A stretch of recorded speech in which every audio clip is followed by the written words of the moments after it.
psychopaths. They don't want their 4-year-old kid transitioning, but they also don't want an 8-week abortion ban. And if the Democrats, Biden, had hit Trump with that and said, and he tried, but he was so confused and so out of it, it didn't really land. The strongest issue is abortion. He started talking about the Lincoln Riley chick who was killed by an illegal immigrant, which again is a vulnerability for the Democrats. But the vulnerability for the Republicans is abortion. Someone on that stage, and the only one who was there was Biden, but whoever it was, let's say it was Gavin Newsom, let's say it was Gretchen Whitmer, the woman who faked her own kidnapping. I'm just saying, I don't know who it's going to be, which is kind of a fun archetype of person, to be honest.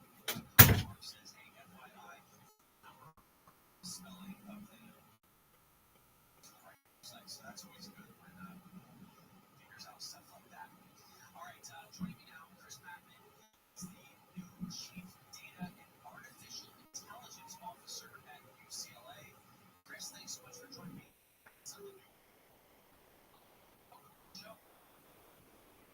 Thanks for having me. Excited to be here. So, tell me, number one, I imagine that the AI officer is kind of so interested in AI, specifically about AI.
Companies have to deal with when it comes to AI. We sort of talked about one earlier.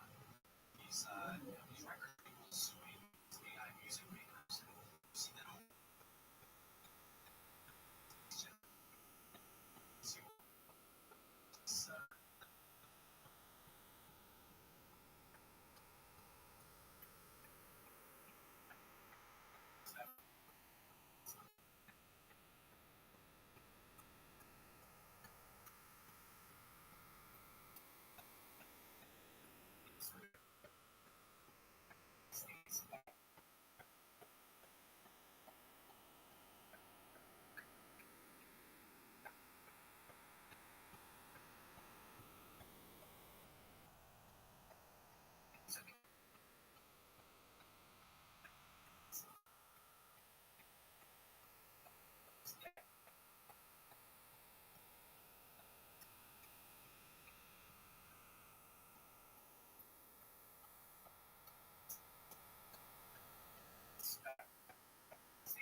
Certainly as parents, there's a lot of thought right now about all of the players about these things in school. Right? Nice, use them because otherwise you're sort of sticking your head in the sand and you're going to be sort of left behind now. So your kid writing their papers using all of these things, the things I tell my children are, hey, use this for creative idea, and new ideation, or whatever. But at the end of the day, make sure it's sort of the thoughts that they control are your own. And for what it's worth, that extends to life, right? It's the reason that we don't have the Terminators yet is because we're still in control. Now, fast forward 5 to 10 years, I hope that's still the case, but that's the case. That's the case for parents. So let your kids use it and try it out.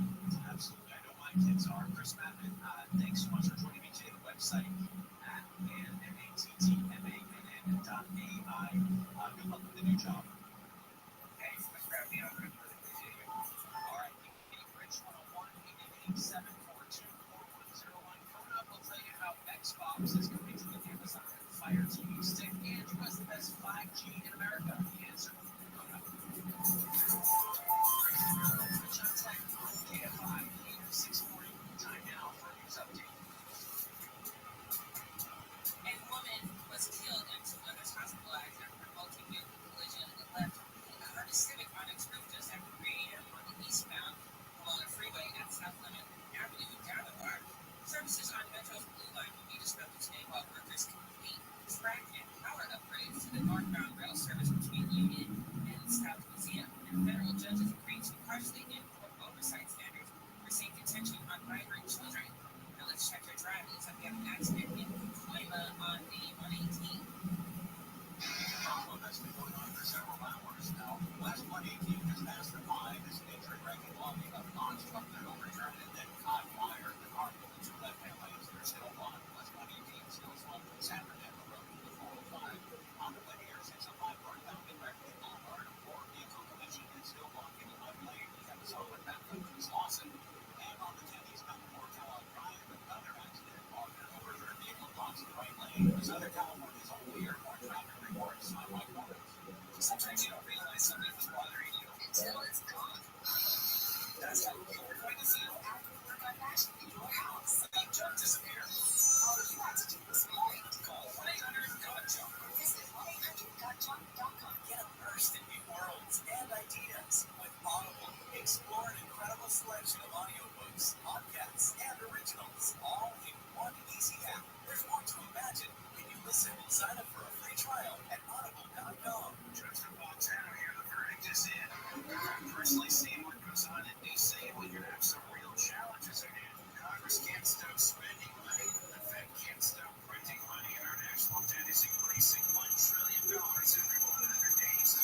That's a wealth-destroying pace. Your dollars will buy less and your retirement could be worth less. That's why gold is so important. It helps hedge against wealth destruction. I did my research and it led me to gold, a million capital. Over 25 years of experience, thousands of 5-star reviews, and a 24 hours free purchase guarantee. I encourage everyone to call here with their free $3,200 gold report at 800-927-2400. There's no obligation, just free education. And ask how you qualify for up to $15,000 in bonus gold. Call 800-927-2400. That's 800-927-2400. 800-927-2400. Your pet isn't just a pet. They're part of your family. Most of the pet food on the market is cooked at high temperatures, which kills nutrients. A scoop of Dynamite is a 3-in-1 daily supplement adding back key nutrients to your pup's health. Try Dynamite for free. Just pay shipping and handling. Learn more at DINOBITE.com/radio. That's Dynamite.com/radio. Happy year with every bite. A million pets help with Dynamite. Mike Rowe here with a radical idea. If you want to see more companies make more things in this country, buy more things from more companies who make things in this country. I refer in this case to the incredible t-shirts, sweatshirts, blue jeans, and more made by my friends at American Giant. Everything American Giant makes is made in the United States. And right now, you can take 20% off your first order at American-Giant.com/Mike. That's American-Giant.com/Mike. Season 2 of the hit podcast, Idaho Massacre, explores the aftermath of violence at the University of Idaho that left 4 families mourning and a 28-year-old doctoral student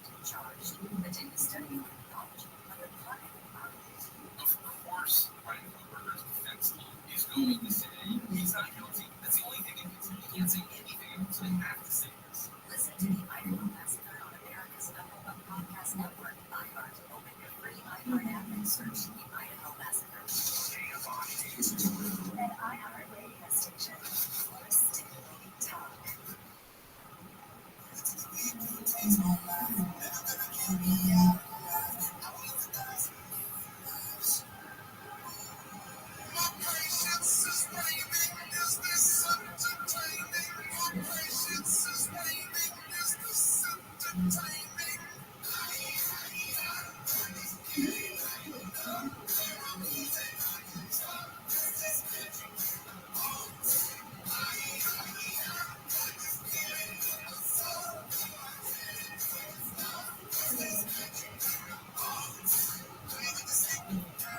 Welcome back to Rich on Tech. Rich Bureau here. We have a few talking technology.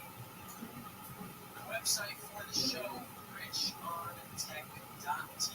There you can sign up for my newsletter. You can see my TV segments. You can read my newsletter. And follow me on social media. I am at Rich on Tech. Xbox is coming to Amazon Fire TV. How cool is this? You'll be able to play Xbox games on Fire TV sticks without a console. This will open up gaming to a lot more people.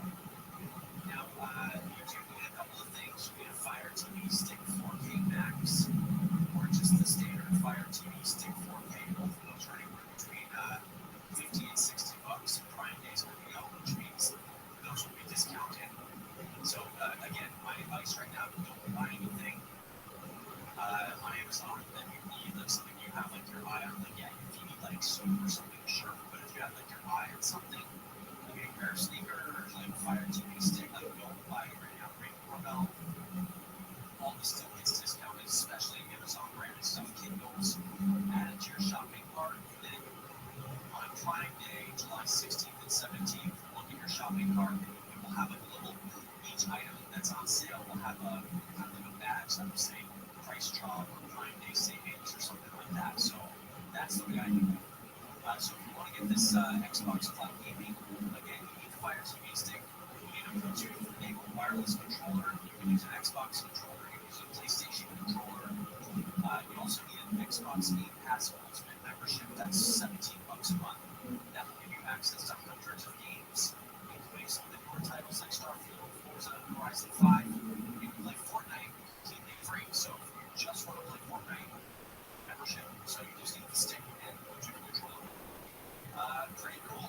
So this is coming from the cloud. So this means that they're actually going to stream the games to your device, which is kind of like the holy grail of game playing, because you don't need a console, which means it opens it up to a lot more people.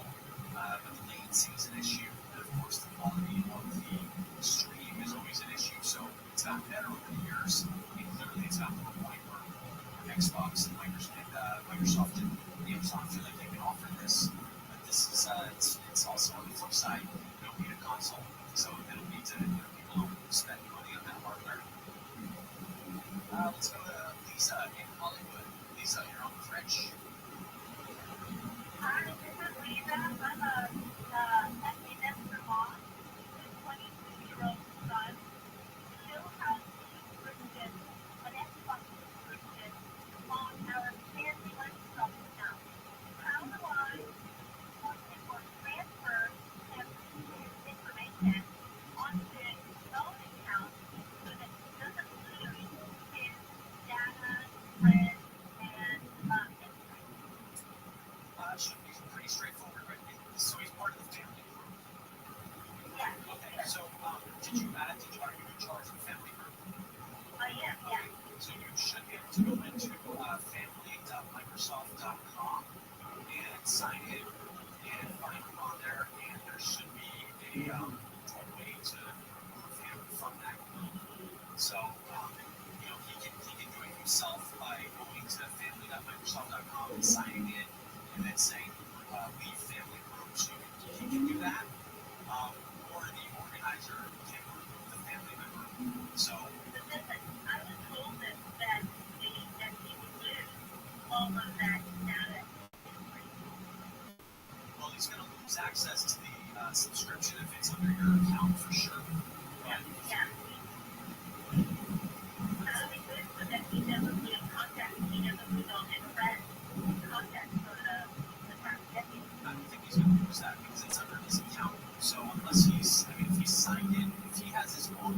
locked account where he has friended people on that account.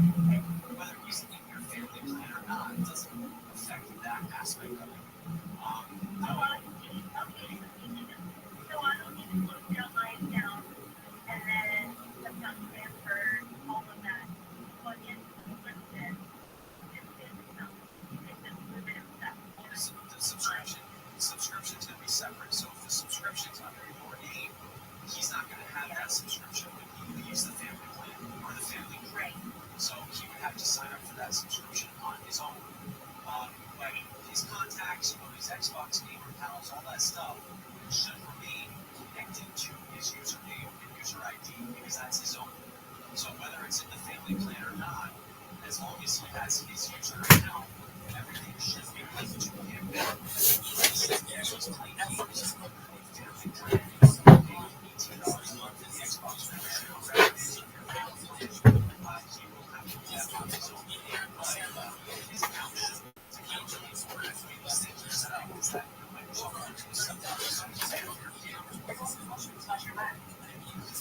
Sounds like you're just hearing Yeah, no, it's really great. I realize that I can use your help. Thank you. yeah, so I mean, the thing is, obviously, I would verify this on the Microsoft website, but to me, an account is an account. So whether they're coming into the family plan, that person still has their account. So unless all of his friends are familiar with username. Helix, every place that I've ever bought, every home I have, every time people come over, every guest room, it's all Helix.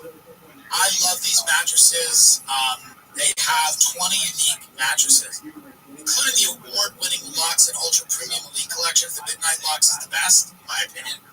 That's the top of the line. That's what I get. The Helix Plus mattress designed for big and tall sleepers, and the Helix Kids mattresses designed for growing bodies and endorsed by child sleep experts. So if your kids are struggling with insomnia or sleep, these mattresses really help.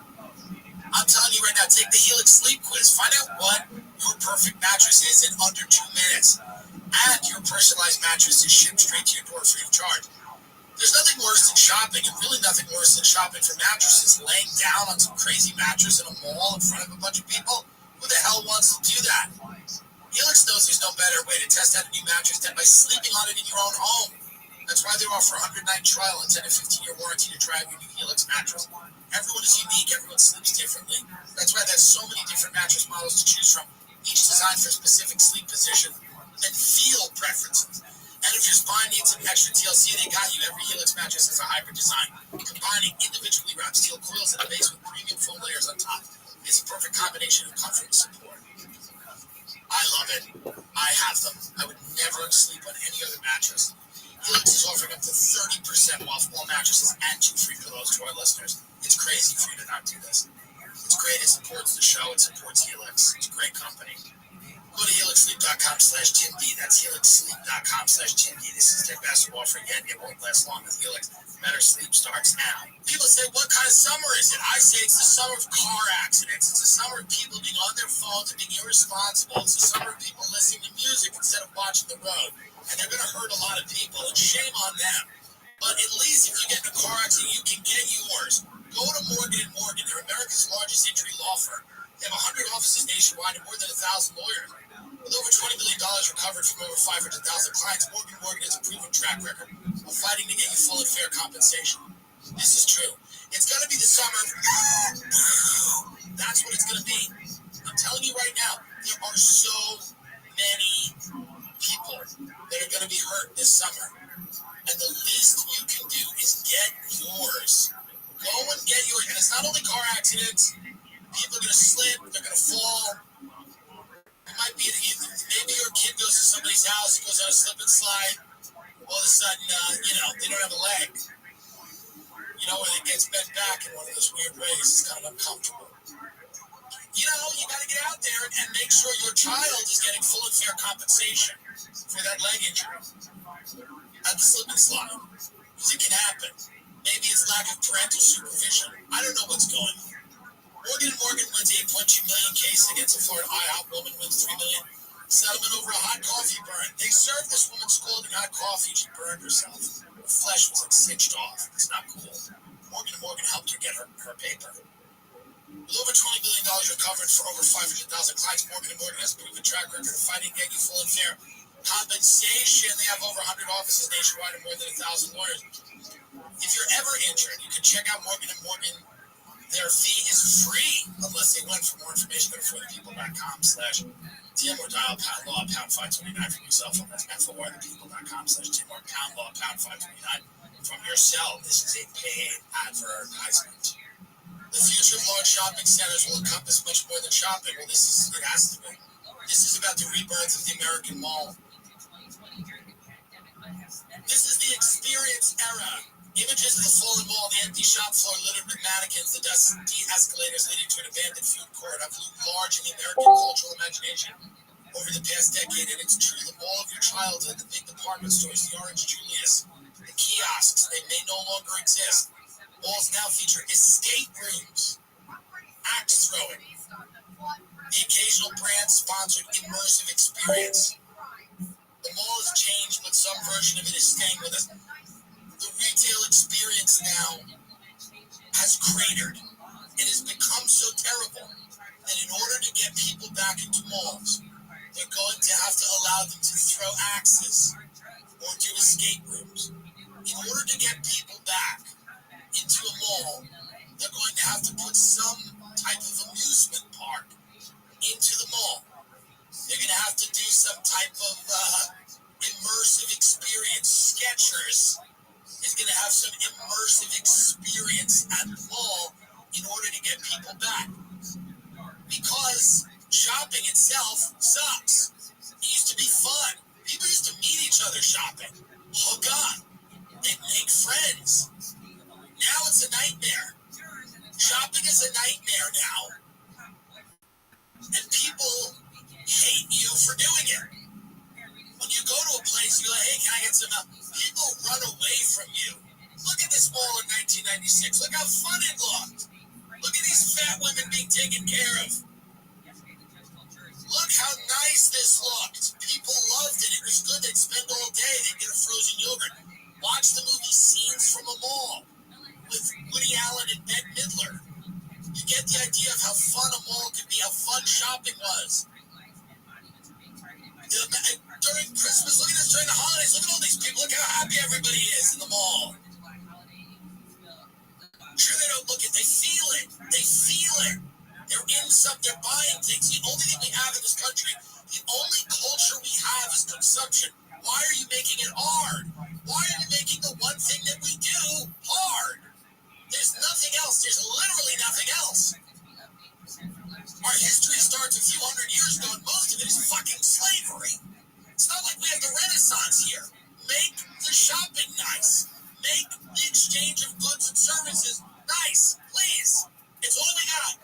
It's all we have is shopping. That's all we do. Consume, buy, more, get. Here's the deal. Put it on layaway.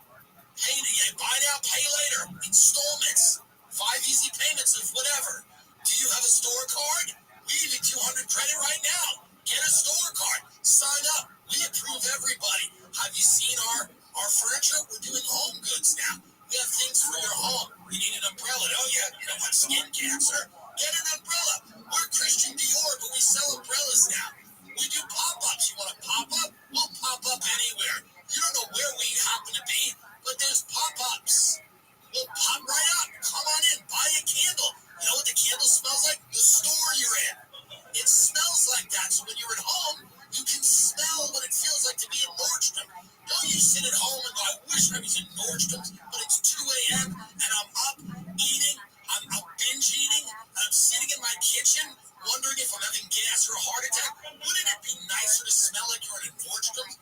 Our entire culture is based around the idea that buying things makes you happy and it gives your life meaning. That's our entire culture. Don't yell at me. I didn't do it, but that's all it is. So why in God's name would we not?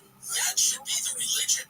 You should walk into Bergdorf Goodman or Tiffany or Louis Vuitton and you should get the feeling that people have when they walk into St. Patrick's Cathedral for midnight mass.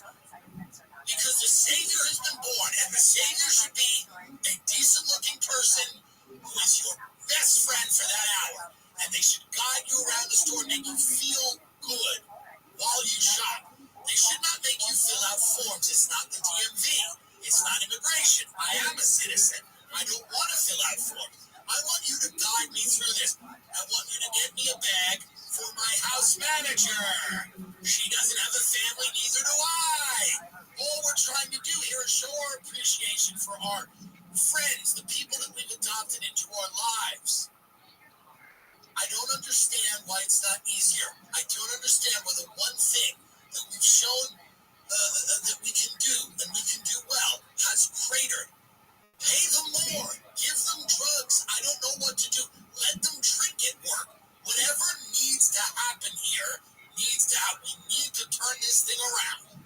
I'm sick of looking at a middle-aged divorcee who hates her life and hates me because I look like the fat idiot who cheated on her and is taking that out on me. I don't want it anymore.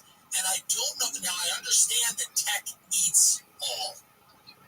And the internet has eaten everything. And people now just buy things.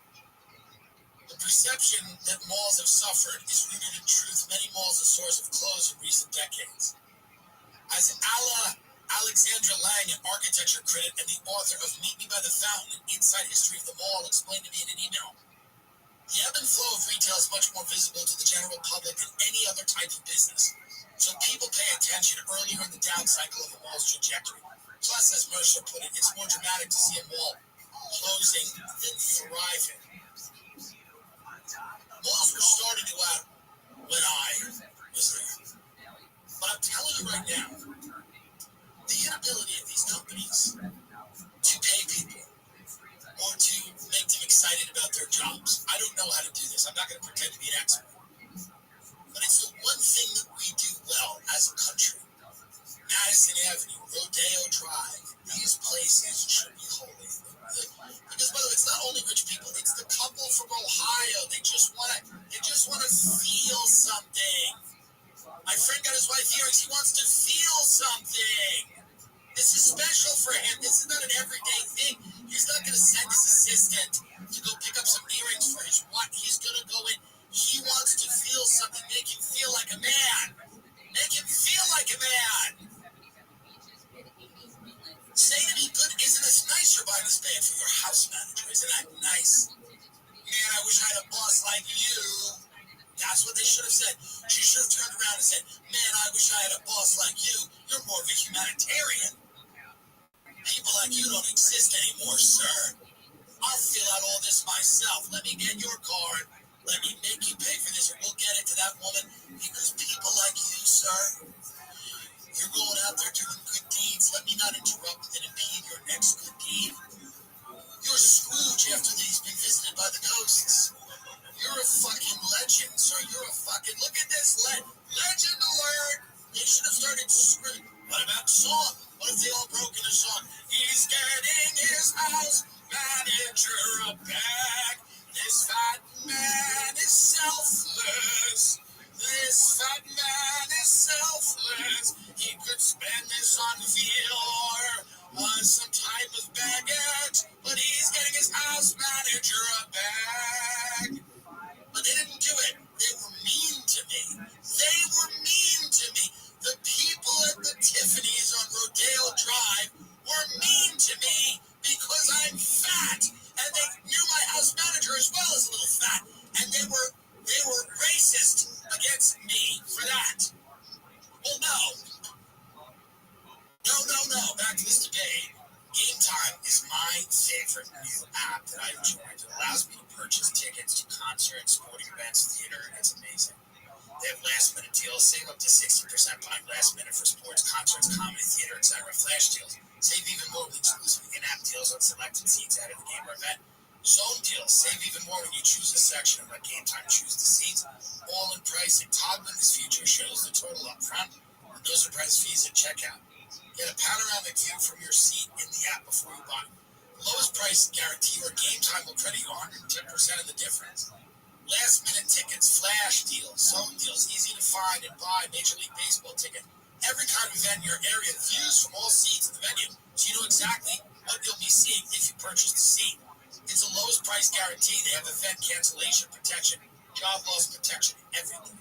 So I'm telling you right now, Game Time is the best new app that I have on my phone. It allows me to purchase tickets seamlessly. I love getting tickets from people. There's nothing better than calling your friend or family going, hey, I got us a bunch of cool tickets to do this thing Friday. Everybody loves it. Give people an experience. It's much better than a gift. I do it all the time. It's the right thing to do. Take the guesswork out of buying concert tickets with Game Time. Download the Game Time app. Create an account. Use code TIM. $20 you get off your first purchase. Code TIM. Terms apply. Again, create an account. Redeem code TIM for $20 off. Download Game Time today. Last minute tickets. Lowest price guaranteed. Everyone loves liquid death water. Perhaps you've noticed a coworker cracking a tall boy. You're not a meeting, but it's not a tall boy. Maybe so much of kids drinking at a soccer practice. It's not. They're not alcoholics. It's liquid death. Because liquid death will brutally murder your thirst. That's why they call it that. And their infinitely recyclable cans are helping to bring death to single-use plastic bottles. Liquid Death also donates a portion of profits from every can sold to help kill plastic pollution. So if you're into water and you are into the environment, Liquid Death is the move. Okay? It's great. I like Liquid Death. It tastes great. Great. It's fun if people think you're drinking alcohol and you're not. Especially for a sober guy like me, if I'm in a backyard party, I just drink the Liquid Death. It's so nice. You know? It's great. And I love that I'm helping the environment as I'm hydrating myself. Is there a better thing? Hydrating yourself and helping the environment? Is there something better than that? Probably not. And you get free shipping of Liquid Death's mountain water flavored sparkling and iced tea packs, 8 packs, with Amazon Prime, or grab a can or a case in your local 7-Eleven, Target, Walmart, Whole Foods, or Instacart. Go to liquiddeath.com/TIM. Get these for your summer barbecues, I'm telling you. liquiddeath.com/TIM. Check out all their healthy, infinitely recyclable beverages and find your closest retailer. That's liquiddeath.com/TIM. liquiddeath.com/TIM. By the way, Wall Street Journal, it's the summer of the finance bro. It's never not been Wall Street Journal. Who is writing these articles? It's the summer, winter, spring of the finance bro, and fall. Always has been. Wall Street men are more unexpected. They're an unexpected hot commodity in dating. How dumb do you have to be to work for the Wall Street Journal? I'm asking. I'm genuinely curious. How stupid is this person? Anna Mayao, whoever wrote this. Listen to this. Wall Street men they're an unexpected hot commodity in dating because you want to be wined and dined. Rich guys are an unexpected hot commodity. What Bushwick, slum, bubble, nerd, fucking weirdo culture is she immersed in that she thinks that rich guys are like a new thing in dating? She's an attractive young lady, but she's wrong about everything. But here's oh my God, look at that photo on her Instagram. I know exactly who this one is. She goes to these parties on the top of, she goes to a rooftop party on Avenue C, and her friend's like, I'm dating a guy named Alexi, he's a director. That's not real life, dummy dums.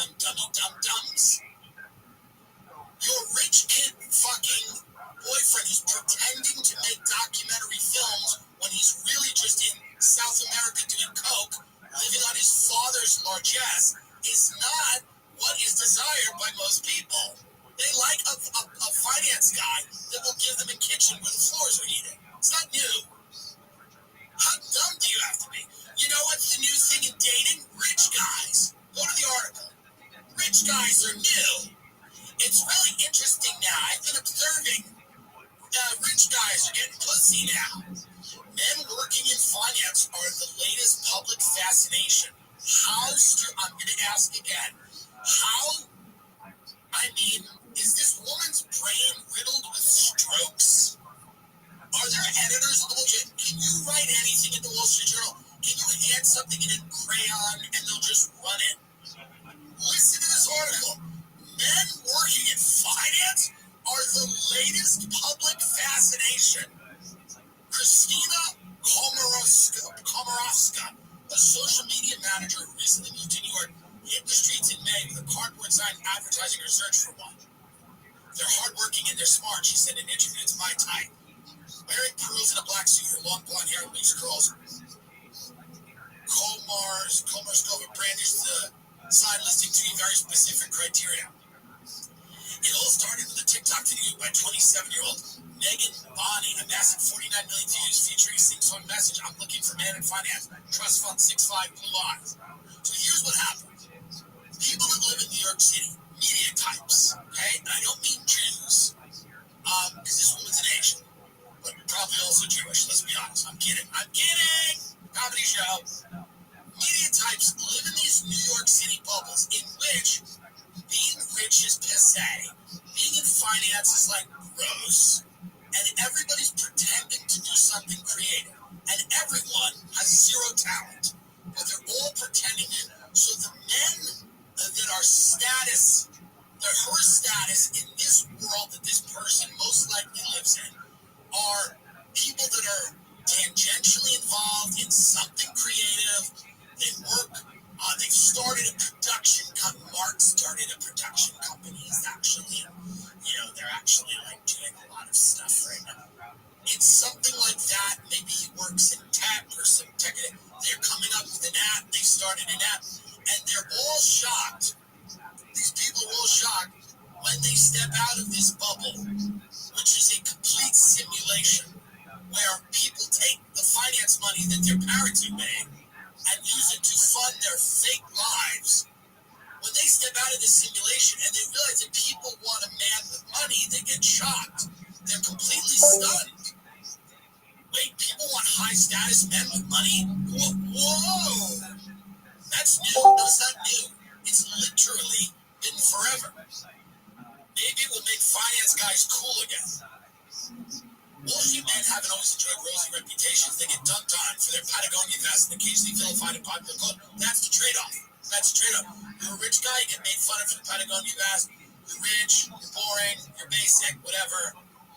Guess what? That's never gone out. A guy who's it's never gone out of style. It's not new. It's not this new trend. But bright college graduates still vie for positions driven by the promise of big paychecks and bonuses. Others just want to court them. I wanted to make fun of single people, including myself, said Megan Bonney, and made this video. Play this video. I'm looking for a man in finance. Trust fund. 6'5", blue eyes. Finance. Trust fund. 6'5", blue eyes. I'm looking for a man. Finance. Yeah. Trust fund. Matches from apps often don't lead to committed relationships. Gen Z is experiencing swipe fatigue. Still others embrace being a stay-at-home girlfriend as an online persona, rejecting girl boss aspirations for a softer life under my rich boyfriend. A lot of women don't want to work and want a rich guy to buy them a house so they can have a kid. Is this news?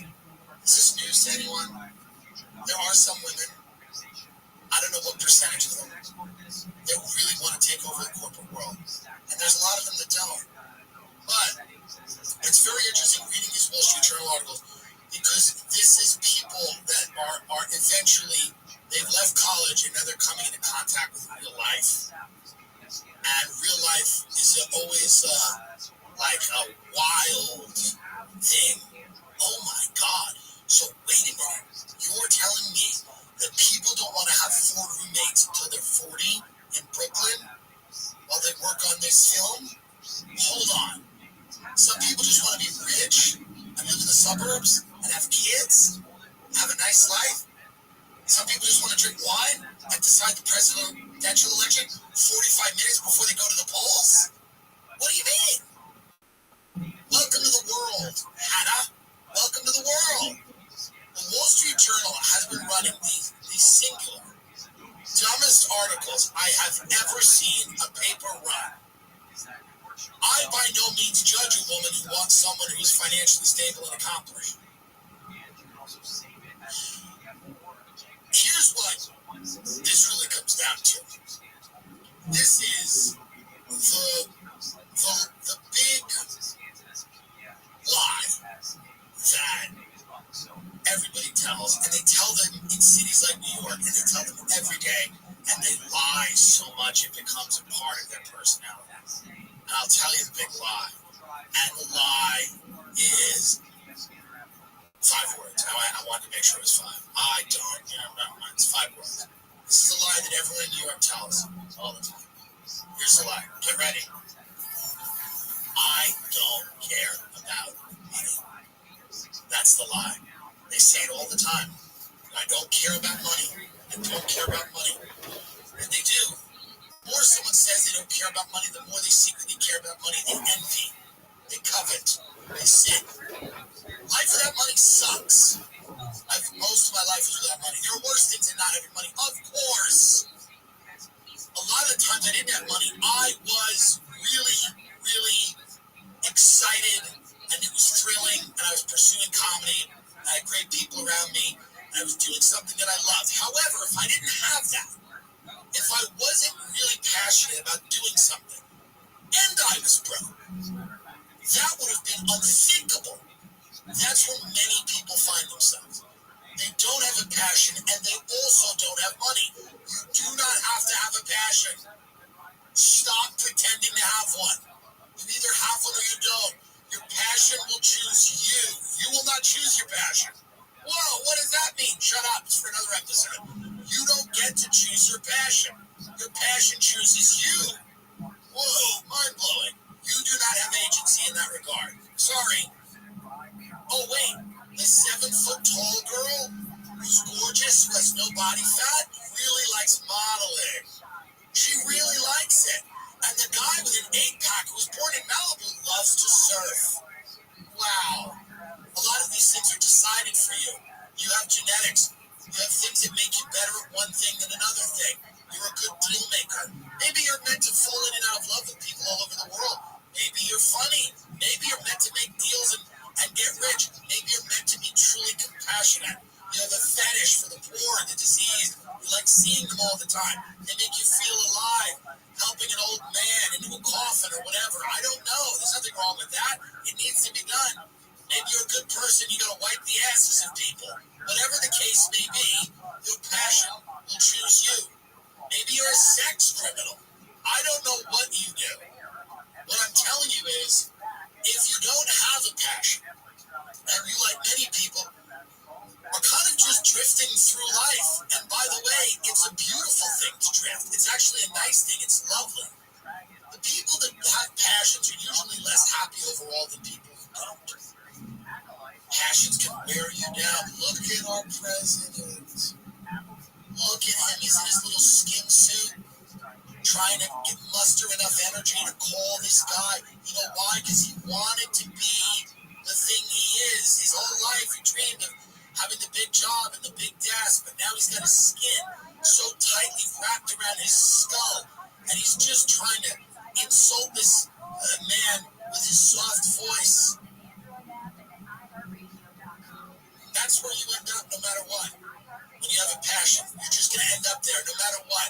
You'll have a lot of highs and lows on the way, but don't worry about it. Drifting in and out of things, being non-committal, floating, it's actually nice, but you need a little bit of money. You do. You do need a little bit of money. And these women are starting to realize that. They're realizing you can't just zap an antique store. It doesn't just happen. You can't just start a restaurant. Well, I just want to make Neapolitan pizzas. There's the floppy ones. Oh, I love the floppy one. You can't. You need a man to bankroll that. There's no better life than floating in and out of things without a financial stake in them. It's nice, but in order to do that, someone needs to bankroll it. Someone has to get killed. Your husband has to go out and get killed for you to float in and out of things. There's nothing wrong with that. It's actually kind of cool. It's kind of nice. The happiest people you meet are not the ones whose lives are consumed from dawn till dusk with a passion.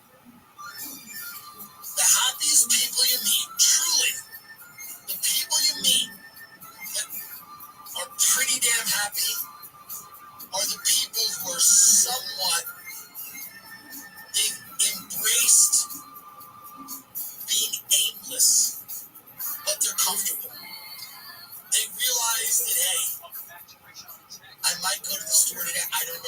got going on.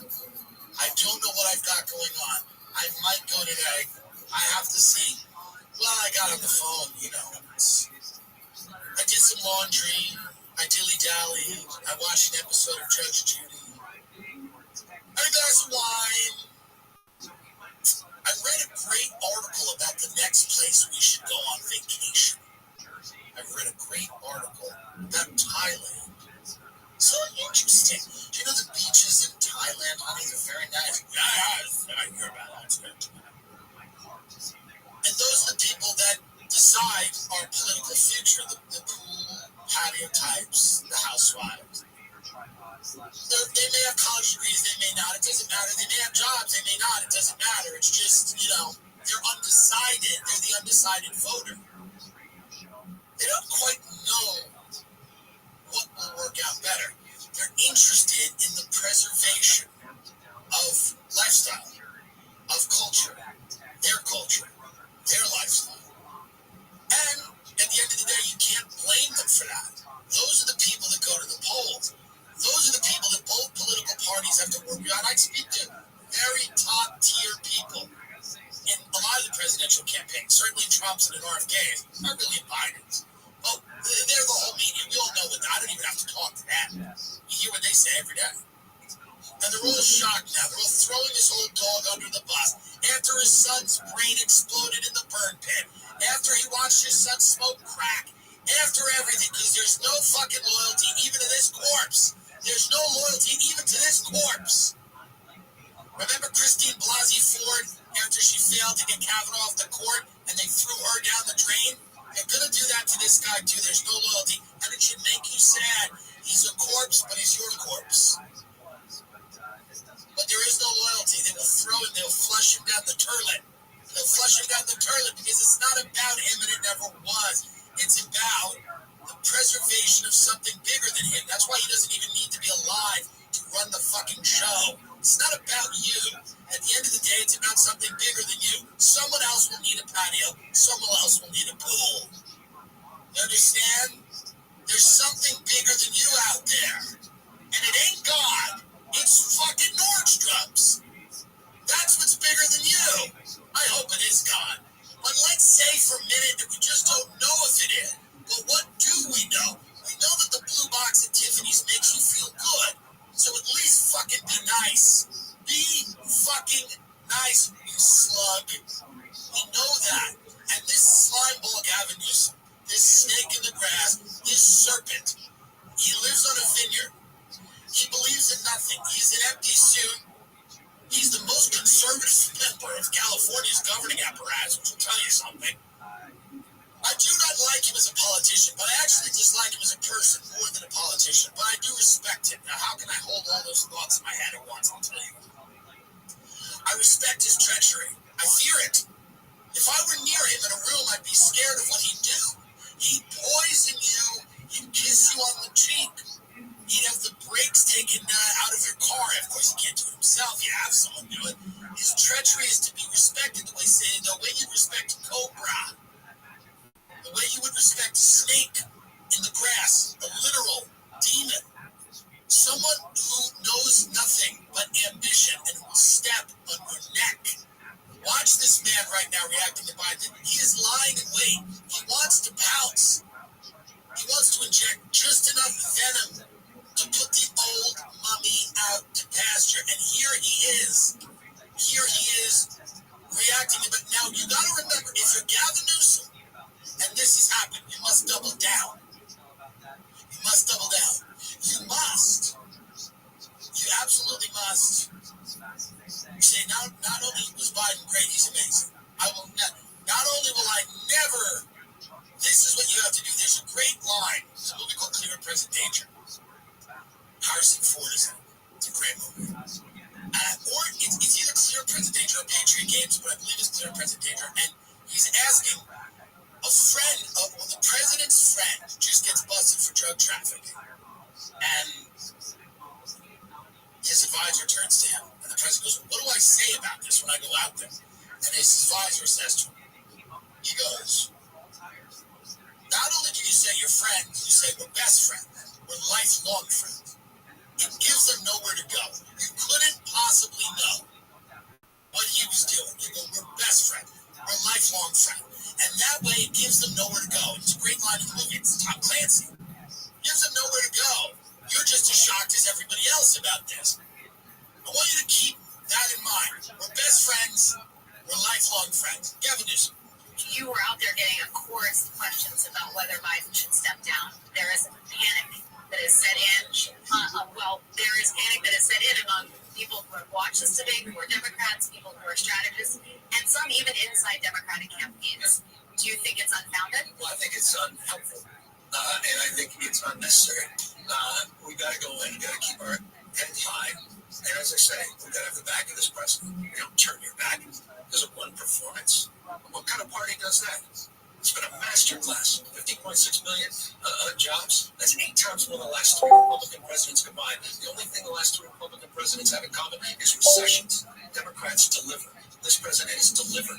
We need to deliver for him at this moment. With all due respect, by the time we start having these conversations, go down these rabbit holes, it's unhelpful to our democracy, our future of this country, the world.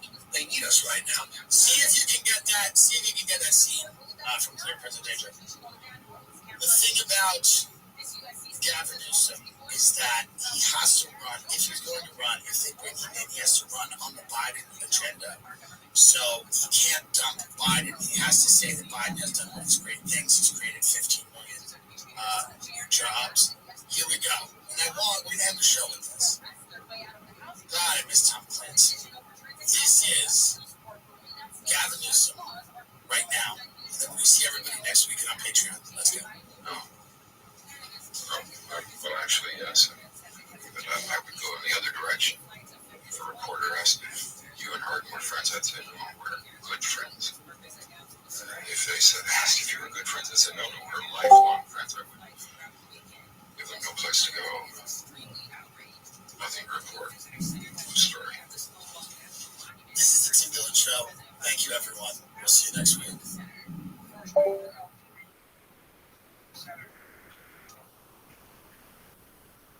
Share the story of the 1969 Stonewall Inn riots in a more in-depth way. The National Park Service will oversee the building, which features documents and photographs from that day, largely considered to be the start of the gay rights movement in the United States. I'd like to say as a proud English gay man, this is one of the biggest honors of my life to be here. Elton John joined Biden yesterday, saying 55 years ago,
price of the product.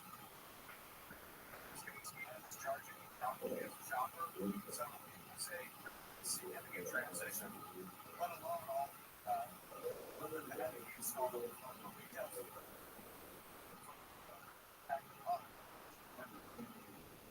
Explain to me what does what it is one do what you said you would administer that. GS1 is a global standard body. We create the standards that is really the Guinness and tax that are on the road. Barcodes are used just like sale, but they're also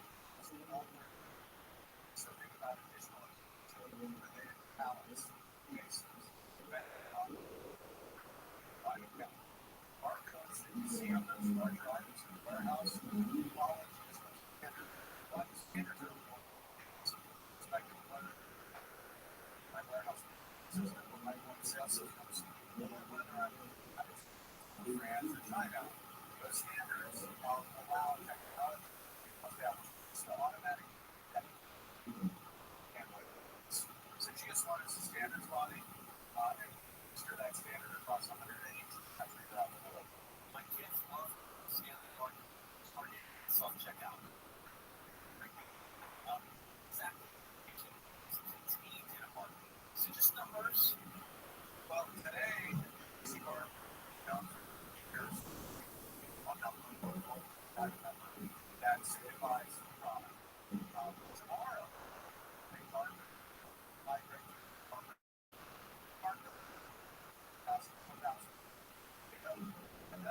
So all of a sudden, we have the opportunity to share around allergens, sustainability content, recycling content, how to live around that product. That product, sure, that company called, I got one. So, next generation barcodes, to make sure.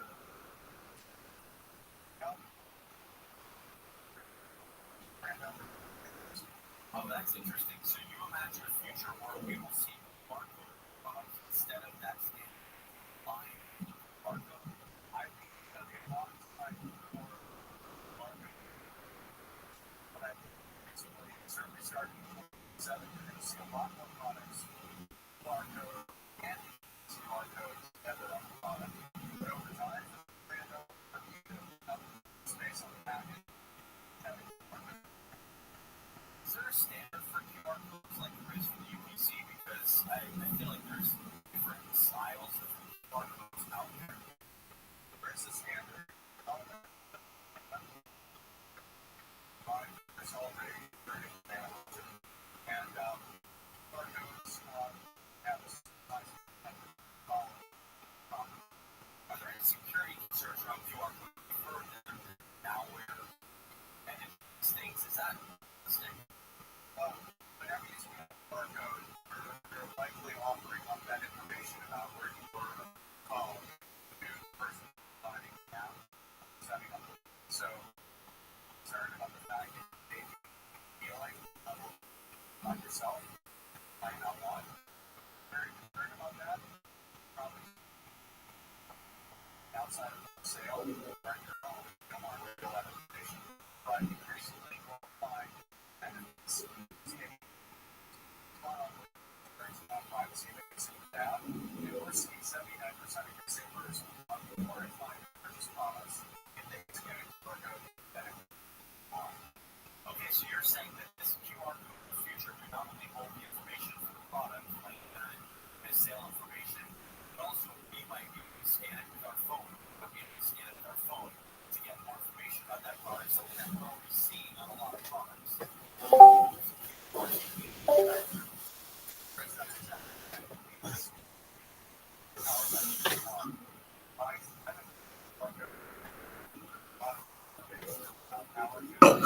And that's the downfall to me of the internet.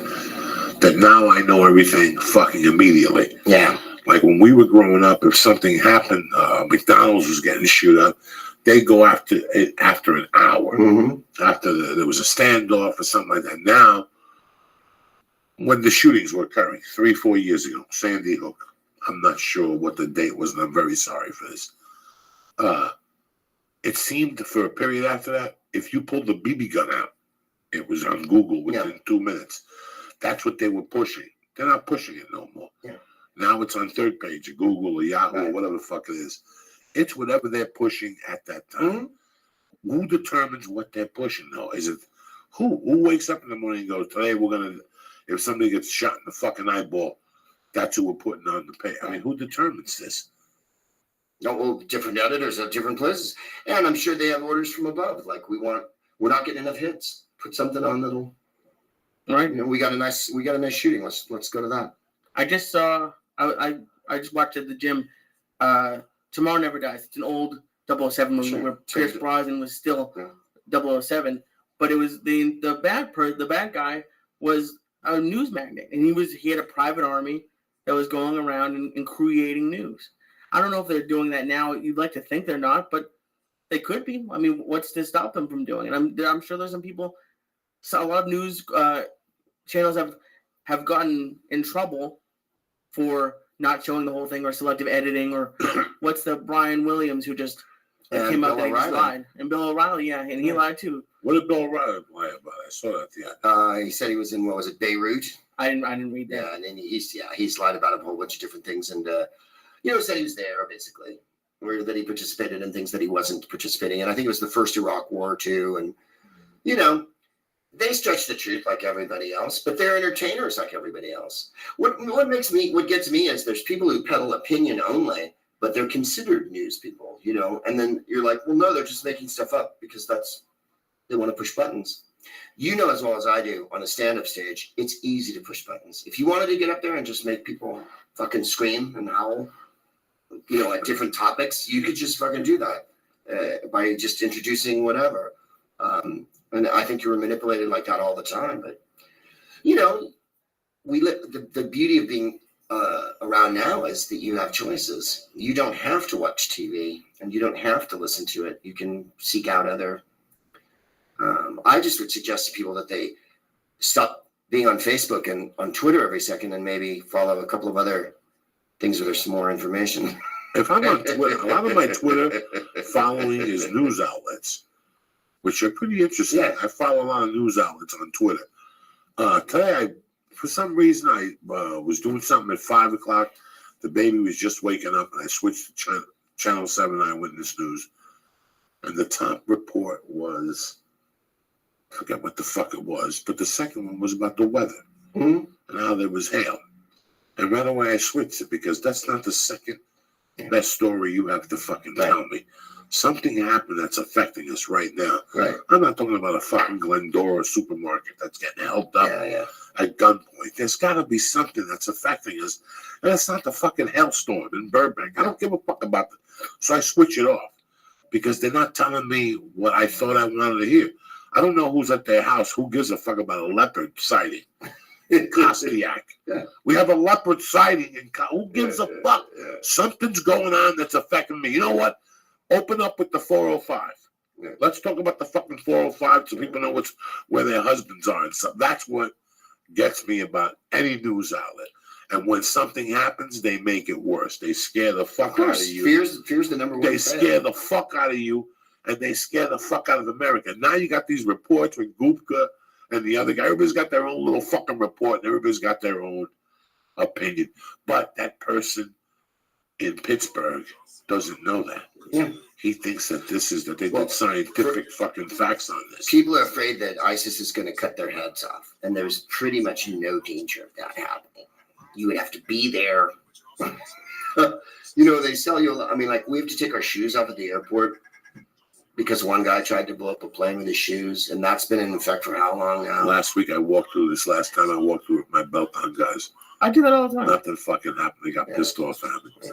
You don't take your belt off. You're a soldier. When I was bigger, I didn't want to take my belt off. Now I do, but when I was 80 pounds heavier, I never took my belt off. What happened to Tony Bennett? You forget about it. You always fucked up looking at the cameras like somebody's going to rob you. You look like one of those guys at the security place. Looking at the camera. One of those guys that come in. Little Tony Bennett fan just to suit things out. The candles. Yeah, you cats are crazy. Oh, shit. I want to be around to pick up the pieces What's up, Lily? Somebody Nothing. breaks Beautiful night to be alive. Yeah, these are fucking strong. What?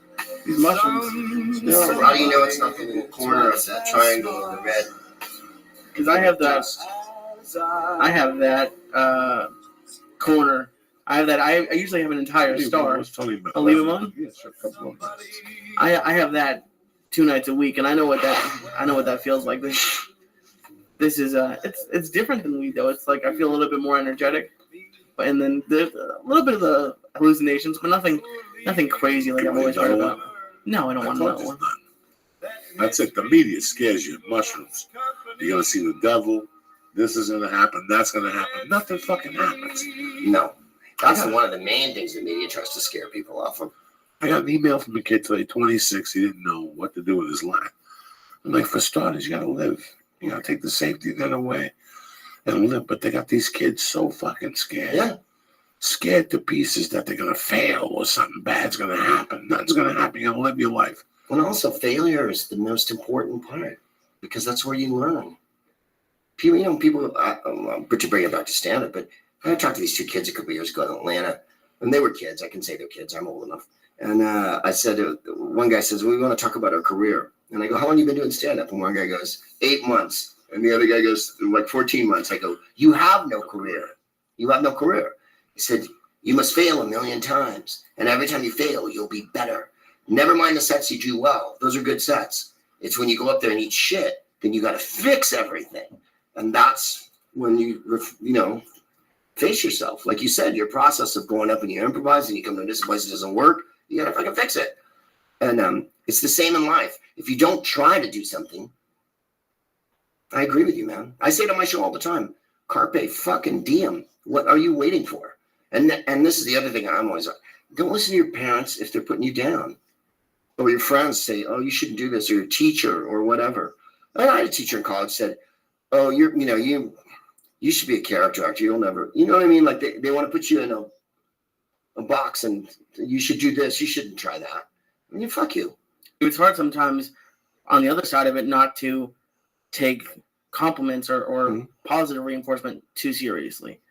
Because a lot of people, I've worked with Joey for like 4 years, and it's funny seeing comedians. I'm sorry about that. I know it's been a rough life, but it's funny seeing comedians who have everybody saying good things to them and how much their act changes, how much they change, and it's hard. It's hard sometimes when, like, if I'm sure you get a lot of nice things people saying to you about your podcast and about stand up, and if you only listen to that, if you didn't read any of the bad comments, I'm sure your act would suffer. Well, it's not so much the bad comments, because bad comments are, in my case, are usually people who disagree with me. And I don't get that many of them. But I have a wife who keeps me on the fucking straight and narrow with the comedy. If it's getting hacky or it's shitty, And also, I think we're our own biggest critic. Biggest critic. You listen to your shit back, and when you're bored with it, or you repeat yourself, or you're just being hacky, that's when I'm like, oh no, gotta fix that. But I agree with you. You can't be in a bubble of people telling you how great you are, because you're not that great. You're only as great as you are right now. You know what I mean? Like, you actually see comics going into that zone. Yeah. Once you start, you see them going into that people love me zone. Fuck you. And you look at them now and you go, I'm just going to give that motherfucker rope. He's going to learn the hard way. Yep. I have a friend who calls me once every 10 days to talk to me about his film career. Nothing's going on. He was on a show 15 years ago, almost 18 years ago. But there's nothing going on. Nobody wants to see me. I've done more than most of these people have fucking done, And it's like, it was fucking yesterday, guy. Who gives a fuck? You have to do different fucking things. But to put yourself in this, what are you giggling about, Liam? Look at him as a dog, isn't he? Your headphones like on your eye. No, it's over here because he wants to hear through every orifice. Yeah, I'm going to sit on mine for a while if you don't mind. What the fuck are you? I'm over here looking at him and I go, why is he giggling? Unless he sees something. You're very amusing when you wear your headphones over your eyes. Look at him. Oh, he's gone. He is. How are you going to get home, cocksucker? I have no idea. We'll find out. Yeah, you'll be fine. Go have a burrito. You'll be all right. Yeah, a little burrito, 2 burritos. when you guys do the, whose line is it? You said you drink. How would it be if you smoked a ton of dope before? Oh, I get high sometimes too. Oh, Jesus Christ. That would be moving too fast for me. But I don't, when I do it sober too. I do it every which way. Right, you do it every which way. I don't necessarily get completely loaded every night. Usually we have a couple of belts, and maybe I'll have a couple of hits or something. But we've done this a long time, and I don't think it makes me funny or anything like that. It makes it different for me. What I worry about is the timing, because if you're too high or too drunk, your timing's fucked for saying things, and also improv is 90% listening. You got to listen all the time. So I don't know how you do it. And reacting. Reacting's funnier than, like you got to react to something someone did. You got to react all the time. So if you're like, oh man, that was, you can't slow it down you've got to be faster than the audience when you're doing improv. So, but like I said, we've done it a long time, so we're really comfortable with each other. And the other thing that we do in the group that I like is that we make each other laugh.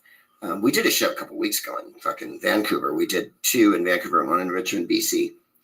And I was crying, laughing the whole fucking show. That's important. I mean, I was like, Ryan had me on the floor. Everybody, Joel Murray, they did this Mennonite dating scene, and he fucking went, the most intelligent of our people moved to North and South Dakota. It was like context of nothing of Mennonites. Like they were Mennonites from Canada.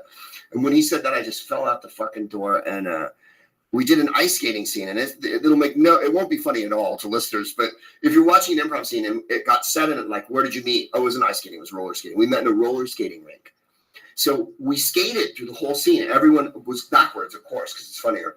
The whole scene, everyone was going around in circles backwards and meeting each other and talking. And I was never so fucking happy. And I've done this for 1,000 years. I was just like, it's still fun as shit. You get paid to be a child, but you have to be an intelligent child, a sensitive child that is picking up everything that's going on and barfing it back up. You can't just laugh at it. But I'm wildly amused by the other guys. I think that's the other thing, Joey. You meet so many assholes in show business and people who don't like comedy that are in the comedy business. They're producers or they're managers or whatever. And they really don't like comedy very much. They could be doing anything. They could be in a bank. But this is their job. And so they, performers. Right. But I am. You feel the difference. Oh, very much so. I'm a fan of comedy. I don't watch it every night of my life because I'm doing it every night. But I love other comics. I laugh at their shit. I try to keep the petty jealousy of my fucking life to a lower boil so that I can enjoy other people's. All we do is tell jokes on the road and talk about other comics and do bits to each other and do other comics bits and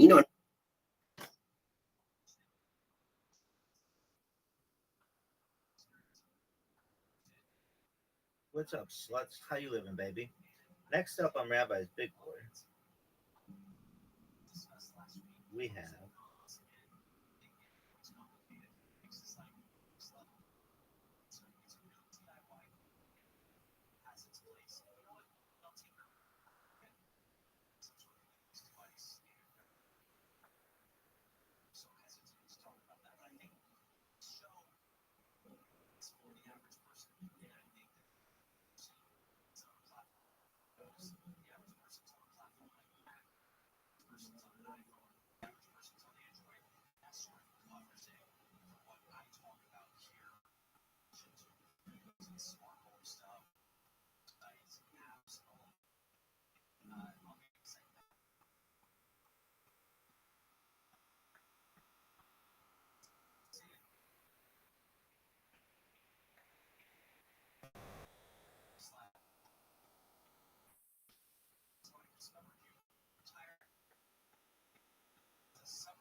What's up, you butterface taint biscuits? It's everybody's favorite pimp here. Next on our big board, we have dun, dun, dun, dun, dun, dun, dun, dun, dun. Blink Tattoo. Does everybody know who Blink Tattoo is? Wow, they do tattoos. This is pretty cool. It's art. Do they have a Discord? That's an important question, folks. And they do. Damn, this motherfucker's getting like a. What is this? Like a devil horns? Is this devil horns on somebody's chest? Damn. Hey, if you were wondering, tattoo shop, why that didn't work, it's because Tim Cook sucks. You're like, oh, Tim Cook, the CEO of Apple? Yeah. And be like, yeah. And you'd be like, oh, yeah, duh. No one else named Tim Cook sucks this much. Come on. All right, for what are we looking? I think it has to do with flowers. Technically, ferns. Dog, do you see how good I am at these fucking captures? I think I can make a whole stand-up career on captures alone.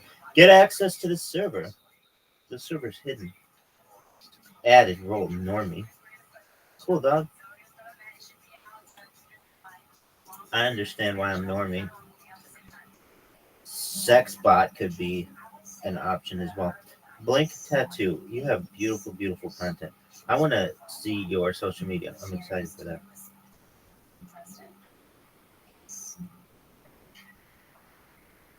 Oh, let's see here. Chat rules. Don't be a prick.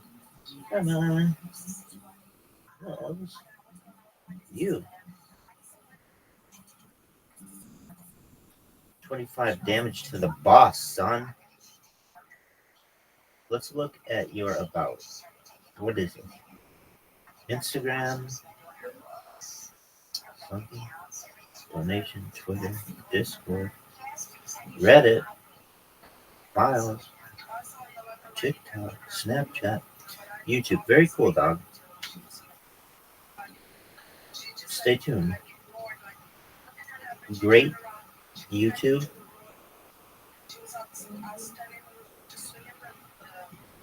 Yo, dog. Oh, that's great. Instagram. Very nice. Dude, give me a shout out. Oh, you got Hawk Tua, girl. I love that chick. I follow every fucking Hawk Tua account that's on Instagram. And I'm not afraid to say it. I'm pretty proud of it, actually. I think there's a little bit of genius on her part. And it's just some folksy talking, and everybody loves it. All right, are you done? Rabbi, are you done? Hawk Tua. Bobby Link. You gotta spit on that thing, you get me? Blink. Blink Tattoo. Very cool. All right, dog. Well, I think you're a fan of Hawk Tua Girl, too. Good on you. You have a really great channel. You're a very creative artist. Shout out to you. If you don't know who I am, I'm Rabbi Rothschild. I stream my life 24/7 for world peace. I've been doing so now for more than 3 years. It's the biggest event in global history. More technology will be gleaned from this stream than we garnered from the Apollo program. This is a big fucking deal. Life extension technology, anti-gravity, antimatter, faster than light travel, digital immortality through mind uploading technology. It's a big deal. So with that, check out my stuff. Type Viral Rabbi in YouTube, Filter by Life. Type Viral Rabbi in Instagram. In Twitter, I have over 2,000 Twitter accounts, over 1,000 TikTok accounts, over 5,000 Kick accounts. Biggest event in global history. Shout out to you. Shout out to your tattoo artistry. Shout out to Rabbi. Shout out to the world. Everybody stay black.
display and came with a 2-megapixel camera. Today, the iPhone 15 Pro Max comes with 48-megapixel camera and up to 1 terabyte of storage.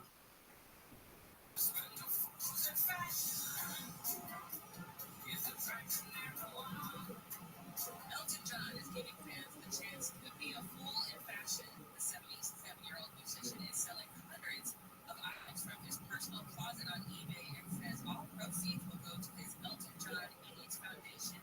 Starting bid for items is $26.60, which is a nod to the industry. What's up, butterface taint biscuits is everybody's favorite pet here. Next on our big board, Has always been special to him. 10-day auction started on Thursday. And summer means the beach and lots of extra cars in Santa Monica today. So let's learn more about that.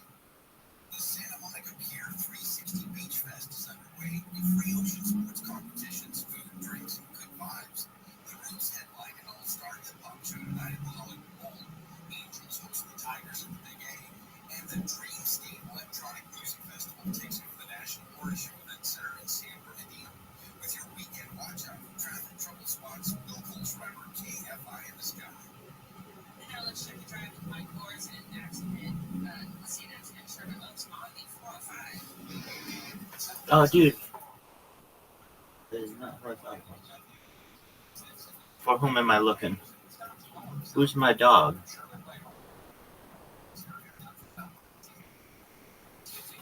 Who's my dog? I wonder if I'm sharing on that bitch's chat. Who's my dog?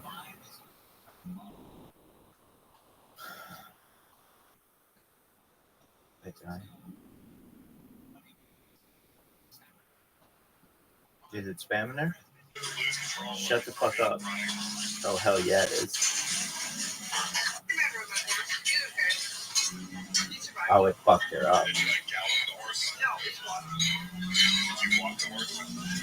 One of the girls did too. I was on my other one. Well, that doesn't really count though. You didn't really have to do anything then. When you ride the horse and like you're galloping it, it's fucking scary. Really? Yeah, it can be. If you like walk up behind them and they just like kick you in the face. This isn't the worst.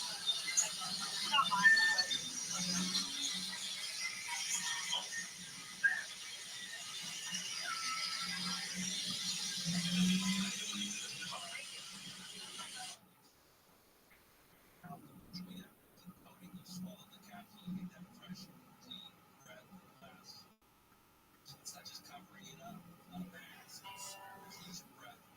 What's up, you butterface taint biscuits is everybody's favorite pet here. Next on our big board,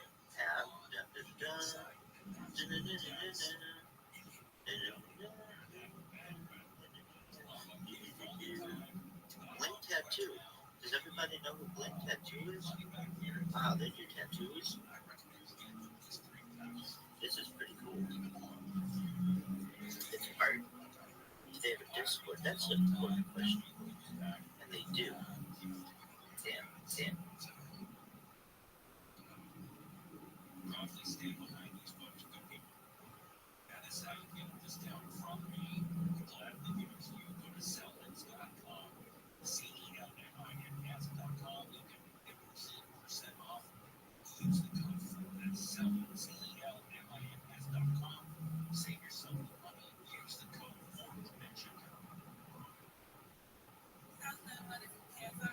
It's still warm.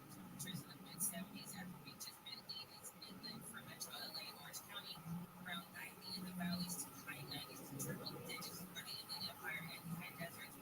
Lows tonight in the 50s and 60s. Sunday will be about the same as today, with mid-70s at the beaches, mid-80s to upper 90s across the rest of SoCal. Right now it's 77 in Newport Beach, 80 in Fullerton, 88 in Mesquite, 79 in Lakewood. I gotta pull the make. Mornings when I'm fucking around on Twitter telling people to wash their pussy and fucking I'm putting music on and people hit me back. It's like I can feel their energy. It's as dumb as that sounds. I can feel their energy. Well, they're enthusiastic. They really are. They're wired into it. It's not a casual thing. It's important to them, you know. And they're important to me. Yeah, very much so. I have to do this on time. I have to fucking stick to my diet. There's so many little things I do because I feel like they're watching me now. We watch each other. We're like a little family. I'll tell you what really baffles me about you. Baffles me.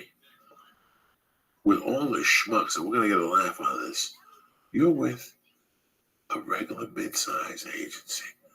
And then we share the same agent for booking. Yeah. But I mean, you're theatrical.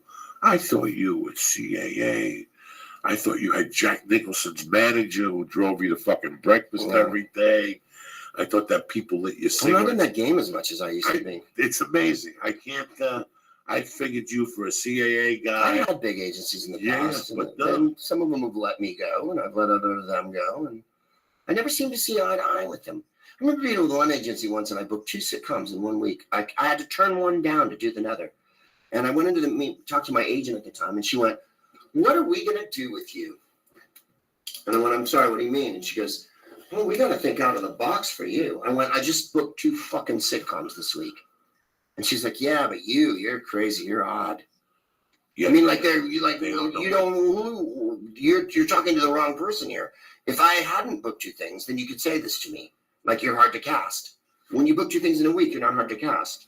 And I think that they get a little kooky. They want to put the people in, and also they're under a lot of pressure to,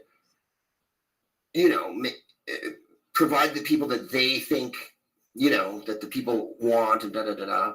It's hard for them to be imaginative.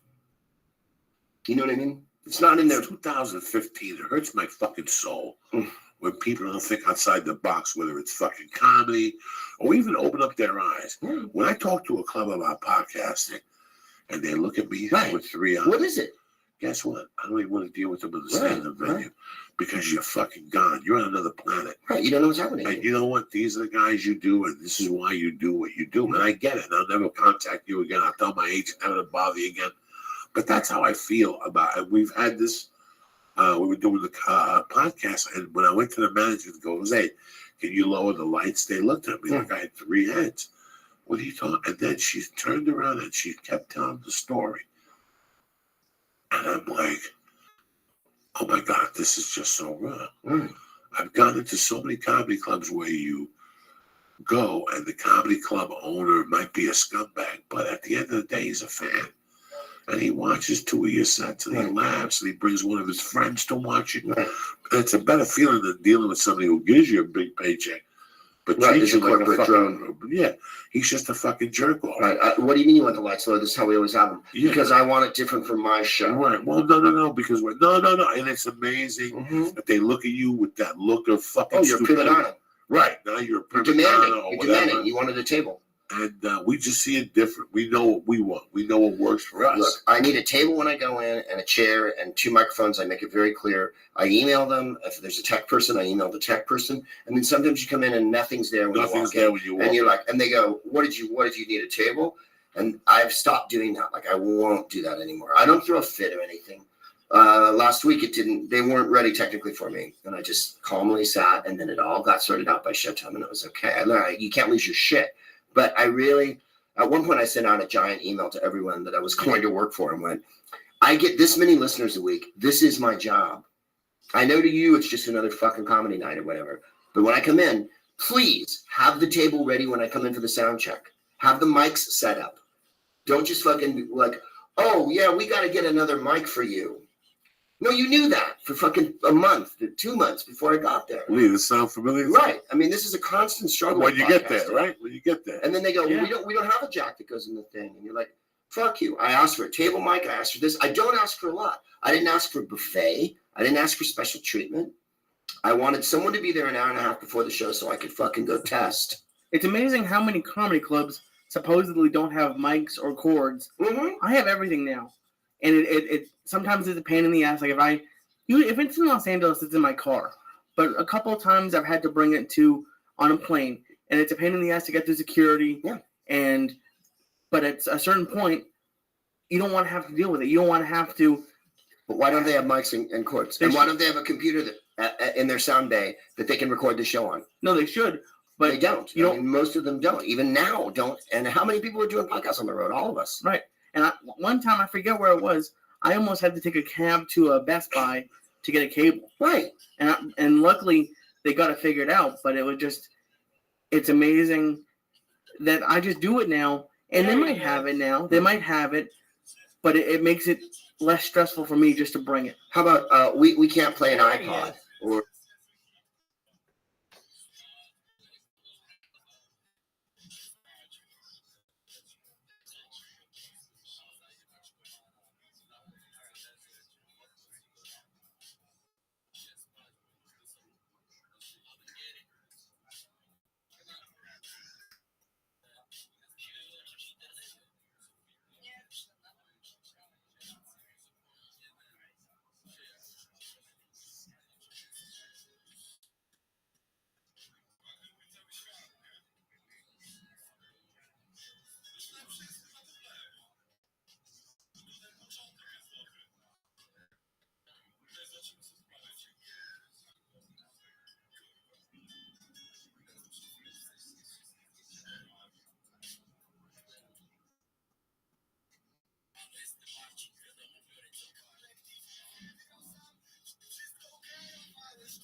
Well, guess who followed Rabbi on fucking Instagram? Alibaba. Can you fucking hear me?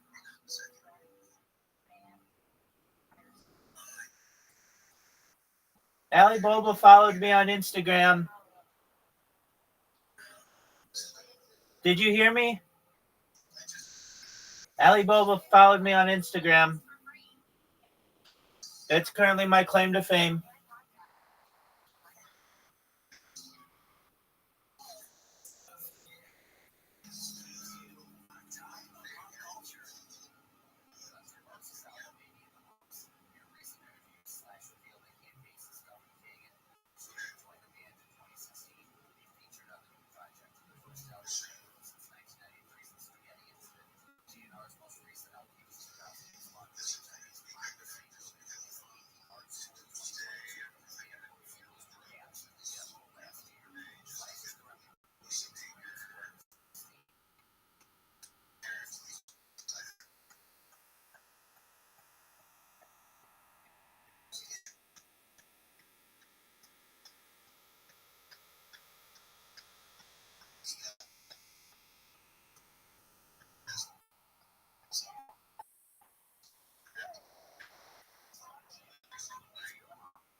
Yo, dog. Okay, so I eavesdropped on some of that. What's going on?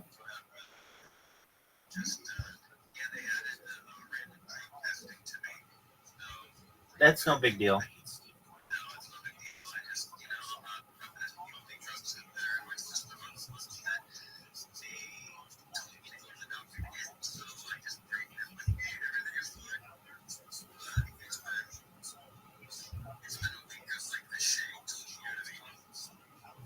Because of withdrawal? Oh, I imagine. You're done December 17th? That's great.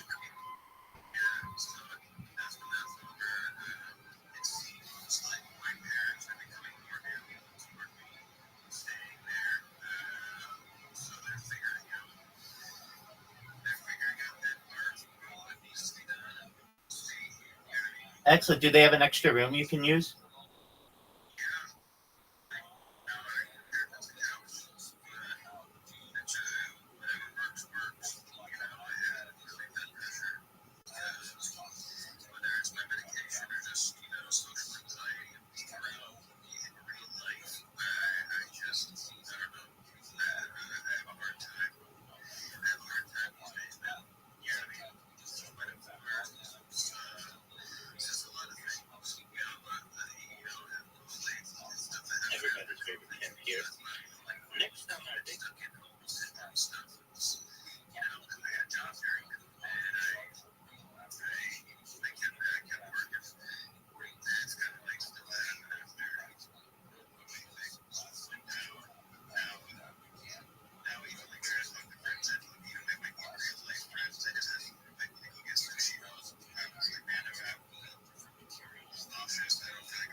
Well, yeah, and I mean, being on probation doesn't help at all because if anything happens, like absolutely anything, there's a fight at a bar. What'd you say? Exactly. If your friend, if you're standing up for your friend, you're involved. Even if your friend gets in trouble and the police speak to you, you're involved.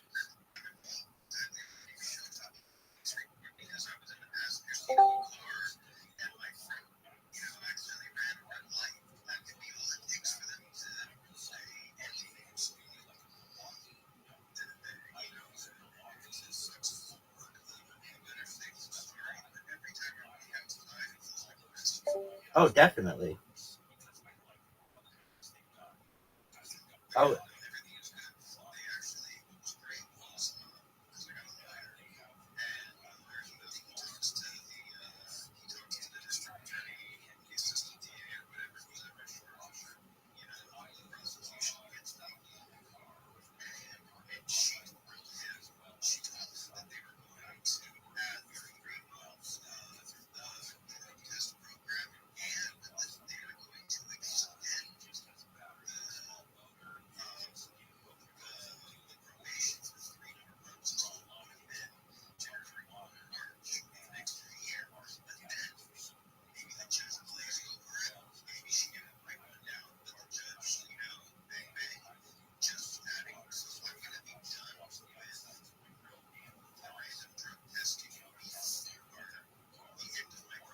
right.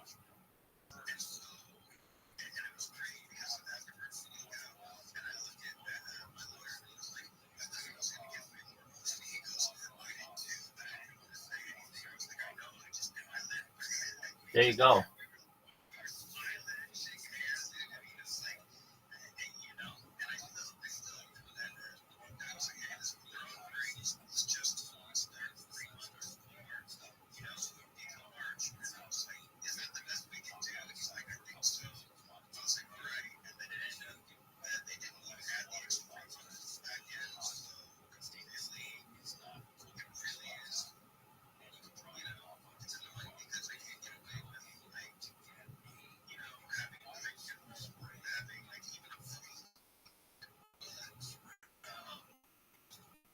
So what? Just pretend that you did it. That's how you lived your first 15 years of your life, at least.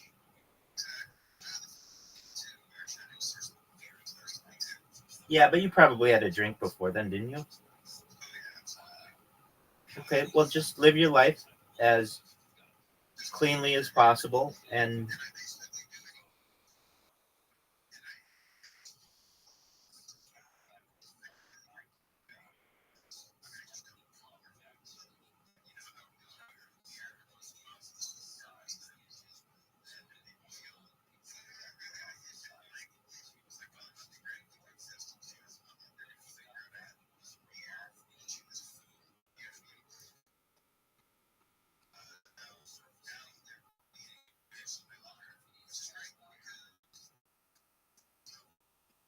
dude, you're so fortunate that they didn't make you take that drug test the other day.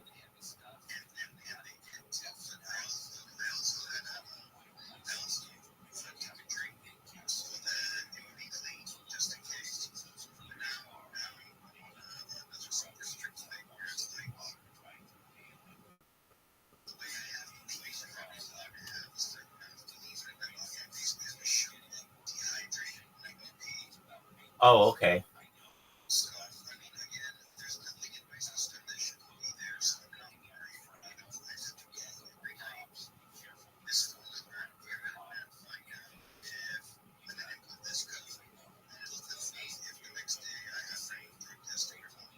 Now, now with that, like, what if you had a job? You'd have to leave the job to go do a drug test.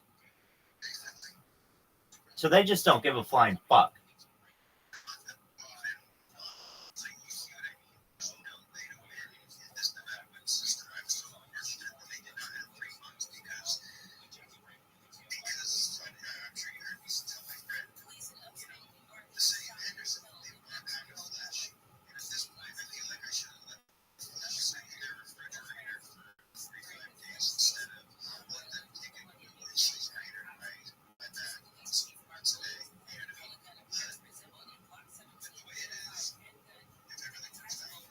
No, you're better off being free. But I understand what you're saying. It's you had to make a decision.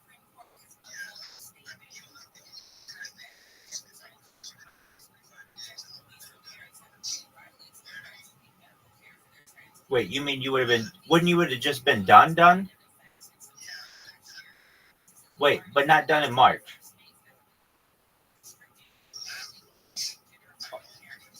Oh, I see. Had you just gone to jail for 45 days when it happened? Oh, yeah. All right, but I mean that's 2020 hindsight. You don't know that.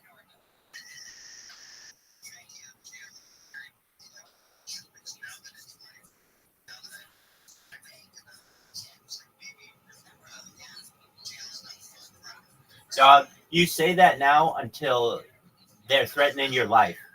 Yeah, exactly. And you're bored as fuck, and you would be like, dude, I would take a drug test once a day to be able to watch TV and be on the internet.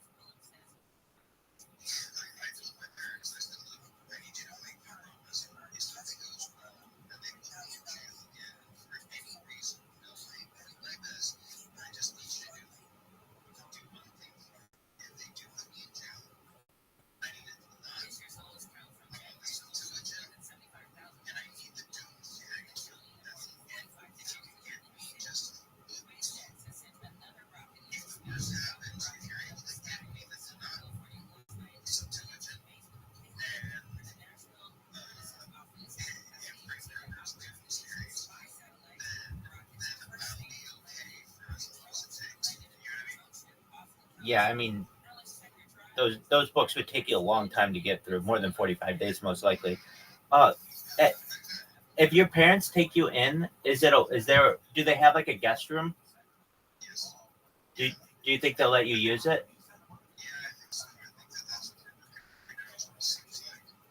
Okay.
In like a gambling machine?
Right.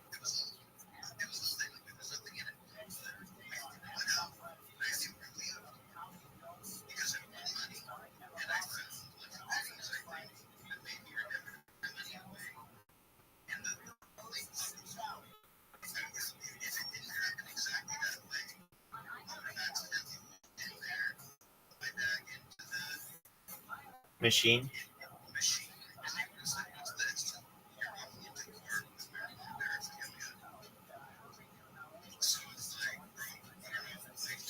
Isn't it legal in Nevada?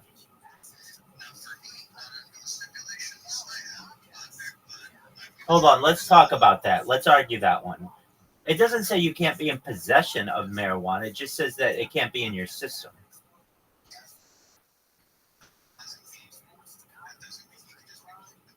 Yeah, it does. If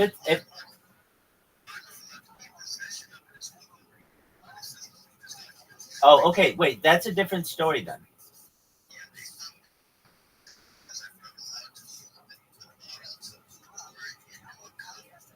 Yeah, that's a good point.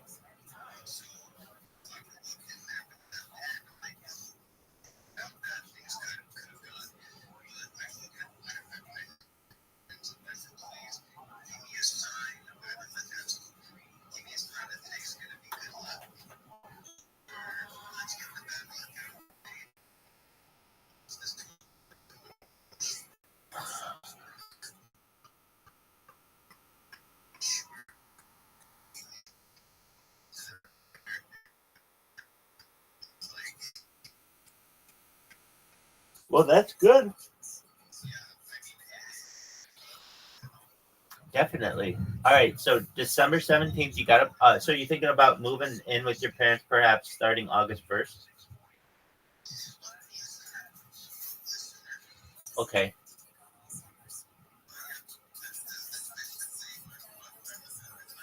Dude, that's a fucking miracle. When we were talking about this, you were going to be homeless.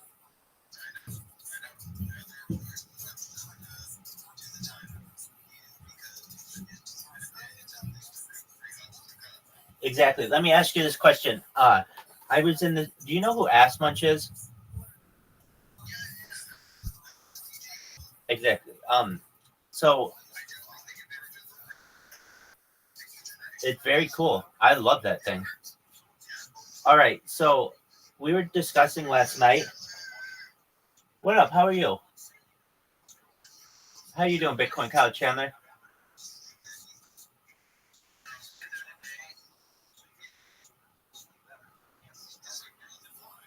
How's Magic City doing, baby?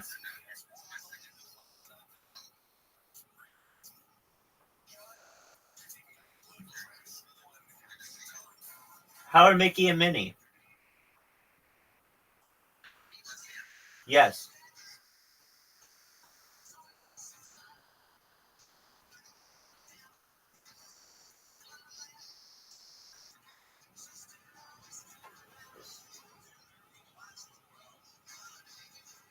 Oh, no shit. You're really going to show me them.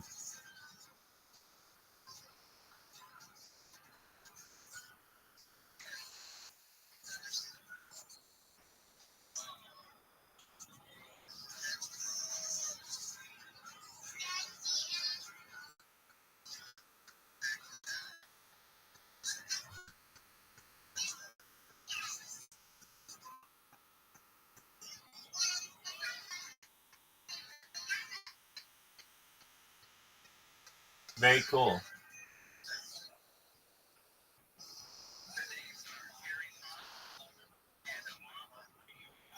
Obama's the girl.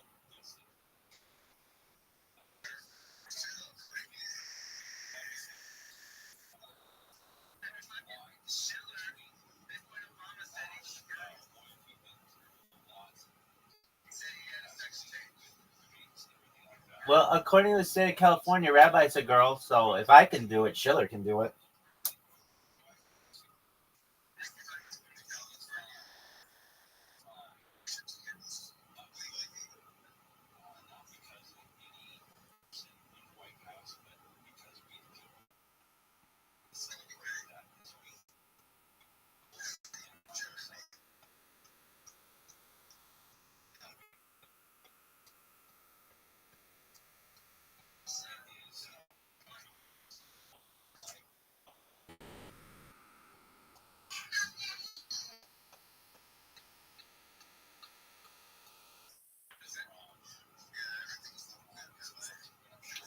That's good.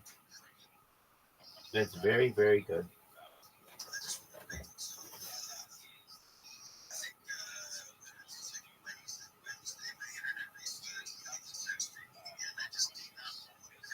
Doug, let's talk about that.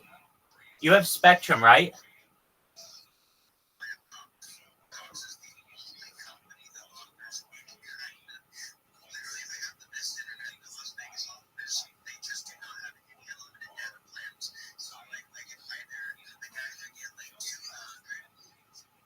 Doug, just 1 second. Just 1 second. I looked it up, and I'm not saying that this is incorrect, but you have to check a few things. For you to be able to say that this is the only internet that allows unlimited, I just disagree with that because Starlink will let you.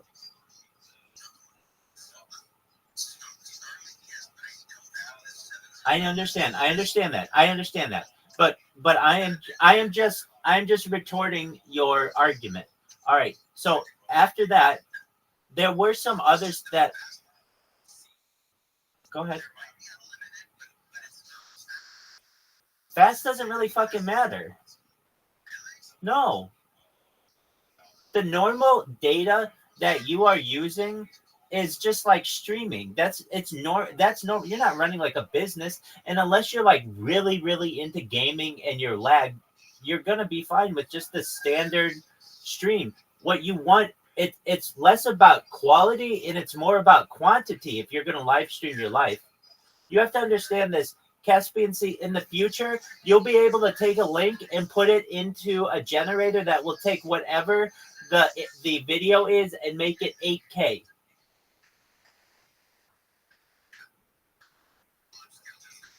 Exactly.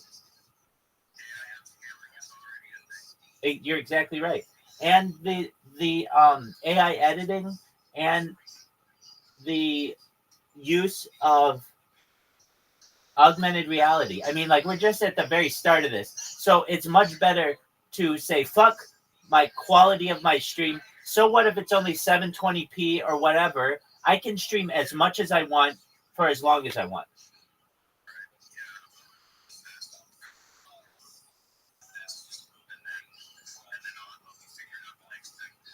And let's look at it this way.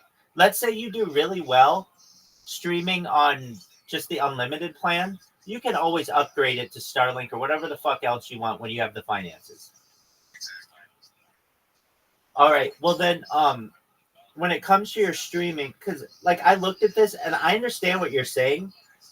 Las Vegas is a strange market, and it's like I was looking up Spectrum, I was looking up Xfinity, all of these places, and it's like, yes, we have unlimited unless you're in these certain metropolitan areas, and Las Vegas just happened to be one of them. I don't really understand why a city of like now what? It's close to 2 million people doesn't fucking have adequate internet.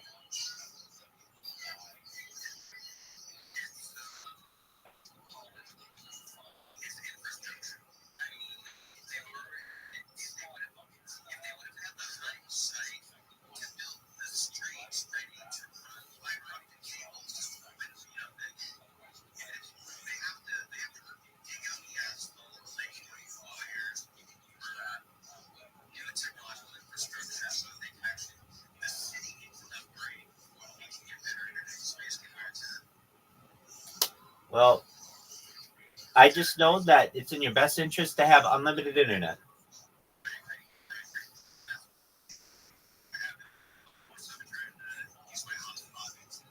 Yeah, I know that doesn't work that well though, usually, does it? Exactly.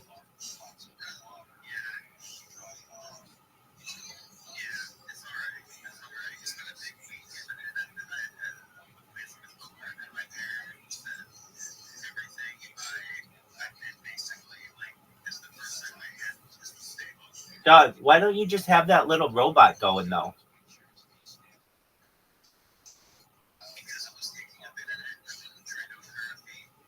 Yeah, but even for like $15, your fee, it might be worth it to you. I don't know, depending how much it depends how much bandwidth it's using, and I understand. Just hold off on it for a few days.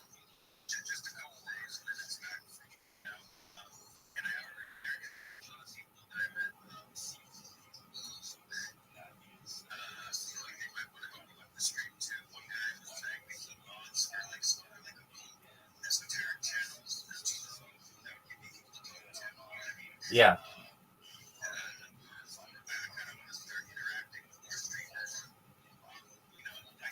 Doug, here's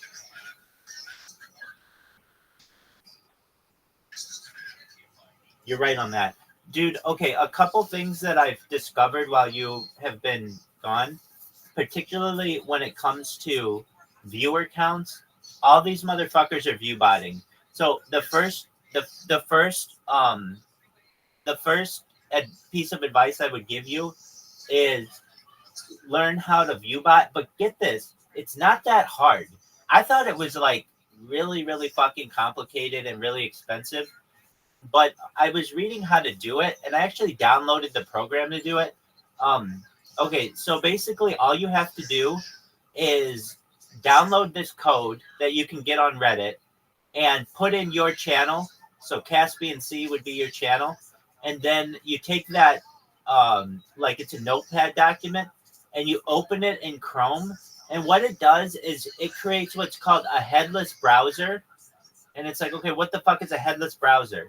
A headless browser is a browser that doesn't have any of the buttons on it. So it doesn't have to deal with any of the user. Yeah, exactly. And so the GPU, it's just the code. So basically all it does is just raise your viewer count to whatever you want it to be. It's just all you have to do. If you want 100 people to watch you, you put 100 lines of this code in. If you want 500 people to watch you, you put 500 lines of this code in. And does it work? I wasn't going to do it on my own just because I didn't want to fuck with it, but I could see the potential, and I thought my time was better used in doing the bots that I got them, because I'm not streaming on Kick, but I'm sure it could work for YouTube and some other things. But it really got me to thinking that that's the only way to compete with these people.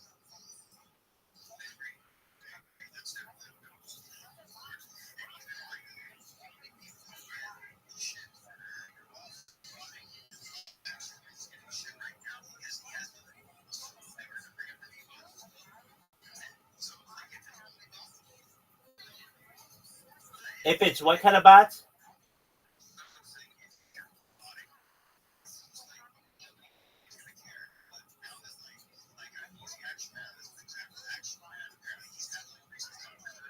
Yeah.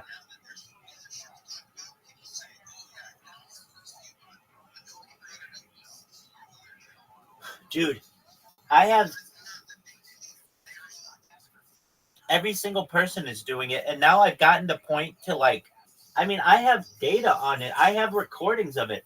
I go into people's channels and I record them, and it shows when they're on the big board, when they're on the front page, it shows 2.6 thousand people watching them. And then you go into their chat and it's 8 people, not just their chat. It literally shows the number of 8 people, telling me that the two numbers aren't connecting. But it's like, all right. And the other thing is the punishments of Kick are really weak.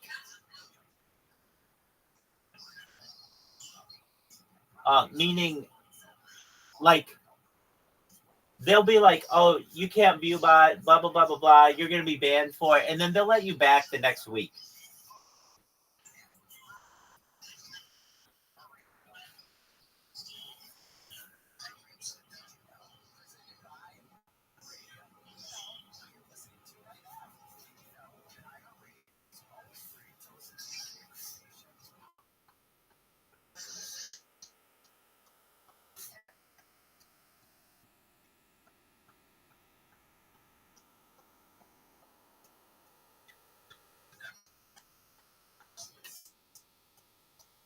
Right.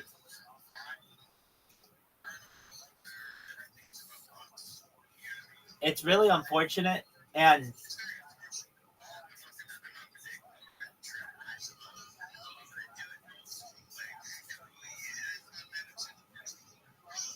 no, I mean, it's incredible to me that like a big influencer, they can post something and within 2 minutes they got tens of thousands of people who have liked it. And it's just like, that's not realistic how that happens. Yet those people will never get any kind of punishment. Yet the people who do get punished are the people who are like, okay, well, I'm going to try with 5 different people just to get some kind of like attempted organic engagement from people. And it's like, oh, you're botting, get out of here.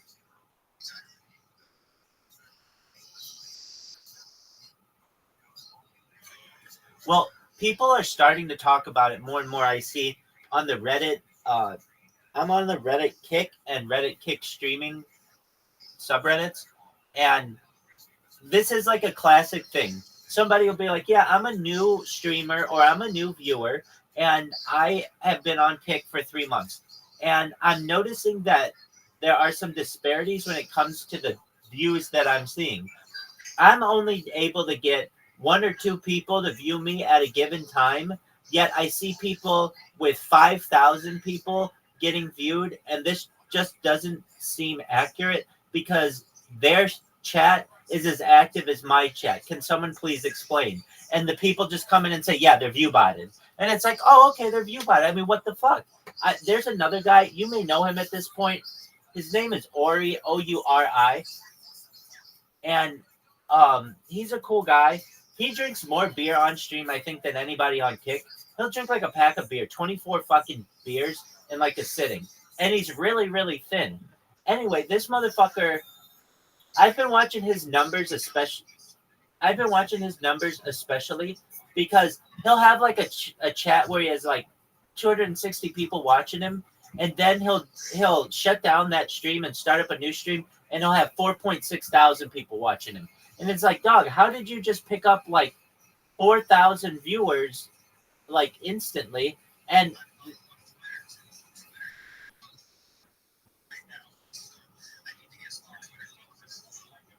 yeah, but still, when he does that, that's the 200 people who are watching him, not the 4.6 thousand. Because then I asked him, it was right before he was going to bed, and he was literally in bed with some chick, and but like they weren't doing anything. It was just like a dead stream, and he had like 400 people watching him.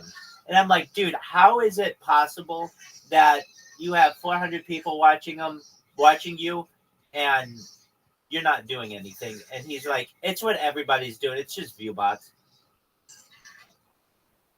And it's like, all right, well, if that's how it is, then you shouldn't punish people for view botting. The way that I understand it is there are like your huge influencers have connections with their agencies, and their agencies have connections with all kinds of view bots. And whenever you sign a deal with one of these people, it's like, all right, every time you post something, these bots are going to blow it up. But the thing is, nobody accuses those agencies of view botting. But when a small time creator does it, that's when they get you. And it's like, what the fuck? There's no way to compete. And it's basically a way to drown out any kind of dissent or to drown out any kind of minor influence that you don't want going against the mainstream.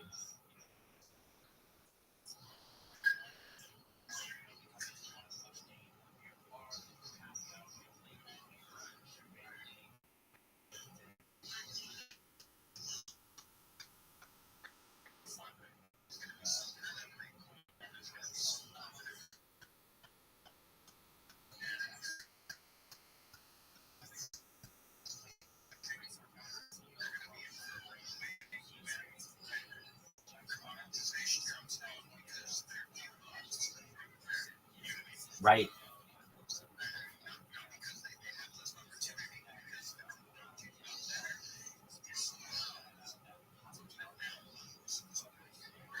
Well, so advertisers are getting smarter, and they're not any longer. I mean, they still are. They still say, hey, if you have a lot of viewers, we want those eyeballs, so we'll advertise with you. But a lot of them are saying, we want to see interaction with your chat. So it's not just about how many viewers you have, it's how many interactions per minute you have. Because that tells us that people are really live.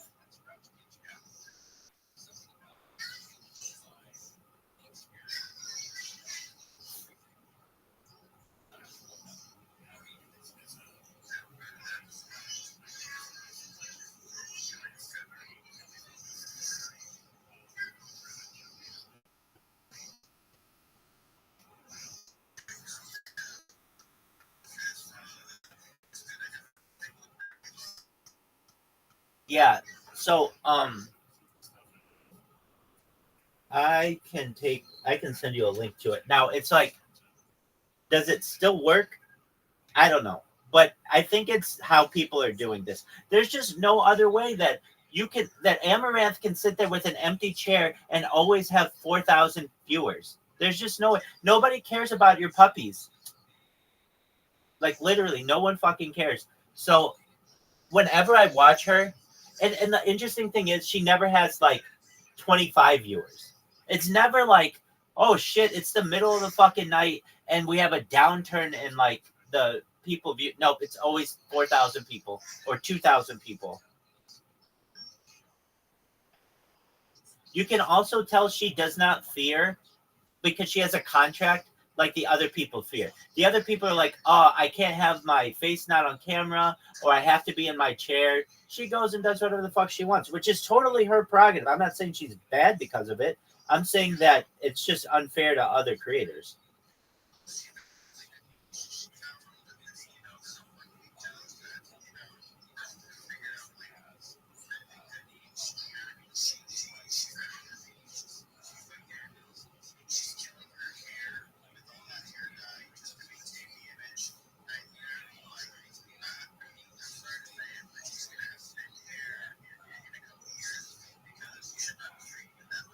She's fine. She's going to be worth hundreds of millions of dollars. She'll be fine.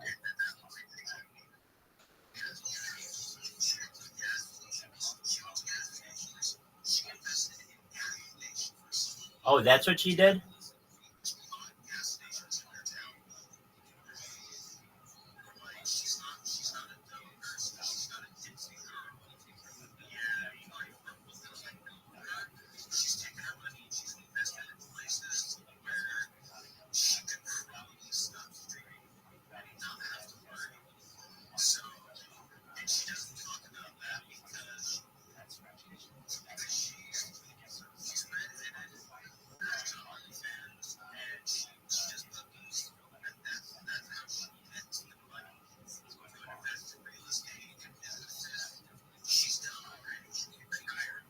Right.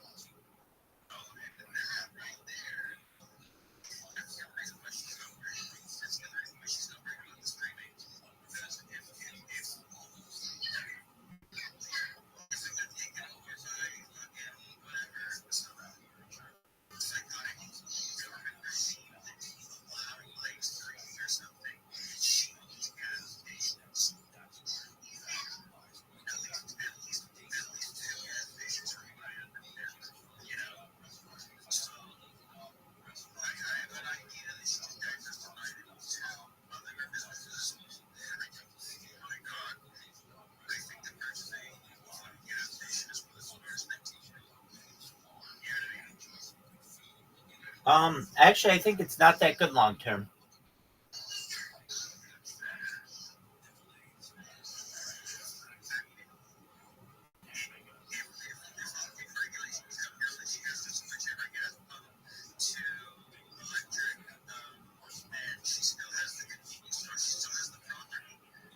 Yeah, no, I'm not saying it's the worst idea. I'm just saying, like, if you have to change over in 10 or 15 years, you just know that you're going to have that cost.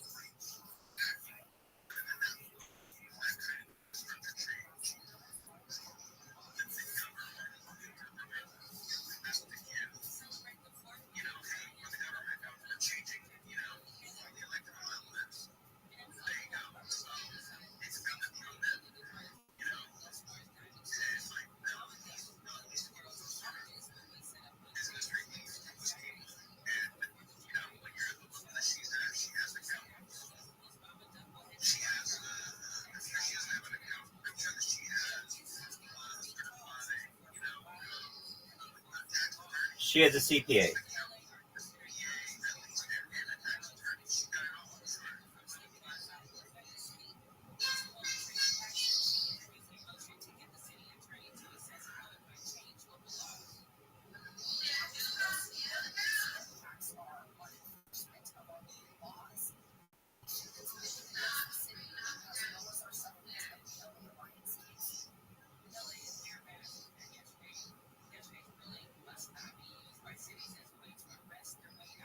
You know, I looked for that ViewBot thing now for the last like 5 minutes, and I can't find the thread, but I can find like 30 similar threads, which is just create a headless browser in Selenium is how you do it, is one way to do it.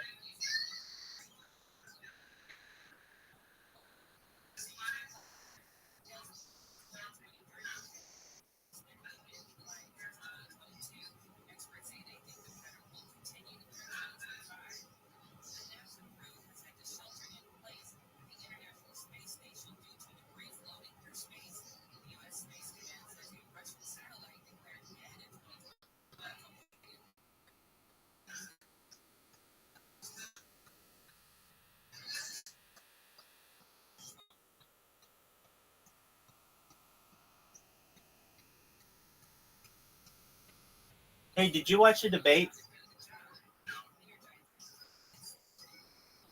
It was interesting that, see, I watched the debate on Kick, and I'd say of the top, like, 25 streamers, 23 of them had the debate on.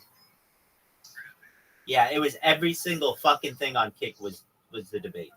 There were a couple people who didn't, and they were, like, not from the United States. Every single person, I would say, in North America who was on Kick, not every one of them, but, like, a lot of them. I shouldn't say North America, at least the United States. It was incredible to see. And another thing that was incredible for me to see is to see the numbers that people produced during it. It was definitely the most popular night I've seen on Kick, like numbers-wise. You had people with like 40,000 viewers, 60,000 viewers.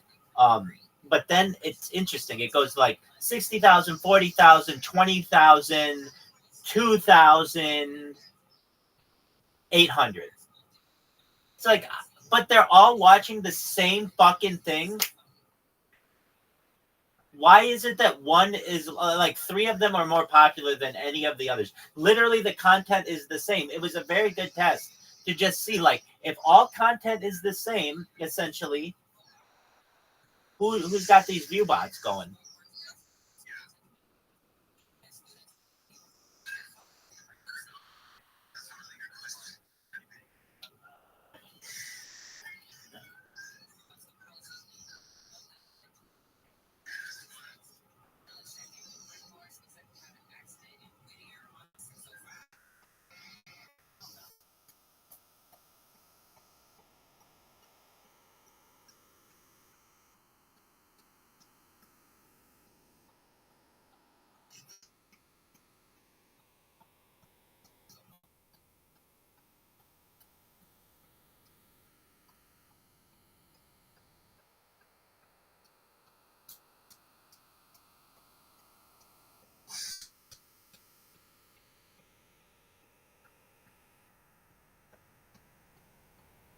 Mr.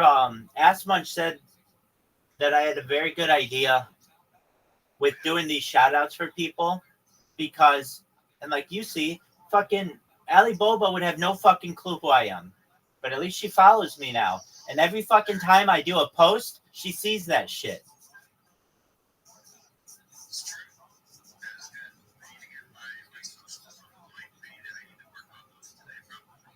All right. Where's your... You still haven't shown me your fucking LinkedIn or your Linktree yet.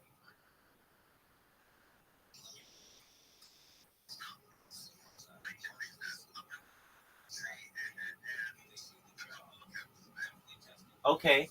Hey, dude, dude, yeah, then do that. That doesn't take a lot of data. Hold on a second. You need a Reddit and an imager.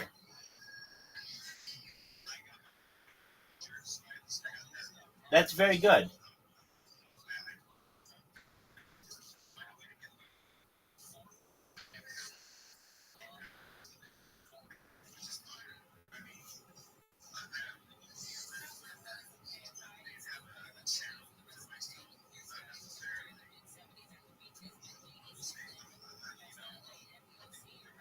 Dude, I'm going to just tell you this right now. You're going to create your fucking LinkedIn or Linktree or whatever, and every single time I'm going to be like, all right, do you have a Flickr? All right, do you have a Snapchat? All right, do you have a fucking everything? Until you have everything that I feel you're solid with, and then you go fucking put it on your what do you call it? On your link on your not only on your link tree, but on the about page on your Kick streaming page. Dude, you're gonna be a really big streamer though if you have that bot going. Just like I see how people are when they have just a lot of followers. People will be like, oh, I'll follow this person, especially because it's a newer platform and there aren't that many people who have a lot of followers.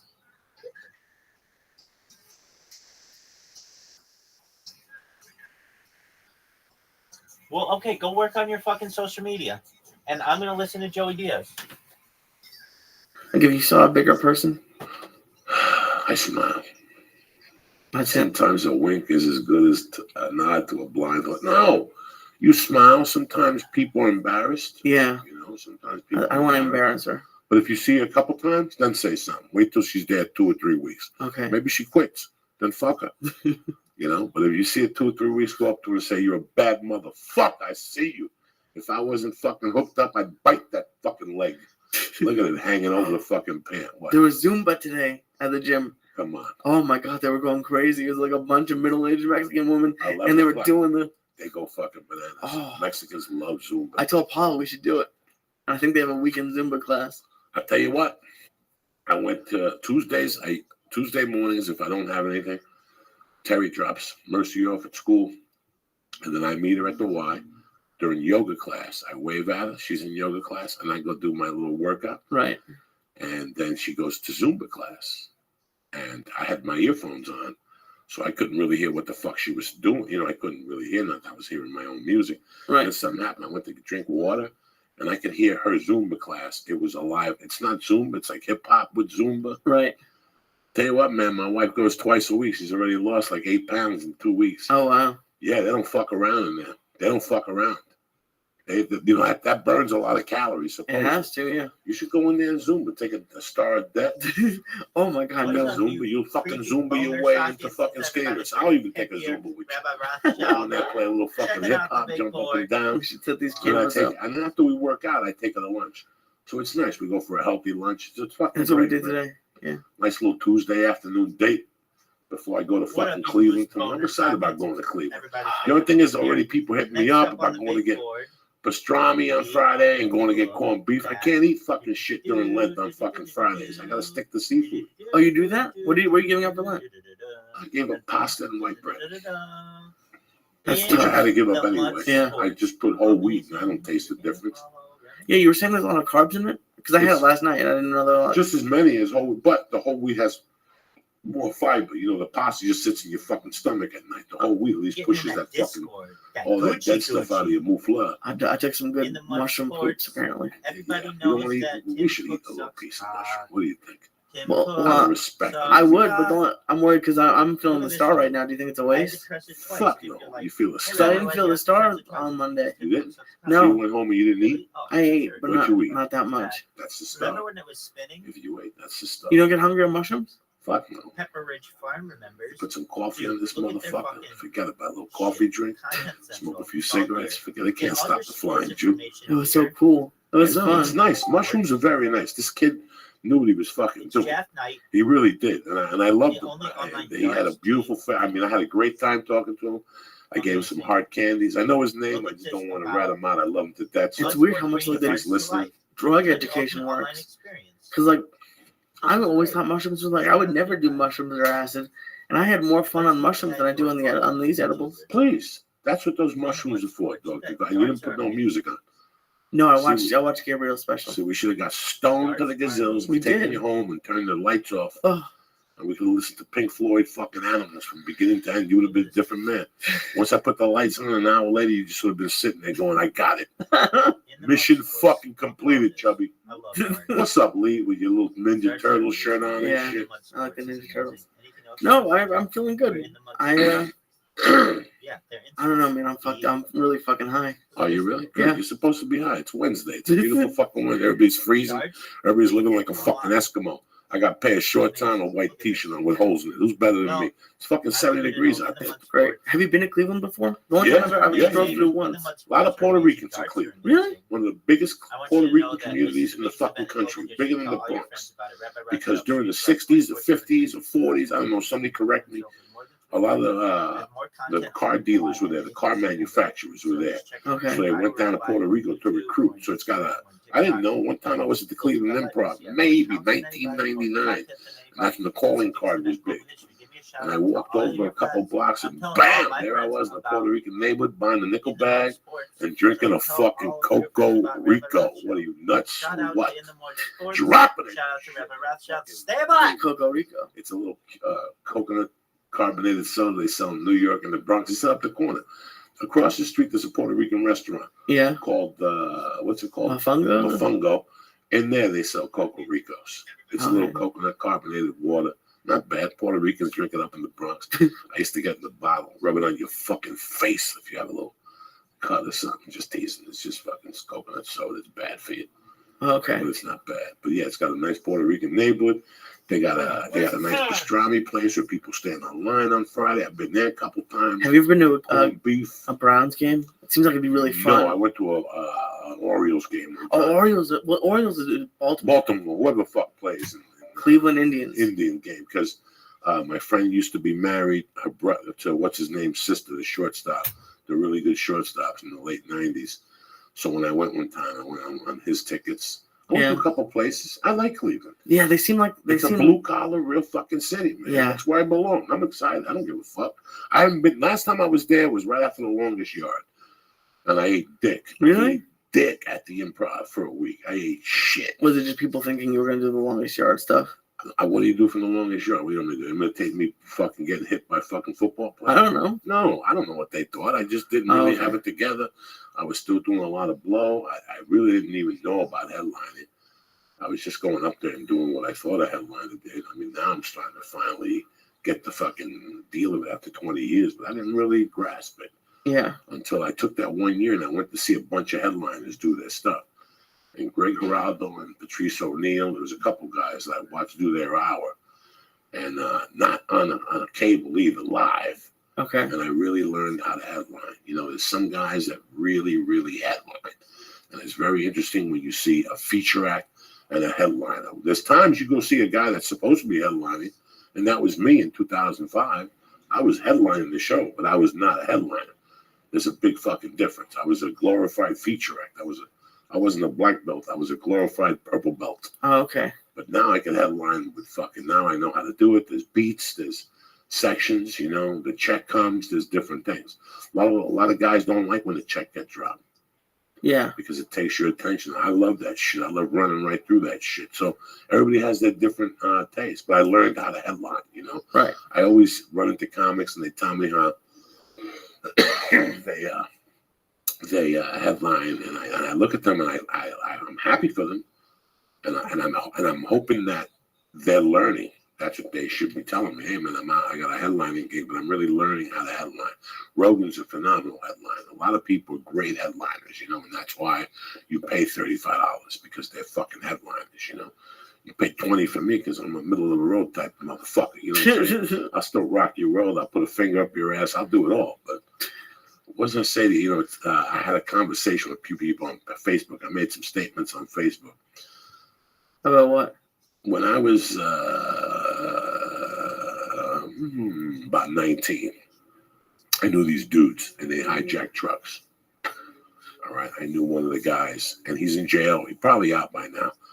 I knew a chick that he'd call her. He used to pay her $1,000 a month to call her and talk dirty to him on the phone from jail, this kid, right? But anyway, I knew these guys, and they hijacked truck. And one time they took me to hijack a truck. And the one time I went, the cops came and asked me questions and shit. They hijacked a truck in Jersey. I was a young man. I didn't know what I was doing. I didn't even know what hijacking was, guys. So, you know. But he got arrested about 6 months later. And I was very happy that I wasn't hanging out with him. You know, I just knew him from high school. And he got arrested. And one day I get a call if I could help out with a plan they had. How was my driving?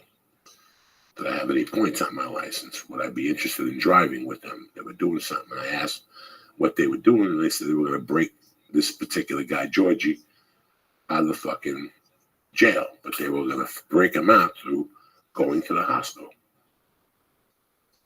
So what he would do was he would tell the hospital staff he had heart problems. And then when he'd get to the hospital, he'd get permission to call the attorney, to call his family and tell them what was going on. The attorney would call his friends and say what hospital he was at. And they'd stake out the route.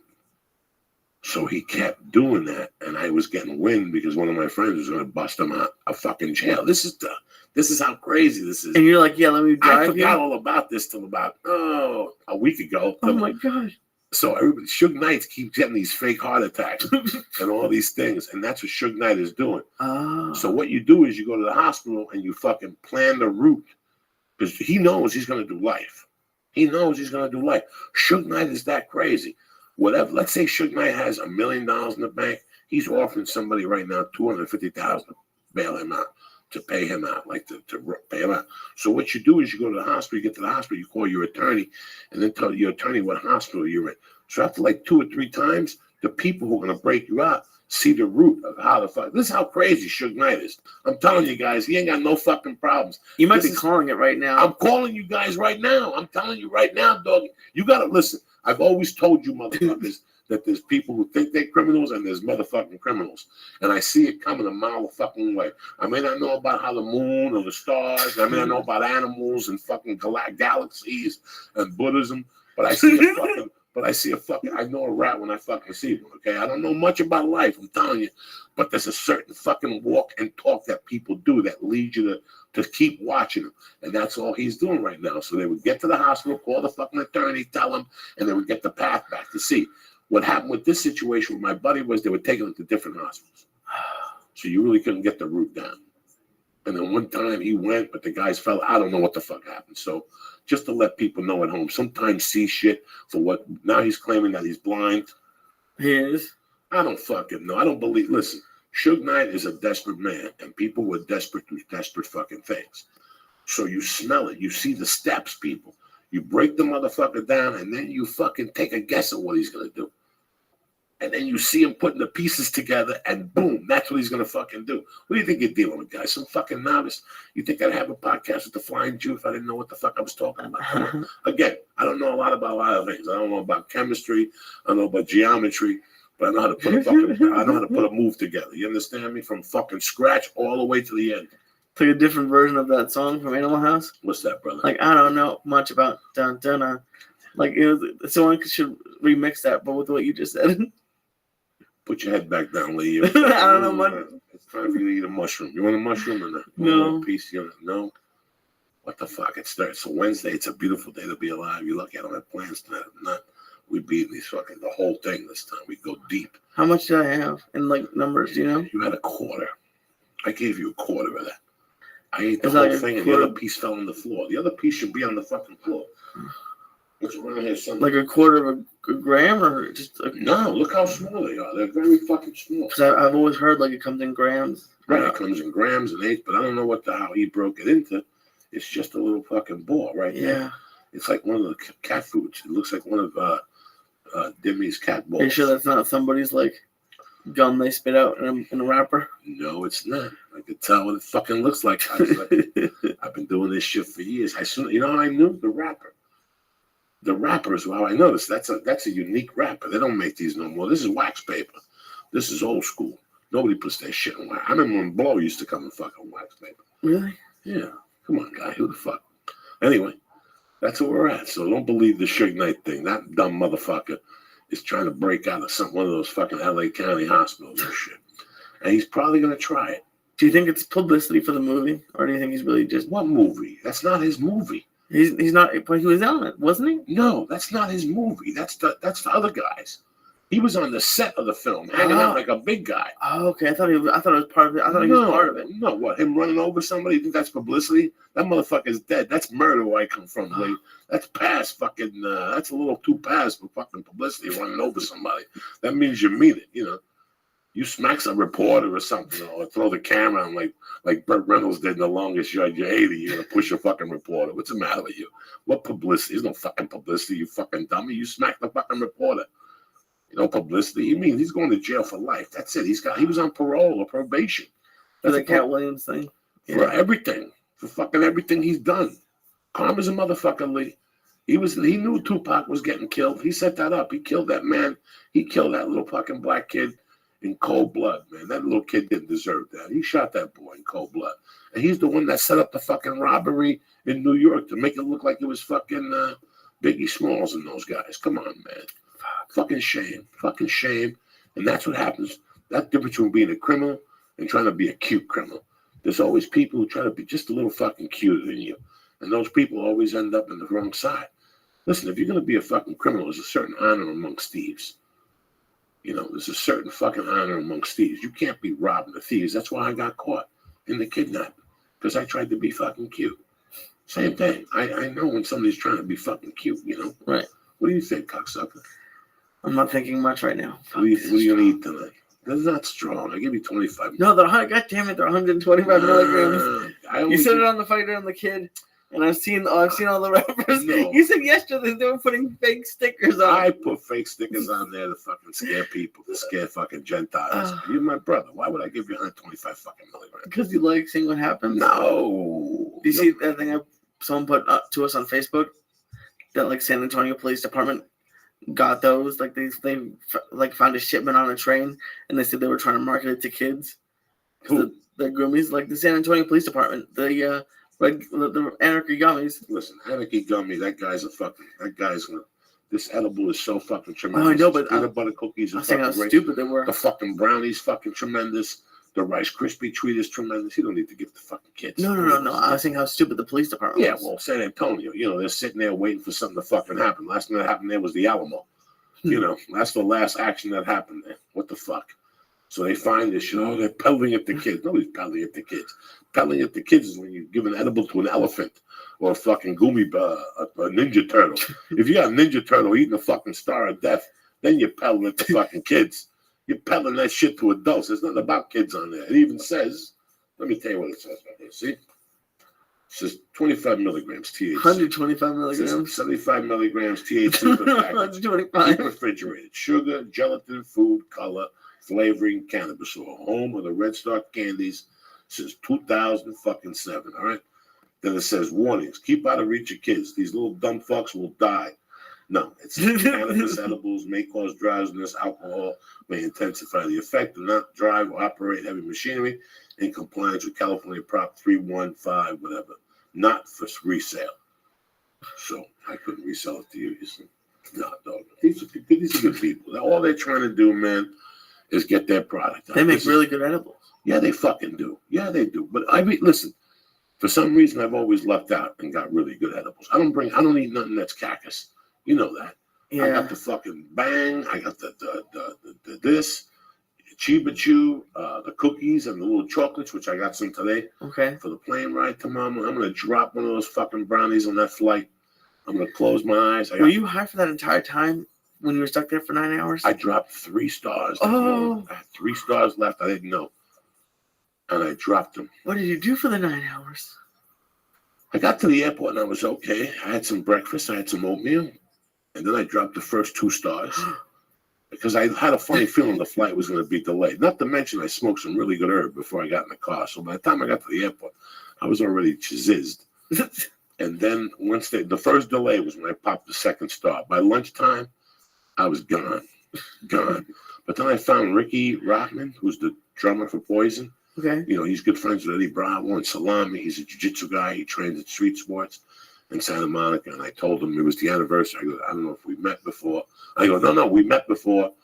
But I don't know if you remember me. I just want to say hello. I was with Hegan's workshop that time. And he remembered. And we talked until the plane came. And then we even talked on the plane. I got upgraded. He got upgraded.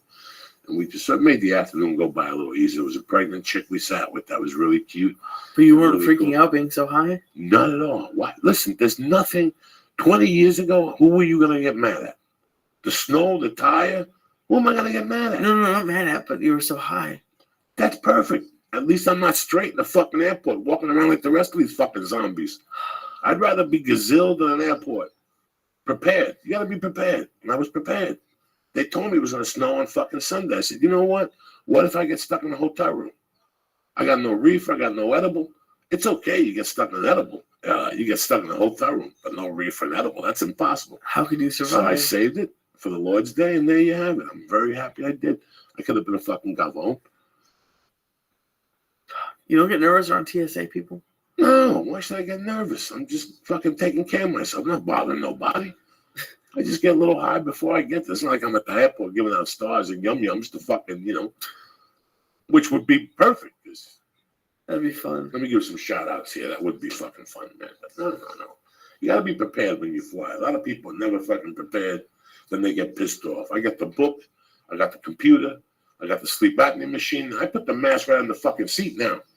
I found the plug now. It's over. I don't fuck around. I get, sometimes I get on a plane. I'm so fucking stoned. I can't do nothing. I got to sit there like a mook. Now, no, it's over. I go upstairs. I take the mask out. I plug it in. It's over. It's nappy nunu time for about an hour and a half now. I'm going to sleep tomorrow morning fucking too. I'm going to get gazilled before that car comes tomorrow morning. By the time I get to the airport, I'll be on fire. Like Madonna in 84. Boom. Cleveland, here I fucking come. No drama sales, motherfuckers. I want to give a shout out to the impeccable G. I love you. Mikey Armstrong. Chum Kennedy, you bad motherfucking Asian. Brandy Lynn, who loves you more than Uncle Joey. Luke Miller, Jordan Stevens, Oscar Morales, and Sandman, a.k.a. Andy, you bad motherfucker. You. Who's better than you guys? The fuck? Why are you looking at me all weird like, No, I forgot to give you credit. Doing that $30 upgrade on Virgin made such a difference. It was so cool because I got priority through security, and then I was in row 4. So I got off the plane in no time. It was totally worth $30. Who takes care of you like Uncle Joey? I'm gonna give you bad information. Listen, sometimes I may appear like a fucking bad guy, when I talk to Lee. I love Lee like a fucking son. And I don't want Lee, you got to fucking get into it. I want Lee to live this fucking... I was telling D'Agostino last night. D'Agostino went to the store with me. And after my long day yesterday, I told D'Agostino that I get really frustrated sometimes with you and him. And a lot of the young men that age. Because sometimes I think like even me with you, sometimes I think like I'm holding you back. Like why? I don't know. Like at 26, I want you motherfuckers to do it all. At 26, if I could do it all over again, I would do it all. I would try it all. I don't ever want you guys not to try it all. That's all you owe yourself. You really do. You really fucking do. If I could do it all over again, do you have any fucking idea? If I could make a list now of all the things I wanted to do, all the things I wanted to try. I never learned how to play the guitar. I never fucking did this. I never surfed, I never did a lot of fucking things. I would try all those things, Anybody could fall in love. Any fucking idiot could get a girlfriend or a boyfriend. But to really fucking do what the fuck you want to do, I told D'Agostino, like when I was talking to Veneria yesterday in the morning, I thought about how crazy our lives were. There was no sleep. And it wasn't about drugs. It was just about, we were that close to New York. It was, I don't know what it was, but we were inseparable. I was always with somebody. We were always going somewhere, We didn't have any money. I had a couple $100 from selling pills or something. I didn't have thousands or nothing like that. You had $150 and you did things, And I'm saying I didn't do all those things. I didn't do them. I wish I was fucking 26. I sit down and make a fucking list, man. And say, these are the things I'm going to try by the time I'm 32. And then when I'm 32, this is my other list, And do like 2 things a fucking year that you really wanted to do, I understand. I see what you're saying. Sometimes I feel bad. And I told D'Agostino, I go, I wanted to run a restaurant. I wanted to do a lot of fucking things, that I didn't try. That because I was too caught up in drugs and stupidity and being a dumb fucking criminal that I wish I could have had the experience to do. I was watching the other day, I was going through the channels and Grudge Match was on. It was at the end. And Stallone went to eat and he saw the black guy they fired. And he goes, what are you doing? And he goes, man, I always wanted to be a waiter. What a better time to try, people lose their jobs or they think it's the end of the world. No, that's the universe telling you this is the time to try what the fuck you want to do, regardless of what anybody fucking thinks of you. Right. Or regardless of how you live. Just prepare yourself. If I was a young, like I told D'Agostino went out and got himself another girlfriend. I love her. She's a great kid. But if you really want to get into comedy, I told D'Agostino, you should have came to my house and go, here's $100 a month. I'm going to fucking live in your closet when I'm in town. I'm going to put my shit here. I'm going to live in your fucking closet. And I'm going to go out there and enjoy comedy and travel and fucking meet people and get in the car. If I was 26 and I wanted to be a comedian, I'd get just the right amount of car, like I did for a little while, like Stanhope. Everybody wants to wonder why Stanhope is so good, because he got in the car, he filled it with everything he would need, from granola bars to foot warmers to a toenail cutter to a pillow, and he got on the road. He went and lived his fucking dream. That's it. There was nothing holding that fucking savage back. Nothing. And I tried to duplicate that for a while. I didn't know that's what you had to do, but I figured in my mind that's what you had to do. You had to commit and sleep in your car and see what you go through. Nobody wants to go through that fucking nightmare. But I figured the quicker I did it, the quicker I'd get out of that zone. I lived in my car for like 4 or 5 years. It happens, 3 years. That's why I'm doing this now. I thought about that because I keep getting asked now if I'm going to propose to Paula. And it's not that I want to be with anybody else, but it's just, I feel like if I'm going to do this, I couldn't do it if I was married or had a kid, or it'd be harder to. So it's one of the reasons. Paula's a good lady. Paula's got how much longer in school? A year and a half. A year and a half. And then another year of fucking working under somebody taking shit. That's 2.5 years before Paul is even going to see daylight. You know what? What's she going to do with you anyway? What's she going to do with you for the first year out of college? You're going to be working 80 hours. She might as well be staying at her mother's house. Seriously. Listen, if you're in love and you're going to get married at 25 or 26, I want you to be in love. Don't get married because you think you got to get married. Marriage could be any time. I'm not anywhere near ready for that. You can marry a motherfucker any fucking time, and that's what, it works for different people. It doesn't work for everybody. Right. It didn't work for me, but how much effort did I put into my fucking marriage? Not much. I was a stupid 26-year-old. I thought, all you got to do is fucking pay rent and she'll do the laundry and cook your meal. Got to put work into your fucking marriage, Yeah. I'm not ready for it. She's really cool about it. She doesn't really what the fuck she knows? She knows. You got no time right now. You got shit to do and you got to make your way. Who wants to marry a brokester anyway? Right. You don't want to fucking marry her and then realize you got to go back to editing 6 days a fucking week. Right. Right? You want to do it and then nobody's seeing nobody. Nobody's seeing nobody. And then what? Then that's the beginning of the fucking end. Yeah. That's the beginning of the end. Her job is going to be minimum. Like her light week is going to be 60 hours a week. Yeah. Until she starts making Guinness and she can choose and pick clients and until she picks her practice. It's going to be, 60 hours a week minimum. Yeah. Right or wrong, minimum.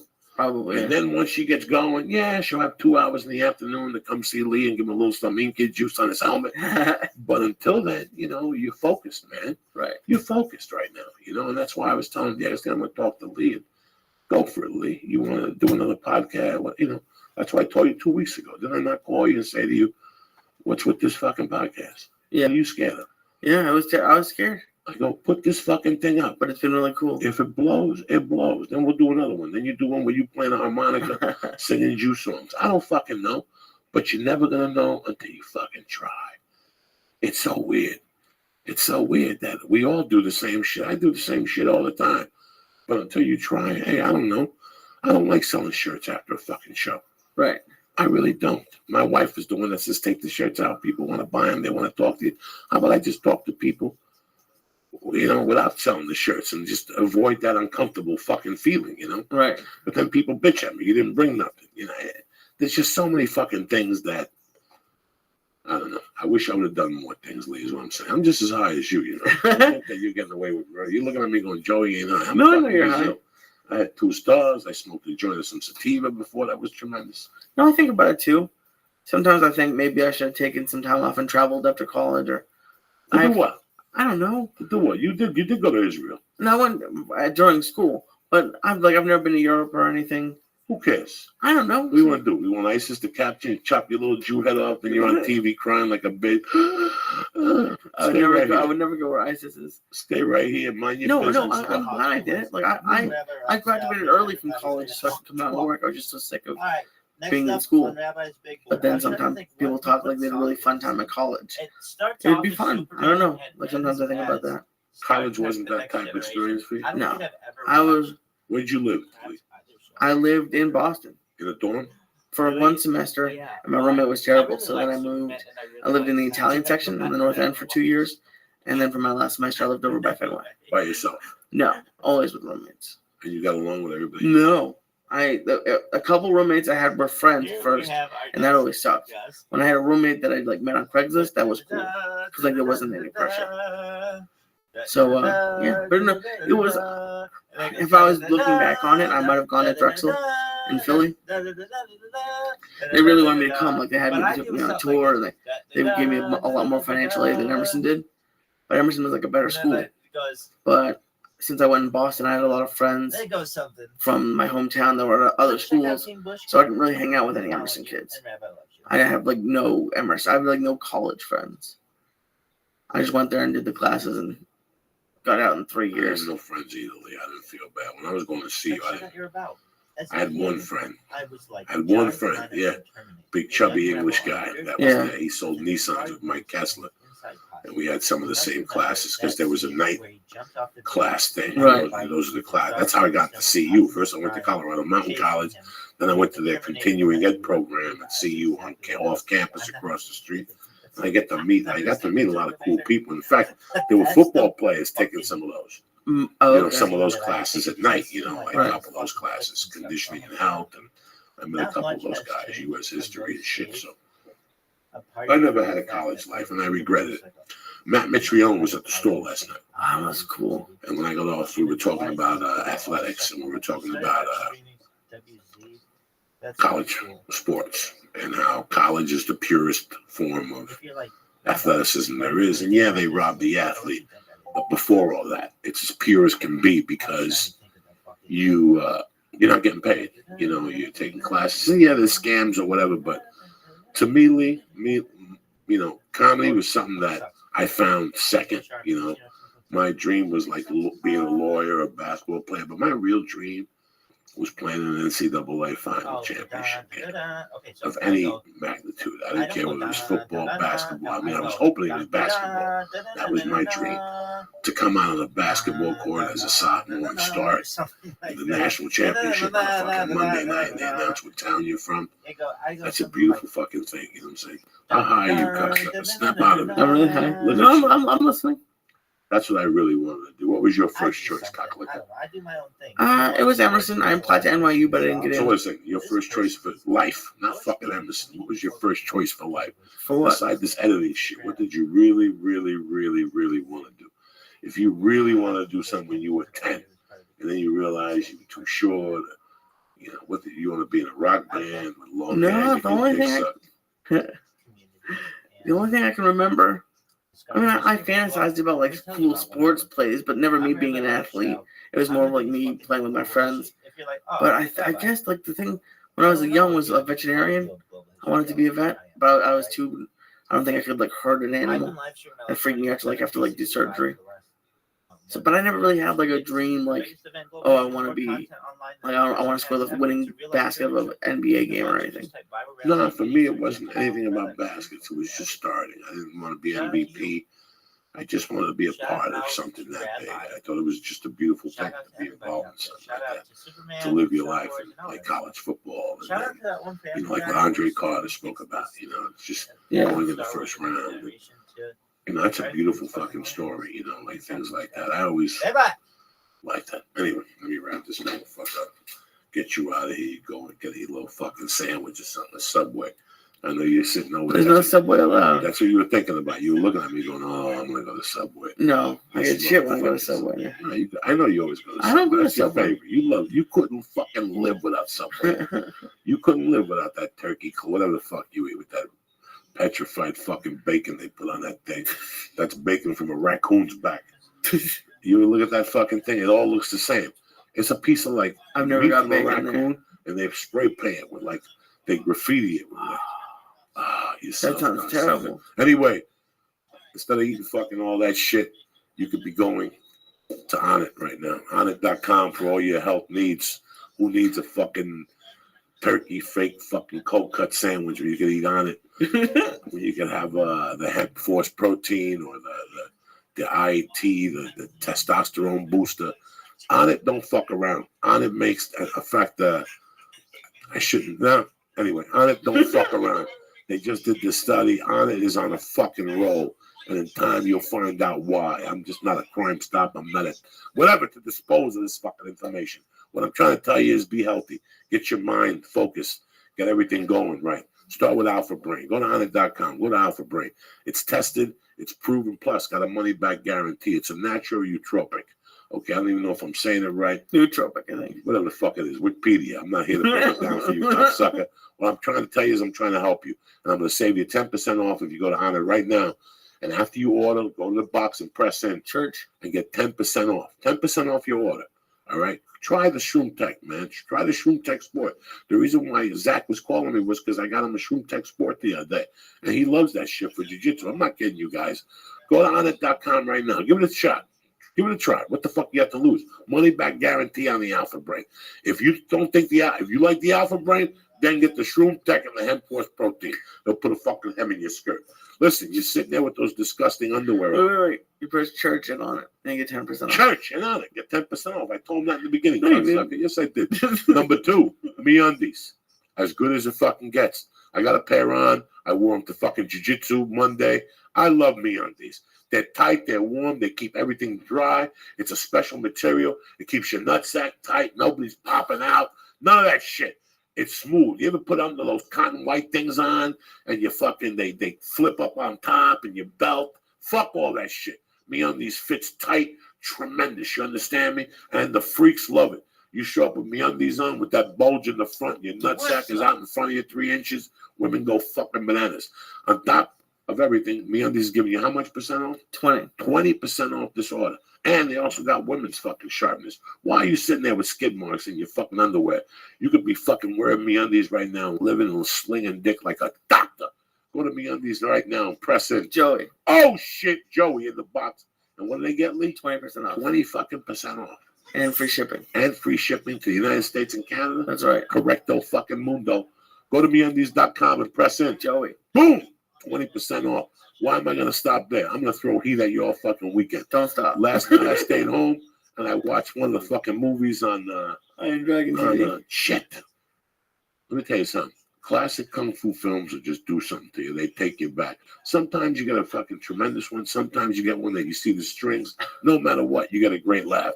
Here's what I'm saying to you. Go to IronDragon.com. Whether you're a classic martial arts buff or you just want to get started, this is the way to do it. This guy's only competition is nobody. He's doing something that nobody else is doing because he got in 4K motherfucking technology. And he's adding stuff every day. It's just not martial art films. It's fucking honor films and instructional films. It is a tremendous channel. A Roku channel. Go to IronDragonTV.com right now and press in. Joey, get 2 free fucking classic kung fu films. I ain't fucking with you. Number 4.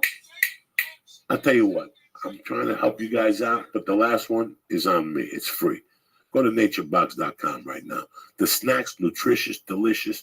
They taste good. They come packaged. You can reseal them. You don't ever have to go to that fucking vending machine and eat those fucking hydrocortisone fucking potato chips. You're swollen and shit, floating around like a fucking mamaluka. Yeah, you don't need that shit. Go to naturebox.com right now. You can pick 5 free bags and you get free shipping sent to the house. No, correct me. It's $1.97. Oh, Jesus, you're getting a free fucking box. You got to pay $1.97. Less than gas and now. you're still fucking bitching. You're like the fucking fat lady with the arm under her armpit is bitching because she got no fucking bread. So go fuck yourself. Go to naturebox.com right now. Those snacks are tremendous when you're sitting there at night. Those sesame sticks, the chocolate bomb, the plantains.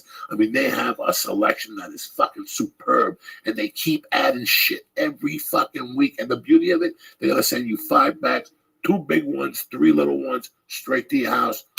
Gratis for the first time, just to let you know what they got. Who does that? When was the last time you went and bought weed? They gave you a joint until you come back. When was the last time you went and got your dick sucked and somebody sucked and said, come back and pay me later? Nobody does that. This is to show you the confidence in their product. Go to naturebox.com and press send. Joey. Boom, and get your free fucking sample box sent directly to your house. So you got On It, MeUndies, Iron Dragon TV, and naturebox.com. Who's better than you, Lisa? Yeah. Nobody. That's what I'm saying to you, motherfuckers. Like I said, this week I'll be in Cleveland at Hilarities. Tomorrow night, Friday night, 2 shows. Saturday, 2 shows. Come out. We're going to fucking laugh. I'm trying to add some new material. I'm going to be taping my special Memorial Day weekend at the South Point Casino. 3 nights of death, Friday, Saturday, and Sunday. Really? Yeah. And then next week I'm in Sacramento at the Punchline. Then I got a month off. I'm at home. But next week I'm in Sacramento. You motherfucking bad animals. We'll be smoking up there right in that hallway there. You know how we do it. We just fucking stoned to the gills. You were there last time. How much? I went to Sacramento. Yes, you did, didn't you? Oh, San you Jose. San Jose. Okay. You might have to go to Sacramento. Be a good boy, cocksucker. Okay. Put some gel on your head. Do eat this mushroom ball. I love you guys. To everybody who watches the show, thank you very much for watching the afternoon. Our guest canceled today at the last minute. He got stuck at the airport. Fuck him. Maybe he'll do it next week. No, I love the guy anyway. I love you guys. Thank you very much. Have a great weekend. I'll see you Monday with a tremendous fucking show next week. Stay black. Now that the show's over, don't forget to go to naturebox.com and sign up to get your free sampler box of great tasting healthy snacks. Forget the vending machine and start snacking smarter with delicious treats like barbecue kettle kernels. Go to naturebox.com/Joey. That's naturebox.com/Joey.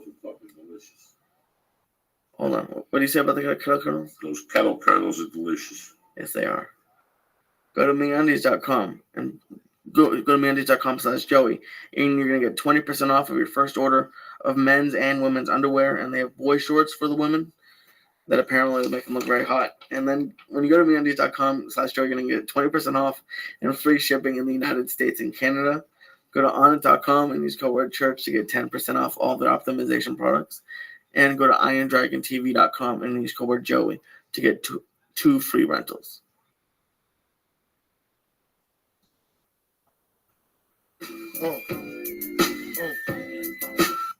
Junior Mafia.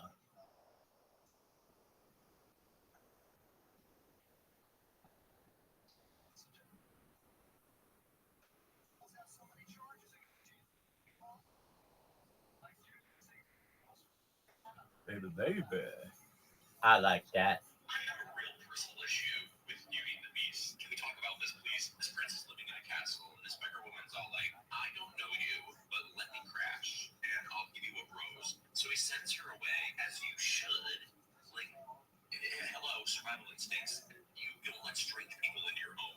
Have you seen the people in this town? Like, these villagers are maniacs. You don't even open the door. You get a ring doorbell, dude. So the woman's like, oh yeah, well, guess what? I'm hot. And now you're in trouble. And I'm turning you into a beast. Now, she's saying it's because she wasn't hot that he didn't let her in.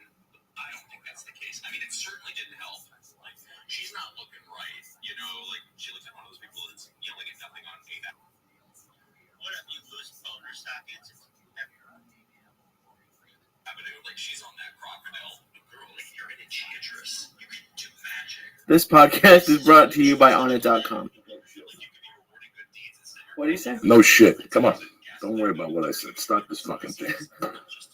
Go to Onnit.com and use code word church to get 10% off of all of their optimization products like Alpha Brain, New Mood, Shroomtech Immune, Shroomtech Sport. It's code word church to get 10% off.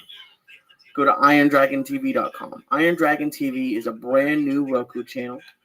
Has all of your favorite martial arts movies from Jackie Chan, The Ip Man, Tai Chi Hero. They have a whole bunch of On-It videos. Go to IronDragonTV.com and use code word Joey, get 2 free rentals. For all the oil and wax smokers out there, go to NailedItLife.com. That's Nailed It Life. They have the premier vapor pen on the market for all the oil and wax smokers, and you get 20% off of your order if you use code word Joey Diaz.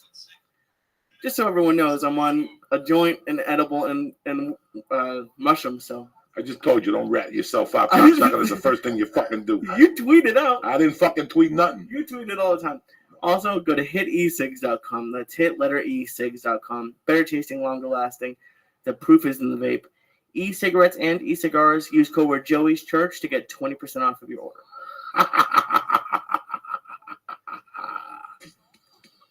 Oh shit. Just when you thought it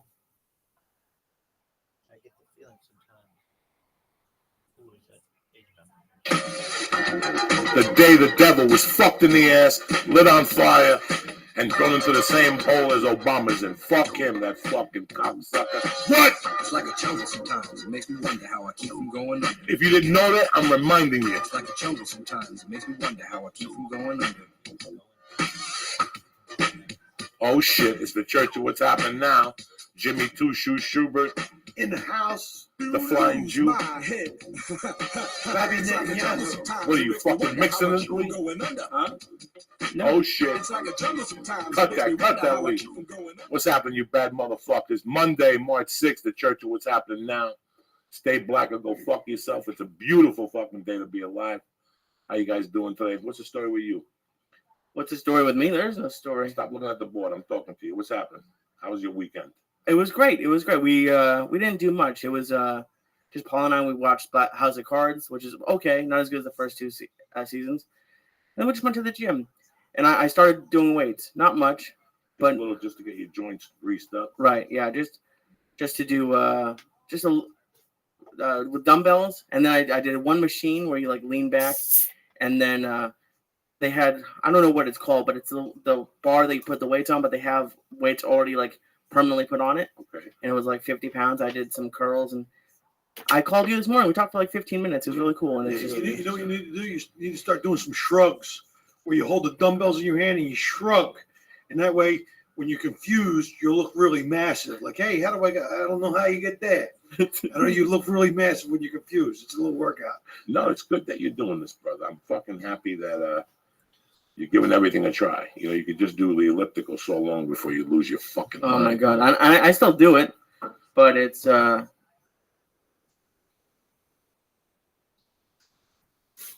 boy.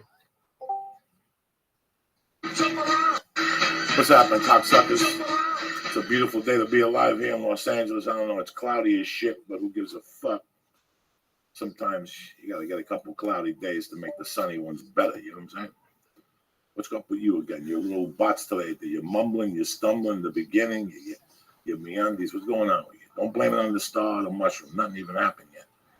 Well, we did go smoke. That's okay. So what? You're supposed to smoke every day. That's why I say that you got to smoke every day so you don't bumble and stumble through your words. What's happening in your words? You go to the gym today, everything's good? Yeah, I went to the gym, got it over with. What's going on in your world? I wish I had more going on. I just feeling great. You released a blog? Yeah, I did the blog, and people really seem to like it. It's because it's something I've been working on for a while. I always look ahead. I never really.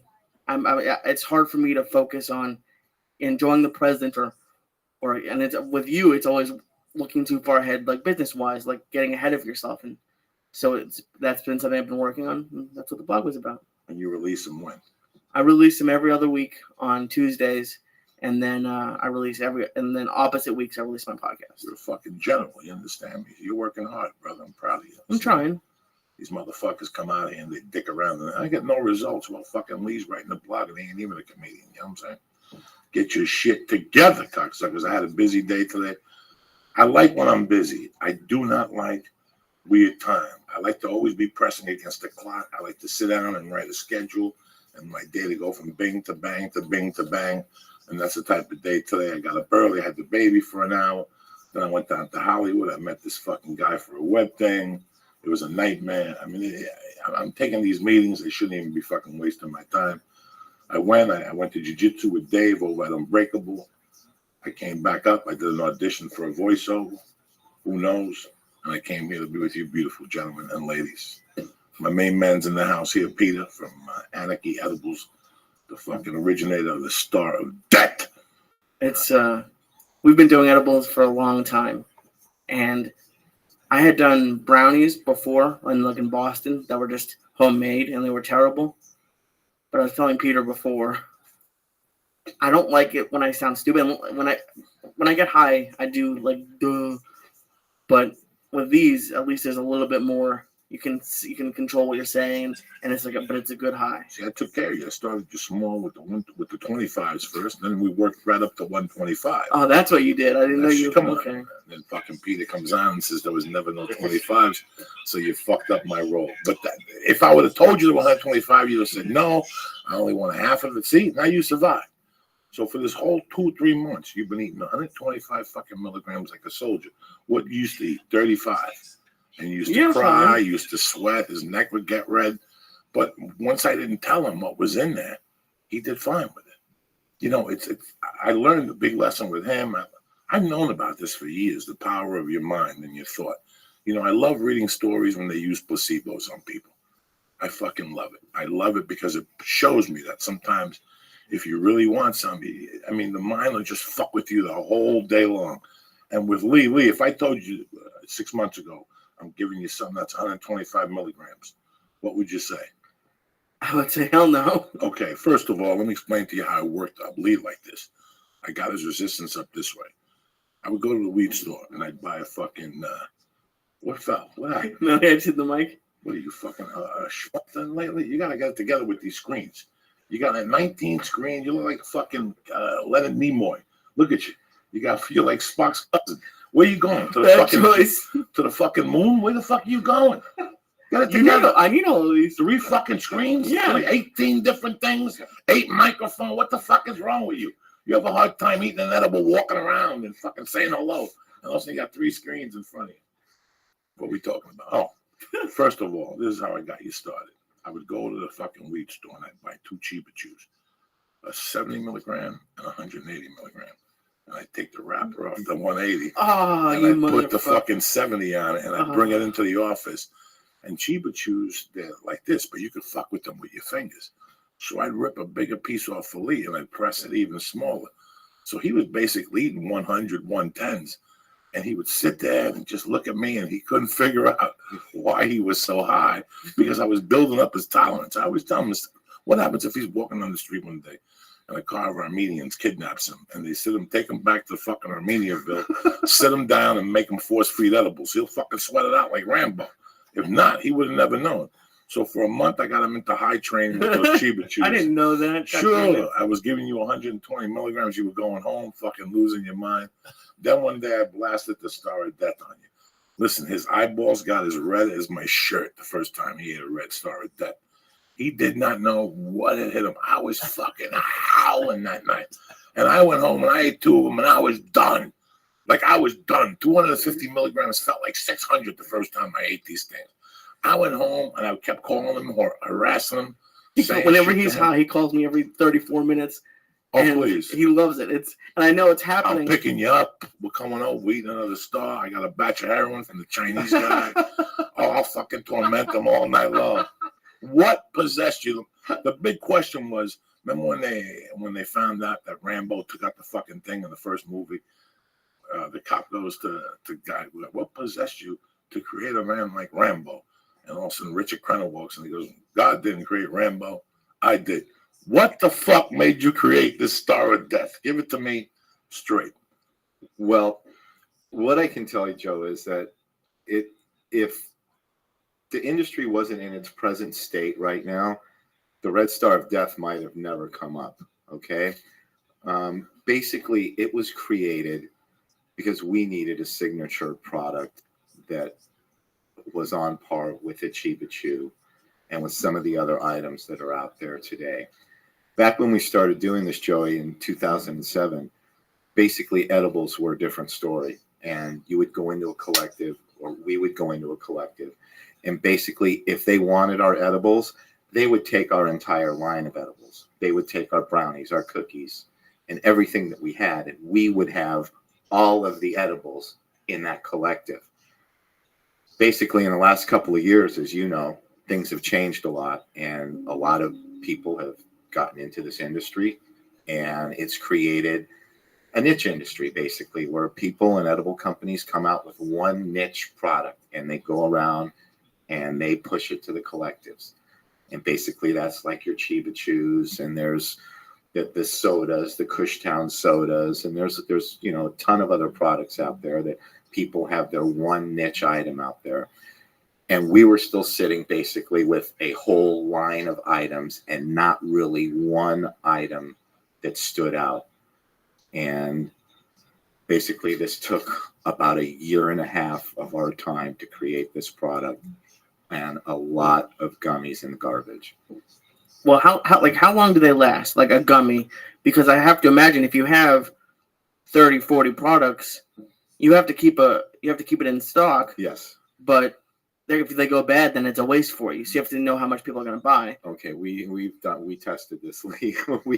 we actually still have the test ongoing, and we have a package of gummies literally hanging from a clipboard in our kitchen that has been sitting there for 8 months and it hasn't molded yet. So and I just meant we're pretty pleased with that. That's great. No, I just meant if you had like 20 products, it would be hard to keep them all fresh because you can't make 100 of each every 3 days or every.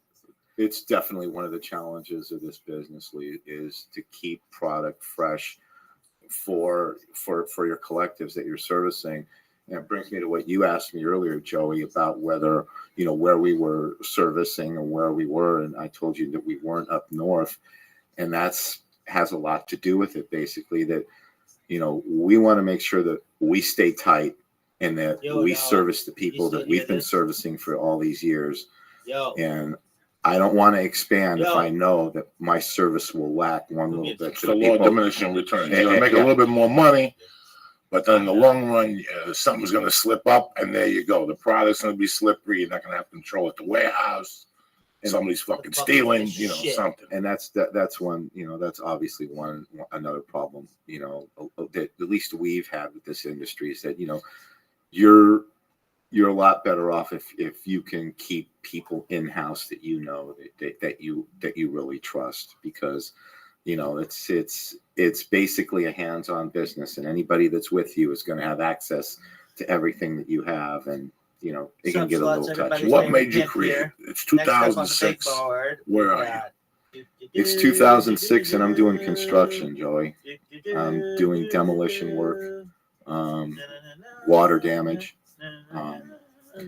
And basically I'm getting old, and I had a business. I had a water damage business previous to this from 93 to 99, and it didn't succeed, and I had to go to work for other people. Can we get one sub?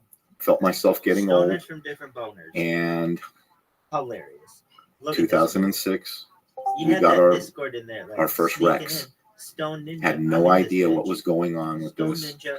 We walked into our first collective, very first time. I imagine when you did it, you probably felt the same. But we walked in, I looked around, and I saw 50 jars of cannabis on the shelves and everything you could imagine that, we dreamt about when we were youngsters, that there would be a store like this.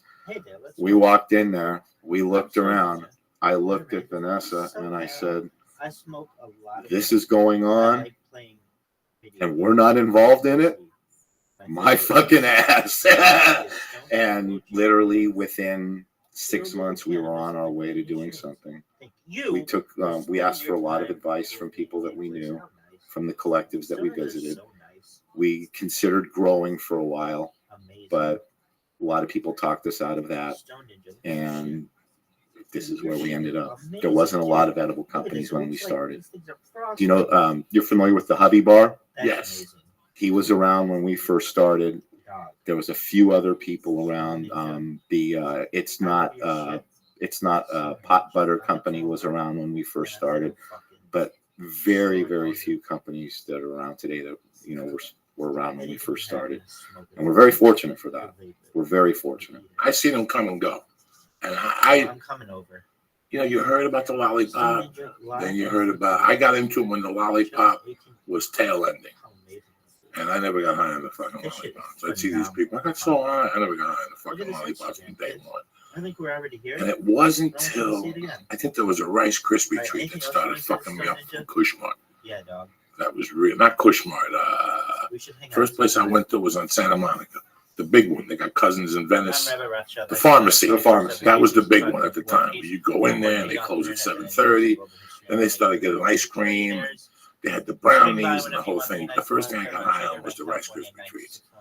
And I remember going And back I and want you boom, to know it that was you're an gone. amazing person. Then I remember switching over to Everybody loves Kushner you, because it was closer to and my house. you are going to And they had a now and later a little grape thing that would fucking, they had to be LSD. They were putting LSD in it. Me, Ari tripped hard on those things one night. They had to be LSD in it. And 2,000 Twitter accounts. then they went away. And then, you know, throughout the years, then, Auntie Dolores came along. She has good peanuts. She has a couple good brownies. They're strong. She has a 500 milligram brownie that'll fucking kill you. But I felt it was too much. 500 milligrams is just too much, no matter who the fuck you are. And my resistance and tolerance is high also. We with Chiba Chew. We ate Chiba Chews for a long time. We ate So Kind for a long time, which are the little brownies that will fuck you up too. But when we had the gummy, and like I said, I went in there one night and I was sick of getting everything on the shelves. And he kept telling me, get me a gummy. When I saw the 125 milligrams, I said, if they're lucky, they probably got 40 of them, and that's good enough for fucking that's good enough for Boris over here, my little Boris nephew. And like I said, his eyeballs were fucking like this shirt. And I was blown away. I went back the next day and bought every pack of gummy bear they had. Because it's not, I don't know, it was the complete feeling. How you felt in the morning. I don't feel sluggish in the morning. How, what he said, that he could still talk. And this is whether or not it's 125. Listen, if you take 125 milligrams of anything, you're going to see the fucking devil, whatever that thing is in your mind. You're going to be a little fucked up at one point in the night. You're going to get hungry as fuck at one point in the night, like 11:30, 12. Oh, these fucking stars take you to a different level of hunger. Cheese, crackers, cat litter. I eat it all. It hit me at about 3 in the morning, Joey. 3 in the morning. 3 in the morning. I get so damn hungry. Oh my 3 God. in the morning. Oh my God. There's no reason. There's no way. And I'm really proud of Lee because he's lost 90 fucking pounds with the star. Well, the stars haven't helped. But the crazy thing is I went drinking a couple months ago with my girlfriend. We don't drink that often, and we felt terrible the next day. We were sick. We couldn't go do what we wanted to do. For people like my mom and a lot of people who are her age, around 50, in her 50s, she doesn't understand. She doesn't see a difference between this and heroin. She just doesn't. But just the difference in the morning. Like Joey always says, "Oh, are you okay?" And people always, because I used to complain when we first started doing this. I get fucked up, and I don't necessarily want to do 4 of them. But it's a fun time. There's nothing bad that's going to happen when I'm high, which is, I think, the biggest difference. And it's amazing that you can feel that way and not have that hangover feeling in the morning. Right. That's the biggest part. And I don't get sick. I can have as much of this as I want. No, that's not. I have thrown up a couple times, but not on the star. Though. Not on the star. But on the So Kind, you got sick the first time. That was too much THC for you. It might have been the sushi. Who knows? It was a wholesale sushi. But it's amazing how. And honestly, I took it the other night because I just can't sleep. And if it didn't get you high, it would be a $1 trillion a year product because they could put it out in CVS and sell it as a sleeping aid. The problem is right now America's slipping. Right. Because right now you go to a doctor and he prescribes your fucking Valium, and this is 1,000 times better. I'm telling you this right now. You people looking at me go, Joey, I'm shutting you off. I can't believe you said something like that. I'm making that fucking statement right now. You got ADD. You have retarded.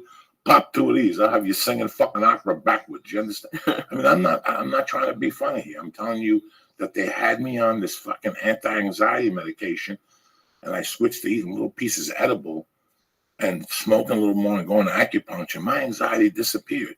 And this, sometimes you get a little bit too high, and you think you're gonna have an anxiety attack. You take a couple breaths and you're back to fucking normal. You're fine. So I don't care what anybody tells you. I need to wake up in the morning and be ready to kill a fucking lion. I got no time to drink 6 cups of coffee and sit there scratching my head. And Valium and Ambien and all that shit does that shit to you. I told you Tylenol PM, not Tylenol PM, the other one I took when I was in whatever, and it started the vertigo, Motrin PM or whatever, Aleve PM. Aleve, yeah. All that shit in the morning, you feel like dick. With this stuff, you get up, you smell, and if you do feel a little like trade wind, you take 2 hits off that magic pipe on the porch, and you're back like a fucking soldier. Well, you take that magic pipe hit whether you were feeling iffy or not. What are you gonna do? You call me 3 hours after we take a start and go, I just took another one, dog. We're going out. And I know that's the part I don't understand yet. Well, you gotta understand. See, I pushed you up to 125. Look at you, didn't even know. You thought that day was never. I never told gonna you come. for months. I'm gonna become a THC personal trainer. Okay, you exercise with me, and I'll get your fucking little levels up. I know everything how to do it. It's no big. It's like if your kid can't eat, send him to me. I'll have him eating peanuts and eating edibles. By the end of the year, he'll be a fucking Boy Scout with 10 stars. See that? Fucking kids. It's amazing how you're doing your MMA workouts and you feel the way that you feel, and you've totally gotten away from all the devil medicine that you're getting from these people. And it's literally, and the reason why they fear it, Joey, the reason why they fear it is because once you give up one, it's like a domino effect, and you give up everything. And once you use this instead of using their stuff and using what they give you and they prescribe you, you get away from the whole string of things that they're prescribing you and that they're giving you. And you get away from their system. And everybody that gets away from their system obviously isn't paying them. And that's their bottom line. Well, what do you use it for? Because when I went to get my license, they said, oh, they have all that list of stuff. It helps. And it helps. It would definitely help with if you need to feel hungry. Definitely helps with sleep. I haven't used it for pain, but I've heard people do. But what ailments do you actually use it for? I actually have GERD. What's that? It's gastrointestinal reflux disease. And it makes it very, very difficult for me to eat a big meal without literally having to burp continuously after that meal over and over and over again. And what does weed do for that? It just totally takes my esophagus, and if it opens it up a micromillimeter, it makes the biggest difference with me being able to breathe and not breathe freely after eating. Because I think that's what a lot of the people who are negative about medical marijuana say. Oh, they're just getting around the system. And I don't know what the percentage is of people who actually need it, but there are more people who actually need that, or like the people doing the epilepsy when they get the oil. Oh, the CBD oil. And it's helping kids not be epileptic. So there are definitely a lot of people using it for that reason. There absolutely is. And one thing about edibles is that our customer base is a lot more of the 50-plus crowd. Okay, just recently, over the last 6 months to a year, have we noticed a lot of the 30 to 50 crowd, purchasing more edibles. But normally for us, we're more geared toward the 50-plus crowd, that uses it for all their ailments. Oh, cool. No, but it's what do you say to people who might say to you, oh, this is just for people who want to get high? Like, what other than you, do you have a way you explain it to people like my mom or someone? Well, basically, Lee, how I would explain it to your mom is, and it gets difficult when you try to, when you're trying to explain to somebody that doesn't want to see logic, is basically, telling them basically that this is a proven fact that this eases nausea, that this eases insomnia. And it has hundreds of other ailments that this product eases. Okay, this is not a cure for anything, but as far as getting relief, I cannot see how somebody would rather turn to something as dangerous as OxyContin, as dangerous as Vicodin, as dangerous as when that all runs out, where you head to. You head to the streets for relief, when this is right here. And another thing also, Lee, I don't know why this isn't used more to cure alcoholism, to be dead honest with you. If I ran an alcoholism clinic, this would be one of the things I would incorporate into my treatment. What do you think, or what would the benefit of that be? The benefit would be that you're getting rid of something that is extremely addictive for something that is. Oh no, I understand why you don't want to have people be alcoholics, but what does the Star do to combat alcoholism? It doesn't combat alcoholism, but it basically gives you another outlet. Okay, it's a transfer of addiction. It's a transfer and of that's addiction. what I've done. I'm not gonna lie to you. Yes, I picked the least horrible out of all of them, and I've been addicted to it. Let's let the elephant out of the fucking room here. That's all I did.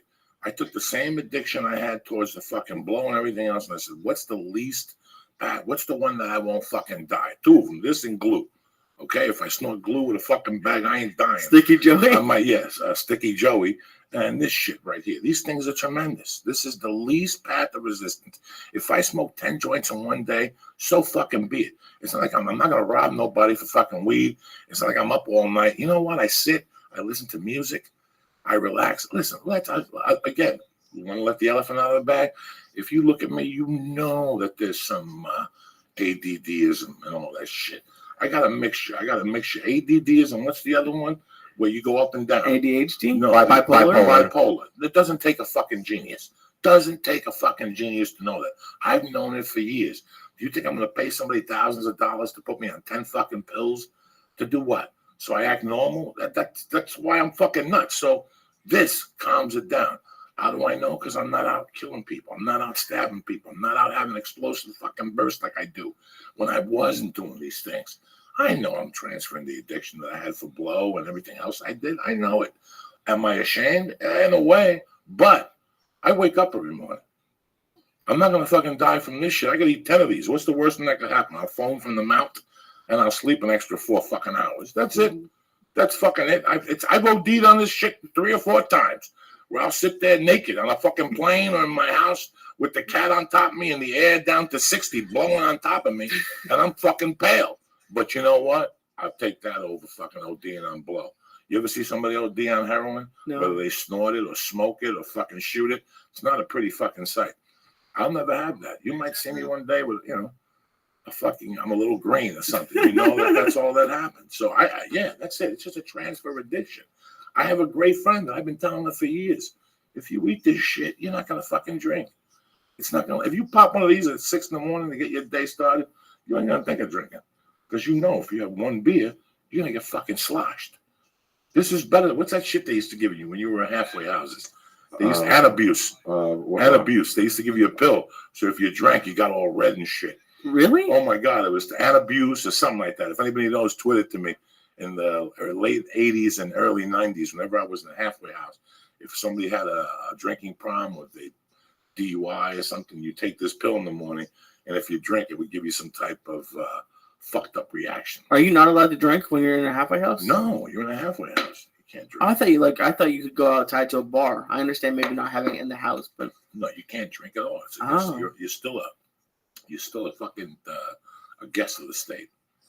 Yes. You're still a guest of the state. But it's Can you believe this shit? Stephen Bauer. Scarface just knocked on the fucking door. He's like, I wanted to come by and talk. I said, you should have fucking hit me up this morning. Nobody said nothing. And he looked in the bag. He smelt it. This guy did all of fucking Tony Montana's blow. He snorted these stars and he ran the fuck out of here. Thank God. But I'm happy he came by. That was Stephen Bauer right there? Yeah, from Scarface. 30 fucking years ago. 31 years ago. So what was the first product you guys messed around with? You just wanted to get it started at first. So here you are in the kitchen in Reseda, let's say, wherever the fuck you live. And what's the first product that you guys thought about? Okay. What are you thinking right now? What are you thinking is We're thinking about doing something that nobody else is doing at the time. Okay, because we needed to get our foot in the door quickly because I had quit my job. we were basically all in on this. And so we figured out that nobody was making hard candy. There were very few people out there making hard candy. We started making suckers. We put bags of 10 together and literally drive around to the collectors and try and sell them for $25 a piece. And that's basically how this company got started. And the small little hard candies, the Jolly Ranchers, those were basically an accident. We literally started making those because we would pour our suckers off of our batch And then we would have remnants left over at the bottom that really wasn't capable of making a sucker. And we didn't want to waste it at the time because we were hurting. So we basically got some molds of little things that we would, the little squares that we would put that in, and we would eat those ourselves because, we didn't want to, hey, like I said, we were hurting at the time. So we would take the remnants and eat them ourselves. And finally, one day, a collective asked us, said, they were taking our suckers, and they says, you know what our customers really want, our patients really want? They want Jolly Ranchers. And I looked at her and I says, oh my goodness. So we went home and we made a batch of those, and that was the second product that we had. And from then it just kept snowballing. The brownies came and the cookies came, and we had a lot of products that we made that, we don't make anymore, that they just weren't profitable, or there was no shelf life to them and stuff like that. But that's basically how it started. The brownies are fucking delicious. And when I tell you delicious, they are delicious. Moist. They're like a regular bread. Did you eat the brownie last week? I think we ate the Rice Krispie treat. Okay. I don't know if I had a brownie. No, we did. It's the one you had today, right? Yeah. Yeah, then I did have that last week. Yeah. Delicious. Yeah, that's I'm sorry. That's my son James. He runs all of our baked goods out of our kitchen, and delicious. He's the awesome. Rice Krispie awesome. fucking treat is delicious. The shit with the fucking balls on it, the balls one with the butter on it, fucking delicious. Lee doesn't like the taste of chocolate and THC. I'm sorry, Lee. What is it? I'm not a huge chocolate person, but the biggest thing is the taste of weed. It's not the worst, and I do it, but I prefer the gummies because there's literally no taste.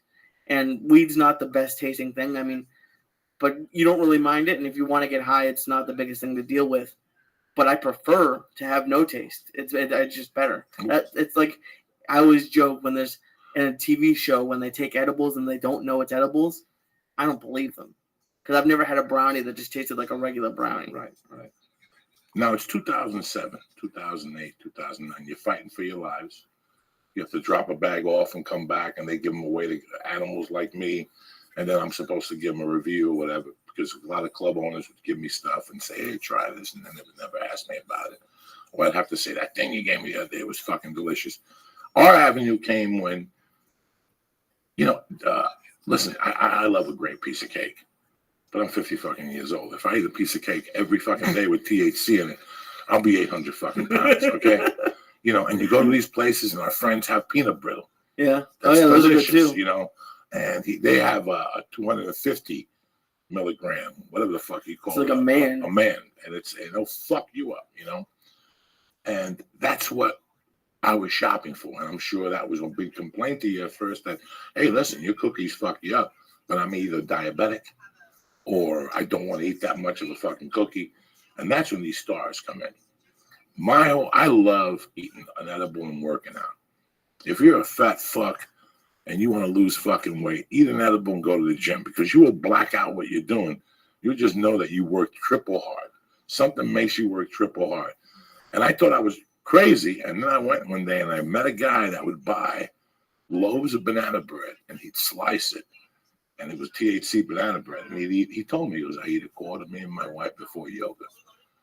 And it adds a complete different fucking spirit to the sport, whatever fucking yoga is considered. And, but that's the bottom line. I like the stars because I clock them at maybe 20 calories. Maybe, if you're lucky. You're going to eat 2,000 fucking calories later on. I mean, these stars don't come cheap. But it's 20 fucking calories. I got on the plane, it's 20 fucking calories, That's the other thing. Yeah, the brownies are delicious. The Rice Krispie treats are fucking sensation. But again, you eat a Rice Krispie treat every day, things are going to happen on your waistline. I can't work out with him yet. I feel like I'm going to fall off the elliptical. But what I do like is, and you told me this is why Bruce Lee did it, like the day after I do edibles, I love going to the gym because I feel all loose. Because if I don't do it for a couple of days, I'm not sore, but you get a little bit tight. So when you do it the next day when I'm not high anymore, I'm super loose and it feels great to be there. Like you used to tell me Bruce Lee did hash because of that when he was lifting weights. It releases inflammation, they say. That's what THC does also. a little bit of inflammation. A lot of people don't know that. There's so many things it does. I know Betsy Ross made the fucking flag, Joey, but don't give a fuck. It's 2015. Unless that flag's inedible, nobody gives a fuck about Betsy Ross no more. It's true. Who gives a fuck about Betsy Ross? People walk around talking about Betsy Ross. Someone needs to make a 4th of July edible flag. You guys do They're going to do it right now. Watch. They're going to do a red, white, and blue star for you, Lee. When did the Star of Death come into thought? Because I know you motherfuckers didn't make it to kill people, but you still needed a flagship product. The Star of Death came into thought about 2 years ago, Joey, where we knew that this is where the industry was going, that we were going to have a real flagship item besides, what we already had. And I'm glad you mentioned about the calorie count, because that had a lot to do with the formulation of this product too, because we knew we were going to have to make something strong that didn't have a lot of calories in it, and that we could give the people a good amount of product for their money.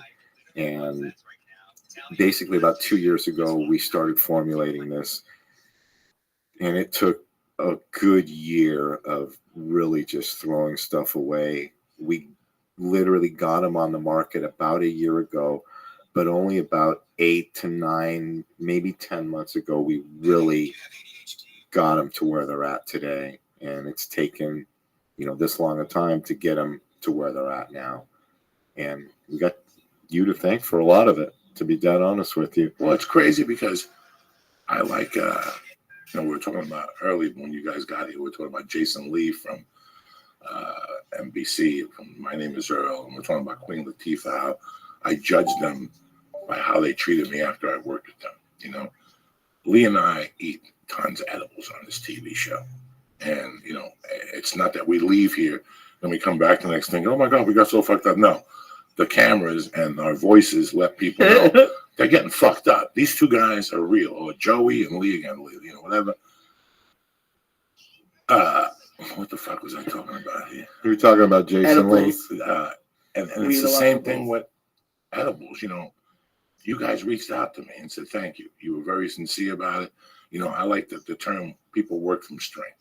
If you have a good product, you can sleep at night. If you have a good product, you have no reason to reach out. I've eaten bang bars on here. They've never said thank you or, hey, man, thank you for mentioning the podcast. You guys turned around and wanted to meet the next day and, brought burying 200 fucking stars. It's going to keep Lee busy till July. Well, gee, I might just give you that bag. Show them bag. And you could just walk to fucking Boston. Usually the bag comes with 3.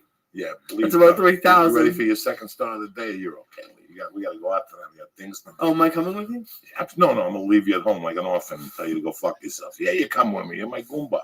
Where are you going to go? You're going to stay at home and do what? Well, with this, I'm going to watch a lot of something. Come on, hang up a good time. You might eat a piece of cheese. You guys reached out, and that shows me that where your heart is at, and you have a great product. And we talk about it here. I'm very fortunate you guys brought us presents and stuff. We'll talk about, if something is good, I'm going to let motherfuckers fucking know. And I went to Indianapolis, and I gave a friend of mine some hard candies, and he was fucked up. We were fucked up. All of us were fucked up, And listen, the proof is in the pudding. And again, that little hard candy, how many calories is in that? The hard candy probably has maybe 35 calories in it. Yeah, again, you could eat one of those and zoom, because they're 25 real pound for pound milligrams, like the ones I used to give Lee in the beginning. Then you got discontinued the Star of Death. How do you determine milligrams? I'm sure everybody at home, give me the whole breakdown on what goes in from A to Z. The milligrams, basically, the breakdown, Joey's, in candy, basically concentrates are used, and in baked goods, butter's used. So basically what we have to do is we have to get a gauge on what the test results are on each separate one. So we'll test our concentrates, which is our wax or hash oil or whatever it is we're using for that particular run. Okay. Normally our runs will consist of about 3 months, to where we'll use the same stuff for about 3-month period. And we'll go ahead and get that tested. Okay. And then when the test results come back, we have to gauge the test results and then adjust the amount of medicine that goes into each product per those test results. Basically with the butter, we'll get a pound of butter tested, and then whatever it tests out to, we'll adjust down what we have to do as far as putting that into our baked goods. But it's basically just a lot of math, and makes me wish I would have paid more attention in science class when I was younger. Now, the butter, how is the butter made? This is a recipe you guys have. We make our, I'm not going to give too much away, but I'll let you know this much. We do make our butter with crock pots. Our butter is made with crock pots. We find that method to be less time consuming. And when we do what we do, it's all about time. I mean, we're up against it all the time for days of the week, if you know what I mean. There isn't enough of them. Now, do you grow your own weed? We work with a network of growers. We have about 10 to 15 growers at any given time that we're working with all of the time. Like I told you earlier, they basically talked me out of growing when I first started in this. And I'll be honest with you, again, I'm kind of glad that they did, because the margins for growers have dropped tremendously in the last 5 years. I mean, the poor guys have taken a 40-50% hit on what they do. Well, there's weed everywhere now. There is. There's weed. There's medical marijuana stores everywhere. They slowed down a little bit up in North Hollywood and Studio City. If I don't go to Sunset and Herbal, I don't know where the other one is around, close by. Maybe somewhere on Burbank Boulevard or somewhere on Magnolia. But I don't really know where they're at around. Where they used to be 4 of them. There was one across the street from Sunset Herbal, the one next to the Bank of America, and then there was a Santana on Magnolia Boulevard, next to that fucking place where everybody stands online for breakfast. Egg. You know what place I'm talking about? I'm sure you've been there. Eat. The fuck it is. Yeah. There, that closed down.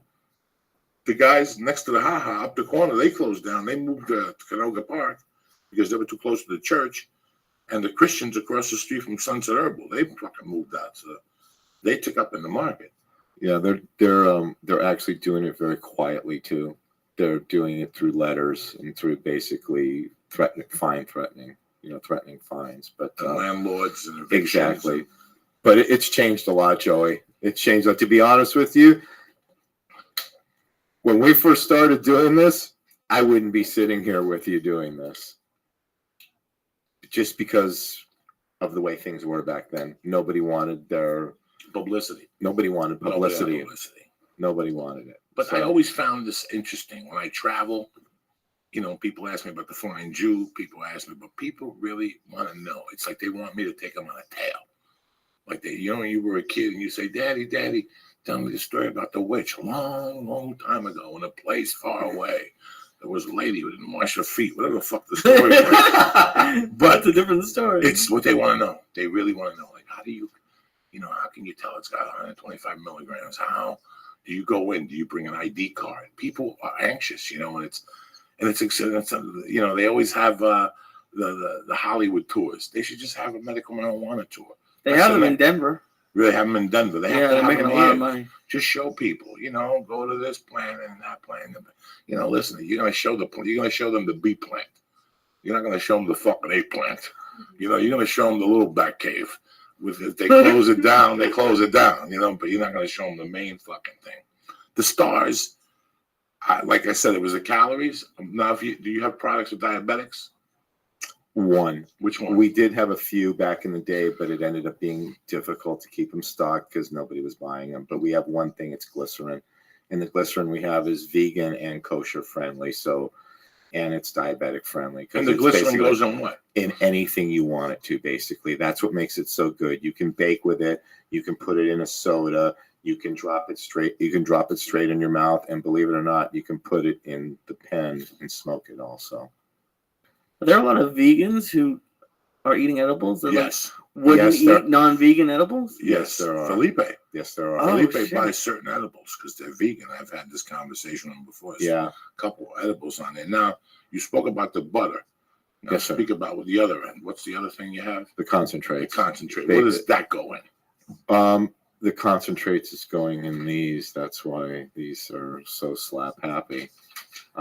Basically, it's a measuring process for every run that we make. Normally, like I said, when we get stuff in, we get basically it's a 3-month, or higher supply that we have access to, and we know that okay, we're going to make a test run.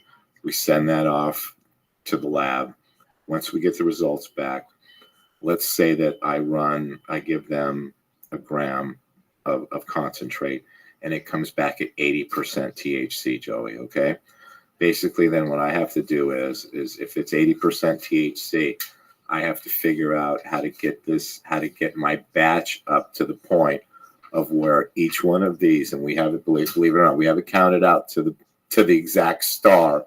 We know how many stars get poured out of each batch, and then we have to gauge it, and then I just basically do division to divide it down to 125 each one, multiply it up, and then we know how much wax has to go into each batch. You learning something fucking, Lee?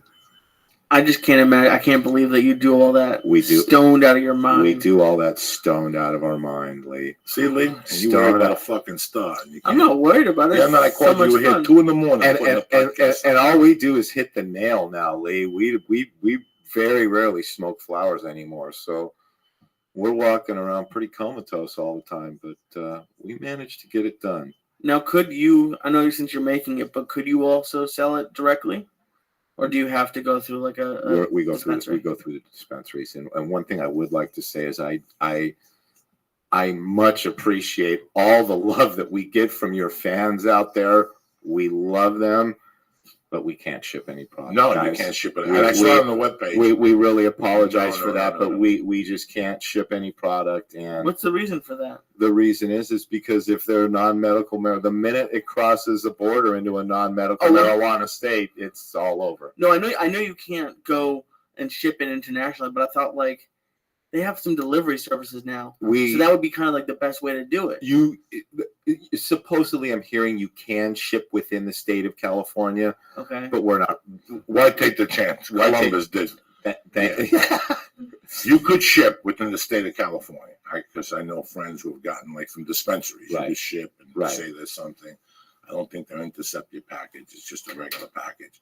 It's when you start. I saw it on your page 20,000 times, and people will not give a fuck. Come on, do me the favor. I party. No, listen, we don't give a fuck what you want or what you don't want. You want this? You want some? Yeah. How do I do it? Okay. You take a plane to LA, you actually get an Uber. You go to fucking some doctor in La Brea, La Cienega, pay the $100. Oh, by the way, you got to get no, they won't even give you a license. No, you got to get a driver's license. Fucking driver's license. You. So it's a couple months. So yeah, you can do it. You can start today. Take the flight out, take the fucking Uber, go get your driver's license right here on whatever. It's a 3-hour wait now with the new immigration fucking law. And guess what? We live in Immigrationville. And then you're going to have to go fucking get that. You're going to have to fucking go get a doctor's thing. And then you have to drive up here and get the stars. So unless you're going to do that, you're in no fucking danger ever eating edible.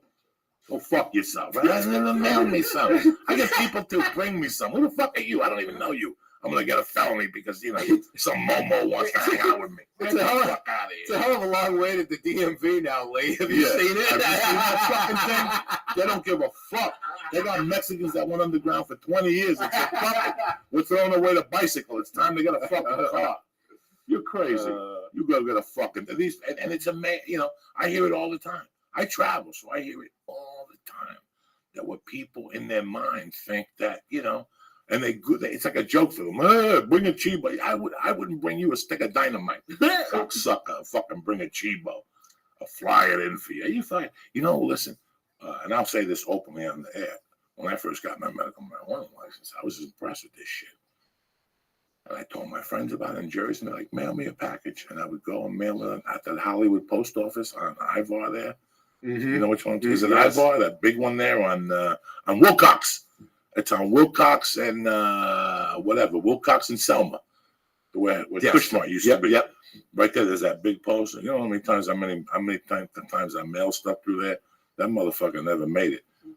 Those motherfucking thieves in there, those Filipinos, they take everything. Do you think I'm kidding you? Listen, they got no white people who work there. Let's get the fucking thing around. They're all Filipinos. They're so specific. Yeah, they'll rob you blind. Those buck. Motherfuckers will take every fucking thing. Listen, they delivered the book and took the weed out. I sent my buddy a book and a video. They took the weed out and they still delivered the mail. No, they don't give a fuck. So yeah, you can't mail nothing out, guys. It's not gonna. These people don't know. They're not prepared for you at the fucking post office. They're ready. They know what it looks like. They know what it smells like in a fucking bag. I don't care if you triple fucking seal it. After 24 hours, that motherfucker's gonna start stinking. For years, they sold those non-stink baggies. I would double them up in my ball sack. It depends, because 2 hours, this stuff starts fucking reeking out of your pants. I don't give a fuck what they tell you with the nose stick. Not that skunk they're growing here. Not that fucking skunk. So, but you ain't getting shit in the fucking mail. Don't even ask cocksuckers. You got to move to Los Angeles, guys. Los That's Angeles. the only That's thing it. I tell everybody with a great deal of respect and thanks. What other states do they sell edibles at right now at this present time? Just Denver? Okay, you've got right now, I think you've got Washington, Colorado, Oregon, I think has started a small edible program, and Massachusetts and Maine, I think, but I'm not 100% sure.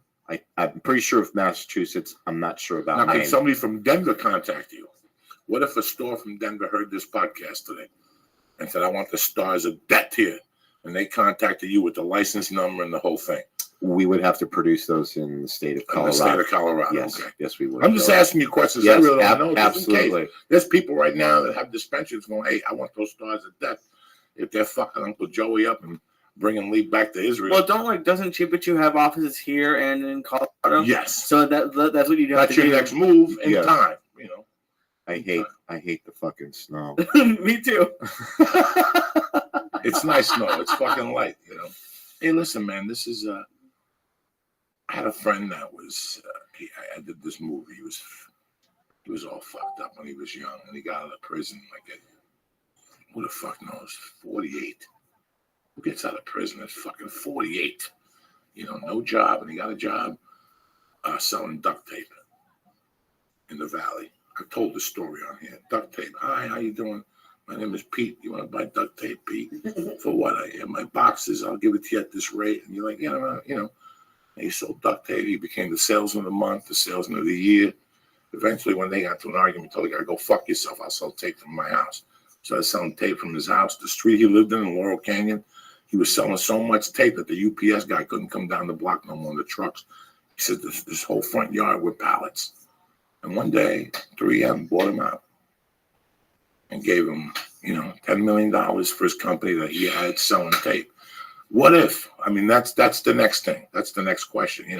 You guys got to get a great recipe here. I mean, eventually this is going to blow up. There's, like I said, when I go to the refrigerator, when you go to the fucking refrigerator at Sunset Herbal, and I got to tell you something, they've got everything. Sunset Herbal really tries. I mean, I give them that credit. I would never want the heat to go in there because they're going to lose 92 pounds of weed at one shot. They never fucking bought weed in New York in the 80s. You have 1 ounce there in the top. If you went to the Colombians in the 80s, they had 1 ounce of fucking cocaine, and if not, they called Pablo, and he came down from the 4th floor with another bag. If the feds come in, they got all the weed on the fucking walls. That's what happened to Kushmart. That's what put Kushmart out of business. They couldn't recover from that because they had pounds on the walls. Put those fucking pounds somewhere else. Put a quarter pound there, and once you get next to 1 ounce, you call fucking Pancho, and he'll run across the street with the fucking replacement. Why do you have 90 fucking different jars of weed? They got a lot of fucking strains in there. They got a lot of strains in there. They got a lot of That is fucking too strains in there. confusing. The people that go in there are stoners. That you gotta assume half of them are stoners and the other half are running on fucking no brain cells. They're fucking retarded. So they go in there now. They go into Disneyland for fucking weed. You got 19 different types of weed, 10 OGs, 4 fucking PRs. Yes. I'm sorry, I get emotional about my marijuana. That's what I'm trying to say here. What happens if somebody comes with $3 fucking million and goes, I'm buying this fucking star of debt? It's over. But you got to work in Colorado for a year and consult. Then you have to get your snowshoes and you got to get a pet penguin and get to work. You know what I'm saying? It's over. That's a pretty specific request. To be dead honest with you, Joey, I hate to say it, but I would take it. Fuck yeah. I'm too old now, Joey. I'm too old. Listen, I'm too old too. I want to grade one a banana peel. You do every day. Somebody got sushi, I gotta eat it. Somebody got sushi, Lee, you gotta fucking eat it. You understand me? I feel you, Doug. Lee, look at the shape of you. Oh yeah. You want a brownie? Sure. No, I can't give you. But are there like corporate edible makers or weed growers, or is it mostly like mom and pop sort of companies? It used to be 98% mom and pop. I would have to say it's gone to 50-50 now. What's a big company? The one in Colorado is the biggest. They make the edibles. They report to the one on 60 Minutes. Did you watch that report? Yes. That guy's got to be the biggest. He's a businessman. There's so many big companies out there now, Lee. There's Chiba Chews. There's the Venice Cookie Company. There's Hubby is still around. I remember back in the day just meeting and just getting stoned with Hubby at collectives, just running into him while we were both making deliveries and just going in the back and partying up with Hubby. I haven't seen him in like 5 or 6 years probably. And he's huge now. He's huge. He's got San Francisco. He's got here. Yeah, he's definitely huge. But there's a lot of big companies out there. There's a lot of big people that are taking their strains of their OGs and their grows, and they're branding their names now. Crown OG is getting to be one of the bigger names as far as flowers go. And all the concentrate and extract guys that are making the wax and the shatter and the crumble, they're all branding their stuff now. And it's all about getting a name out there now. And it's funny because back in the day, the last thing you wanted out there was your name as a dealer. Yeah. So, but it's a different game. And I drive around. I'm pretty loyal. I just go to Sunset Herbal because it's convenient for me. The girls are great. The guy is great. It's a great collective to go to. It really is. It really is. And it makes a big difference when you have that little role. At first, I didn't know how to feel about it because I used to go to the guys next door, the Armenians next door, the Armos, who were very sweet. I still keep in touch with them. They were very sweet. They just, so I felt kind of hypocritical going there, but I got to like them. There was nowhere else in the neighborhood to go. And like I said, when you go in that shelf and you look, when I look in that shelf now, I see Bang Bars who've been around. They're out of the Bay Area. I see the cookies we used to eat. I see the Kiva bars. That's another big. The Kiva bars. They're making a run for it now. You got to give them credit. And they're a class act. I have to tell them they are very much a class act. Their product is quality. Their packaging is quality. All of their point of sale stuff is quality. I think they're one of those companies that really has a good management staff in it, and they definitely know what they're doing, and they've got some money behind them. Well, are they corporate? I think so. And they're public? Are they public? No. I don't think they're public, but I think they do have some money behind them. It's just for as long as we've been doing this, Joey, and it's been almost 8 years now, just solidly doing this. The margins aren't that great to where you're going to get rich just doing this unless you really go big. You have to have money to get a sales force out there and get your product out there. And that's basically to make it, along a Kiva bar or a Bang bar, make it along those lines. You've got to have some people willing to invest some money in your product. See, now I'm looking at a guy like you. It's like a guy like me. We're a little in the years. Yes, we are. You get a nut, you write your number down, your magic number, what you need. You write down what you need on top of that to eat sushi 4 nights a week, maybe, and you find a niche and you deliver and you have your little stores, and that's great. You're pretty satisfied with that. Or your son takes over and takes this, to the next fucking level.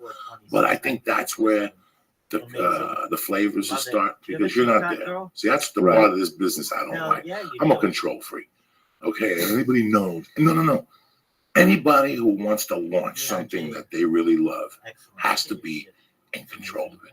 All right. Well, if you really love something and you have a 3-4 year window, okay, you have to very much be in control from A to Z. I watched Roseanne Barr on Larry King, and she says that ABC sat it down one day and they said, "Hey, we need to knock Cosby out."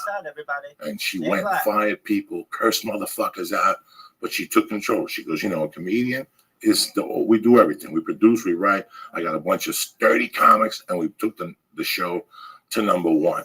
But she fucking controls it. You control it. You know every move. Yo, And it's you wanna mind-boggling. hear me? You know, once you No. have, it's the law of diminishing returns, especially if you're an econ major or whatever the fuck you are. You know, you got 3 kitchens and you can only service this kitchen. Who knows what fucking Blanca is doing in kitchen number 2 or Mario's doing in kitchen number 3.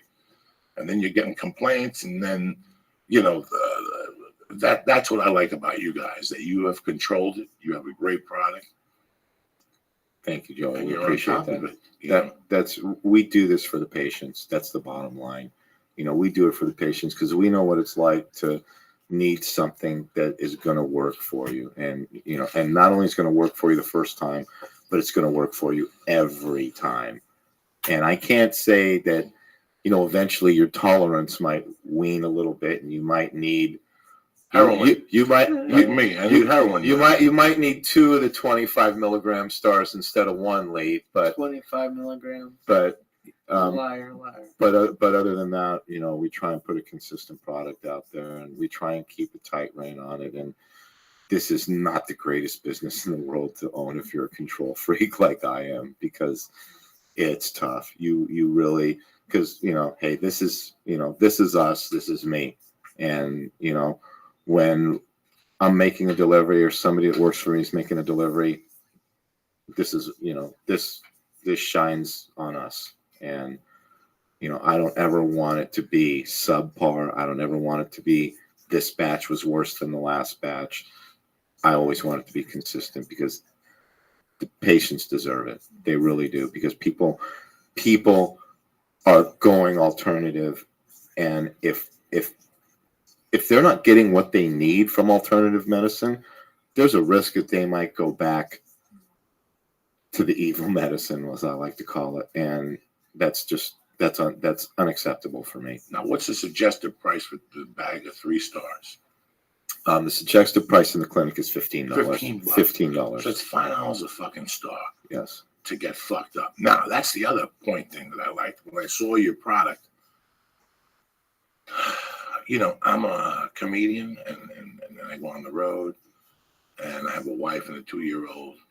You know, I don't drink, I don't do blow. So the little budget I have is for THC. And when I go in there, the stars are $15. I see these fucking morons that are putting out 500 milligram shit and charging $40. And they had one there. And I would look at it every day and look at the owner over there at whatever and go, see, it's not going to move. Well, therefore, who wants to come in? This is all you need. Think about this. $5 a fucking star. Lee, $5 a fucking star. Yeah, and like that's the price of what? Maybe if you're lucky. $5 a fucking star. What I'm saying is it's the price of a drink. And a drink where? At a bar. At a back bar surrounded by crack holes and fucking transgenders. At Los Coyotes. Yeah, Los Coyotes. With some guy with a felony and a gun next to you. I was saying $15. You go to fucking the Federal at $7-8 for a fucking beer. Right. So, but for one, so for no, $5. No disrespect for the transgenders. I'm sorry, I didn't mean no disrespect. Oh my god. No, but I'm just saying, for like the price of less than 1 drink, you're gonna get fucked up. You only need 1 of them. And you can do homework. You won't get a DUI if you put Visine in the eyes. You can at least drive home. You know what I'm saying? Let's say you get stuck here, you put a little Visine in the eye. You'll make it fucking home. Nobody gets their feelings hurt. And you can go to work the next day. And that's so important, Joey. You don't even know how important that is for us, because when you're fucked up on fucking OxyContin and Vicodin and Xanax and every Valium and everything else they give to you, you know how you fucking feel in the morning when you wake up. You feel like you need to take another pill. Oh, dog, I used to do some good blow. I used to feel like I was getting electrocuted in the morning on the drive. I did some blow one time. I couldn't talk for 3 fucking days. I did so much of it. It was like I was getting electrocuted. I would just shake. I would try to keep it together. Like I didn't shake like that dude on TV, but I would fucking, you know, whatever. I don't know what he does. I just like in my mind, I get zaps up my spine. So it's always fucking bad. At least how you feeling, my brother? I'm feeling pretty good. So you're the official taster. You're the one that made me go back and get these stars. So you don't thank me. Lee's eyeballs were the one that's, when I saw Lee and I kept calling him and he kept saying, oh no, on the phone, I knew. I was like, what the fuck are those things? Because I've given Lee Chiba chews, broken 180s in half. and giving him 3 quarters, and he's been fucked up, but he hasn't been talking about Jesus and making noises and shit. That smile on your face is worth it all. It's fucking worth it all. Let me give some shout outs. We'll get you out of here. I'm going to give a shout out to my main girl, Brandy Lynn. I'm going to give you a holler soon. Chance Stram, Ricky Spanish, Burbank 818, Roz Dude, Justin Chase, Spooky motherfucking Spooky, Vinny Gorgeous, and Pete, I don't know what the fuck, Boucher. Let's say that, Boucher. If it ain't that, fucking hit me up and we'll change it tomorrow. Did that plane sound like it was super close? So last night, they closed Burbank Boulevard last night from a bomb scare from Colfax all the way to Laurel Canyon.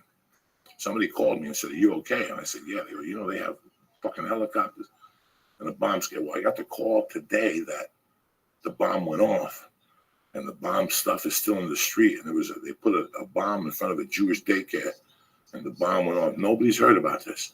They haven't reported this. They haven't said Where? nothing about Colfax on Canyon? Colfax on Burbank. The bomb went off last night in front of. This is why people don't fucking believe nothing. I'm sick and tired. They show you footage of fucking people's heads getting cut off, but they don't show you this shit.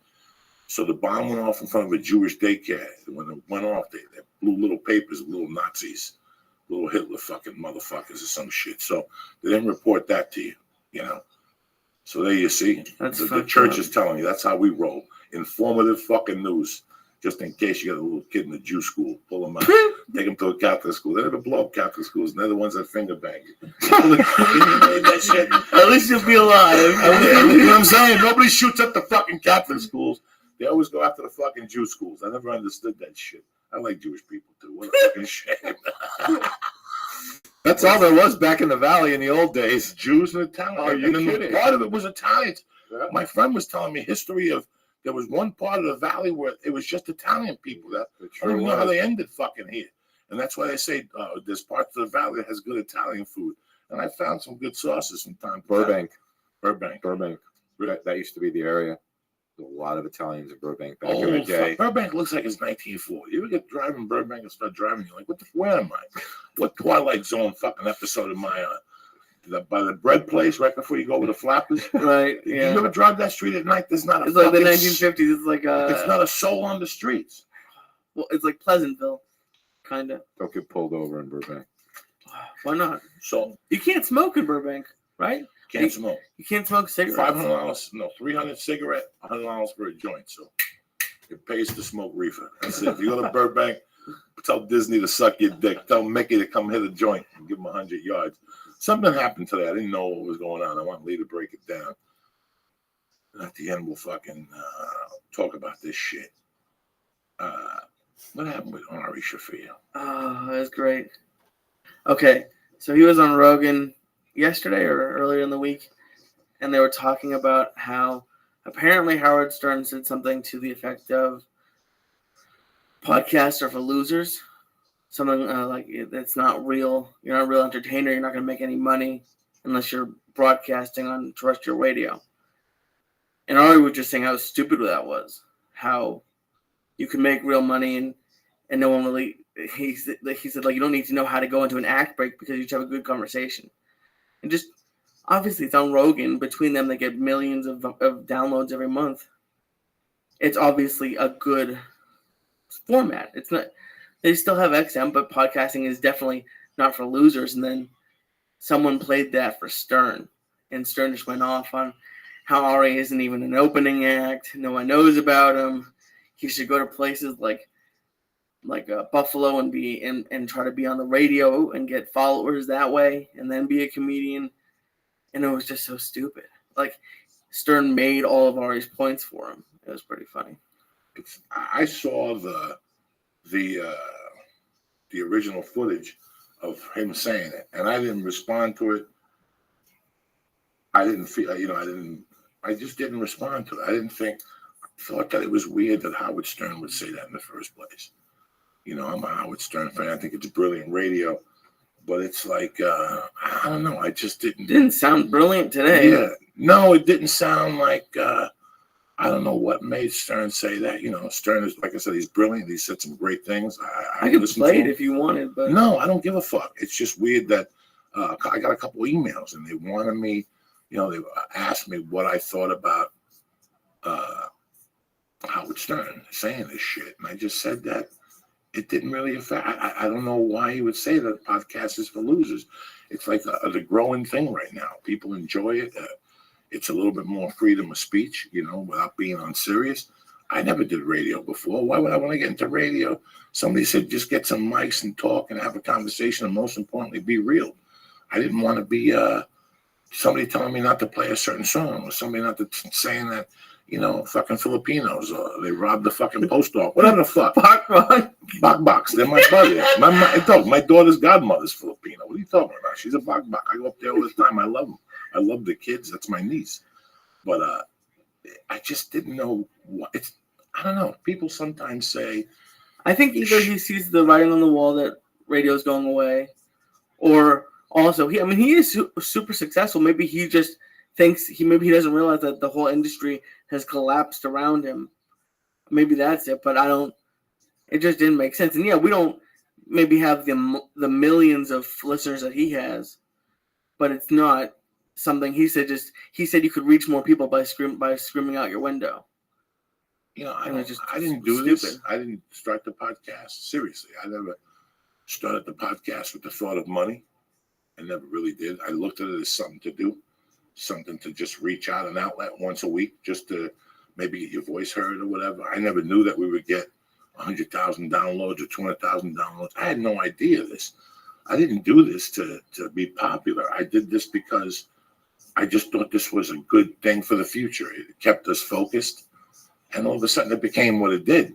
That's all I did on it. This would be successful for you if you made no money from sponsors, let's just say, but you brought people to the shows. That would be, for the amount of we put work into this, but if that's all it was, that would be great. I love doing this. Right. I love having communication with the people online. I love being active on social media. Every time I write an email, it just helps my writing. So to me, this is all an exercise. For somebody to put it down. And hey, I put down the movie Chef the other day. Who the fuck knows? Who the fuck knows? But I don't know. I just don't know why Howard Stern would say something like that. I don't know what avenue he's coming up on, or and the way he said it. So I don't know what led up to that conversation on the radio show. And the drawing thing for me is because I've always heard that he was great. I think by the time I was in high school, he was already on XM, so I didn't hear him. But I've always heard he's a great interviewer and he's a great broadcaster. But after years of just listening to podcasts, when I was listening to that 20-minute clip today, it was gross to listen to. Like his co-host, like just backing him up and being like a weird laugh. It was kind of like morning radio with like sound effects. It wasn't anywhere near as good as a podcast. If this was radio, I couldn't have you on as a guest. No, I couldn't have you on to talk to you about this. I want people to know what's going on here, and not, listen. It could be a little bit about what he fears too, Yeah, no, I know it's that. Listen, I could come out when we talk about medical marijuana as a smoking in the room or whatever. And listen, when I first got my license, I'm not gonna lie, I rubbed the whole medical aspect on my asshole. I didn't believe it. I didn't know what they were talking about. But I met people. I spoke to different people. I spoke to a guy that had like a crew cut one time. He was a Marine, and he was telling me how his son made him eat it for cancer, and how now he was loving eating it in the afternoon. I see with Andrew Dice Clay. This guy was anti-marijuana. He's off every fucking Valium he took. No more. Now he was on Ambien for a long time. Now he loves smoking weed. Those are the advantages I see. Sometimes my knee hurts. I smoke a couple fucking joints, eat a couple edibles. I forget about the goddamn pain.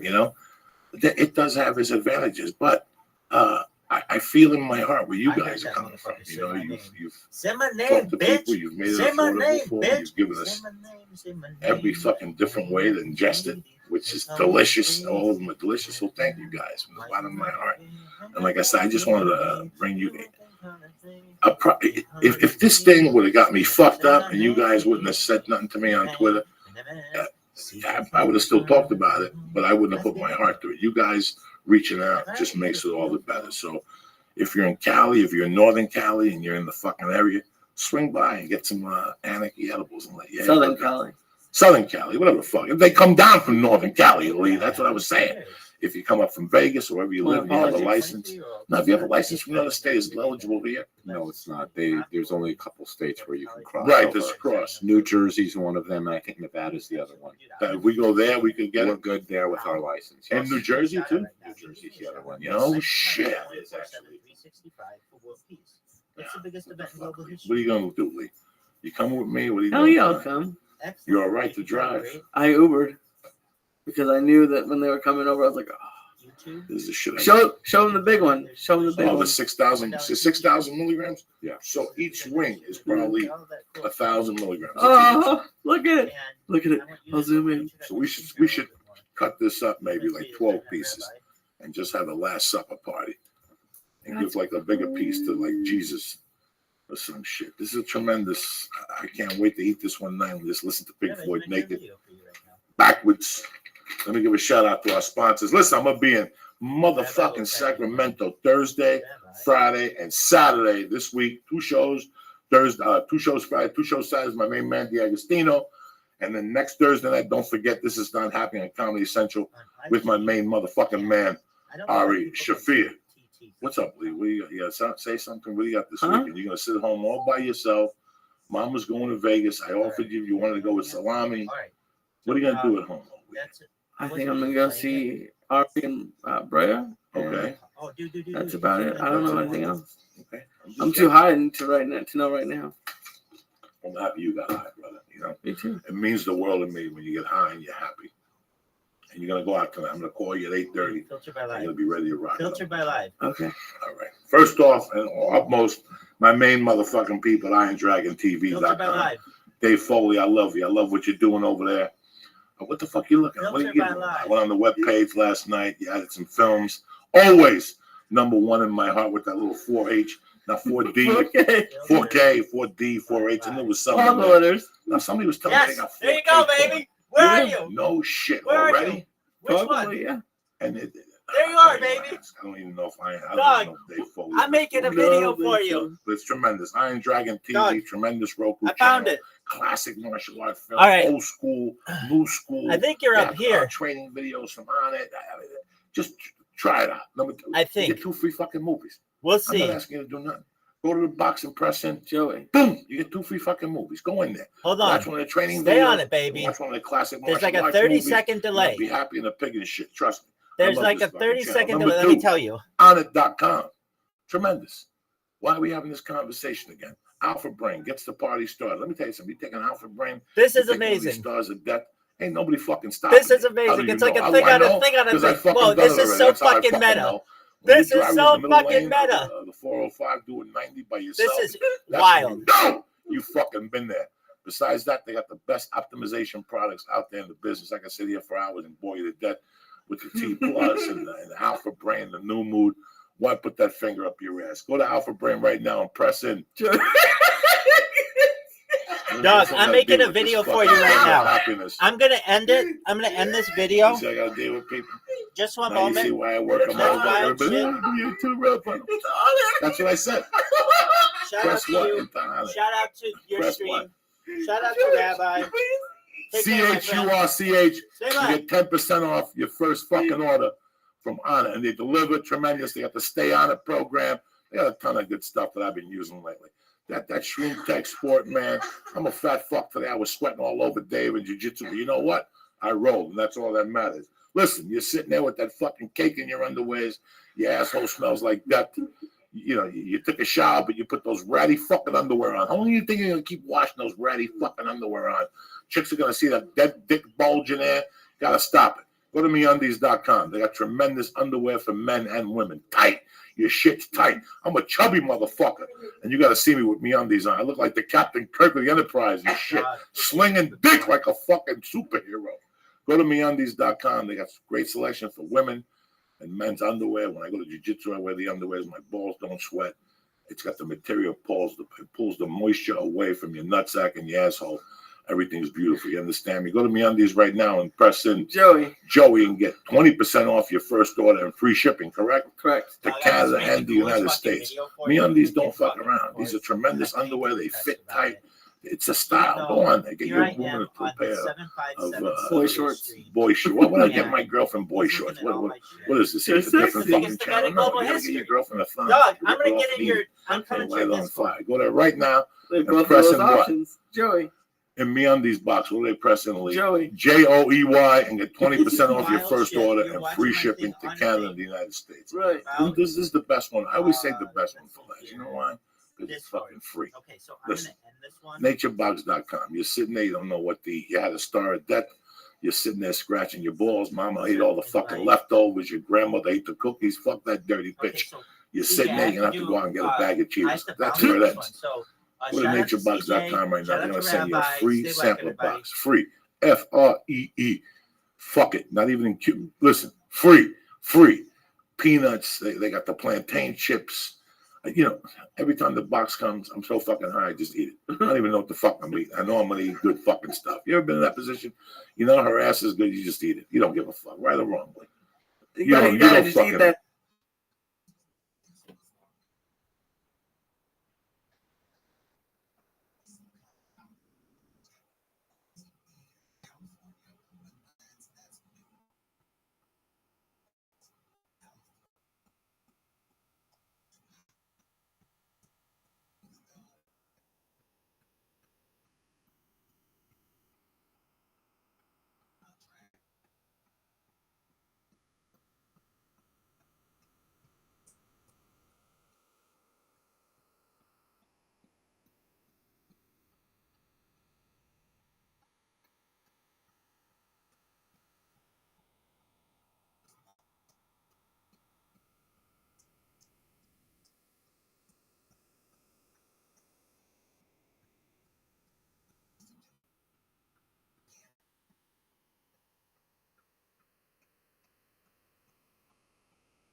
Yo, Rabbi. What's up, pimp? Oh man, how are you? You're muted though. What's up, pimp? How you living, baby? I'm amazing. Thank you for having me. Long time no see, dude. It's been like when did you join? Joined May 22nd. It's May 22nd, man. Absolutely. Dog, do you know who I am? Of course, dude. Excellent. Yeah, how could I forget? You're here every fucking day. You know? Absolutely. All right. So here are my bots. Let me give you a sneak peek into what is going I know, on. man. I know. We've been over the process, Oh, bro. okay. I know, dude. All right. Dude, you have an amazing Discord and you have an amazing stream. You're an amazing streamer. Have we talked about life extension technology? No, what the life extension? What like the Elon Musk? That's shit, one like, of them. and That's Neuralink. Yep. That's a computer brain interface. What I'm talking about in addition to that are things like stem cells, things like human growth hormone, things to extend the human lifespan from its current average of around 80 to 800 to 8,000 to perhaps digital immortality.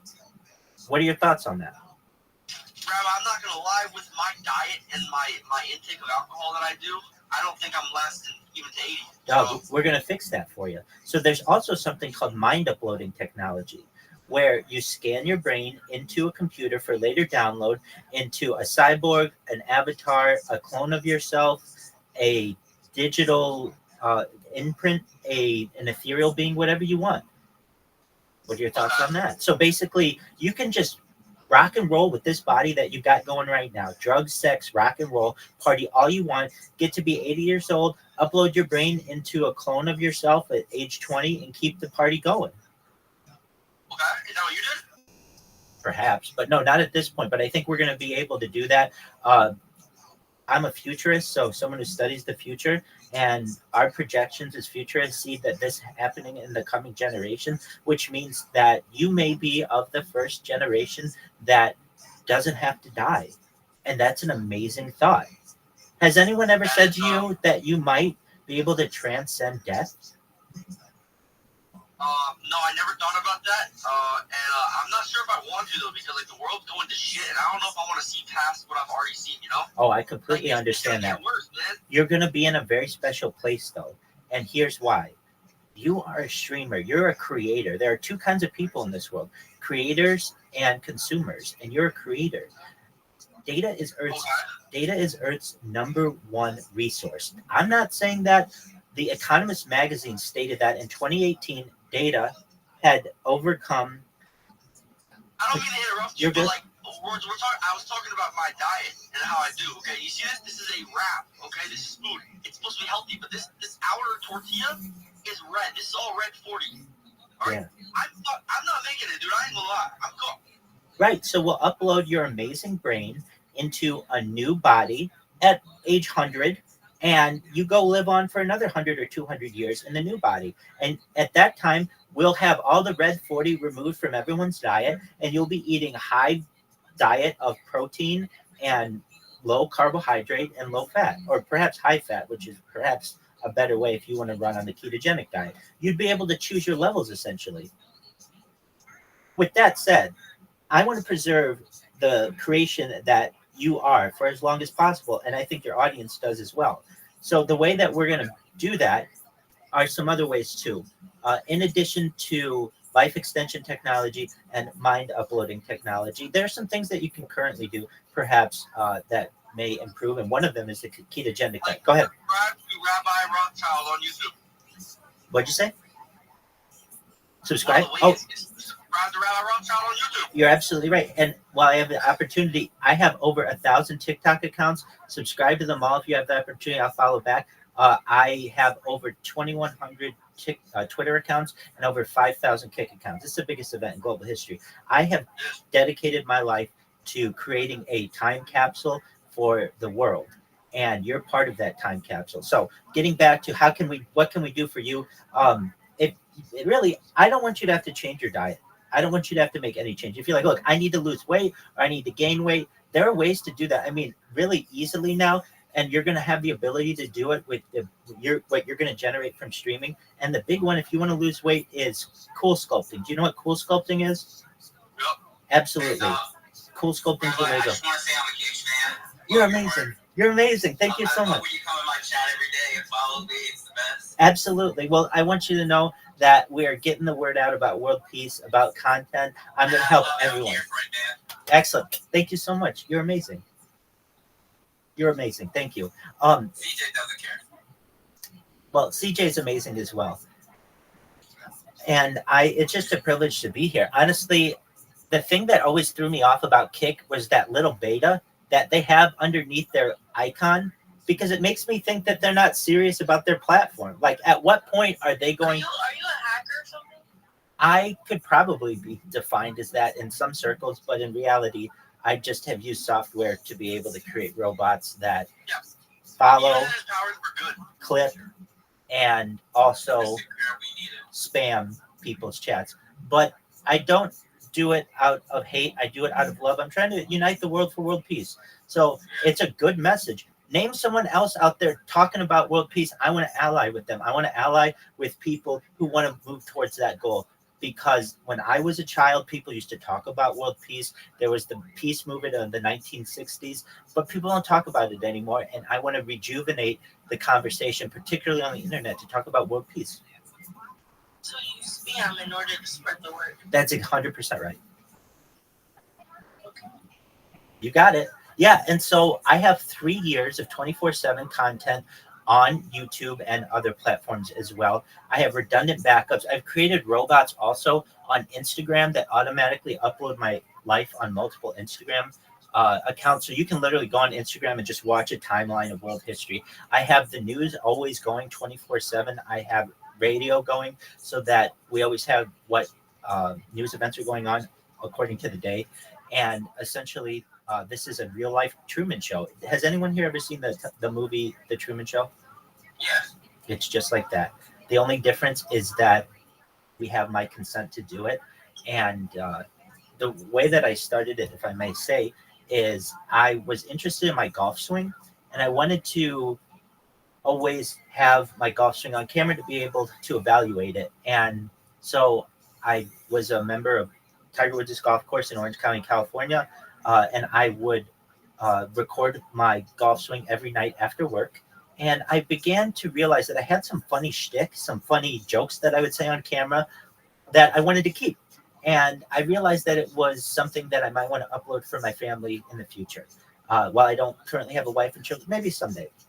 And I thought, Rabbi, we're like 800 years. We're gonna find someone eventually. Sorry, oh, absolutely. What is your like family think about you doing this? Like, I don't know if you have any like brothers. I'm an only child, and my family, I would say, is positive to it. I mean, they certainly don't endorse it, and they're not on it, but they're positive, of course, to world peace. I don't think they necessarily wanted their child to be the bringer of that message so publicly, but I think they've been very open-minded towards it. Can we phone CJ? Hey, bro. So I would record my golf swing and realize that some of the things that I was saying were really funny, or I thought they were funny, and I wanted to save them. Well, I realized that the amount of time it would take to upload was just so long that it would be better if I just live streamed it and took those streams and perhaps downloaded the better ones for later posterity. And I realized one day after golf, you know what? Why end the streams here? Why not just continue it as I got home? So I continued the streams in my car to my house, and then realized that if I wanted to do this, I didn't want to just do it with one or two devices. I wanted to do it with a lot of devices so that you could see me in 360 degrees. I'm someone who says if I'm going to do something, I want to do it better than anybody ever. So I bought 6 different Chromebooks and put them all throughout my room so you could watch me in 360 degrees. And I bought like 33 different phones. And so I created like an entire phone bot army.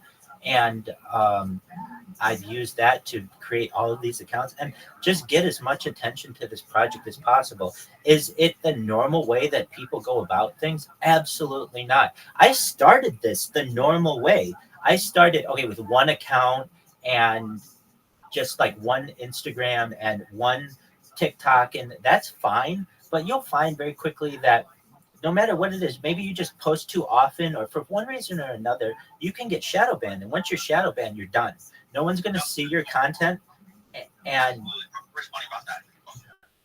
absolutely. And it's really unfortunate. It's something that I think is an unfair business practice, but nevertheless is legal.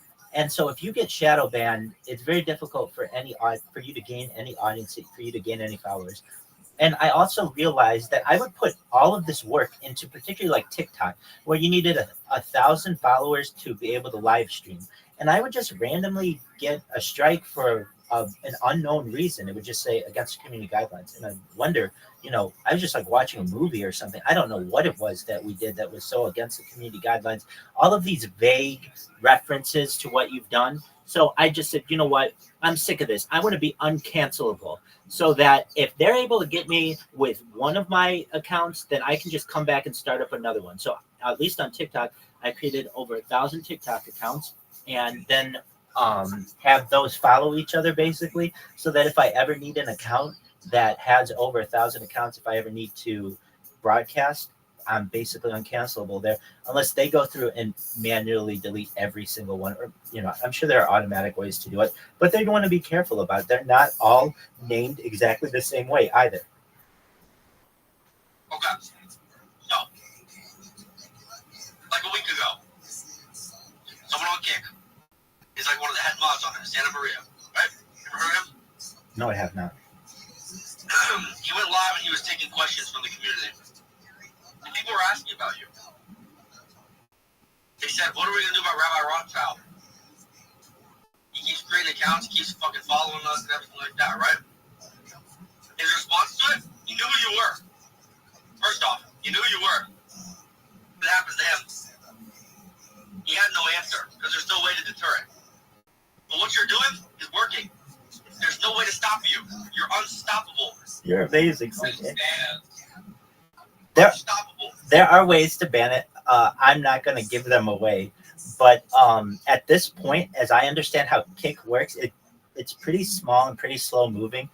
And the best way to enact those, I'll be able to get around very quickly, because if they want to, it's a cat and mouse game essentially. And already I have a presence on Kick, and I'm just basically, as I describe it, I use it as my punching bag to be able to promote myself on other platforms. And no one has ever used this type of strategy before, to my knowledge, so broadly on a social media platform, because there's nothing they can do about it. He's absolutely right. Ban me. They ban me all the time. And literally my bots have recognized when they ban me, and then they just start up another account. Can I see your setup? I want to see your setup. Absolutely. So I have 4 laptops that are currently completely dedicated to this botting. And I'm going to flip my camera in a second. Okay.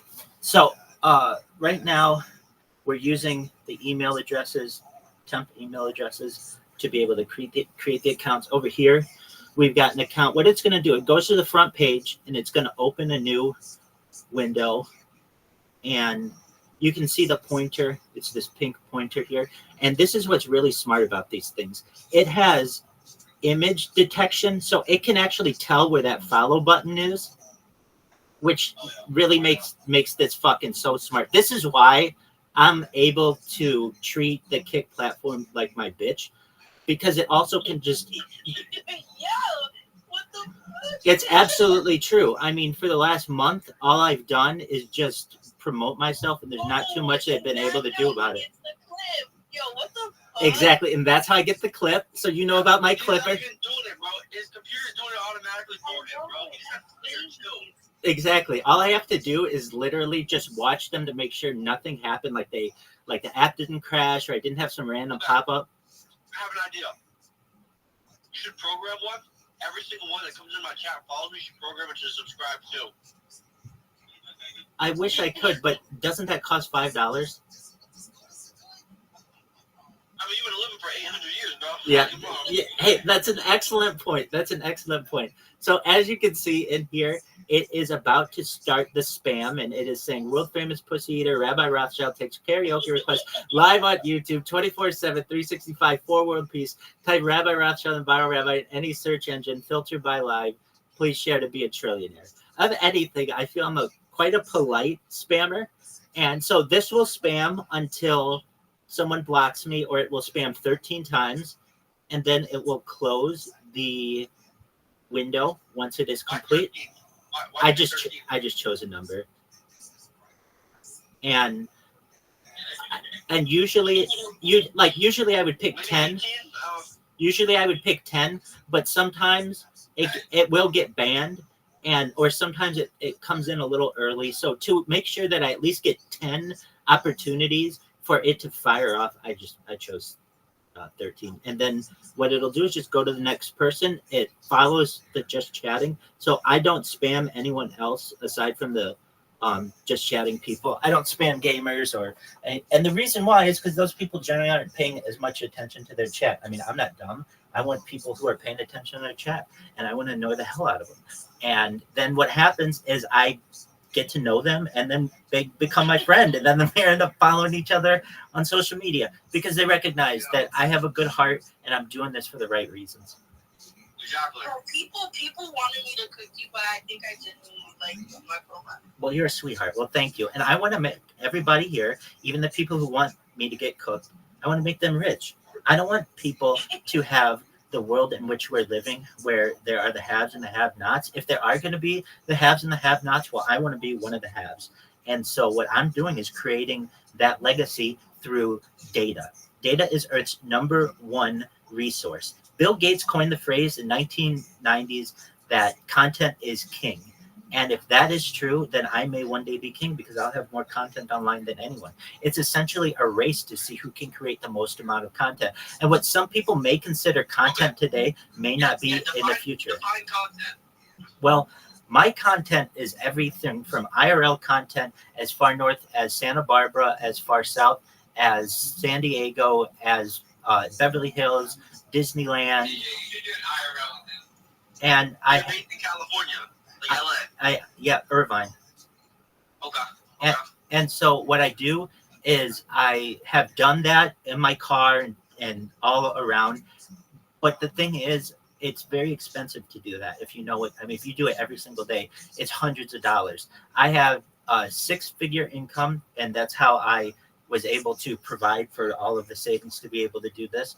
And what I end up doing is I took the savings from that and now have basically turned my IRL stream more into a desktop stream, or like it's IRL still. I mean, I'm live on 9 different YouTube accounts individually right now. So, Where do you masturbate at, bro? great question. Well, allegedly, you can literally find that live on Instagram. Additionally, under my covers, and you don't know what I'm doing under my covers, so you know it's all alleged. Could have been a deep fake, all of that. And I do my best to really just make people aware that there's a real life Truman Show. But if you need to talk to someone, if you need support, if you're happy, if you're sad, whatever it may be, I'm out there for you. And you know what I was doing for you right before I was. I heard you were making a video. That's absolutely right. Go to one of my social medias. Go to Rabbi Rothschild on Instagram. Let's check it out. Instagram. I make videos for every single creator, and you're a big creator. Let me check it out. So you can find all your favorite creators and see my shout outs to them. And I've done, I don't know, probably like close to 100 by now. And I just go down the Just Chatting board and just kind of apologize for my robots and show the people my robots. And then also go through all their social media and their Discord. I go through their TikTok. I go through their Instagram. I go through their Twitter. What's your Instagram? Rabbi Rothschild, just like my name. That's it, just Rabbi Rothschild? You got it. I have Rabbi Rothschild 1 through 100 though as well. That's good. Make sure we don't get any imposters. That's absolutely right. It's not gonna pull up on my computer. I gotta do it on my phone. That's okay. If you want, I'm on TikTok as well. You can look up Super Rothschild. Are you posting it on TikTok? Because TikTok will work. Absolutely. Yep. So it's tiktok.com/@Super Rothschild. Mr. Rothschild, I have a question for you. Go ahead. So do you think the Earth is flat? No. Thank you. You know the CEO thinks the Earth is flat. Hey, everybody's entitled to their opinion. Yeah. All right. Okay. I see. Yeah, I see you making all these videos. Yeah. The last person you made was for King Bush Camp. That's absolutely right. Yep. Rothschild, can you make one for this extreme it's belly heat? I can. If you can, send me a DM and I'll look them up and I'll make one for them. I know. So as you can see, I'm the king of content. Just type viral rabbi. Type viral rabbi into TikTok and look at the accounts, and you'll be like, "Holy shit! I've never seen anything like this. How were you able to make all of these?"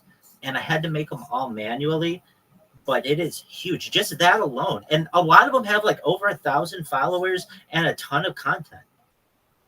I see that. Yeah, they do. Viral rabbi _ and the numbers. Yeah. He's the biggest fucking scammer ever, and I love it. Hell yeah. Hell yeah. I'm taking over the world, and I'm going to give it away one person at a time. And how am I going to do that? So when I say I'm going to make everybody a trillionaire, I mean that. It's like, okay, Rabbi, how are you going to do that? Well, data is number one resource. So let's say one day everything turns out that I go viral and I have all this data. Great. So I'm going to be able to monetize that through endorsements, some other things. Okay, great. But you have to understand inflation is a thing as well. So what were today's billionaires will be tomorrow's trillionaires. What were yesterday's millionaires are today's billionaires. So I'll basically just be able to make you all billionaires of what you would be able to do with the wealth today. That's what I said, man. I said to fucking make every single account you have, program just to subscribe. 757CJ every time, man. That worked perfect, you know? I have made one of these for the bigger accounts, and I just worked my way down. And I've got to say that people have been really, really nice. I get a lot of people who are absolute haters of mine because I fuck up their chats 24/7, and then they see my video and it humanizes me, and they're like, "Oh, you have a good heart. You're not like an asshole, and you're a real person. I just thought it was a robot that was just programmed to only come after me." They finally are like, "Oh, there are other people. This is happening to everyone." So yeah, it's happening to everyone. These things don't discriminate against anyone. If you know who Action Man is, I spammed the shit out of Action Man's tour across the United States for doing outreach. So that's the only one that I've really I used, like I focused these bets on. Maybe the word bomb. You're good. So yeah, with that, I don't mean to take up your whole stream, but I appreciate the opportunity to be here. And it's great. It's great talking to you every single time. Everybody's free to come in here and talk to us, man. We're always in here just chilling. Absolutely. You're in LA, you should do it. I'm your biggest fan. You're a great person. You're awesome. I love you. You're amazing as well. And I want you to know I'm going to make a video for you right now. I'll tag you. Yes. Best wishes to you all. Take care, everyone. I love you. Yeah. Shout out to CJ. CJ's amazing. Do.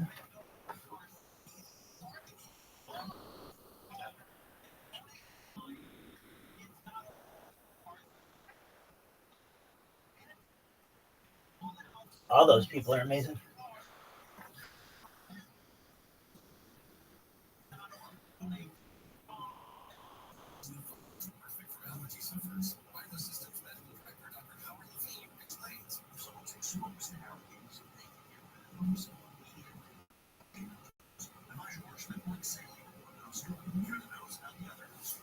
Shout out to CJ.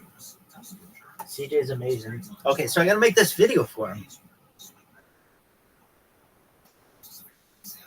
Yo, dog. How you doing, everybody? I just had the most amazing conversation with CJ and his crew. Shout out to them. We're gonna do a really deep dive on CJ's channel. So I was just here, the 757 CJ, and he's a big channel.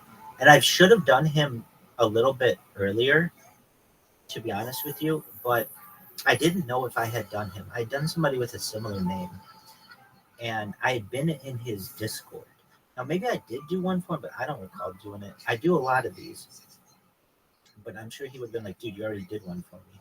So here's his. The weird thing is I was already in his Discord, so it's almost like serendipitous that I'm here. Anyway, here's his Discord. Look how amazing this is. Of course, I'm going to get a low battery thing going right now. This is amazing, though. His stream is amazing.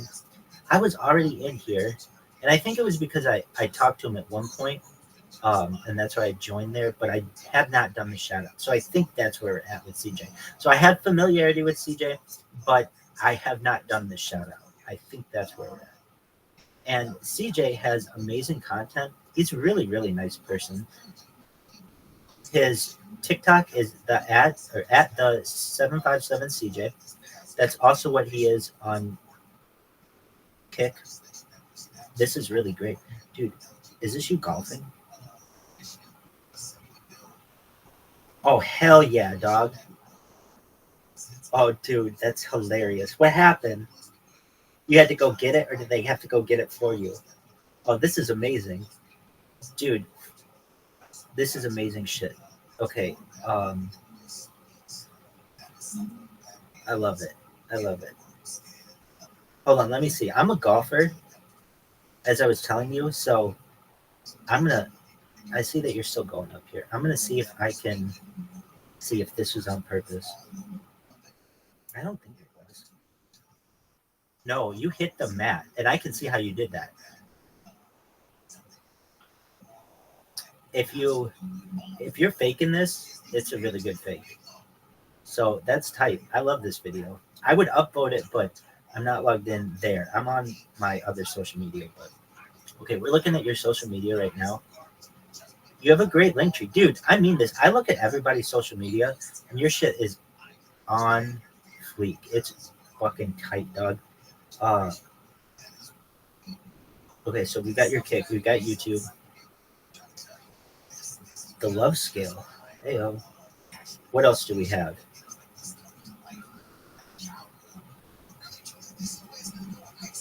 I hear my name. That's a beautiful thing. You guys are wonderful people. Instagram. Here's your Instagram. Okay, can I follow you? Oh, hell yeah. Okay. Now what? We got to get back over here, your TikTok. I want to follow you here. I am making a video for you. You're watching it, dog. How crazy is this shit? Yo, dog. Oh, you followed me. Oh, tight. All right. I want that fucking golf video though. Fuck. I can't scroll anymore. Oh, I bet this thing fucking fucked up. All right, I don't want to fuck around with it anymore because it's like a thing on a. We're fucking doing a whole bunch right now with this phone. Okay, you've got a Snapchat and a Twitter. We gotta look at your Twitter.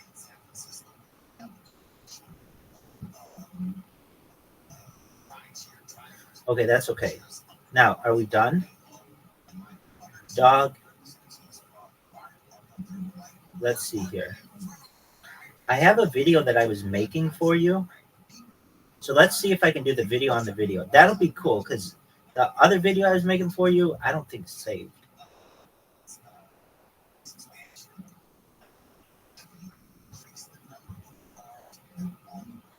Oh, it didn't record it all? Wait, but then didn't I do another one for you? Oh, yeah. Okay, here it is.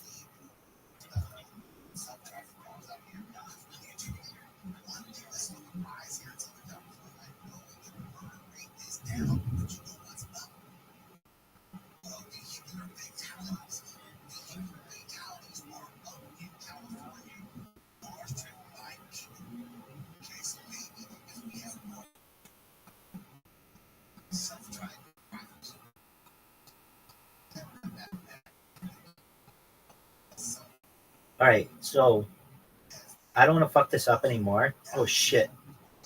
Hold on. Seriously. Oh, fuck. Damn it. Okay. So, CJ, you're really, really cool. You're a big-time streamer. I mean it, and you're just going to keep getting bigger. So just know you're going to have a lot of money in the future. I want you to think of charities that you want to help in the future, philanthropic organizations. Same with the people in that chat and in your audience. I really mean this. I think I'll be able to help a lot of people. And so I want to help you and your family and everybody around you. And I do this for world peace. I don't want war anymore. Some of the ways that I want world peace are to help end world hunger through vertical farming, hydroponics, and cloud seeding. I want to end world thirst through life straws, through building wells, through cloud seeding. We talk about antimatter, anti-gravity, alien disclosure, mind-blowing technology, know all about that, all that cool stuff. So thank you so much for the opportunity to be able to speak and to speak to your audience. Shout out to CJ. Shout out to CJ's audience. You guys are wonderful. And shout out to everybody out there. Stay black, everyone.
Dude, shout out to CJ. He's amazing.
scout.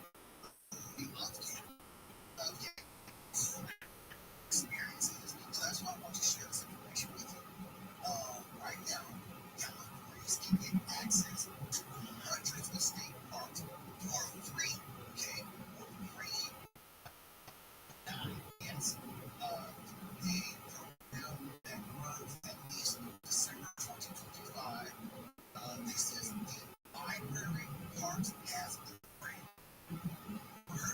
But Library Parks as allows counties without the library cards to check out park pass, to check out the park pass for local library to be used for a single vehicle entry at 200 state parks, beaches, and areas.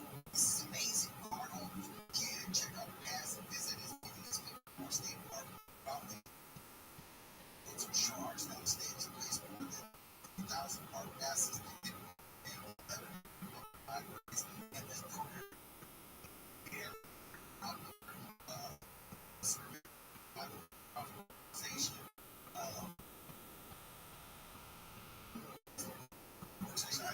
organization is they have found that this program has allowed many disadvantaged families the ability to get out of the city and go and see some of these really majestic parks. And to me, that is something even more getting back into nature, into nature, and maybe just maybe that will help us to things like keep our waters clean. I want to tell you to stay the hell out of the water because the water is so damn polluted. And I know, I said it earlier, you're about to experience a significant heat starting was it Monday, maybe early Tuesday. We're going to see temperatures just from like 105, 115 across the central mountain. And people, they just going to start frying eggs in the street. I don't know, it's going to be super, super hot. Still, that is still not reason to get your behind in the water. In fact, it is not. Why? Because the county department has once again recommended each goes to avoid to the water 18 inches in the Los Angeles region because of what said with the image up in the water, high bacteria levels because of runoff sewers. What's running on the sewers? Okay, that's what's happening. That's what's getting into the water. What beaches you ask? Well, Santa Monica Canyon, Roger State Beach near Tower 18, 100 yards up and down the coast. All of these 100 up and down. All right, Vega Canyon, Surf Rider, 7 Island Pier, on stay less. You know, circle. That's what happens. They shoot the whole thing out. Crazy. Hey. It's in the system. Stay out of the water. Stay out of the water. You drilled this so much that I saw people swimming in Long Beach in the water. And I was like, no.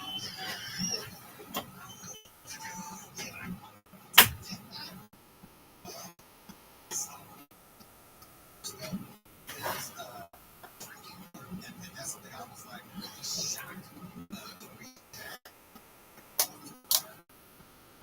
Millions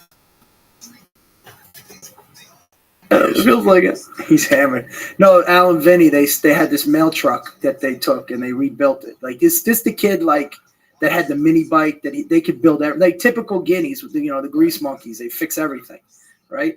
So we had a mail truck that we used to drive around in, but it was on the other side. So the first time I learned. What is it with mail trucks? Why you had a mail truck too to fuck around in? No. Well, they used to be at the dump, at the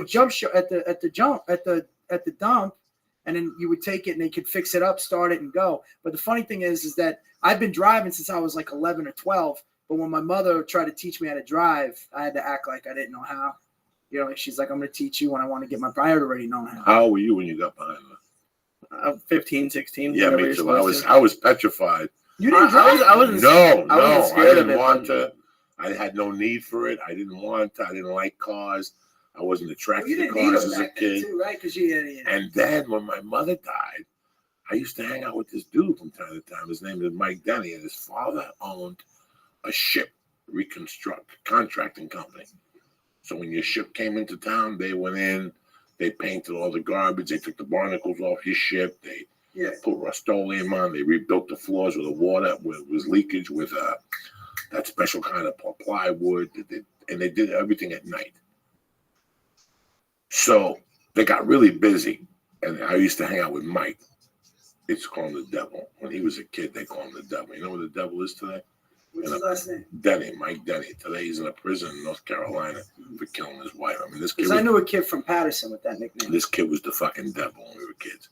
From right around, he was right around my block there in North Bergen. And he came to me and he goes, "Listen, my father needs help and he really likes you. He knows your mom died. You know how to drive. You want to drive with us at night?" And I'm like, "I can't drive a stick." So from 6 to 10, I drive to Hoboken Pier. I go to Newark Pier, and I just drop off little things. You know, You just fucking drove. You never driven before then? galvanized, never. He taught me how to drive, and after 2 weeks, I said, "I'm scared. I don't want to do it no more." He goes, "Jesus fucking Christ!" And he called his brother who had a driving school like down the shore. The brother came, didn't check any paperwork, and just gave me a driver's license, just like fucking that. Gave me this thing. He's like, "Don't worry." I think it's 16 and a half. You get a learner's permit. 16, you get a And permit. you 16 can and a half, drive you get a license. Well, yeah, New Jersey, Florida, it's 15 and then 16 to drive. And in New Jersey, it's 16 to get a permit, 17 to drive. That's too fucking young. You're still fucking wet behind the ears. No one of these kids fucking died. That's too fucking young to give a kid a fucking. Did you ever get in an accident when you were young? No, knock on wood, never. Well, you're not still young. No. You just I realized had that. like I told you guys, I was never a big car guy. When I was a little kid, I was mentioned once, you're not supposed to get in strange people's cars. That's something I live by. You know, when I'm out of these places, people always hit me up. "Hey, there's a great restaurant here. There's a great jiu-jitsu here." The first thing I say is, "Can I walk to it from the club?" If they say no, I ain't doing it. I don't get in strange cars. Since I was a kid, you know, it was something that was instilled in me when I was 8, and I'm 50 now. I don't need to rent a car when I'm in a comedy town.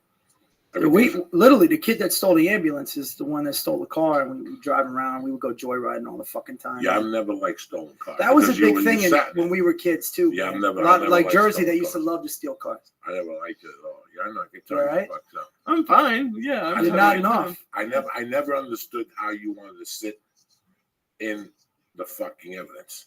Yeah. Like that to me never made sense. Like there's no getting out of that. Well, when you're 12, They chase you. I didn't like it. I had a friend, Jose Hurtado, and other guys that went to robbing cars. Dude, I would love to write a movie about that night, that what had happened. There was 4 of us.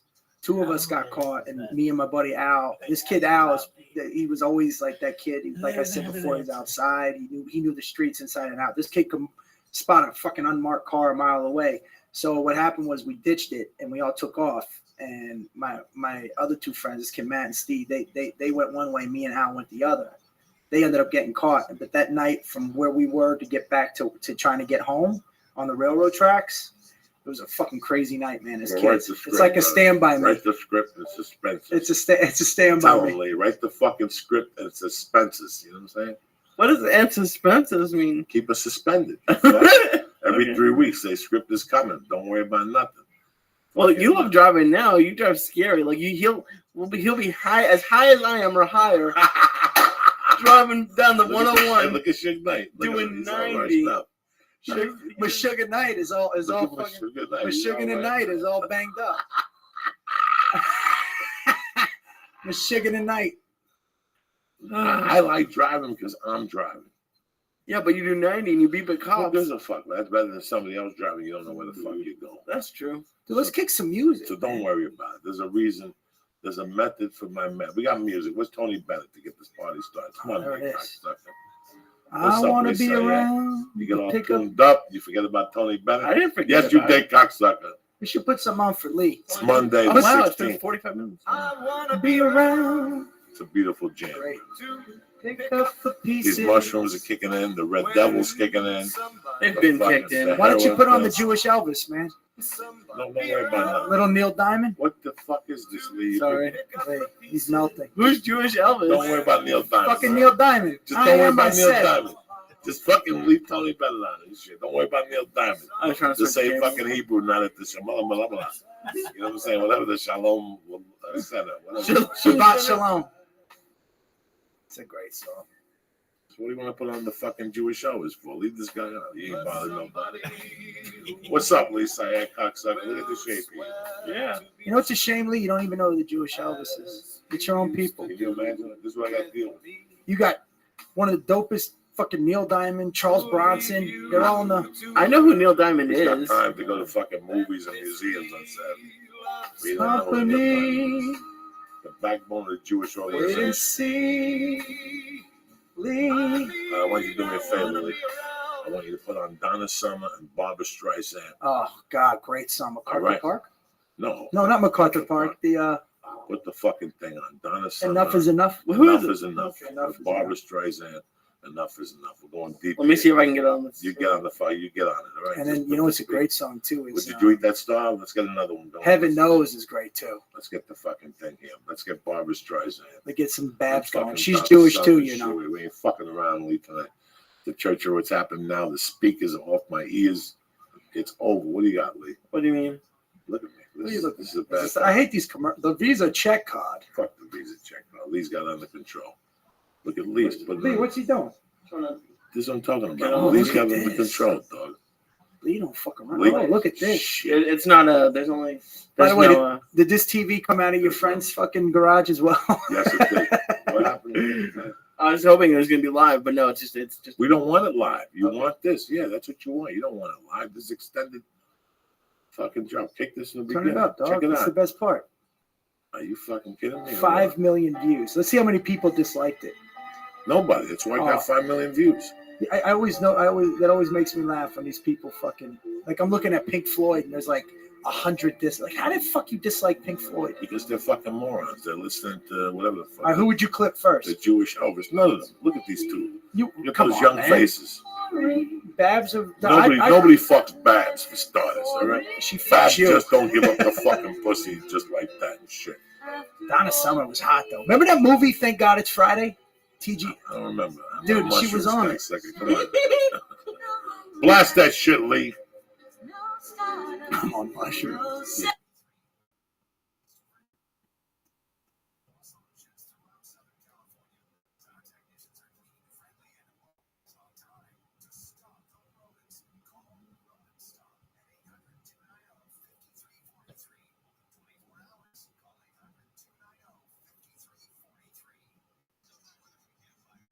I'm on mushrooms, no comment.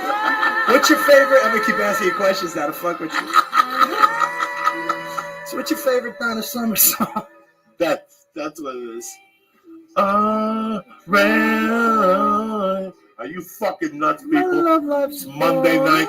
Irish people are somewhere fucking counting pennies. Starting already. Getting ready for tomorrow. And here we are fucking playing Donna Summer. Hey Lee, what's Joe's fucking Twitter handle again? @manflavor. That's what it is. Here it comes. Just when it kicks in. Oh shit, here we go. This is an education, people. You fucking nuts. Nate Renteria on there spitting some fucking. Oh shit. Oh no, this is too much. This is fucking great. This is Jews and Lee, don't touch your shit. Sylvester Conrad. Oh shit. Oh shit. Crocodile Gandhi. You're not. Get this fucking. Crocodile Gandhi. Oh shit.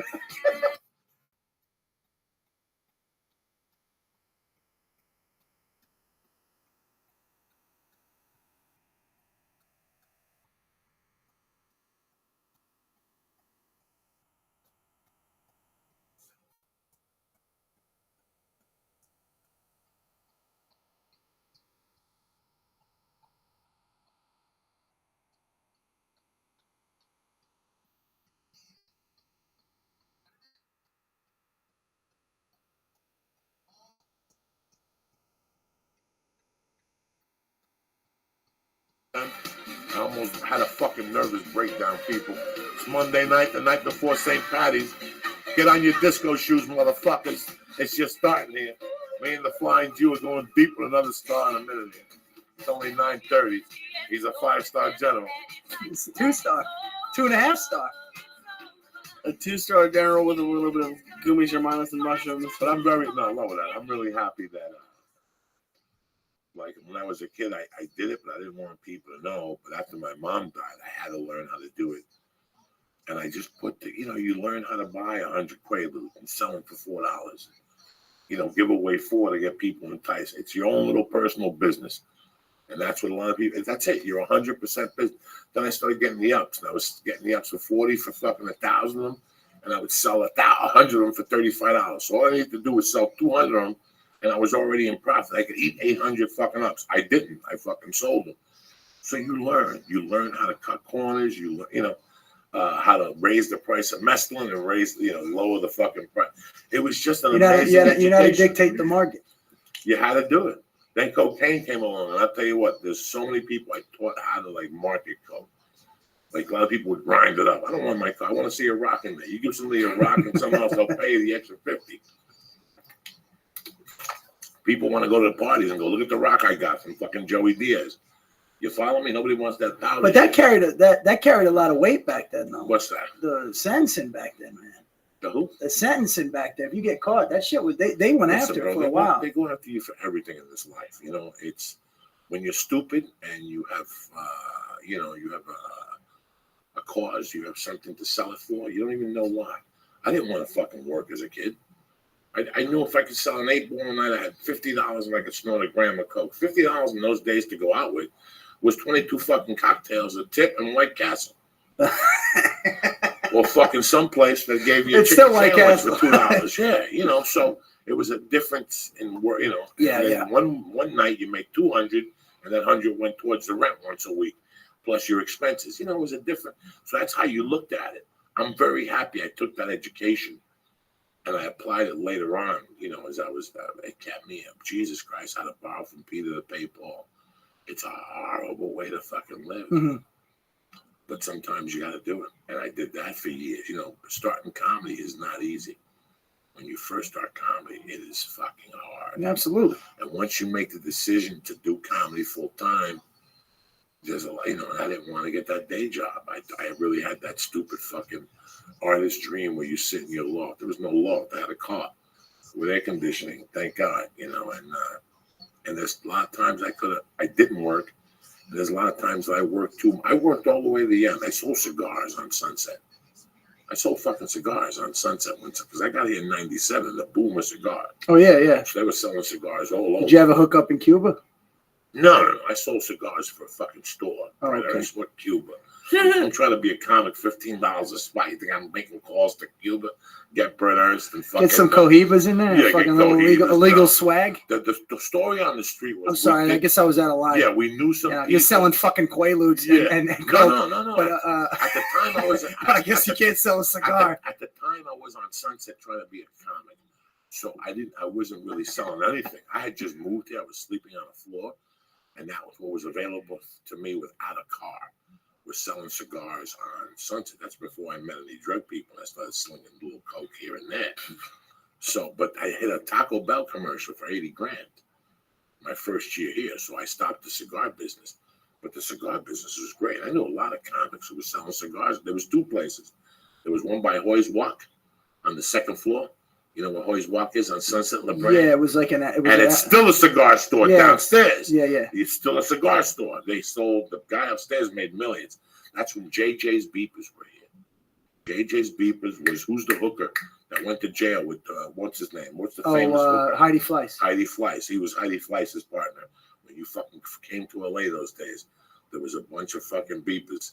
There was a bunch of billboards that said JJ's Beeper, the king of beeper. With $7.99 to get a beeper. He was my main man. I loved him. Right behind Hoy's Walk, right there.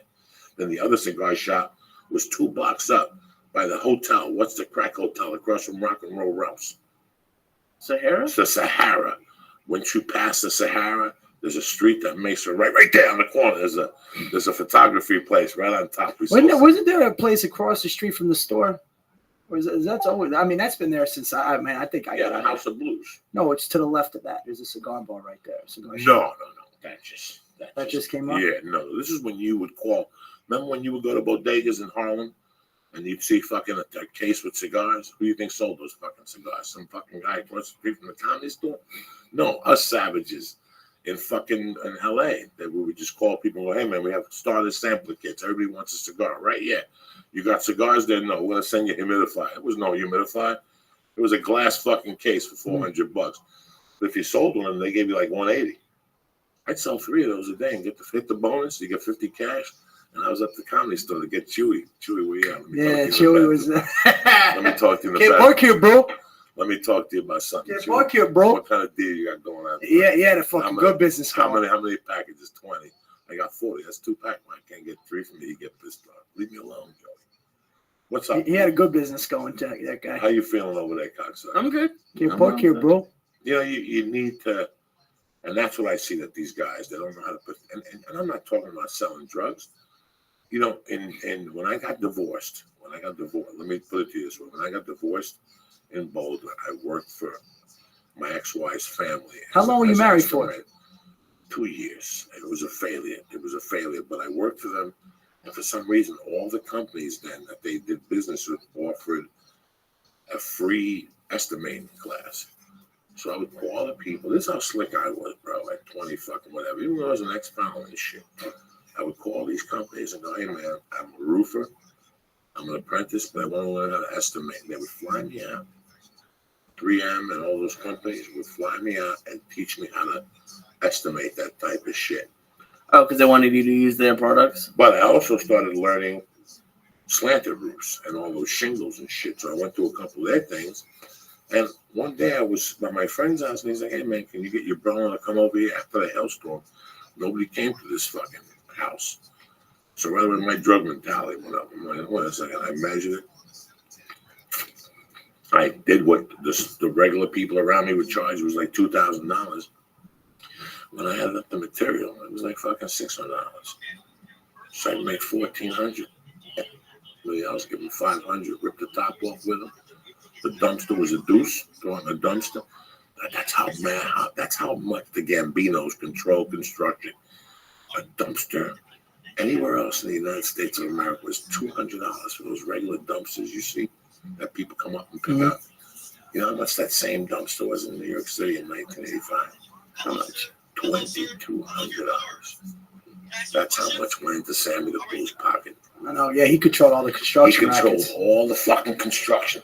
Because I remember my brother-in-law's company left New Jersey to go to Colorado. And they were like, you have no idea what the construction costs are on the East Coast because of that fucking mafia. You have no idea. But I would go into a neighborhood with a box of flyers, pass them around the fucking neighborhood. By the time I got home, I had 3 calls already. When I was going back to measure their houses, people would walk over to me and go, hi, can you measure my house? I go over, I pull a fucking Brett Ernst, get a $500 deposit, and tell them I'd be here the week of the 20th, and I'd show up and do the roof. I was making fucking $1,000 on a Saturday. What did I get? I busted my up a little bit, but I didn't have any options then. I had no fucking options. I had a degree, but it wasn't going to do nothing. I had a family. I couldn't do nothing. Right. So it always comes in, that street hustle. What was your first pinch? January 26th of 1983. That was as an adult? Property. Yeah, I never took a juvenile, nothing. Not even a talking to, not even a cop coming to the house.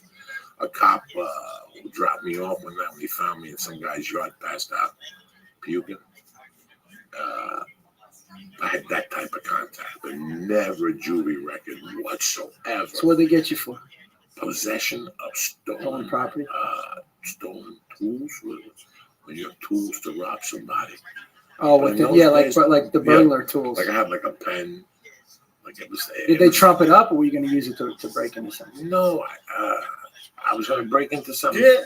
I had something. No, I had checkbooks, and I gave them to somebody, and that was my plea bargain to. I think it was a $500 bail. It was my first. It was a misdemeanor. Misdemeanor, and I went and did the probation. Then I got arrested shortly after that for smoking pot. After the Redskins Super Bowl beat the Raiders Dolphins. Or the Dolphins. Yeah, I think 83. Yeah, no, that was it. 82, 83. Killer Bees. Yeah. I won 800, went into the city in the winter. It was 83. Fucking wind was blowing. I went into a corner, I bought some chocolate Thai stick at one of those health food stores, and I went into a corner, and the mailman put a gun to my head. That was my second bitch. Then about 2 weeks What was the mailman putting on you? He was making undercover, a citizen. he was undercover cop. Oh. Because there was a grammar school there, and somebody was selling loose joints. I just happened to go there one in the afternoon. There was guys on there, I forget how cold it was, and I was in that corner. The tears were frozen out of my face. And he threw me on the fucking floor, and they threw away my pop and gave it back to me. Like, so I had 14 grams. They threw like 4 grams away and gave me the bag back. They pinched me that time. Then right before I left for Colorado, I got pinched for stolen tools, trying to break into somebody's house. And they caught me on the way out. We didn't get in. They caught me on foot. But then they threw it out. I knew somebody in Union City, something, they threw it out. And then I just wanted a string of fucking.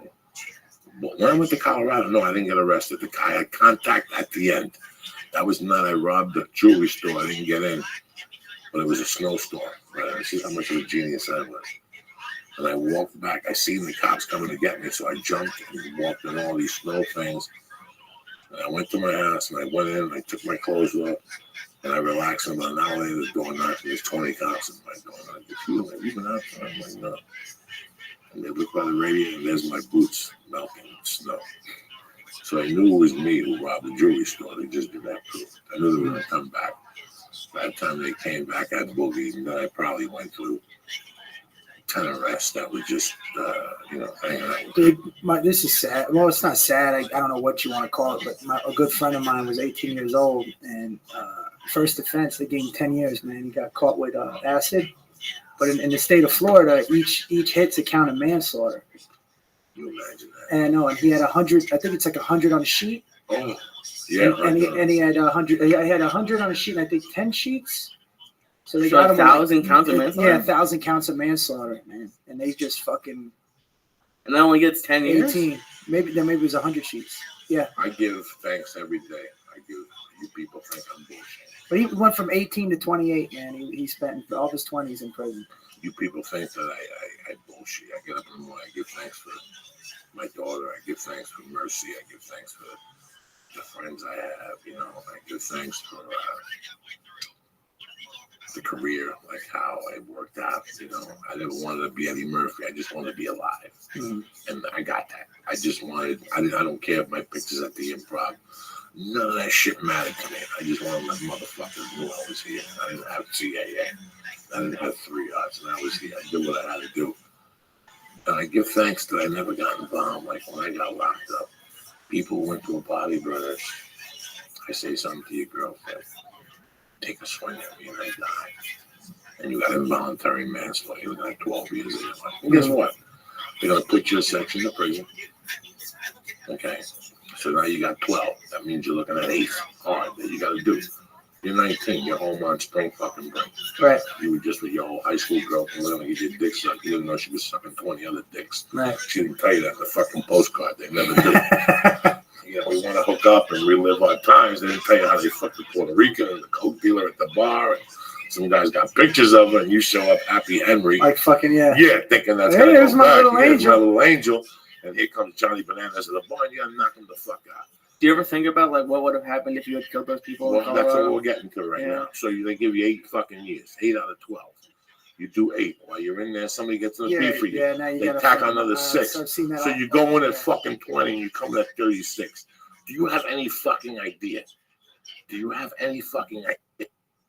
Any fucking idea? I had a little semblance. By the time I went in, I was 28. I had an idea who I was and who I wanted to be. Do you understand what I'm trying to say to you? When you grab a person with the mind of a child and they're at 18, I'm not saying he's getting raped. That's not what I'm talking about. I'm talking about he has to make decisions.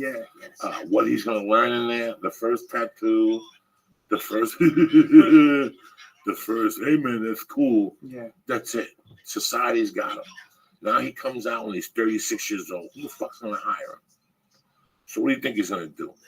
He developed a fucking habit in the prison. I'm very lucky, Lee.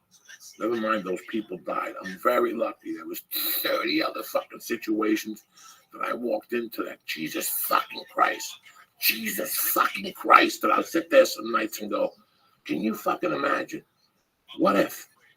What fucking if? Me going to parties and you getting hit and I stick up for you and punch somebody in the fucking head. What if that guy just died? What if that guy just had a brain aneurysm?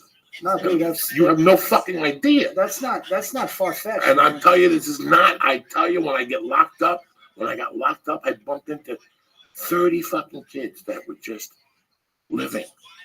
They thought they were just living. Your friend, he bought 100 hits of acid. God knows what he was gonna do. He ain't no fucking terrorist. He ain't no bad person. He was just an 18-year-old kid Right. that they looked at state sanctions for.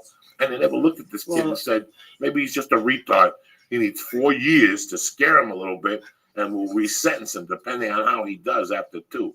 No, there's a state mandate. And he was a nice kid. Nice kid, and dog, they go in, they don't recover from that. Well, he was lucky though. He went to minimum or medium. They did that for him, and then he came out. He's got his shit together. But he talks to people now, talks to kids and stuff, and tells them. Because you do. You're in that. You can make such a bad decision at that age. That's why.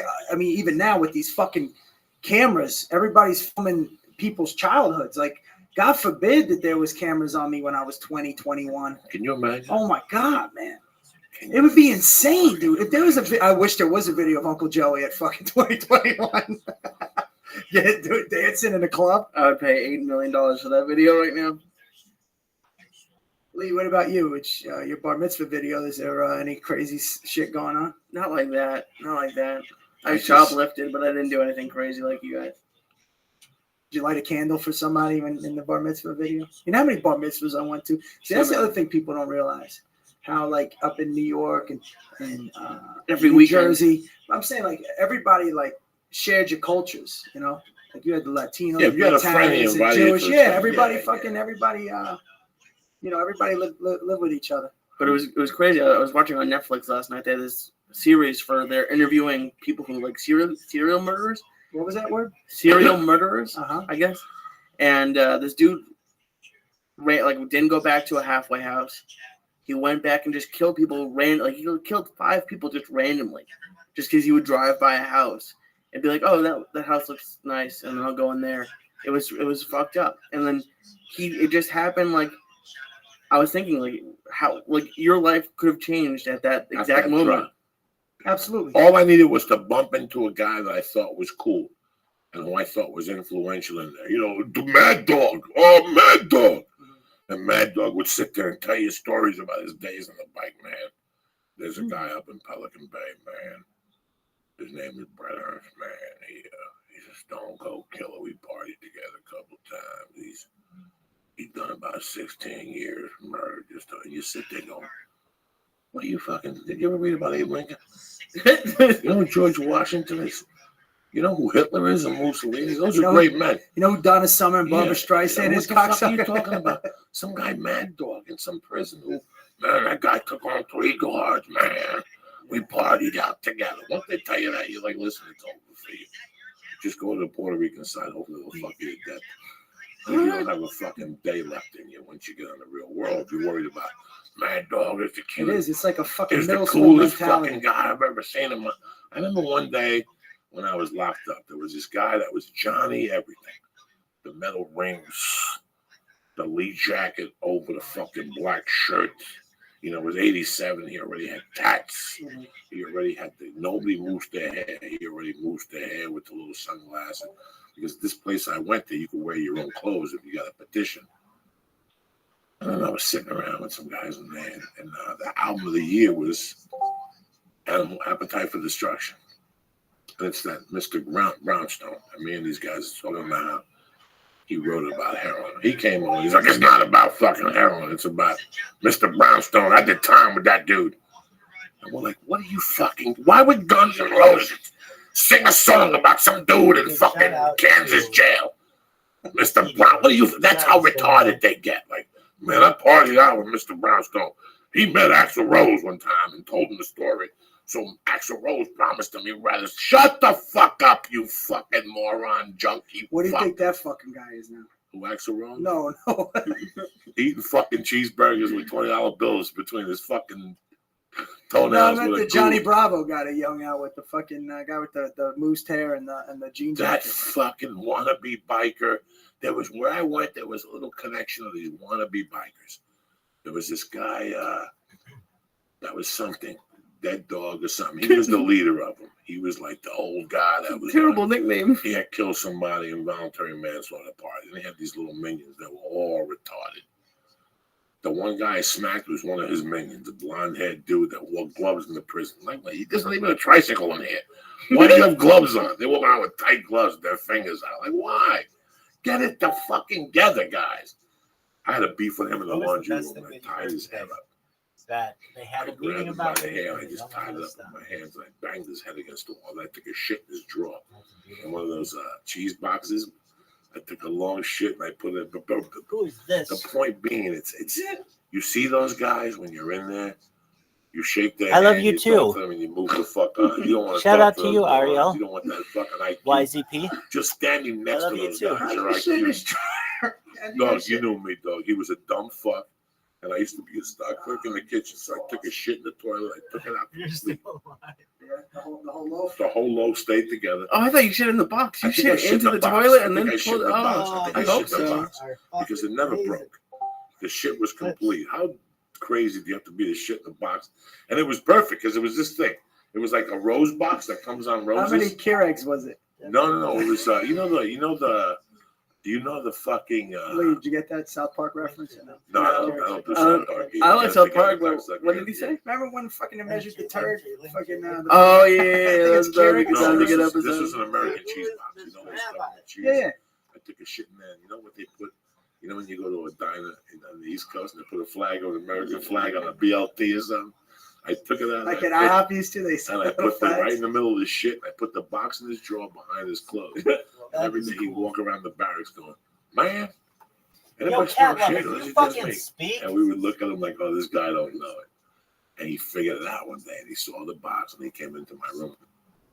Man, I know it was you who shit my fucking cheese box. I know it was you who shit my cheese box. There's some people that you beat in life that do that shit to that. They come back and tell you. This one time I robbed this Mexican kid. That was my roommate in Boulder when I first moved to Boulder. He just bothered me. Him and these other three momos would lip sync. They were friends because they would travel around and go to lip sync competition. In jail? No, this is I was 2 gonna years say. before I went to jail.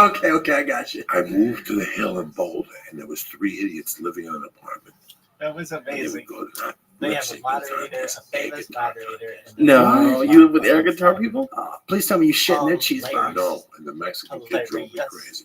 He would always bother me, man. You can't bring women over here and fuck them at night.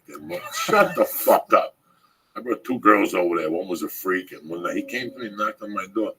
So one day I see he left And said what? You can't bring women in here. He was jealous. So I went over there. I seen his door open. He was sleeping. So I tiptoed in his room. I picked up the towel. It was a $100 bill. I took it out. Amazing. About a day later, he kept knocking on my door. Dog, I worked in the sun for that $100 bill. He kept saying to me, I'm like, I spent it. I didn't tell him I spent it already, but I felt bad. But it's like, dog, he was You crying. told him you robbed him, though. No, I kept saying, I don't know what you're talking about. Oh, okay.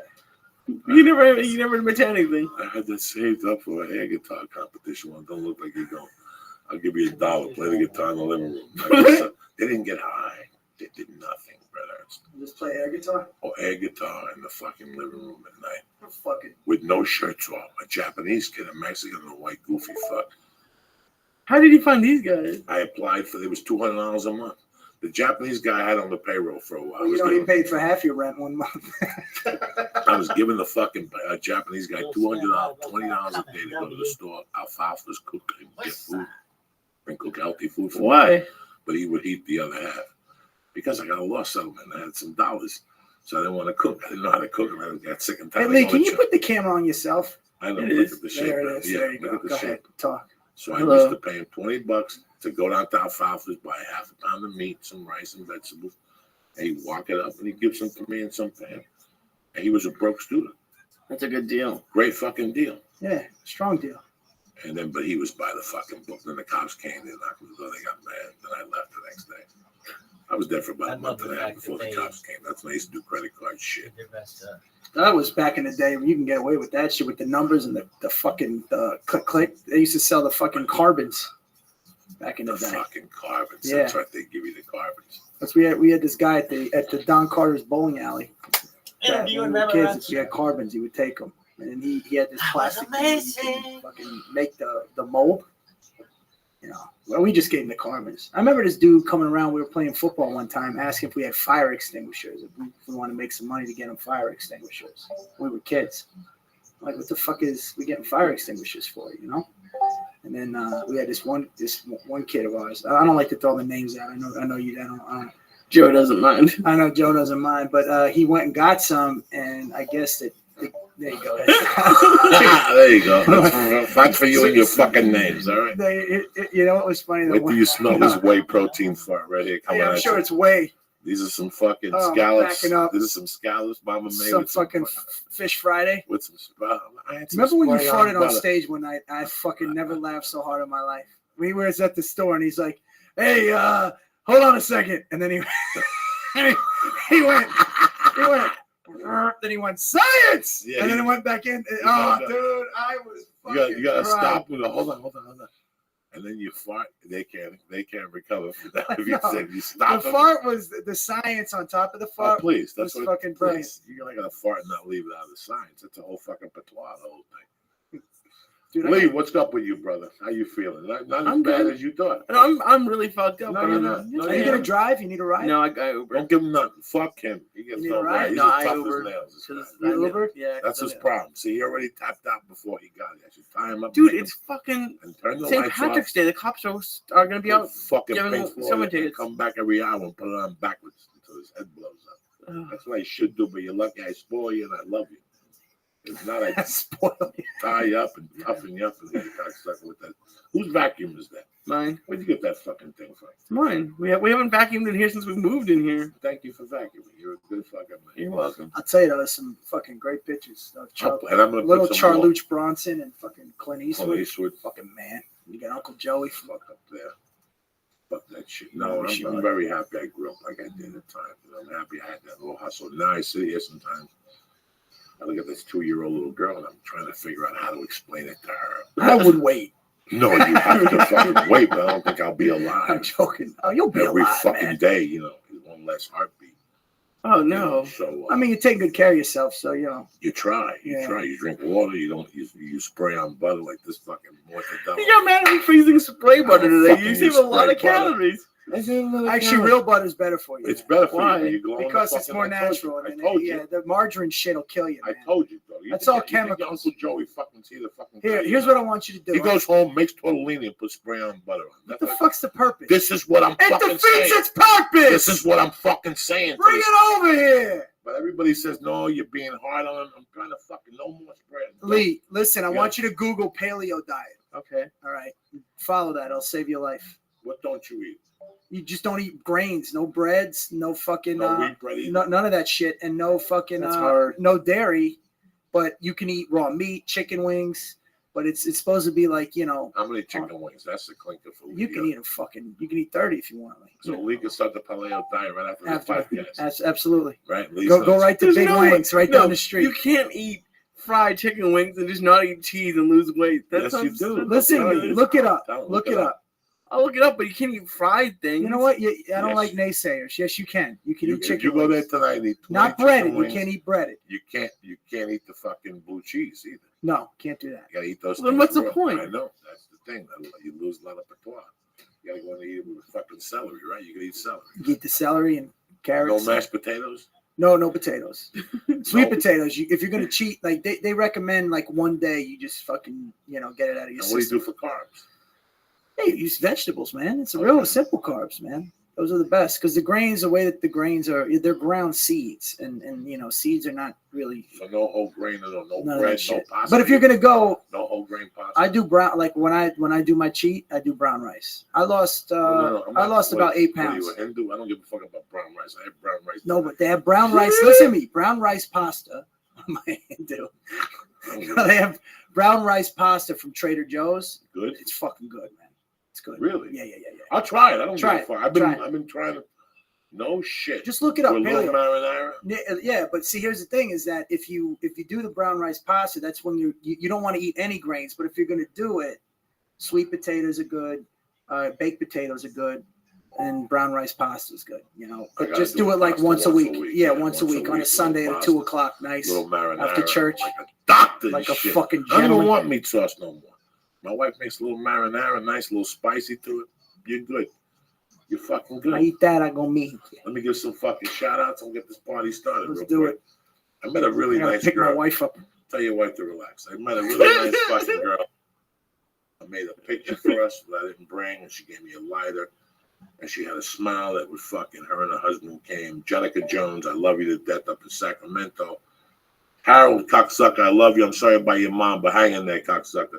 You're a big boy now. Grab your balls. Just think of your mom every day and go out there and fuck somebody in the ass. That's how it's done. Jaime Wait, Jordan, Mama. I love you. Shut the fuck up, cocksucker. Braden Marsley, Crazy Michelle Hurley. I don't know who the fuck this is. Berg, happy recovery. Much love, cocksucker. Mike Wilson Jr., Bobby Sharon, and your beautiful girlfriend, and David Repreza. I got you, cocksucker. Now what? What's up, buddy? Hey, you see that picture I tweeted you? Fucking at the Arizona Scottsdale? No. They got the picture at the House of Comedy. It's fucking nice. Come on. Yeah, it's right when you go into the men's room. I think I saw my Twitter somewhere. They always put you near the men's room. Yeah, you come in, it's a big fucking nice Uncle Joey picture. You fucking faded in nice. It's big, it's huge. It's like the size of that. Come on. Your little fucking Joey collage. Oh my God. See that? Yeah. How you feeling, Lee? Not bad. I'm good. I'm fucked up, but I'm good. What, glad I Uber? Nah. Yeah. You could go out there and drive like a savage. No. I don't know what you're scared of, cocksucker. A $10,000 DUI. You're not gonna get no DUIs. You're as tough as nails. What's coming up for you, man? I know. The other day we spoke, you said your pilot didn't get picked up. You shot a pilot for home. No, it was with NBC, and then Okay. then it didn't get picked up. So What was the pilot? It was called Mason Twins. Between you That and was me, last year. While you last were year. shooting it, did you really think you had a chance? Because I'm Yeah, shooting them, man. I'm like, Well, here's the boy, these sad things are part, man. bad. Here's the sad part. It's it did get picked up. There was a lot of anticipation about it. It was like, well, the one, they say it's a good To one to be watch. on. But the kid that the black kid, the heavy black kid that just passed away, the kid from Miller Lite commercials, he was in there, and he was with us in it. And dude, it was sad to see him die, man. That kid was fucking. Every time he opened his mouth, he was funny, man. Where was he from? He's from Houston. He was a trained actor. Where did he die from? I don't know. Didn't say. It's scary. Like, that's why sometimes I get down about going to the gym. But he was 36. That could. It didn't look like it. I mean, he could have been, but like that's why keep going because he was 36. He was young. Yeah, he was a young dude, man. It's really weird when you shoot a pilot and your hopes and aspirations are up, and they're telling you that you got a chance, and then you're thinking in your mind all the different scenarios, and they're gonna get picked up as a fucking recurring. Now I was booked as a regular, and then the year before that I had one with Gary Cole, the guy from Office Space and Talladega Nights. Right. Fucking very talented actor, and that was another one that What network was that? That was for Fox, and I had a talk show for E that same year, and that's what people don't realize. I'm looking at, if both those things go, I'm looking at a damn near 7-figure year. Going from, Did you shoot the pilot for? Yeah, I shot them both. Yeah. And what was the talk show about? This was years ago. It was a relationship show. It was me, a gay dude, a straight chick, and a lesbian. So it was pretty much 3 chicks and me. And then we gave fucking. You got picked up. You have the HIV now. No. You have pimples with a fucking mark on your neck. We were giving it relationship advice. It was a good time, man. I mean, look, some of these shows you do, you're like, you can say no. I can read a script and say I don't want to do it. And you try and pick the ones that you think are the best. You're still at the same age as that dude, or you left him? I'm with Don Buchwald now. I went over to Don. And they're real good. Yeah. They get you out for everything. Yeah, man. Yeah. That's really good that you. With levity. I popped 5 pilots in a row. Boy, Chappelle had like 13 right before one. I remember when I first moved here, they were giving Chappelle tons of money. Chappelle had one with the dude from Talk Soup that went on to become a big star. Ray Kinnear. What's up, Ray sluts? Kinnear. Next up on the big board, it's Straight Savage. I mean, they weren't my Savage is pilots. amazing. I just They shot are them. Trailblazer What got me here was a big 420 cop culture. show on CBS. They're What's his name amazing. directing? It was a shoe. It was their answer to NYPD Blue. Didn't get picked up. I love you. The only one that got picked up that they didn't hire me after was the Louis Guzman show.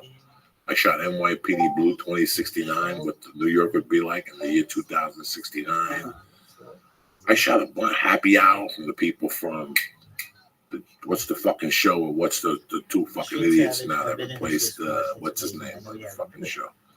I have no idea what you're talking about. I'll figure it out. Nah, what's the two and a half baby? Who replaced Two and a him? half men, Ashton Kutcher. Ashton Kutcher. What show did he come from? That 70 show. Same writers. The 70s show Rap.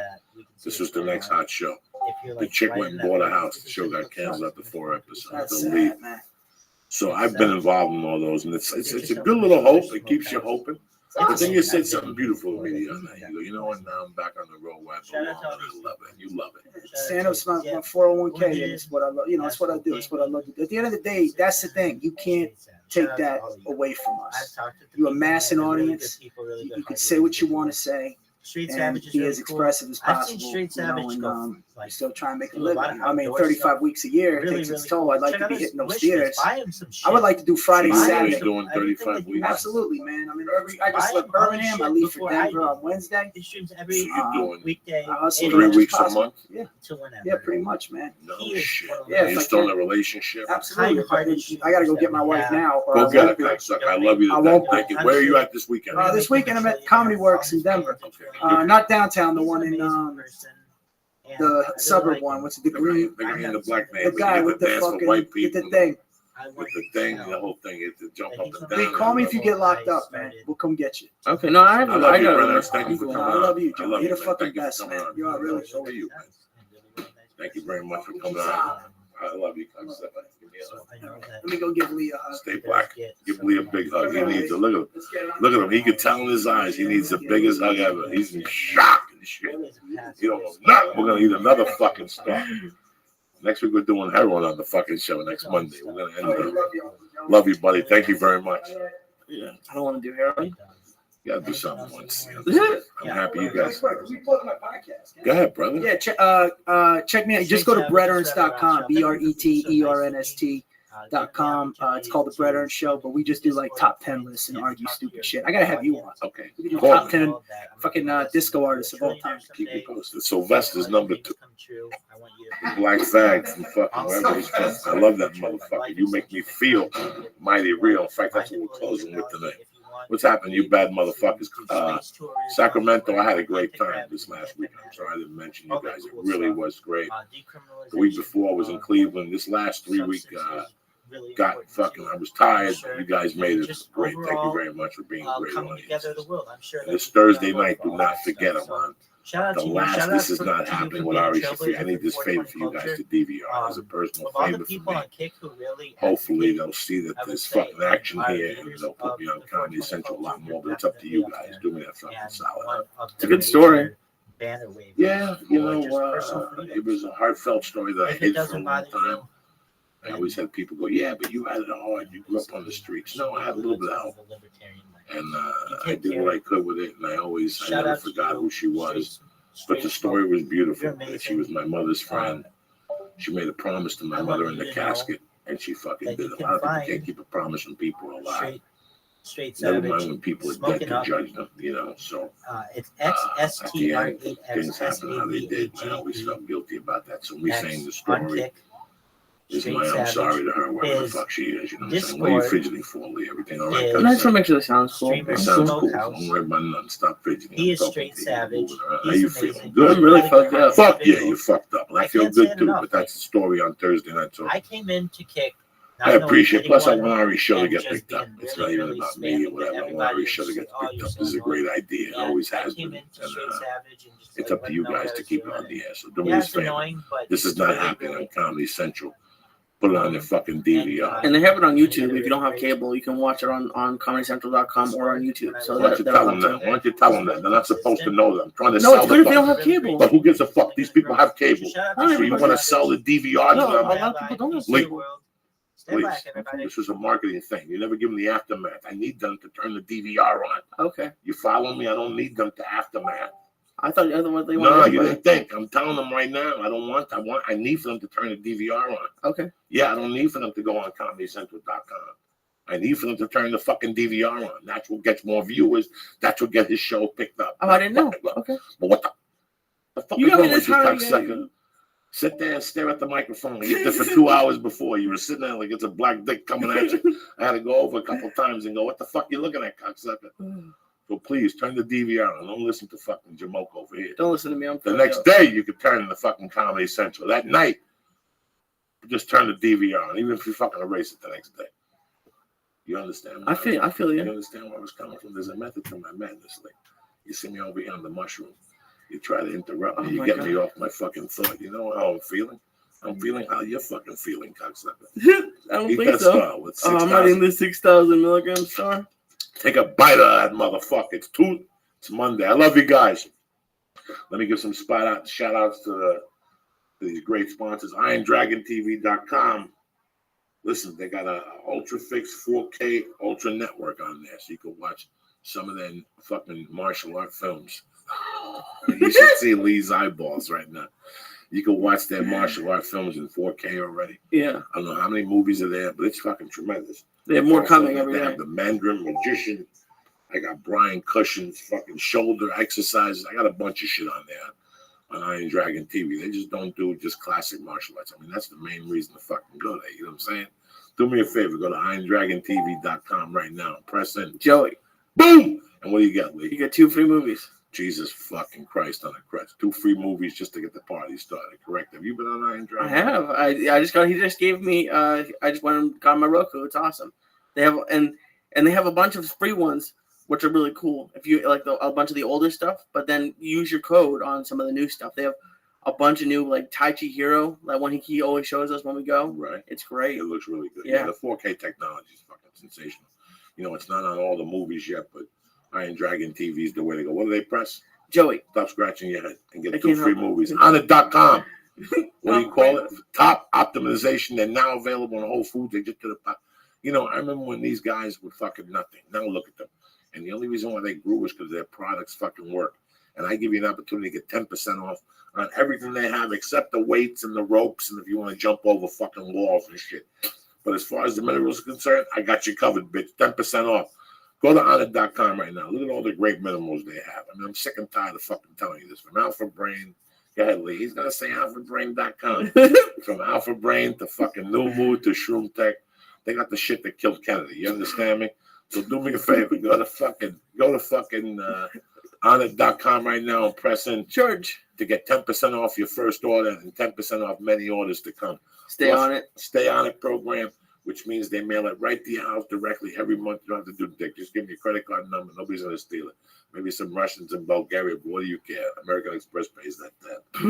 NailedItLife.com. I was just with those fucking savages this weekend. The best fucking pipe, best vapor fucking pen on the market. 20% off on your order through the website. These 2 guys are great guys. I know what the fuck they're doing. Give them a shot. Go to NailedItLife.com right now and press in. Joey Diaz. Boom! And get 20% off your first order with a guarantee. If spring break, something happens, you call Dave, they fucking ship it to you. No drama. Also, Hitty Cigs. How can you lose with these motherfuckers? I've been smoking this cigar all night. For a minute there, I thought it was an Havana on the set of Godfather 2. But meanwhile, I'm sitting here with a fucking my little Jew from the Valley. It's not no Hyman Roth, but fuck it, he's my Hyman Roth, and that's all that matters and shit. Leaking out information to you fucking momos. Anyway, go to HittySig.com, 0816, 24 milligrams.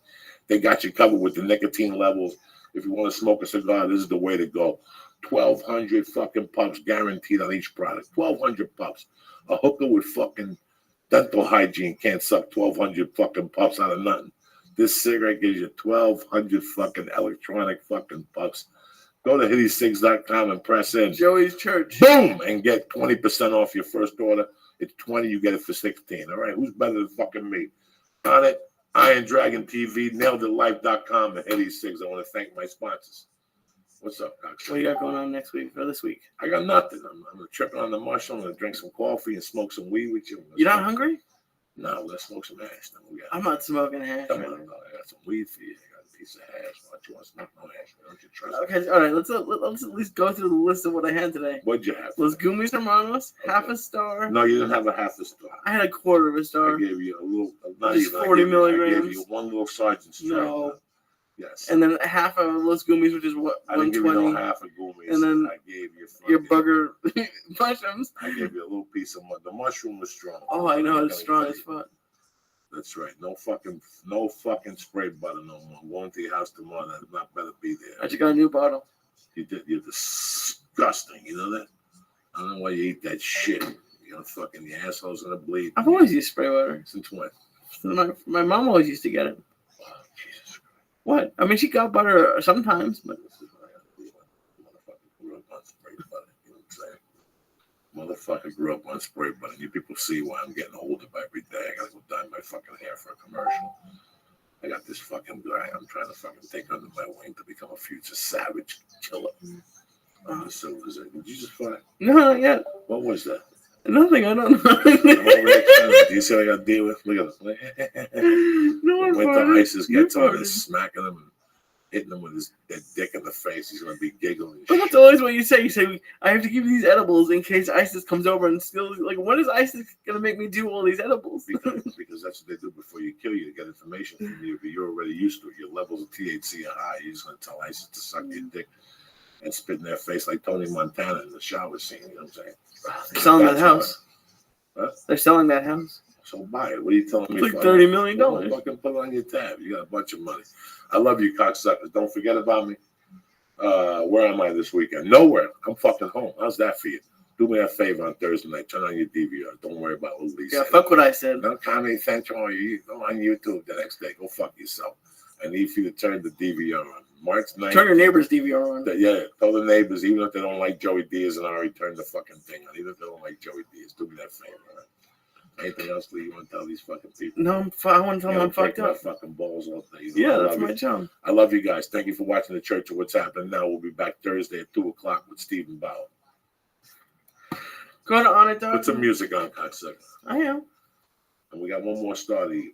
I'm not eating another We star. gotta eat another star. Oh, you're so crazy. Look at this fucking thing.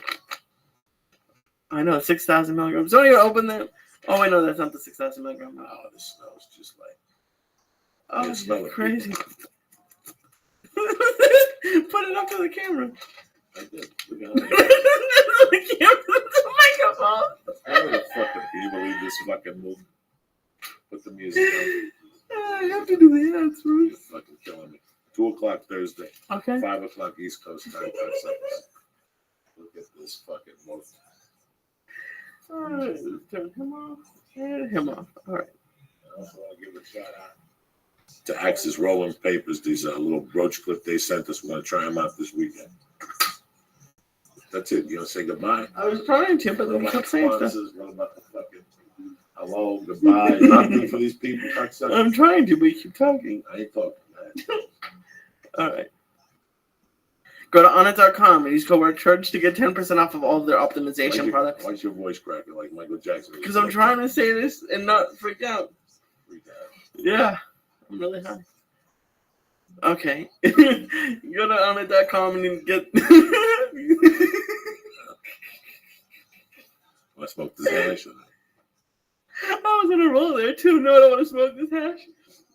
Use code word church to get 10% off all of their optimization products. Go to naileditlife.com and get 20% off of your order when you use code word Joey Diaz on the premier vapor pen on the market. Go to hitecigs.com. That's hitecigs.com. Better tasting, longer lasting. The proof is in the vape. You get 20% off when you go to hitecigs.com and use code word Joey's Church. And go to IronDragonTV.com, the new Roku channel with 4K technology. Use code word Joey, get 2 free rentals.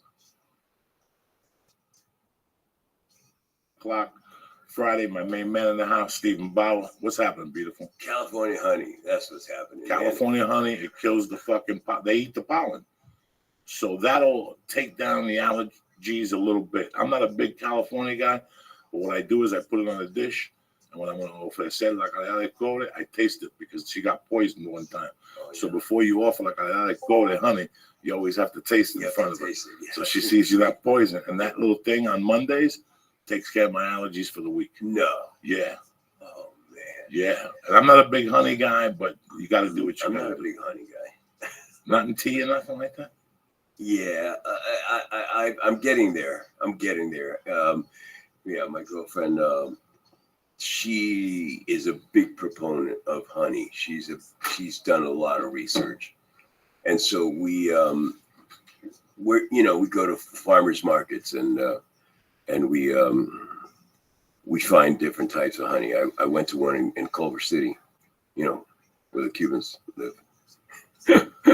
Culver City Farmers Market, and this guy had like all kinds of wild honey, and it was California honey, and we picked up some different pieces, and they all have different flavors. To me, it all tastes like honey. It all tastes like honey. The texture of honey is the texture of honey. The texture of honey is the texture. It's sweet, you know what I mean? And I'm a salt guy, so I have to work a little to get there. But I'm not resisting. I'm not resisting, especially since my eyes are all messed up because of the cats and the allergens. The pet dander. The danders.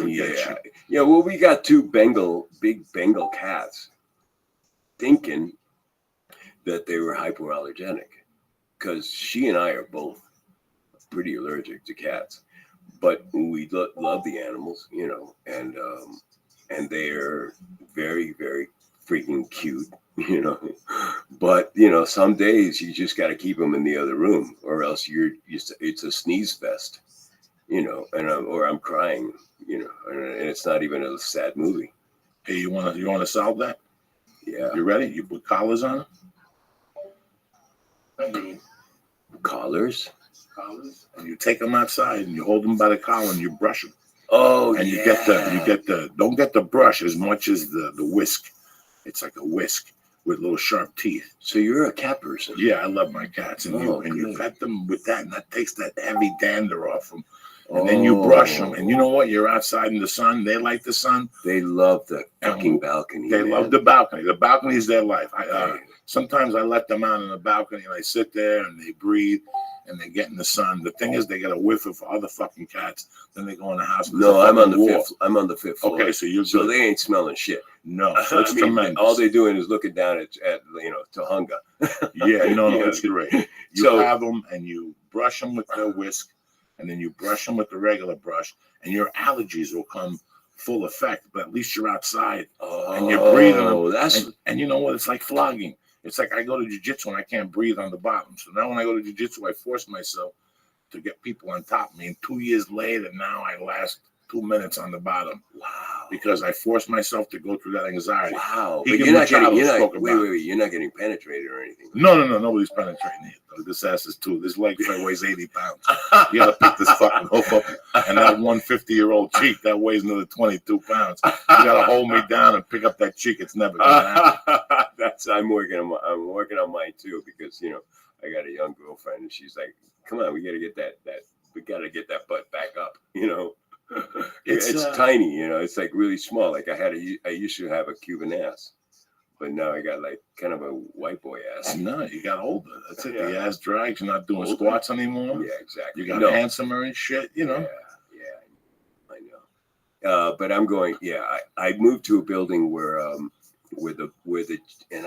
a floor where the gym is 40 feet away. So I have no excuse, Joey.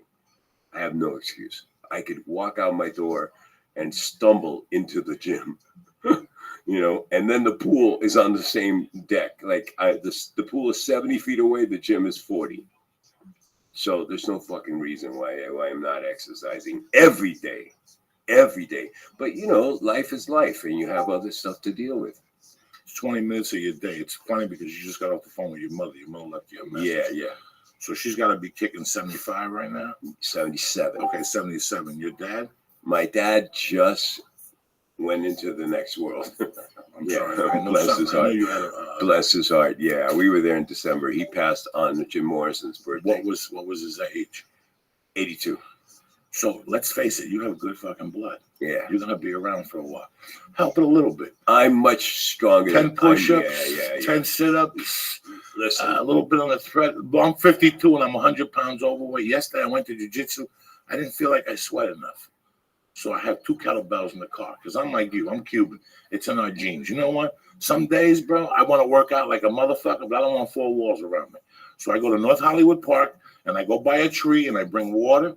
And you go to fucking Five Guys by Laurel Canyon. Tomorrow when you go to the farmer's market on Sunday and you go to Laurel Canyon, there's a sporting goods. Go in there and tell them I want a 5 Guys. 16 kilo. No. Tell them not kilos. Tell them you want a 12 kilo kettlebell. It's 24 pounds. Oh, yeah. And you carry it? Mira, compadre, you go to that little North Hollywood Park at 10 o'clock. I'm solito.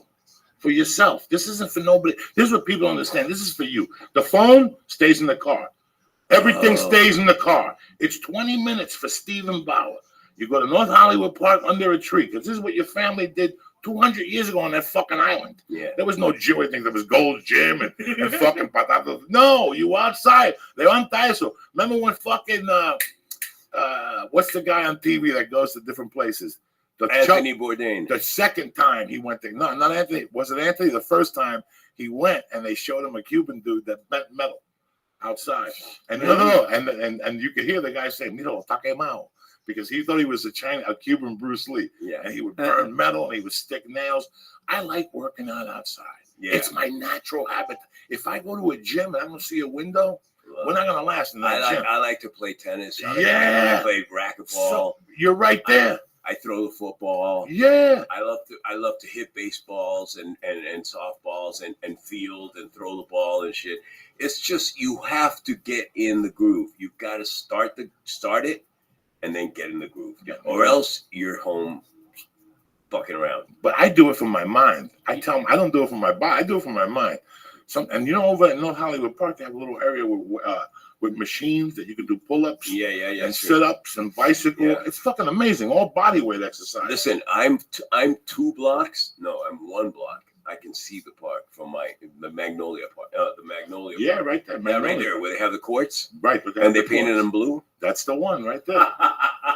And they have a sand lot. They have a few baseball fields there. Yeah. There's a kid park there. I take my kids awesome. there. They actually have a pool, but I don't know about that pool. Do they have a pool there?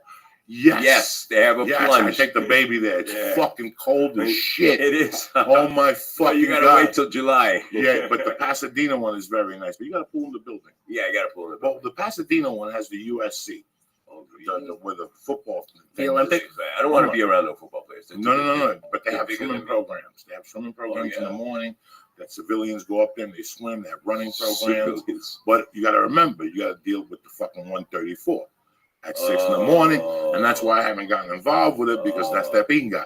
You got to get on that 134 at 8 in the morning. So I know people who do it. Though. Frankly, Joey, I'm embarrassed. I'm embarrassed that from the time that I moved into the building which overlooks the park, I have not been to the park. I'm embarrassed. It's so embarrassing. They sell coffee, or they sell cafecito across the street from the park. You could walk over there. There's a new lady who makes cake pops and little coffees there. Really? That's a new name.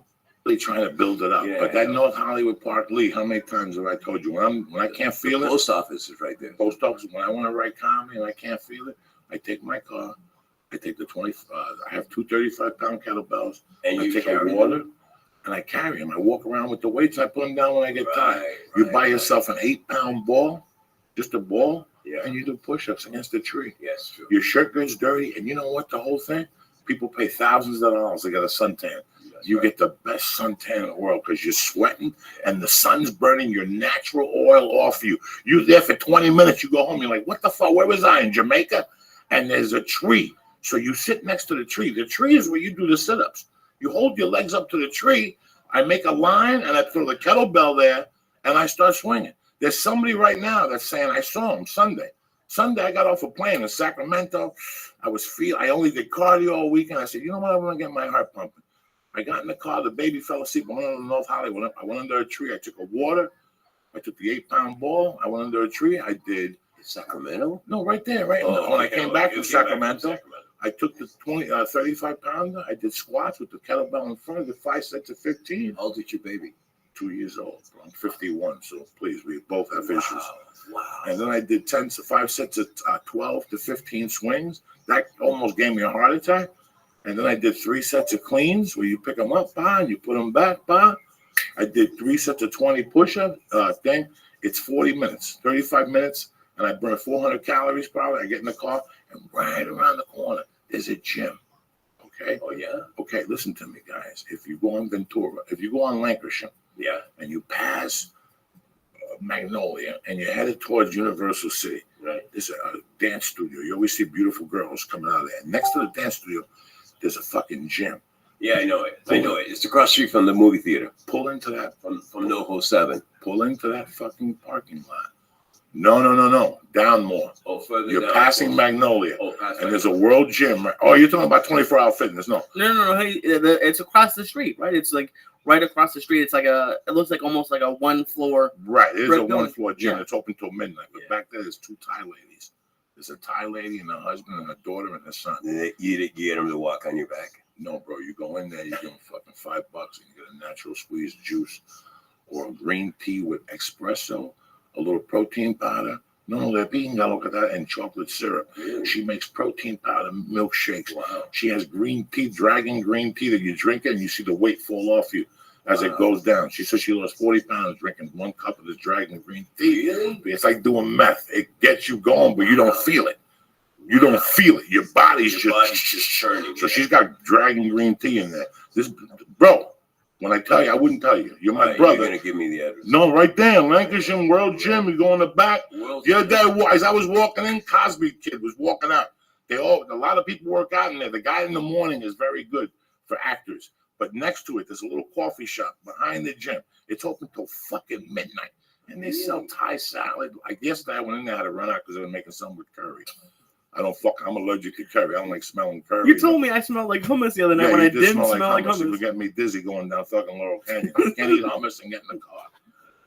You know, because then you smell like people with beard. No. You had me all confused. And I said to you, you've been eating hummus. You go, yeah. No. Yes. No. And then you go, I ate some hummus. So how do I fucking know? Said, what did you eat tonight for dinner? Would you ask me almost every night? And then I told you I had some hummus. You're like, oh, you smell like hummus. I smelled it. I took a shower right before it. There's no garlic. But you got to be choosy with your hummus. Yeah. Because you can eat what the Israelis eat, which is cool. Oh, yeah. Or you can eat what they eat in the desert. No, I only fuck with Israeli hummus. No, he had some shit. This guy got sick. He got food poisoning. Sushi on Lower Canyon. Because he went on Yelp. I did not get food poisoning.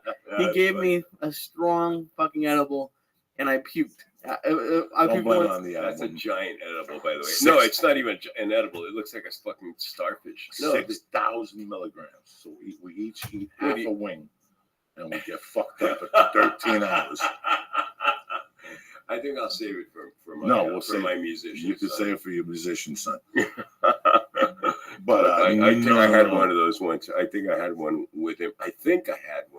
One night, and we were like writing music and composing, and suddenly it was like 5 in the morning. It's very good for music. Very good for creative. But with coffee and a couple cigars or a cigarette, you're off and fucking running. Let me tell you what. And no smoke. No smoke. Let me tell you what I got. Let me tell you what happened with me. I hooked up with my uncle in Glendale. He's 76 years old. When you touch my uncle, he's solid. Wow. He walks 5 miles a day at Griffith Park. Then he goes to his bar. His bar is on Western and Vermont. It's Jefferson, all the way down there where he's the doorman on the weekends. At this fucking bar, the Mexican bar, where he sells to just illegal people. When they come over the border to drink and they got no green card, that's where they go. And they pay $7 a Heineken and $7 a Budweiser. My uncle's a rapist. They have like an old bowling alley. They turn into a dance hall, and he brings up bands from Mexico. Who do you think's rolling around the floor with them on the weekends? My uncle. My uncle hits the fucking bag. My uncle's had cancer for 10 years, and he's living because he eats organically, bro.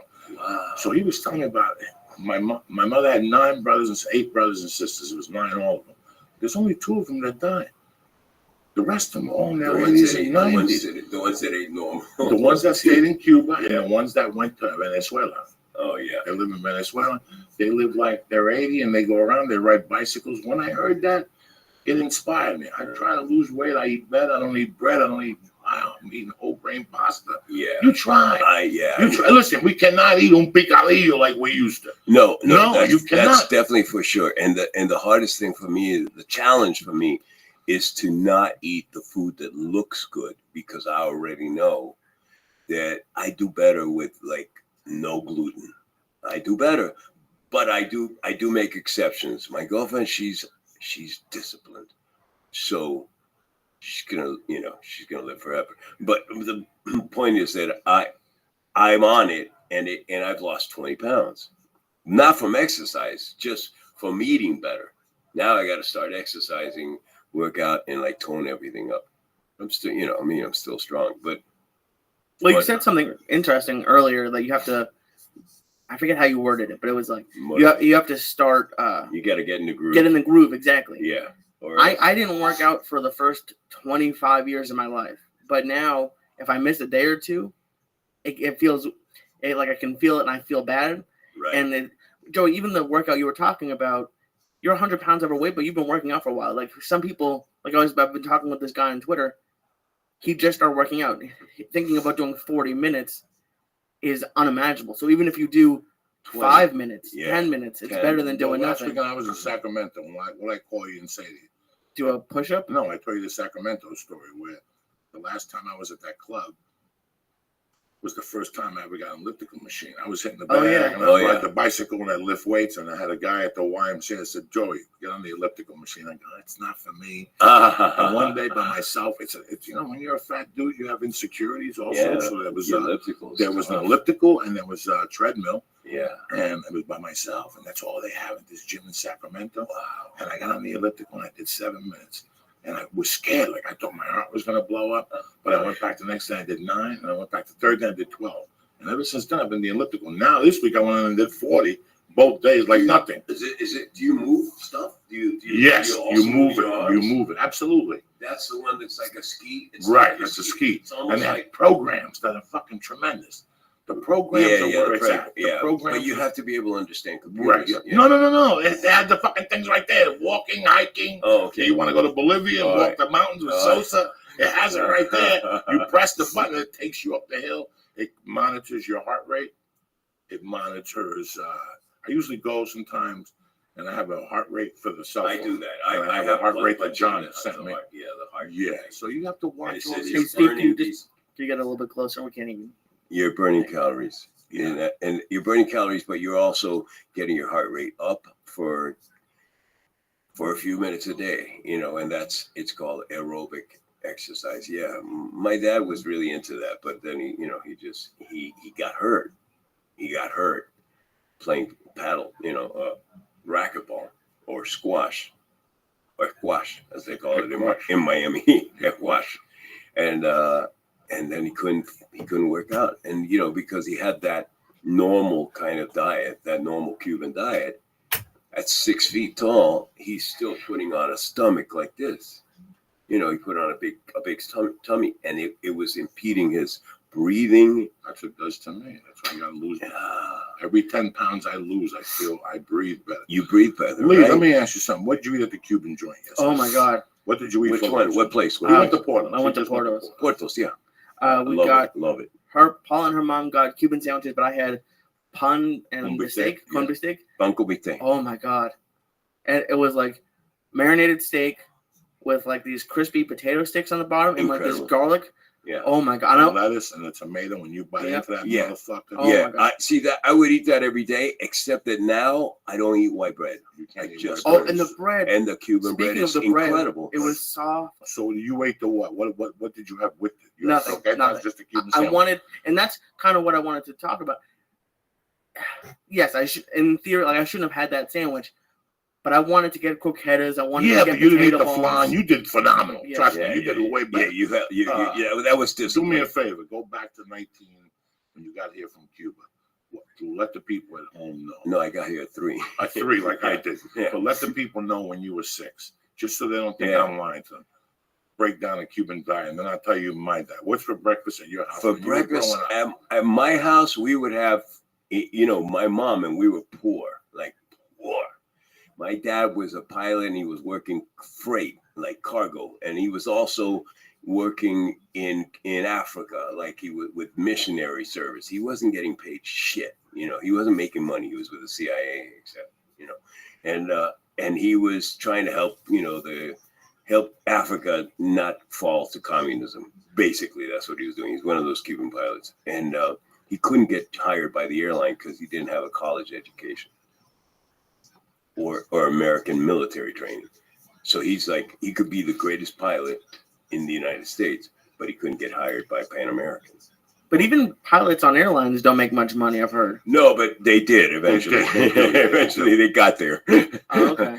But let me tell you, he'd come home with nothing, and he'd be gone for 3 weeks or 4 weeks. So my dad was the stranger, the big guy that would come home all fucking mad at the world. I didn't really like him. I grew to love him, but he was always pissed off. And my mom was existing. We were existing, my little brother and myself, on a public school education salary, public school educator salary, which in those days was whatever they made, a year, $11,000 a year, nothing. They were making $1,000 a month or something. Maybe. This is in Miami. In Miami. Where were you living in Miami? In West Miami, in South Miami, Southwest Miami, Westchester. Westchester, Coral Gables, Coral Park. You stay in the Falls. That's further south. That's further south. And it's nicer than where I lived. I lived in the suburbs, which was near where they built the university, FIU, which is now a great university. But eventually I was able to go to the University of Miami also on a student loan. Okay. Because I was ethnic, because I was from Cuban background. So somebody helped me apply for this this loan, which I eventually had to pay back. Once I came out to Hollywood, I had to pay them back eventually. And but my mom would somehow put together a diet that had meat and eggs and potatoes and plantains. So we would have breakfast that was like eggs and bacon and like all kinds of stuff. The only problem with my diet was that my mom didn't introduce us to vegetables because we didn't like them, and we were really and my mom wasn't about to be the strict enforcer. She was a kid herself. She was 22 years old, and my brother and I were 3 or 4, 5, 6 years old, and she was going to school. She got her education at Dade South at Dade Community College, and then she went to the University of Miami. She graduated with honors, but that didn't help her fucking teacher's pay. That didn't help her make any more money. And so we always were just surviving. And we'd look at other kids who'd have everything, and we'd be like, fuck. And even my dad at one point in the 70s, when his pilot friends started taking jobs, underground jobs, to fly a plane from here to Colombia, pick something up and come back from Colombia and make $50,000. And my dad had never, ever seen $50,000, but his friends were getting rich. And he'd say I can't do it. I can't do it because if I get pinched, if I go to jail, you guys grow up like fucking orphans. It's better to be poor. So he never took that chance. And I swear to God, at least 10 of his friends got rich in the cocaine trade in Miami. And he didn't. He stayed that guy. And so I always was a little bit resentful, fuck Dad, just one time, But he's, for what it's worth, he kept his integrity, and he didn't bend in that area. And we made do. I had jobs in high school and after high school and college, and then I went into the theater, and then I got Que Pasa USA. So I started making a living and being able to turn money over to my parents. Do you think being less well off helped you as an adult? Because I grew up in a rich town, but I was not poor, but not anywhere near that.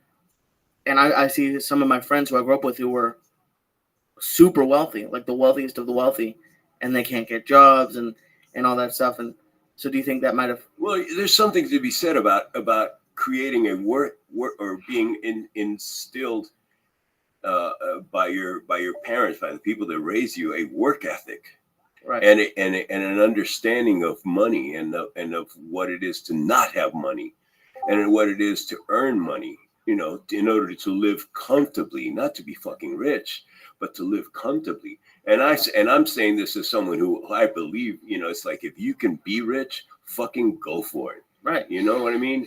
And all I know is that with the money I've made making movies and television, I live not like an asshole. You know, I don't buy Ferraris, and I've never had a Ferrari. You know, which doesn't make it. I'm not saying guys who do that are not assholes, but I'm just saying I'm not that way. I just like to be able to take my girl or take my mom or take my brother out and pay for dinner and or take my girl to the mall and buy, you know, $1,000 worth of fucking cool shit, you know, for her. Or buy myself 3 pairs of really nice jeans, you know, and 2 nice shirts. But I've never bought a car. Never. Joey, never. I've never had that car, you know, and I've had the money, but I'm just not that guy because my dad wasn't, you know, and maybe it's a flaw. I don't think so. My dream, You know? my entire dream is to make enough money where for average things like dinner, I don't have to look at the price. Like Exactly. There's nothing worse than looking at the price on the menu and okay, I can get the $50 steak. I'll get the $20 chicken. That's not that bad, but my goal is to not have to do that. Yeah, exactly. I don't need a Ferrari. No. I'd like it, but that's my goal. And I have friends who are that rich, where they never let you pick up a check. You know, I like to pick up a check because I can now. But you know, if you go out to dinner if you're one of 8 people, you know, you and you're a woman and you're one of like 4 or 5 couples, and your buddy is picking up the check, always never lets you like contribute or anything, you know, they're okay, you know, like they're doing better than you. Once you make it without money like when I was 25 and 24, I was like any other 24-year-old man. Yeah. I wanted a Ferrari, Testarossa. Yeah. I wanted to go to bars and snort blow and yeah, blow coke rocks at chicks' assholes. I wanted to do all that craziness. Then I came to the conclusion one day that it wasn't going to be me. I wasn't going to be that big drug dealer. I wasn't going to be that. Right. And you weren't going to do prison time. And I did it. No, I didn't do it. I tried to kidnap somebody for coke. I tried to do tumbe. Oh, fucking yeah. Oh, please. Oh, wow. Oh, yeah. He left the voicemail. What? He left the voicemail. voicemail. The kid I kidnapped the other day left the voicemail because I had him call to the podcast and I apologized to him. You kidnapped him? Phone tumbe, that went bad, you know. That and machine gun and no, it was not. We took it from one room to the other. That's all. So in Scarface, when they take Tony from the hotel into the bathroom, that's kidnapping. Oh, that's it. That's kidnapping. Kidnapping is not I call your wife and say I got Steven here, give me 50,000 and stab him in the heart. That's what we thought. When I turned myself in and they told me that, I go, what are you talking about kidnapping? I didn't call nobody. Yeah, but bringing somebody from one, if I get you right here, they're gonna get in there against your will. Yeah, that's true. That's kidnapping. So that's what happened. And, you know, I was a young kid and whatever, bro. I was consumed. It was the 80s, and I had grown up around that. I didn't. See, that's why that's the only difference is what you see when you're a little boy. What you see, you know, as you become an adolescent, what you see. I saw shit. Joey, I was the biggest greenhorn. Like I was the most naive little boy and adolescent too. I mean, as a teenager, I was fucking naive. I mean, I had this girl pull me under a bridge once and with a bunch of like hippies and make me smoke pot because I liked her. And I was like, oh, wow, you know, I was like 15 or something, 14 or something. And that was the first time I even saw drugs, you know. And I didn't like it because I was scared to death, you know. But I mean, I didn't go into that life. And there were kids in my high school, and I'm talking about 1970, you know, 1972 or you know, 1970 or whatever. It's the middle of the 60s, and they're already like Cuban kids in Miami who were like selling blow right after high school, in college or right after, and they were getting rich. And I was like, I was busy like with the rowing team and football and trying to get into some girls' pants. That's it. When I went, I didn't grow up in Miami per se, but I went to Miami every summer growing up. Oh, my godfather lived on 130th and 100th in the Falls by Monkey Jungle. Yeah, Monkey Jungle. And he was a construction guy. So what he did is he'd go into an area and he'd start from scratch. He built all that in the 50s. Yeah. Yeah. So he'd knock it down from scratch. Then he'd build one house and he'd move in there and he'd build the other 4. And then while he built the other 4, him and his 3 kids lived in that house and they had La Finca. Every time I went to Miami, they had a different house. But the biggest development they had was 130th Avenue. He was a baseball coach. We used to go to Red Barry's baseball camp. No, we did everything. Everything in the world you did as a kid in Miami. We would stay at his house for 2 weeks. Then the last week, my mother would get a room at the Newport or Hawaiian Isles. Oh, Newport Beach. And then he would come with the boat, and then we'd swim out. And then we'd pull us on the boat, and then he'd get fishing, and he'd cook a fish for a kid from New York City. I don't have to tell you, my cousin's feet wouldn't burn. They could walk on the fucking concrete like nothing. A 100-degree day, I would put my little pussy New York City feet on the. I couldn't walk to the beach and shit. They had to pick me up. I would get blisters. It was horrible. But but on the other hand, he had grown up with my father. So while his wife kind of knew, and his kids knew nothing, he had the house on 130th Avenue, and then at night, right after Mission Impossible on Channel 6 at 1 o'clock, right when they played the Star Spangled Banner. The Star Spangled, look at it, you know exactly. He would go, and we'd go a la vaquita, and he'd buy a little beer and a gallon of milk and eggs for breakfast in the morning, and then we'd go to a dock and he'd get his boat, and we'd go out for a couple miles. Where? This when we were kids, I forget. But where? You remember where the dock was? No, we go to a dock and he had his own boat and he'd go out. Probably Biscayne Bay. Pick bales of weed and he put them on the boat. No. Oh my God. Then we go to a warehouse. This is when I was 10, No. 11, 9. No. Oh, fuck yeah. And then what happened was not the house before 130th Avenue, but the house before that, the summer before that, when I was 8, he was crazy. Little fool was a real fucking Cuban. That's your uncle. That was Mike Bautizo. And my mother baptized her daughter. So to the Cubans, that's gigantic. Yeah. In the Cuban tradition or Godfather, when something goes down, no questions. They got to come grab the kid. Malino. That's the Godfather. Malina. That's something that's huge in the Catholicism, the Cuban mentality of living. So I used to go down there. He'd say, "Don't say nothing." In the mornings, he'd give me $50, but he didn't sleep. At 7, he'd go right back to his construction. Nobody ever explained to you what those bales of. I knew what they were. How'd you know? Because my mother and my father. So in New York? Yeah, in my house, my mother's motto was "Mira Oyikaya." Don't say nothing. So he's the one that slipped. See, in 1966, I just turned 3, and the bar was doing great. The bar was doing in New York, in New Jersey, in New Jersey. In Union City, the bar was doing great. It's a Saturday night. They're doing great at the bar. They're drinking, and one thing leads to another. And Rodolfo, that was his name, also lived in Union City at the time. This is before his kids. He lived in Union City up the corner from us. And him and my dad, Mendian Perico, they were selling coke. Not in 66. Please, listen to the story. Holy shit. So, my mother had the bar. They had already sold, in 66, they had already sold the restaurant that put them on the map. It was called El OK. It was just a Cuban restaurant by not Union Hill High School, but if anybody, 39th and New York Avenue. That's all Cubanism. That's all Cubanism. Club 38. Club 38 was owned by Willie Randy. Willie Randy was the dude who they were talking about in Godfather 2 with the big dick in Cuba.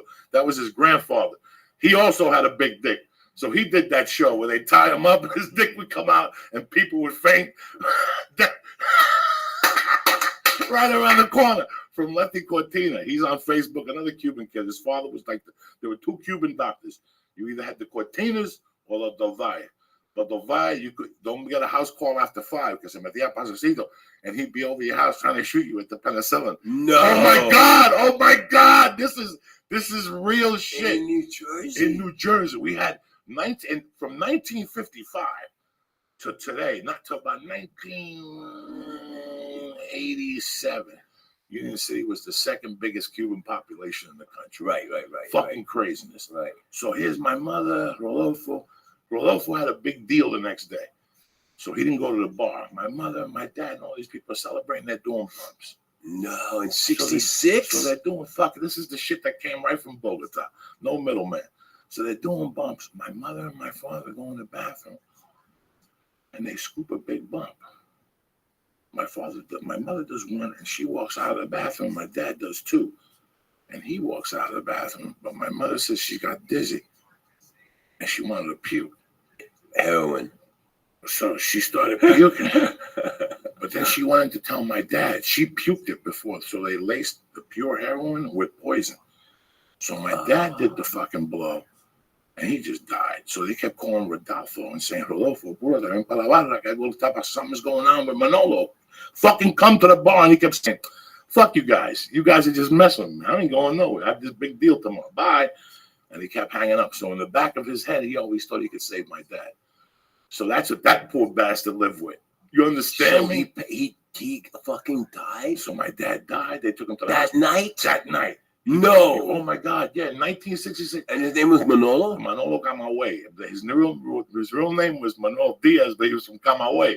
So they called him Manolo Camagüey. And he fucking keeled over with a hot shot? With a hot shot. And then at the hospital he died. But since he was the first Cuban committee man, they never put down that he died of heroin. They said it was a heart attack. Jim Morrison. My family never collected the insurance policy, but to make everybody cool, they had to send them back to Cuba. So my mother took them via Mexico right back to Cuba. They shipped them to Cuba in '66. It cost them like $50,000 for Fidel to let them bury him in Camagüey. And that's the fucking story. And you grew up without a dad. And I grew up without a dad. So, but this guy never, my mother always told me your dad died of a heart attack. We're driving back from one of those drug barrels. Yeah. And he tells me, he goes, I always feel bad about your dad. So he was always like my dad to me. The guy in Miami, growing up, Rodolfo was a fucking badass motherfucker. Wow, what a story. I basically grew up in Miami, Yeah, you got it. Yeah, I'm going to help you write your book. And then you help me write mine. Yeah, no, it's really interesting. Like I tell Lee sometimes, I'm sad my mother passed, but I'd be 600 pounds because my mother made. That's the of course. Dish of the house. Bistec caballo. Oh yeah, bistec caballo with the eggs on top. With the eggs on top and the white rice over white rice. Oh yeah, and you slice it you slice it this way. The things and the yolk split and you mix it, but it's fucking disgusting. Listen, man, I've been going to La Carreta in Miami. Whenever I'm in Miami, I go on Saturdays with my dad and his Cuban pilot friends, and these guys have an accumulated fucking knowledge and history of the wars, the Congo wars, the Biafran wars in Africa, because they were Cuban pilots and they worked wherever they could. They got hired to fly crazy missions in fucking Africa and in Greece and, wherever there was strife, wherever the CIA was trying to stop some communist takeover. And these guys were there. We're all there. And so I'm part of that when I go. Not anymore because he passed in December. Rest his soul. But they loved him because he is charismatic. And my dad was like Bebo. They call him Bebo. Bebo. Capitan, el comandante, or el capitan. And they know him at La Carreta. And every Saturday, there we are, at noon, at the big table with 5 Cuban pilots, and they're all cool and fucking wild guys, but really, really cool guys. They survived all that. But my dad just didn't have. My dad was the strongest and the biggest, physically. But he had more physical problems because he had such a great appetite of life that he drank too much and he ate too much. You know what I mean? But he exercised a lot, but it just caught up with him. It caught up with him, and it's so literally 7 months ago, I was at lunch with them at La Carreta, telling stories about fucking the Congo. About Africa in the 60s. The Congo War, 66, when you were in Jersey. They were in, and I was in Miami like a little boy, like, you know, trying to get to the stadium to see the dinner key to see the Doors, and I didn't get to go, and that's where Jim Morrison got busted for obscenity in Miami. because supposedly he was trying to take his dick out and show the audience. but nobody ever proved that. And then poor Jim Morrison, you know, later on dies. And I remember the first time my dad took us to Europe, first time I got out of Miami, we went to Europe and we went to Madrid because he had a real job flying for an airline, like a charter airline. And we went to Madrid, and it was the most amazing fucking experience at 14. And I remember that that I would collect, because I was a baseball fan, and it was baseball season. It was April already, in May, and I would pick up the New York Herald Tribune that's published in Paris or something in English, because I had to see the baseball scores every day. And while I was in Madrid, because Madrid is fucking, they don't give a fuck about American sports in Spain. But by the way, Madrid is like one of the most beautiful and cosmopolitan cities in the world, except that they smoke too much. They smoke, the women smoke too much. But I heard it's getting better. But the best food in the world, okay, other than Argentina, of course. How about Panama? Panama, I haven't been. I heard Panama's got some badass food. Really? They have a fucking ceviche market. Oh yeah, I know that. And I've heard that. But Lima too. Peru. I heard this from New Yorkers. Oh yeah, best Chinese food they've ever had. Oh, I've had the best Chinese food I ever had. Panama. No, the best Chinese food I ever had was in Peru, from the Peruvian Chinese, because they were brought there to build the railroads, and they invented this thing called chifa. And it's like Peruvian ceviche, fucking Chinese wonton, motherfucking like noodles and you know. Of course, I can't eat any of that shit anymore. But that's okay. It was nice while it lasted. So anyway, so my dad took us to, and one day in Madrid, I get the New York Herald Tribune. I run down in the hotel. I'm 14 years old. And I pick up the newspaper, and on the fucking front cover is a picture of Jim Morrison in his bathtub. In a bathtub in Paris. This just happened while I was in Madrid.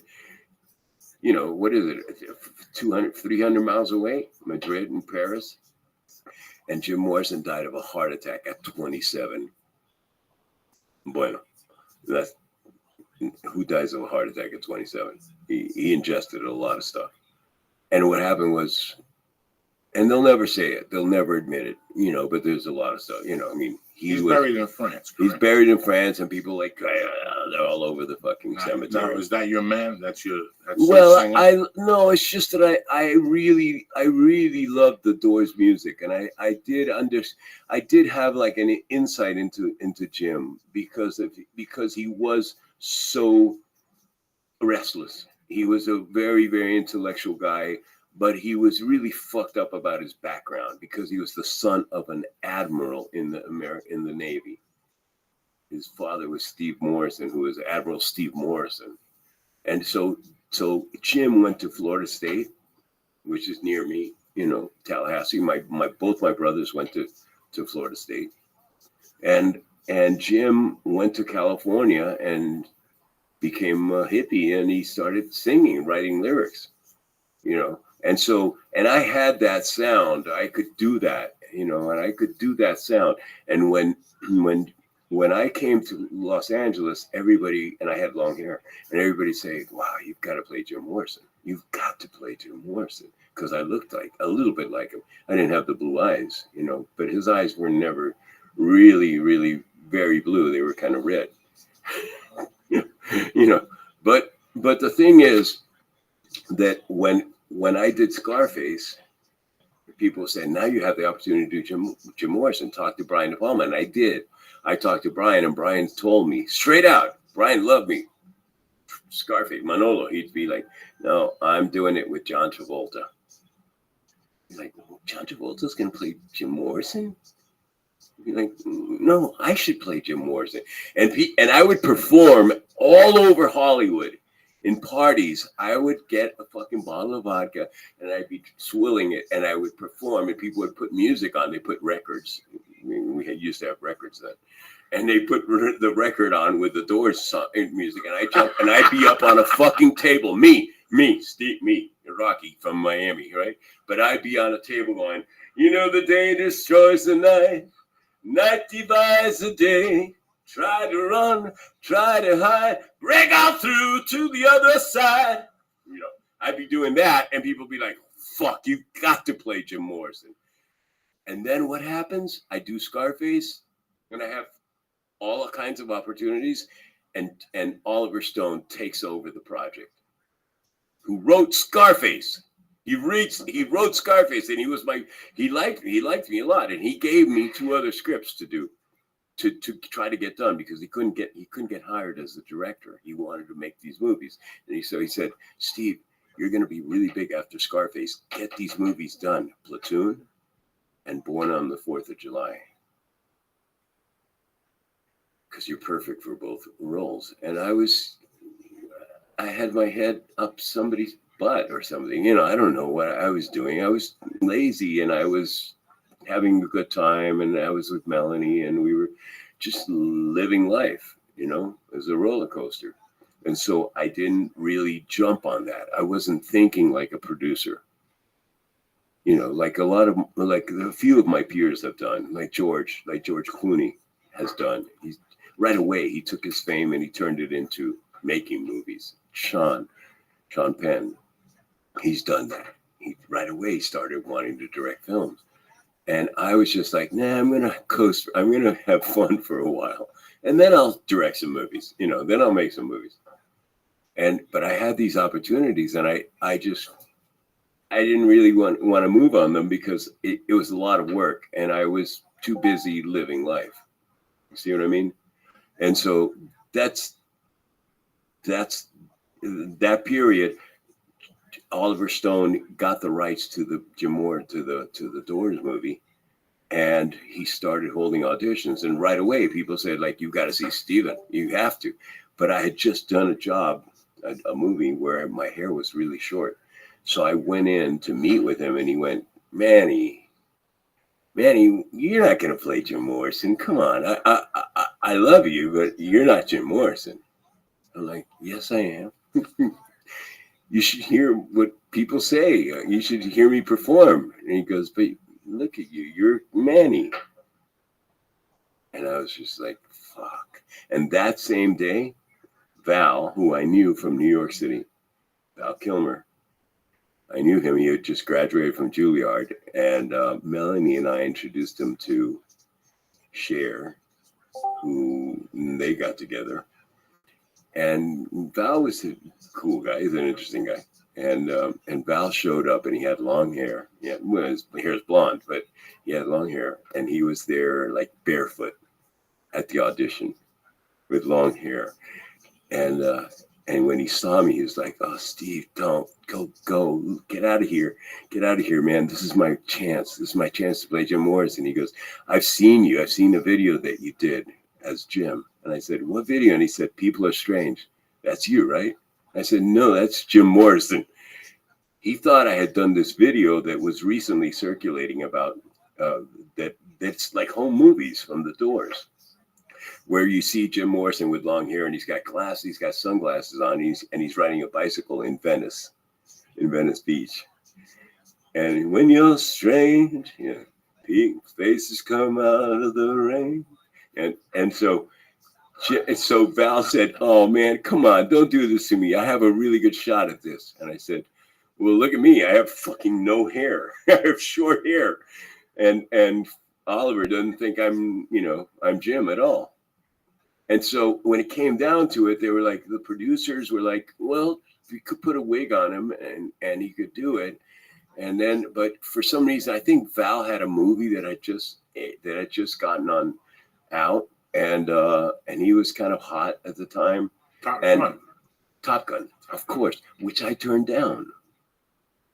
By the way, I turned down his role. Iceman. I turned down his role because I thought, I don't want to be the asshole in this movie. He's the asshole. And I was like that, Joey. That's how I was. They offered that to me. You can be Ice. You can't be Wolfman. You can't be the other guy. You can't be the other guy. Tom Cruise's role. Right? You can be Ice, the badass. You know, the asshole. And I said, I don't want to do that. And which one were you offered for the Army movie with Sean Penn? No, the Platoon movie. Platoon. I got offered. Well, what happened was that William Dafoe. Willem's role, the Elias, Sergeant Elias, the good sergeant. And you know who was the bad sergeant? Tom Berenger. They put together a deal. It was myself as Elias, Tom Berenger, not Tom Berenger, Michael Pare. Remember Michael Pare? Michael Pare, who has just done Eddie and the Cruisers. Remember Eddie and the Cruisers? Yes. I just saw him at the Warner Brothers, and I saw him with cowboy boots on, walking past. He's a sweet guy. He's a sweet... Bro, when I saw Eddie and the Cruisers, I thought he was going to take Superstar. I thought he was going to take the only thing he couldn't do is sing. He didn't sing that part. John Cafferty sang it. But it doesn't matter. He was fucking beautiful, incredible. And he had a great voice. He had like a deep voice like this. And he's a sweet guy, Michael. And Michael was going to play Sergeant Barnes, Tom Berenger's role. And I was going to play Elias, the Indian, the half Indian role, the good sergeant, Willem's role. And you know who was playing the boy? Emilio. Not Charlie Sheen, Emilio Estevez. That was the cast. And they almost got it made. And the financing fell through. And so Oliver was like really depressed and he didn't get it done. And I took another job, which was Sword of Gideon. And Sword of Gideon, where I had the lead, which was remade later as Munich, with Eric Bana playing my role, right? By Spielberg. But Sword of Gideon, if you see it, it's fucking badass. With Rod Steiger, I got to work. Rod Steiger and Michael York. Yes. You know, so I went to Israel. That's how I got my whole education with Israel and my connection to Israel. And, but I missed Platoon. When you were in Israel, did you meet any directors? Yeah, I met some directors. Did you meet the great Lee Sayat? Did you meet him? Who? Lee No, he calls me director from Israel. That's how I introduced people with the director from Israel. People always love Many Shma, Beseder. How you doing? Yeah. See, who do you think you're dealing with? You think I show up with I show up with people with Jew blood in them. You understand? You fucking It is interesting when you, like sometimes they'll have that before the movie, like facts. It is interesting when you find out like who could have played what roles, and because people don't really get to hear about that. They don't get to hear about it. They love it. You're gonna have to text my girlfriend, tell her that I've taken more than 20 minutes, because she thinks we'd be done right away. We'd be done in 20 minutes. Just text her and say, I'm sorry, I'm holding him over. because we're talking about life. Well, you were talking earlier about the Cuban food you guys used to have. Yeah, we started late with holding him over just a few more minutes. But trust me, I like to eat, and my mom was a great cook. After dating a Mexican girl and going to Cuban food a few times with Joey, and then yesterday, I would have been 900 pounds if I had a Spanish mother. Oh yeah. The amount of food they cook, listen, and how good it is. Lee, I've been to like 235, 238. Okay. Now that I'm eating pretty well, and I'm not that disciplined, but I'm pretty good. This morning I weighed 198. That's awesome. It took how long? It took 3 months, 4 months. That's cool. Yeah, no, it's only because the bread, cutting down on the white bread, even wheat bread, I don't eat wheat, but if somebody serves up, like we went to Mastro's the other night, and they brought a basket of bread, and I'm like, oh man, I gotta taste it. She's like, you don't have to, you really don't have to, it's not good for you. And I go, I'm gonna taste it. Okay, with some butter. Fuck yeah. I did that with Dave Foley the other day. Fuck yeah. I always said, when I was growing up, my mom, in the morning, she would make, there was no cereal in my house. There was no cakes in my house. It was always 3 eggs, 5 pieces of fucking bread with butter, thick Cuban bacon. Not that skinny Oscar Mayer fucking bacon. Thick fucking slabs. 2 pieces of steak. And my mom would make like 2 platanitos, like 2 fucking plantains. Chop. Like there'd be 24 fucking, plantains there. And I had to move fast because my brother Ernie, he can eat. And then my adopted brother, Victor, who's an actor, Victor Rivers, he came into our household when he was 17. We sort of adopted him when his family broke up, and I brought him home. And he was a senior, and I was a junior, and we offered him a place to live, and he became my brother. But that motherfucker could eat fast, and so my mom would put down the plantains in the middle, and we'd each have our plate, and I'd be like eating and talking and telling stories, and these motherfuckers would be grabbing all my shit, can they save me like three plantains? You guys can have the rest of the like 17 other plantains. Like, can it save me like fucking? And then my mom would put down like 1 more steak, and she'd say like, split that between the 3 of you. And I'd be like, oh fuck, these guys are so aggressive. Cubans love this steak because it's a skinny steak. Oh, the skinny steak. It's called a palomilla. Palomilla, and also the other one they slice it and they butterfly it. And churrasco. But I'm a palomilla type. Oh, you are. Oh, I'm an old school palomilla with white rice, black beans, and fried fucking bananas. Yeah. I will stab you in the neck for that. Yeah. And if you put red beans, that's even better. With some white rice and some raw onions over the steak with a little parsley and shit. What? With some natilla. My mom would make natilla over fucking what's natilla? Entenmann's pound cake. This you have no idea. This custard. Listen, this custard that they make is like a cinnamon custard. Okay. That had like everything. It's like eggs, milk, and butter and sugar. Yeah. But if you eat this and lift weights, you'll become Sergio Oliva.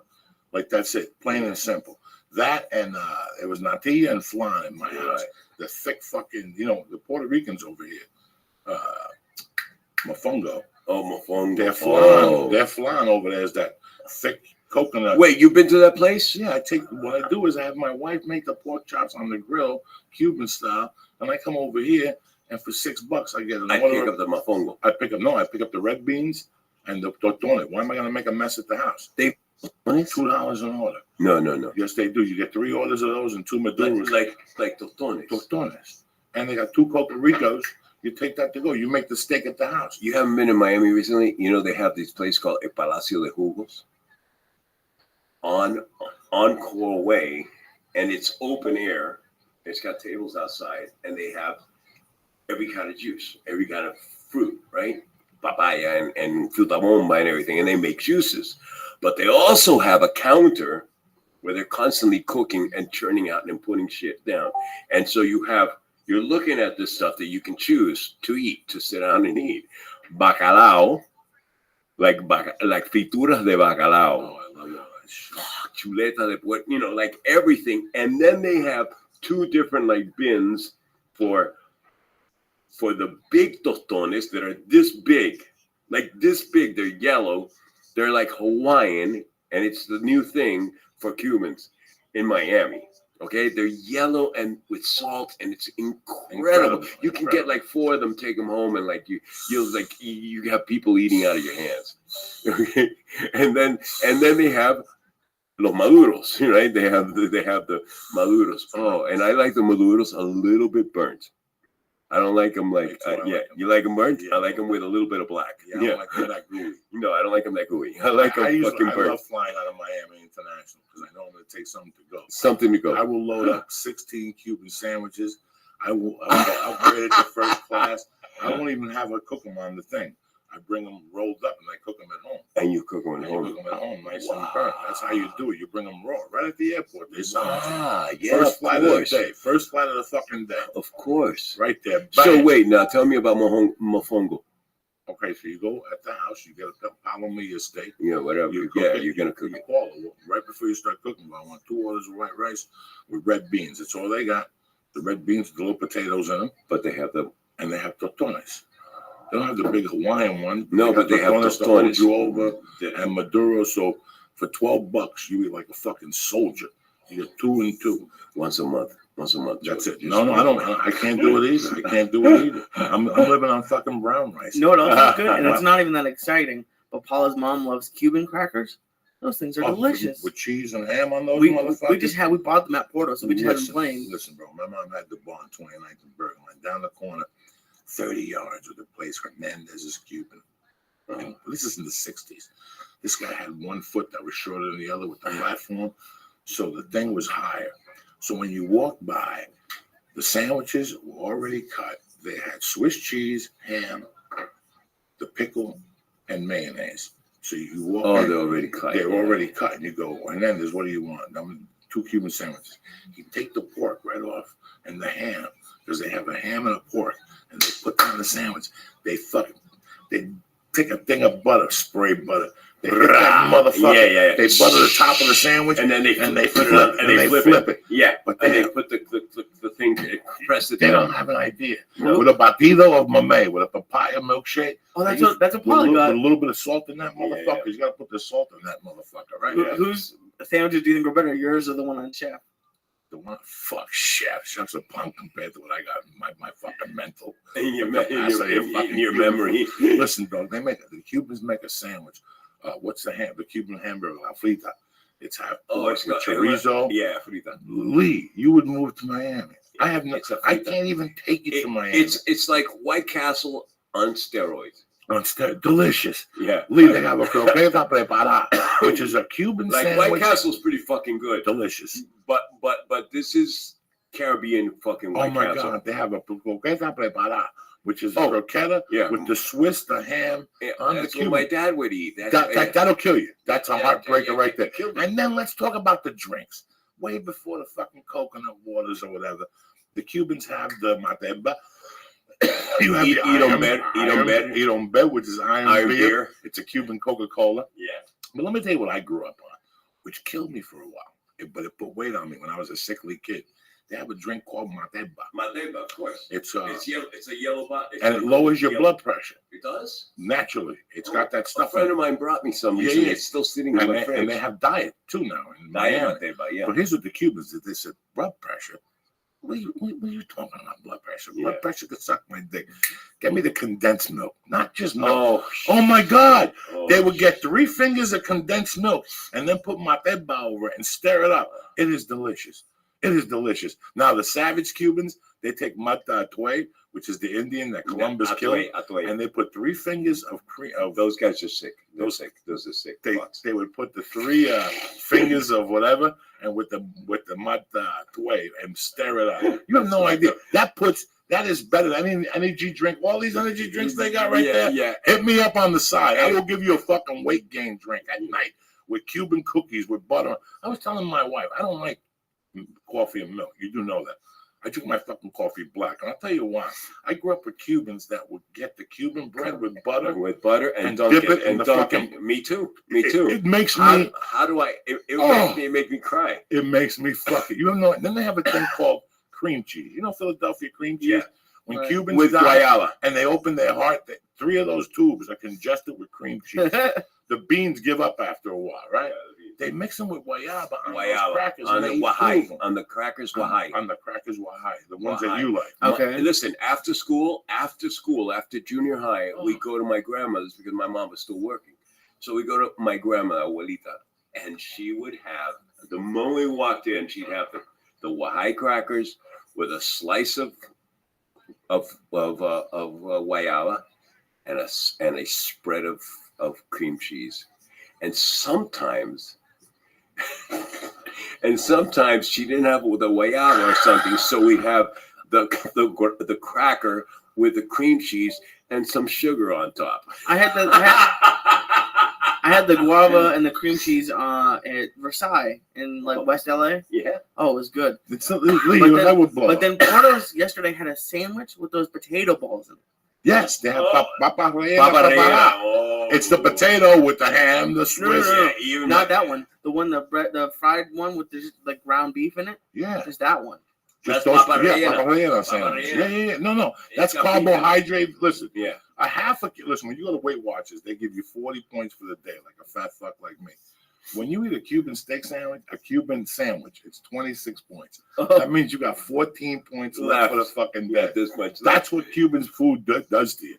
That's why and Mexican food will really kill you. Oh yeah, Mexican food's a silent fucking killer. Let me ask you one more question. I know you're in a rush here. Yesterday they released it.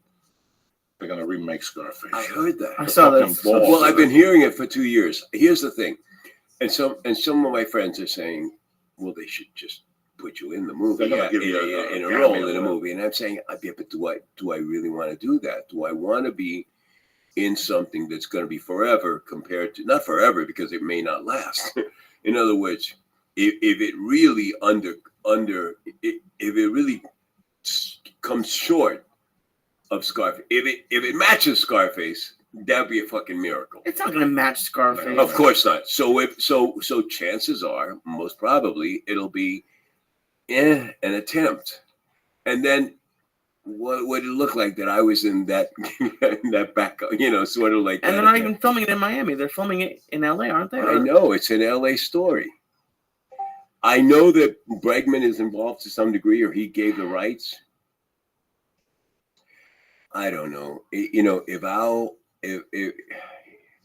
I'm gonna have to get some advice on this. It's very crazy that I have to get some advice. It's like with Cuba. It's like, do I go to Cuba? Do I wait for everybody to die? Do I wait for the government to fade away and be moved on, or do I just go there and just embrace, the reality of Cuba and come to grips with it? Those guys will die eventually, and I have a lot of friends who were just resistant to that. And my dad was resistant. My dad just passed away. So he's like, no, fuck that. Don't go. Okay. Don't go. But meanwhile, there it is. It's right there, and I do want to go. I really want to go. Now, do I not go because of a silent, it just as a sign of protest? And not meet the Cuban people? I don't have to fucking meet Fidel or Raul Castro or anybody in the government. I could go undercover and just really, really get to know Cuba. You know what I mean? Yesterday was my sister's birthday. It was her 58th birthday. I thought about Cuba all day, and I couldn't find the fucking number. She's in Cuba. She's there? Well, I think we should go and go see her. I've been thinking about it. I really have been thinking about it. I think we should go see her. I want to just go with the whole family, the baby, the wife. You know what, Joey? 2 years ago, before my dad got really sick, I thought my other son, Al, he had an idea. My oldest son, because he's visual and he's a musician, and he had an idea because he didn't spend a lot of time with my dad as his grandfather. He didn't get a lot of chance to spend with him. But he was there near the end. He did come for the end, and so did my other son, Dylan. And what Al thought was, wow, what if you and me and your dad went and I filmed it? And we missed it. He's gone. So I don't want to miss it. Did you see Louis Tiaz? No, I haven't seen it yet. I know all about it too. Yeah, I thought of doing that. I thought of going to my father's grave. I thought about going to see my sisters. I thought of going to Camagüey and seeing those savages. Yeah, I thought of going to and seeing the Valdezes. My cousins, Eki Alfonso. He's in the Cuban traveling band. Emi Alfonso. They travel for the Yeah. I loved it. I think I would have a nervous breakdown at this age. I was so Cuban growing up. You were. You have no fucking idea. Yeah, because Jersey was. Union City was. I wasn't Joe Spick with hoop doop de doop and ringue shoes and shit. But in my house, I was fucking Cuban, Papa. You were. They killed chickens. They sold drugs. And bolitero. They spoke us. When I first met you and we had you on Beauty and the Beast, and you told me that you had not grown up around that. No. My head almost exploded because in the back of I left there feeling very bad because I said not all these Cubans grew, or I even had the knowledge. I had grown up in Miami all those summers. When I went back to Miami in October of '84 and to the Falls, these kids that I was a kid with, that I was 14 and 13 with, were now 18 and 19. and they weren't great little kids. No. And I'm not talking about the Cuban kids. I'm talking about the white kids were double aggressive. Wow. And I remember them taking me to a fucking thing on Okeechobee Road, and there was an old guy like 60, and we knocked on a trailer, and we went in, and he had a girl in the bed that was like 22, and he goes, bang, enter, and we went in, he get in, we went like an 8-ball, and he gave us, and he kept saying, tocate. That means do a bump. Do a right? bump, yeah. And we're like, you tocate. He goes, Yeah. me estoy tocando el día entero. Oh. He goes, I've been touching myself all Yeah, day. yeah. I mean, it was like a fucking, I was coming from New York where I thought it was the end all be all. Miami was living it. It had turned into Scarface. Like it was done. Yeah. Everybody. I went to McDonald's by the Orange Bowl, and 3 people came up to me. They were selling keys at the fucking McDonald's. I remember bringing it back on the plane, Eastern Airlines, right back to New York, and like nothing, and then doing it 2 or 3 times. I was going down there to pick up like 800 ounces. I used to go to a furniture store. Muñeco was his name. Yeah, he had one eye straight and the other one went up. And I used to have to stay at his house to pick up the blow. And that's a story I told you. One night he'd get paranoid. In his house in Miami, he had money, so his house had bars around. Bars around So it, at and he night had guns. At night, he would bar himself up, and his wife would tell him, if you're going to smoke coke, go in the other house. Oh, yeah. So he had a back house, and he would walk around with a tub of margarine with filled with butter. Salud, look, I'm not lying. Filled with butter with a dish with the coke floating on it. So if the cops came in, he could dump the dish into the water. This is craziness. And he would come out with like work boots on, like slippers, and fucking underwear. And this is why when I first saw Boogie Nights and I saw that scene with the Chinese guy, this is craziness. No, that's a Chinese guy. You mean Alfredo. But the Chinese guy kept playing this. That guy kept setting up. It was that type of party. Oh, and he kept coming back and giving me more coke. And he'd go in a room and he'd come back. Finally, the gun landed on the floor and he shot himself. And his son and his wife were like, he does this every 6 months. The ambulance will come here in 3 minutes. They know he shoots himself. He does this every time he gets paranoid. And when I was a kid, I remember hearing my mother going, boy, she would tell my stepfather, don't bring Muñeco over here no more. He drives you crazy when you do a blast with him. Somebody's outside. No, that was Muñeco. He'd be like, there's somebody outside right now. No, he'd start all over. Yeah. But the funny, like I really grew up in a Cuban, I remember I tell this story all the time, the first Cuban cop that had the balls in Union City to shake down other Cubans. These Cubans got enthralled. And this is where this Cuban neighborhood, I used to, like my dad was in Bolidero. There's a thing called something, the dude, the big guy that they're going to do his movie. That's the dude you should wait. They're going to do the CIA guy, Batle, Jose Batle. They're about to do his story. Really? Yeah. And Union City, the guy that went to the CIA, they took him down. He did time in Cuba. When he came back, he went up to the government and said, you did what you did. Now I got to do what I do. Don't touch me. I'll give you information from time to time, but don't touch me. Wow. They're still finding Jose Battle money in Miami. They just found $10 million it had mold in it that he had forgotten about. Jose Battle was a savage. So that whole organization of Jose Battle, CIA, Cuban thing was floating around in West New York, New Jersey. Wow. So that whole thing. So this Cuban cop decides with long hair and alaba, he's going to shake down these Cuban bar owners. Cuban bar owners, the one guy's name was Boyo Triste. That means sad pussy. Big pussy from The Sopranos. This is 1970, and they were already calling this guy Boyo Triste. It was a fucking nightmare. This Cuban cop went around, he shook down people. One day they shot him at Rapido Taxi, the fastest taxi in Little Cuba there, because they delivered coke. That was when they were opening up. So he went in there to shake them down. They pulled out machine guns and they shot the Cuban cop. To this day, they don't know who shot the fucking Cuban cop. No, but they don't know. They don't fucking know. They got Batle? No, they got the dirty cop. Jose Battle was this Cuban dude that lived there that ran this big numbers operation that went all the way to Miami and then it closed up. But that was his neighbor. So I grew up very Cuban. So when my mother died, they pulled the plug on me. I didn't discover Cubans again until 1985 in San Francisco. The Mariel had taken over a neighborhood in Cuba, in San Francisco. The Tenderloin. They took over 3 blocks, and they were tough, but they were geniuses. Wow. Stephen Bauer, they were geniuses. They were selling to all the gay people. They were, no. That's the first time I seen un bugarrón. Un bugarrón is a Cuban dude that gets his dick sucked and he smacks around his gay boyfriend, but he don't get fucked in the ass. Right. And there was a Cuban dude that had 2 little guys that had wigs with beards. And he would make them go to the store. Hey, I woke up, Messi Abrigo. And they would come back later. He'd bitch slapping right in the street. Tremendous. This was the Cuban culture that was tremendous. Who sees this shit? When was the last time you seen somebody get smacked with a wig on? You don't. No. You live that whole fucking life.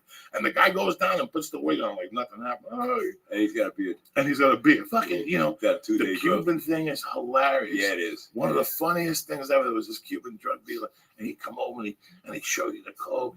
And one day I had my girlfriend was white. She did not speak English. Spanish. So he kept talking, blah, blah, blah. And he's like, what's wrong with her? And I'm like, she's deaf. And this, Steve, if anybody has a Cuban uncle, there's always that one Cuban that knows and did everything. Yeah. He fought Muhammad Ali.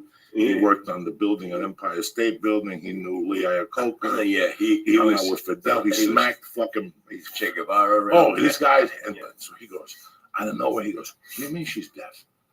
And she believes that. He goes, and I go, why? You know language? He goes, yeah, I know how to speak the language.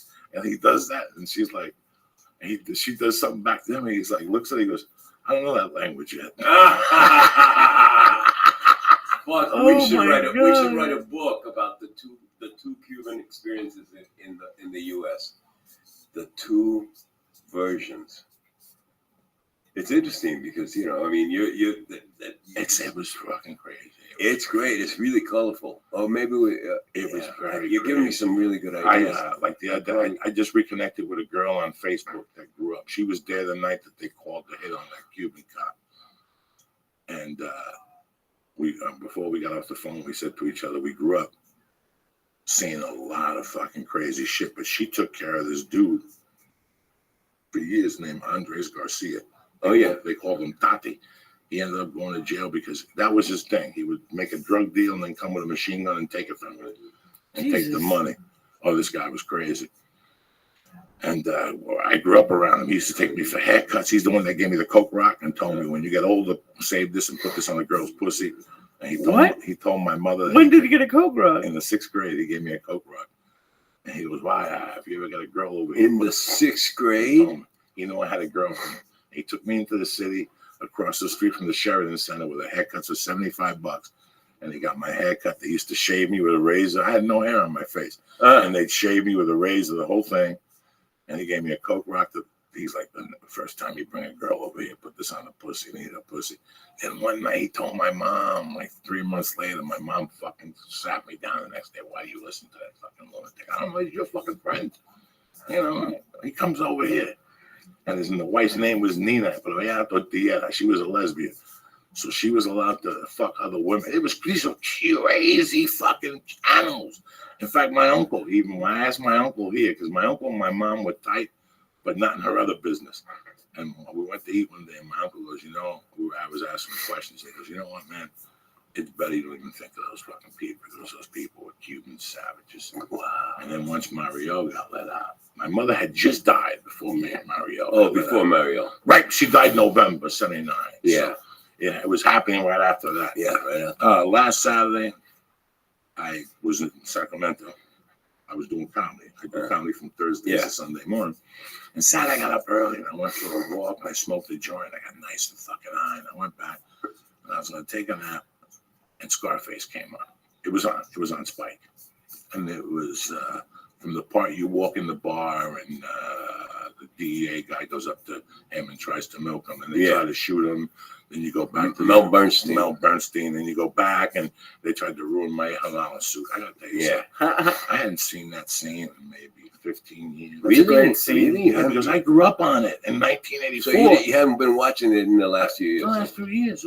After we used to sit around and smoke coke and and watch the fucking thing for 2 days.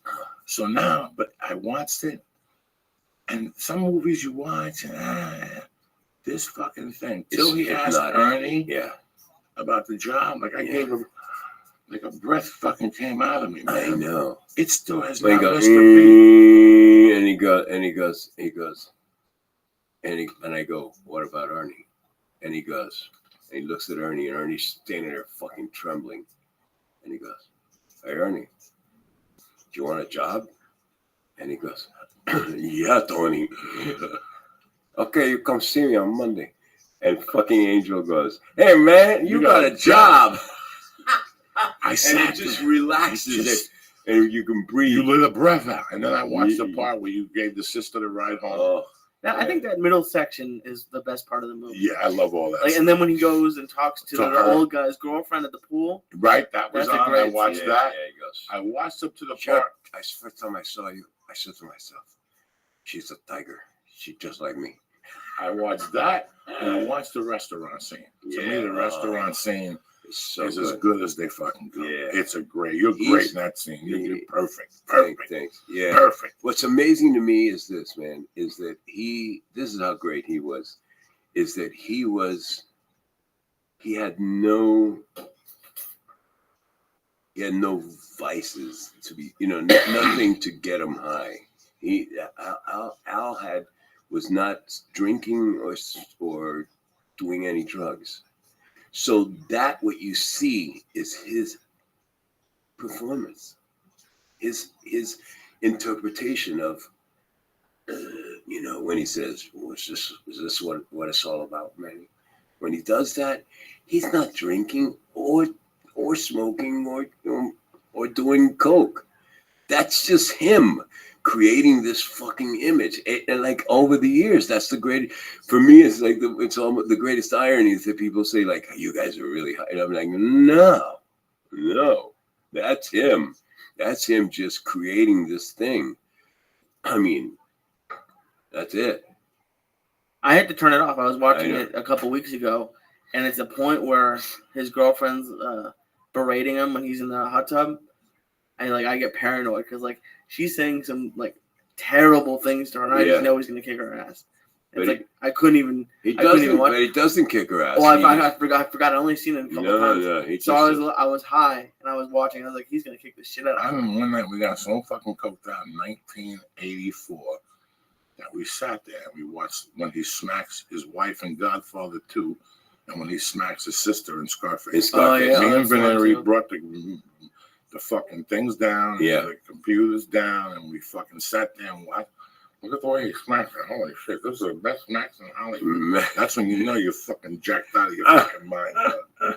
Let me give some shout outs and All right. stick around. Absolutely. Where the fuck are you gonna go? You gonna go Oh, back? I have yeah. I want to give some shout outs to my main girl Cleo, which we will get together next week. This week was hectic. Cool. My girl Laura, Mikey Vincent, Harold Cook over there, fucking wrestling motherfuckers. Hope everything is all right. Juan Sanchez, Edwin Pagan, Chris Jones, Schizophrenia Jesus, Mikey Gannell, and Bill. I don't know what the fuck. Did you say schizophrenic Jesus? Yeah, Schizophrenic Jesus. When do you go back to shooting Ray Donovan? Yeah, I would say probably 2 weeks. And this is if the not third 10 season? days. It's the third season. And my character is sort of alienated from Ray Donovan, even though I was the most loyal and his best friend, his only fucking friend.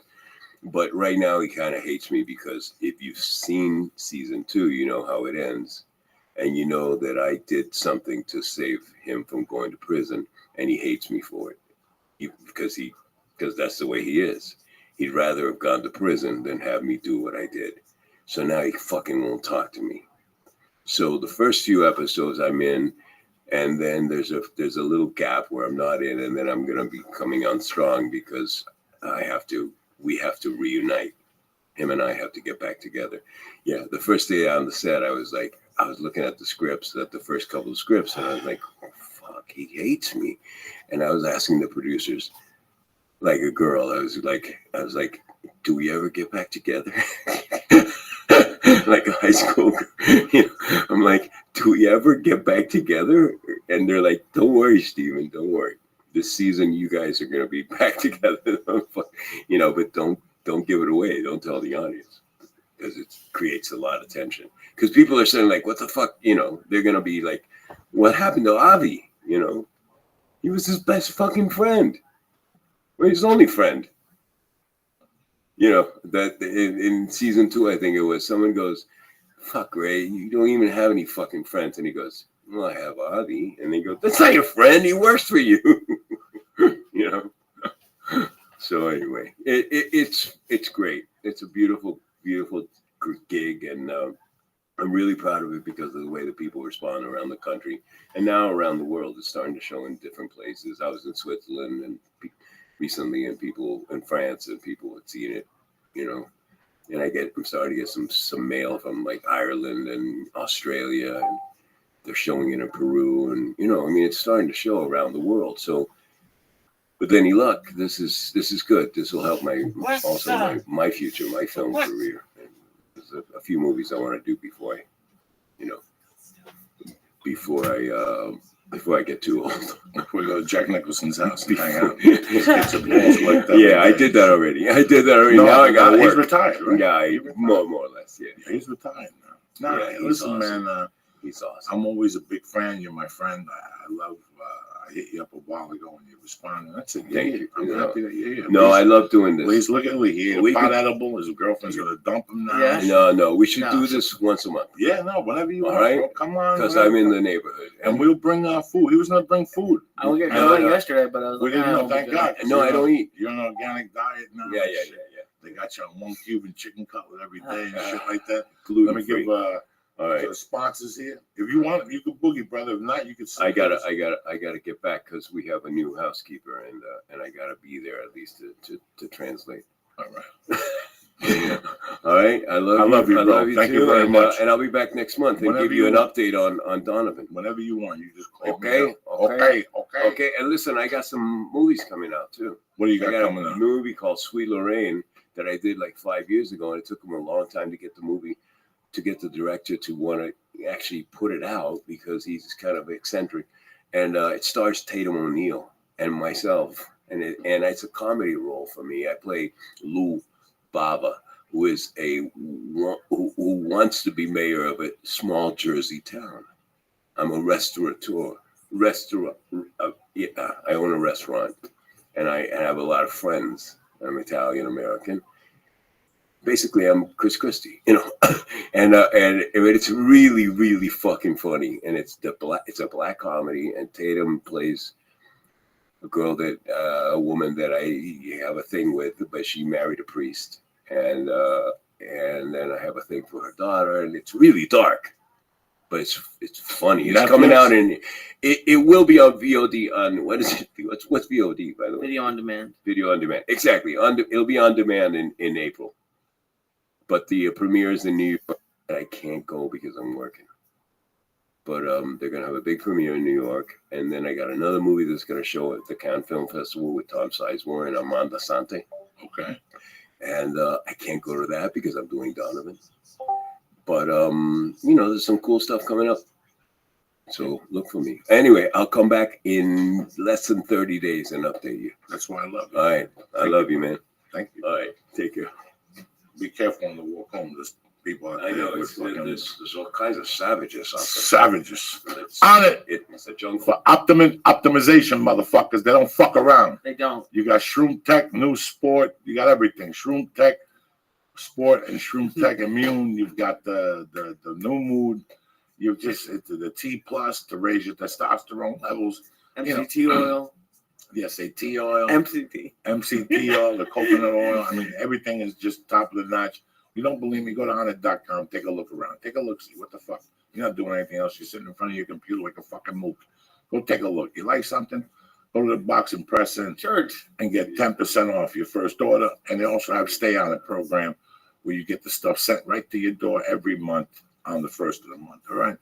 The best ever, my main man, Dave motherfucking Foley, up there at Iron Dragon TV, putting it together for you classic martial arts guys. I've been getting a lot of compliments lately on the Bruce Lee thing. We've done the Rogan thing. That's Chuck Norris. That's what I do, and I'll be doing the same for Iron Dragon TV pretty soon. But the deal doesn't change. You're still going to get 2 free flicks, just like that. 2 free movies by pressing in. Joey. What are you doing tonight? You're just going to sit there with a thumb up your ass and watch fucking Shark Tank. After Shark Tank, go over to Iron Dragon TV. And pick yourself a nice little movie. You could stay home tonight and watch some Kung Fu and some Asians, get some Chinese food. Just make sure you get fish. You can't eat meat. It's fucking wank cocksuckers. So go to Iron Dragon TV and press in. Joey. Boom! And get 2 free movies. I love you, my brother. Take care of yourself. God bless. 4K technology. With the 4K technology. Also, you're sitting there. How much longer are you going to have those creepy white underwear for? How much fucking longer? When does this end in your life? Then you wonder why you don't get your dick sucked and your balls licked. You know why?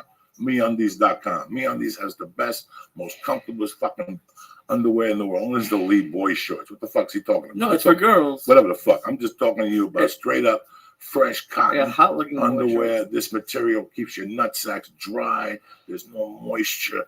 I mean, I can't tell you enough how good the MeUndies product is, but don't take it from me. Today I wore the MeUndies t-shirt to jiu-jitsu. I have MeUndies on right fucking now. Only color? Places. Black.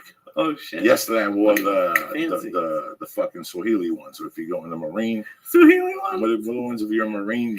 Camouflage. That's right. But don't take it from me, all right? Go right to MeUndies.com. Pick some underwear. You know what they're doing right now? What are they They're doing? giving you 20% off and free shipping. Oh snap! Boom, in Canada, United States. Go to MeUndies.com and press in. Joey. Oh shit! And get 20% off your first order plus free shipping on MeUndies.com. You're gonna love them. I'm telling you right now, you're gonna fucking How love can you not love them? That's right. There's nothing worse. Now I'm than on sweaty stay, balls. motherfuckers. We're talking about healthy snacks. It all starts with NatureBox.com. Nutritionalist approved. Oh my God, they got those Hawaiian plantains and the cocoa almonds. The list goes on and on. The sesame. I mean, it just never changes. But guess what? I'm giving you a fucking starter box for free. 3 small bags and 1 big fucking bag to get your party started this weekend. If you order today, right now, you'll probably get it shipped to your house by next week. Next week, you'll be fucking eating NatureBox till the health is flying out of your asshole. You understand me? That's how we do it. Don't take it from me. I'm not looking for nothing. I'm not looking for no fucking dough from me. What I'm looking for, get your free fucking sample box right now. It's going to cost you $1.97, something like that for shipping. But who gives you a fuck? You're getting $30 worth of free snacks delivered right to your house. NatureBox.com. Nutritionalist approved. They're on the money. You don't have to go to your fucking snack thing and eat potato chips or barbecue and that fucking formaldehyde. Do what I tell you. You know what? Uncle Joey loves you, all right? Onnit.com, IronDragonTV.com, Preston Joey, MeUndies.com, and NatureBox, Preston Joey, and get what? Free sample Sent box. right to your fucking house, no drama, all right? So Onnit, IronDragonTV.com, MeUndies.com, and NatureBox.com. Bam, that's how we do it. What'd you think of that, motherfucker? That was crazy. The 4th, I'm at Ventura. The following week, I'm in San Diego, the American Comedy Company. That's how we do it. Thank you for ending a great week with us. We'll be back tonight with Eddie Bravo. I don't know, about 8:30. You're not doing nothing. Stay up. We're just going to talk about EBI and the people who were there, and it'll be a fast-loving podcast, all right? I love you guys. Stay black. Have a great weekend. Oh, thank you very much for watching This Is Not Happening.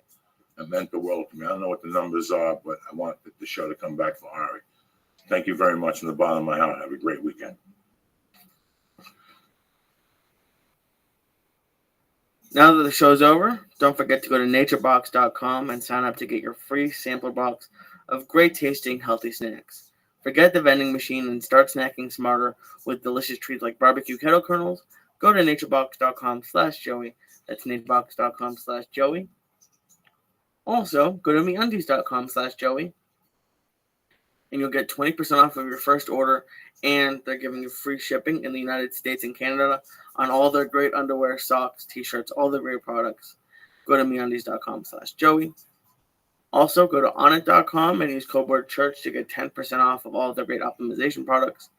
And go to IronDragonTV.com and use code word Joey to get 2 free movie rentals like martial art movies, Onnit movies, anything like that. IronDragonTV.com.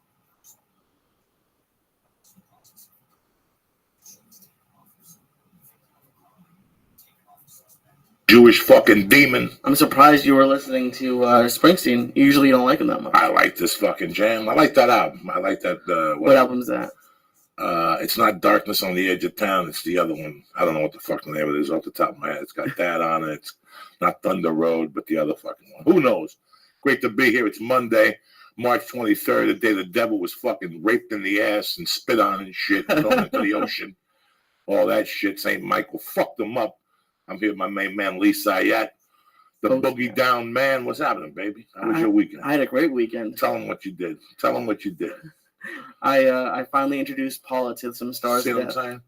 One little fucking star that you gave me like a little piece Friday. You talked to me. You said she hadn't gotten off yet, which happens. Right. Your body doesn't know what the fuck to do. Then you gave another little bit. Then the warmth started. Right. It was awesome. It was. You thought I was kidding you Friday. You thought like. Well, you've been telling me to do it for months. You've been telling me to bust it out, dosa. If you make people think about shit, they're never gonna do it. It's like anything else in life. Hey man, you should do this. Yeah. Let me think about it. I'll think about. And then they always come up with right. Just dose them, and then they got nowhere to go. And they're gonna get married for 10 minutes. Then they're gonna start smiling, and that's it. Then everybody's fucking happy. I didn't even have to dose her. She was into it, and she even asked what we did 2 nights in a row, and we watched 2 things. We watched Dude, Where's My Car? Dude, Where's Your Car? And then we watched Kings of Comedy with like Bernie Mac and all those guys from 2000, and we were just laughing at the stupid. Like we were laughing hysterically for almost all of Dude, Where's My Car? Because the woman, Rice Cup or whatever, the comedian who played Chloe in 24, she recognized her, and I said that she's deep undercover, as like one of those old Tom people. So we would just laugh every time she came on screen. She's deep undercover. She's deep undercover. It's fucking fun sometimes, especially when you don't do it. Right. And you get the giggles, and It was kind of cool. I saw it from kind of your point of view a little bit because she had never done it before. She stood up at one point. She's like, I don't know if I can walk. I was like, you're already walking. And she's like, oh, great. And we had some good food. We got Thai food. It was a great weekend. Yeah, man. It's nice and light. You didn't fucking kill yourself. You had to go for cocktails and wait on a line and deal with assholes. It's a lot better than drinking, honestly. There's no hangover. It's not that expensive. And it's you don't feel like you never feel sick from it. Every once in a while, I took too much, but I would never give her that much. So no, and sometimes you eat an edible and just go do something simple, like go on Ventura Boulevard and walk around the restaurant row or something. After this podcast on Friday, we went to Jersey Mike's. Did you? And had a great sub. What did she have? We got the same thing. We got turkey on wheat with a little bit of bacon. And that's good, right? I told you. I did the mayo with the salt and the pepper. It was great. Fucking tremendous. And no avocado. No avocado. No avocado. The avocado for me is a little bit I like it on burgers sometimes, but subs I'm not hugely into. But then we went next door. They have Rita's, like the shaved or Italian ice thing from Philly. Oh, that was so good. What flavor did you? I've never been in there. Well, we went on a stupid day. We went on it was like free day, which we didn't know, so there's a bigger line. But we got something that was like half ice, half custard mixed together. So it was like kind of like a shake, like kind of a thinner shake. It was really good. No shit. Yeah. I always see that. It's really popular. I've never gone in there just because. Apparently it's a big Philly thing. That's what Simone was telling me. And he said that people love it. And the line was literally out the door on Friday because like the first day of spring is free ice day or something. And it was great. We had a great time. Fucking great, man. Yeah. How about you? How's your weekend? I fucking did, did spots. Worked out heavy for Saturday, Sunday. Went to jiu-jitsu Friday. Lifted both days. Took the baby swimming Saturday. The same bullshit. Did a few spots. Did great with I did great over at the Improv with Greg Fitzsimmons' show. Oh, that's cool. Then I went over to the main room at the Comedy Store and ate death. Really? And I was telling Larry I'm 50% in the main room. The main room is iffy. For me, it always has been. I just take the spot and I go down and I try my best. It's like a few hundred feet from the original room, so why do you think it's different? Just, it's a bigger room. It's a way bigger room, a different layout. It feels different. It's pointed towards the west, at the fucking Comedy Store, the Shingdu, whatever they fucking call it, when Chinese people point Feng Shui. Feng Shui. It's pointed to the fucking, whatever it is, the east. I don't even know anymore. But I don't know. There's no excuses. I just always have it in the back of my mind. I went out there very high energy, and they would just put me to a halt.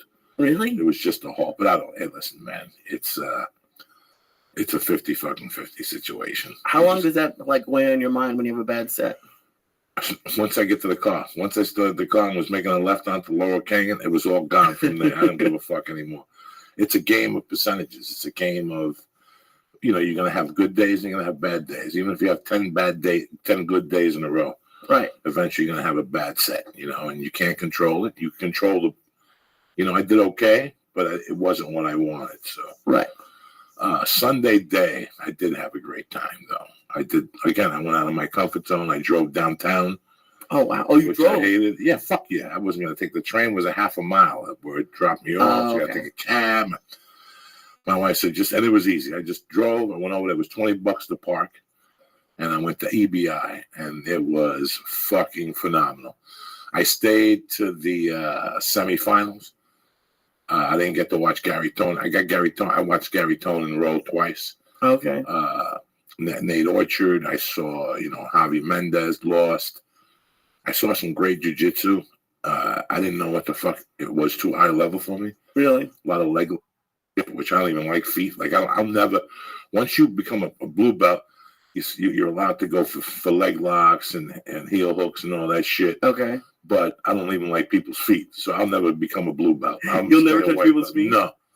I'd rather fucking have my hand cut off than have a man touching my feet and him grabbing my foot and me grabbing his fucking foot. But the star of the show was definitely this little girl. I don't know how old she was. Her name was Grace. Grace Gundrum from 10th Planet, Bethlehem, PA. Yeah, you were telling me about it. It was, it brought me to tears. It brought me my emotions, everything. It was amazing to see this little Asian girl was maybe, the other girl had her maybe like by 15 pounds, a little taller, a little lankier. Okay. And she stuck to what jiu-jitsu is. Jiu-jitsu is for little people to fucked up big people, to neutralize them, and she did exactly that. She showed us the beauty of jiu-jitsu all over again, which is if you go to the technique the way it's taught to you and stick to it, no matter what that guy is doing, he can't stop it. Just the technique. It's so technical, jiu-jitsu. When you first start, it's hard to comprehend that. You do everything from strength. But the more you go, you see that everything flows, and it's all about being very technical. If you put your knee there and your hand there, and she did it. And, she brought the fucking place to a standing ovation. Is it only one match at a time? Yeah, it's one match at a time, two people. It's 10-minute matches. It's submission only, and it's overtime. So you grab somebody's back in a seat belt and put your hooks in, and they say go, and you got to get out of it. Or I have to try to submit you, and you have to try to get out of it. Okay. So you have to turn into me, without me submitting. You're going for your neck. Very interesting. The matches, the way Eddie's doing it, Eddie really knows jiu-jitsu. People think he's crazy or whatever. When it comes to jiu-jitsu, he's got a great mind. He has, if I listened to him on Rogan and he was talking about, he's after watching it yesterday, after seeing Eddie against what's his name in Metamoris, I realized that there is a market for it on TV. There's nights I'm going through television shit on ESPN. There's some horrible fucking programming. Right. Whether it's about hunting, and I got nothing against hunters, or fucking poker. There is a time slot. There is room on television today for 1 hour of jiu-jitsu a week in a tournament situation. 10 people, $10,000 winner. And it's done in an hour. It's matches, It's done in fucking 2 hours, if they could figure out how to do it in 2 hours on TV every week, it'd be fucking phenomenal. I know I'd watch. So what was so cool about that? Well, they did it at the Orpheum Theater. They did it downtown. It was just a different shot. Oh no, I meant with that girl who won. Like, what was so cool about her match? That she came from behind. It was always like she was always a smaller opponent, but it didn't really settle. The highlight of the match was that her mom started yelling. Like, she caught a quiet minute in the room, and she goes, "Let's go, Grace. Wrap this up. I got no time to fuck around and mess around." Like, the whole room of Gentiles froze by how she said it. But that's how she basically motivated her daughter. And at the end, she got her, and I think she choked her, and she escaped, and she won. And she was the cutest little girl in the world. And this is going to change for women. Like, this is going to change. Like, I think after watching it, I think the reason why I got more emotional is because my daughter won't have to take bullshit. I don't have to worry about my daughter getting manhandled. If you have a daughter or for years, women always wanted to get women's lib, but it didn't bite with me. Now it's biting. Okay. You want women's fucking lib, you got to get in there and get down and fucking dirty. And women are doing it. Ronda Rousey's doing it. Right. These women are really doing it, which it's, I'm 52. How long am I going to be around for my fucking daughter? Till she's 18, 19, maybe. Sometimes I get so worked up doing stand-up, my head will blow up right on fucking stage one day. But until that time, I know that my daughter, that's it. It's just something empowering. Like, it just empowered me. Like, this little girl just did this, When are you going to put her in jiu-jitsu? Do you have a plan? I'm not going to put her in. She has to come to me and say, I want to give it a try. Okay. I'm not really going to force her onto anything. I'll expose her to it. She'll be exposed to it, at the house, at TV, at school, and she'll come to me one day and say, I want to go watch it, and I'll take her to watch it. And she'll either like it or she won't. Kids, you can't.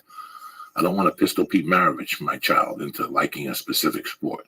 Pistol Pete was a player in the 70s. That was great. But when biography came out, his father used to torture him. Pistol Pete died from cirrhosis of the liver, I think. He drank himself to fucking death. He was a great basketball player.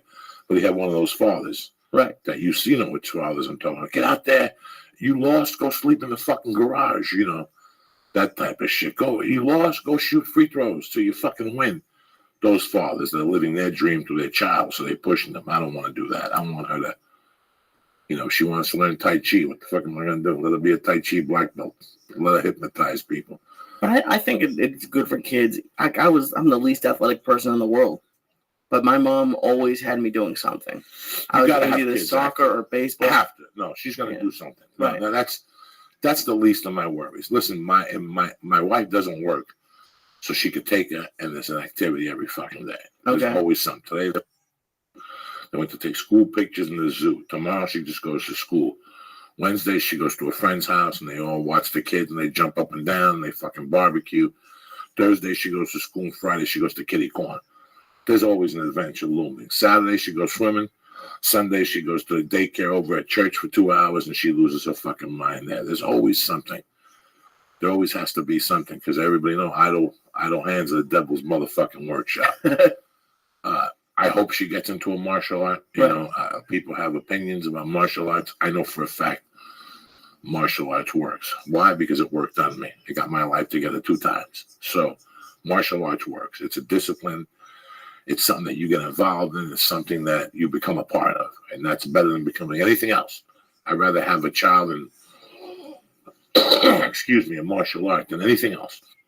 Her involvement in that, I did Taekwondo for 7 or 8 years. I went to red belt, and I don't regret not doing it, not finishing to get a black belt. But one thing, my mom never let me quit anything, which I think has helped me a lot. Like if I was gonna stop doing a sport, I had to have something else, or even that, like I'd have to finish the season. I had a bunch of friends who quit freshman football the first couple weeks into the practices. I never played football ever. And I joined freshman year, and I only played like 2 snaps the entire season because like they had to put you in once, and it was against the worst team. And I hated every minute of it.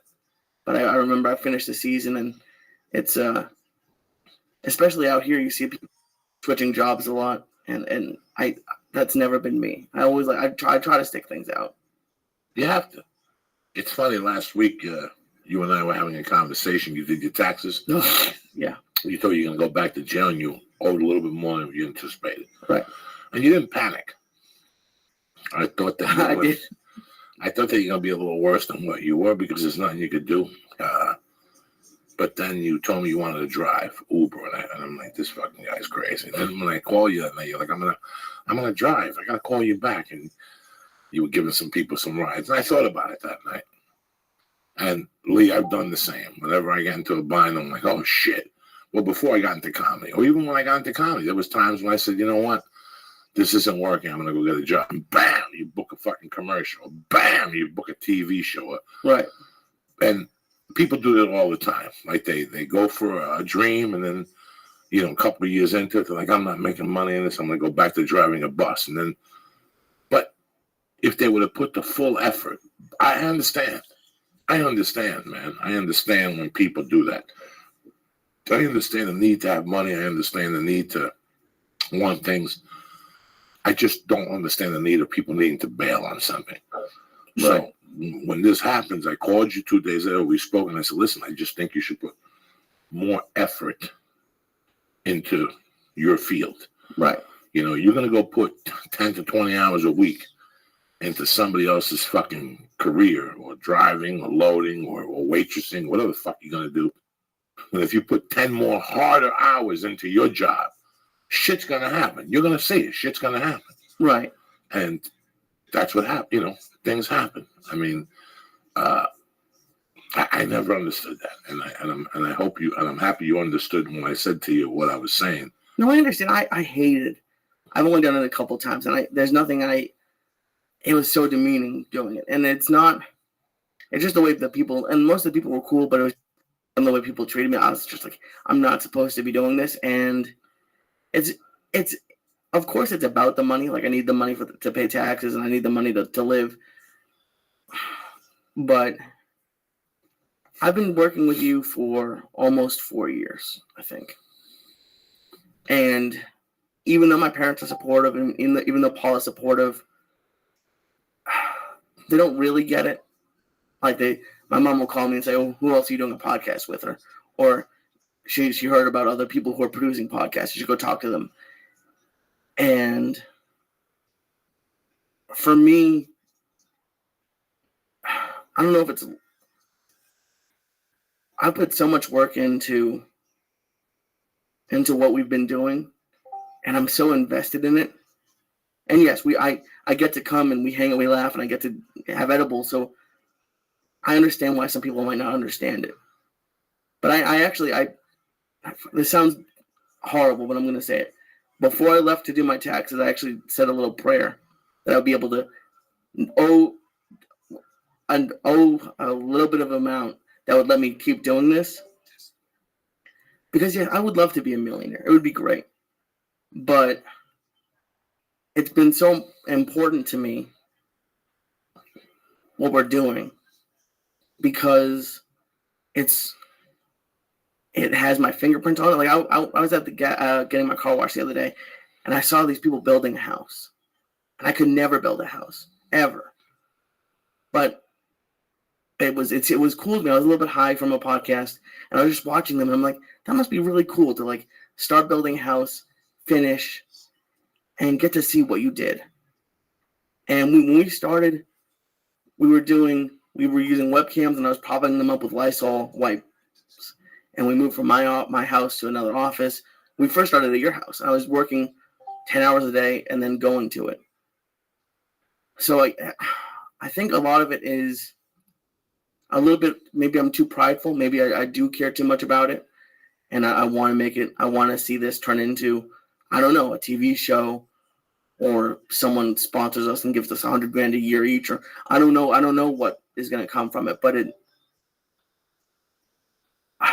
I was thinking I was going to do Uber just to make a little bit of money to pay off what I owe, but it's just, and I could have been very happy being an editor. I think I could have lived a very normal life and worked 60 hours a week or whatever it would have been. But whenever we have a great podcast, or whenever somebody sends me an email now, it blows my mind. And it's just, I was petrified of tax. I was nervous for a couple weeks, and I was trying to get all the deductions I could. And trust me, now this is my first year only having this. So I really sympathize with anyone who's doing their own stuff, because they basically doubled my taxes with a self-employment tax. And I understand that it's basically because you're not paying into Social Security. But everyone always pushes the American dream on you. And the fact that they tax you more when you're self-employed is just unbelievable to me. So I was petrified. And I owe enough, or a little bit, that I can still keep doing this. I don't have to go back and get an editing job. But I was petrified. I don't know how I would have called you and said, listen, I can't do this anymore. That would have killed me. Because you put so much faith into me 4 years ago when I Facebook messaged you, and we started with Matt Flavorful videos, and I would edit them on the weekends, and you gave me $100 a week when I knew nothing. I was building furniture at my other job when I was supposed to be an assistant, and you put so much faith in, and you've. I don't want anyone to write to you and be like, oh, why are you paying Lee more? You're paying me more than most podcast producers probably get paid. So it's never about the amount of money. It's about loving what you do. I think it's that, and then who you're working with. Like, you're Greg. It's funny. Brady brought up Greg Fitzsimmons. You did his podcast a year or so ago, and I went with you, and he said, "What's the hardest part about working with Joey?" And I think about it every now and then. You're not an easy person to work for, in many ways. You want things faster than sometimes they can be. You never take a vacation. There's never a week off from the podcast, really. But I've worked so many jobs where bosses are mean or bad people, or they don't want anyone else's input. And this is your podcast. I got very lucky, and you're well known, and this is your podcast. But you never make me feel like that. You never say it. Sometimes you'll make fun of some of my ideas, but usually you're very open to it. And it was killing me. That was, I think, the part that was killing me, that I would have to make that phone call and say, listen, I have to go back to editing and I'll train somebody else, or I don't know what it would have been, but I'm glad that's not going to be the case. First off, your handprint is on this podcast. A lot of people love the podcast, us being together. That's the whole thing. I'm blown away by taxes too. And I told you like a year ago what I paid in taxes, like from the podcast. Now they have a 10% city tax for businesses, for small businesses. It's like they come at you from all fucking direction. And I think that there's something here.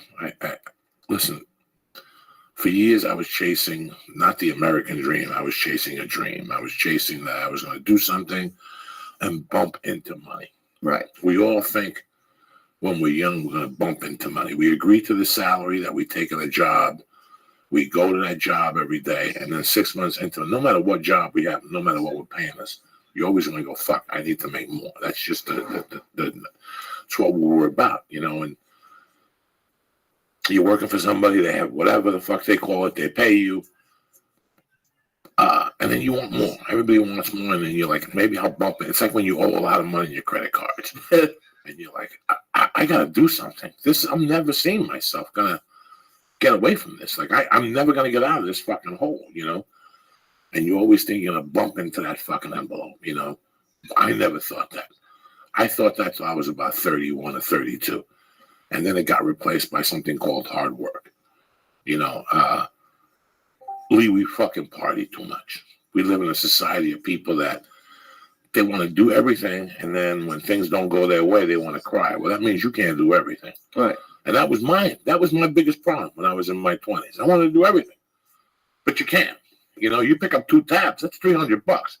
You're only getting 15 an hour, or 12 an hour, or 18 an hour, or 20 an hour. You're still getting an hour wait, and you go to a restaurant, it's fucking 150 or whatever with your friends.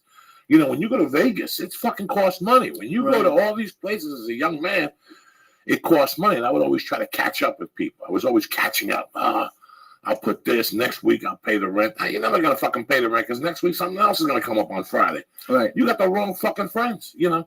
You got to get friends that stay in at night or whatever the fuck it is.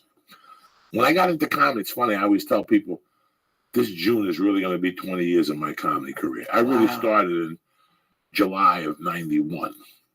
But I decided it took me 4 years to really attack stand-up comedy. Do you know why, Lee?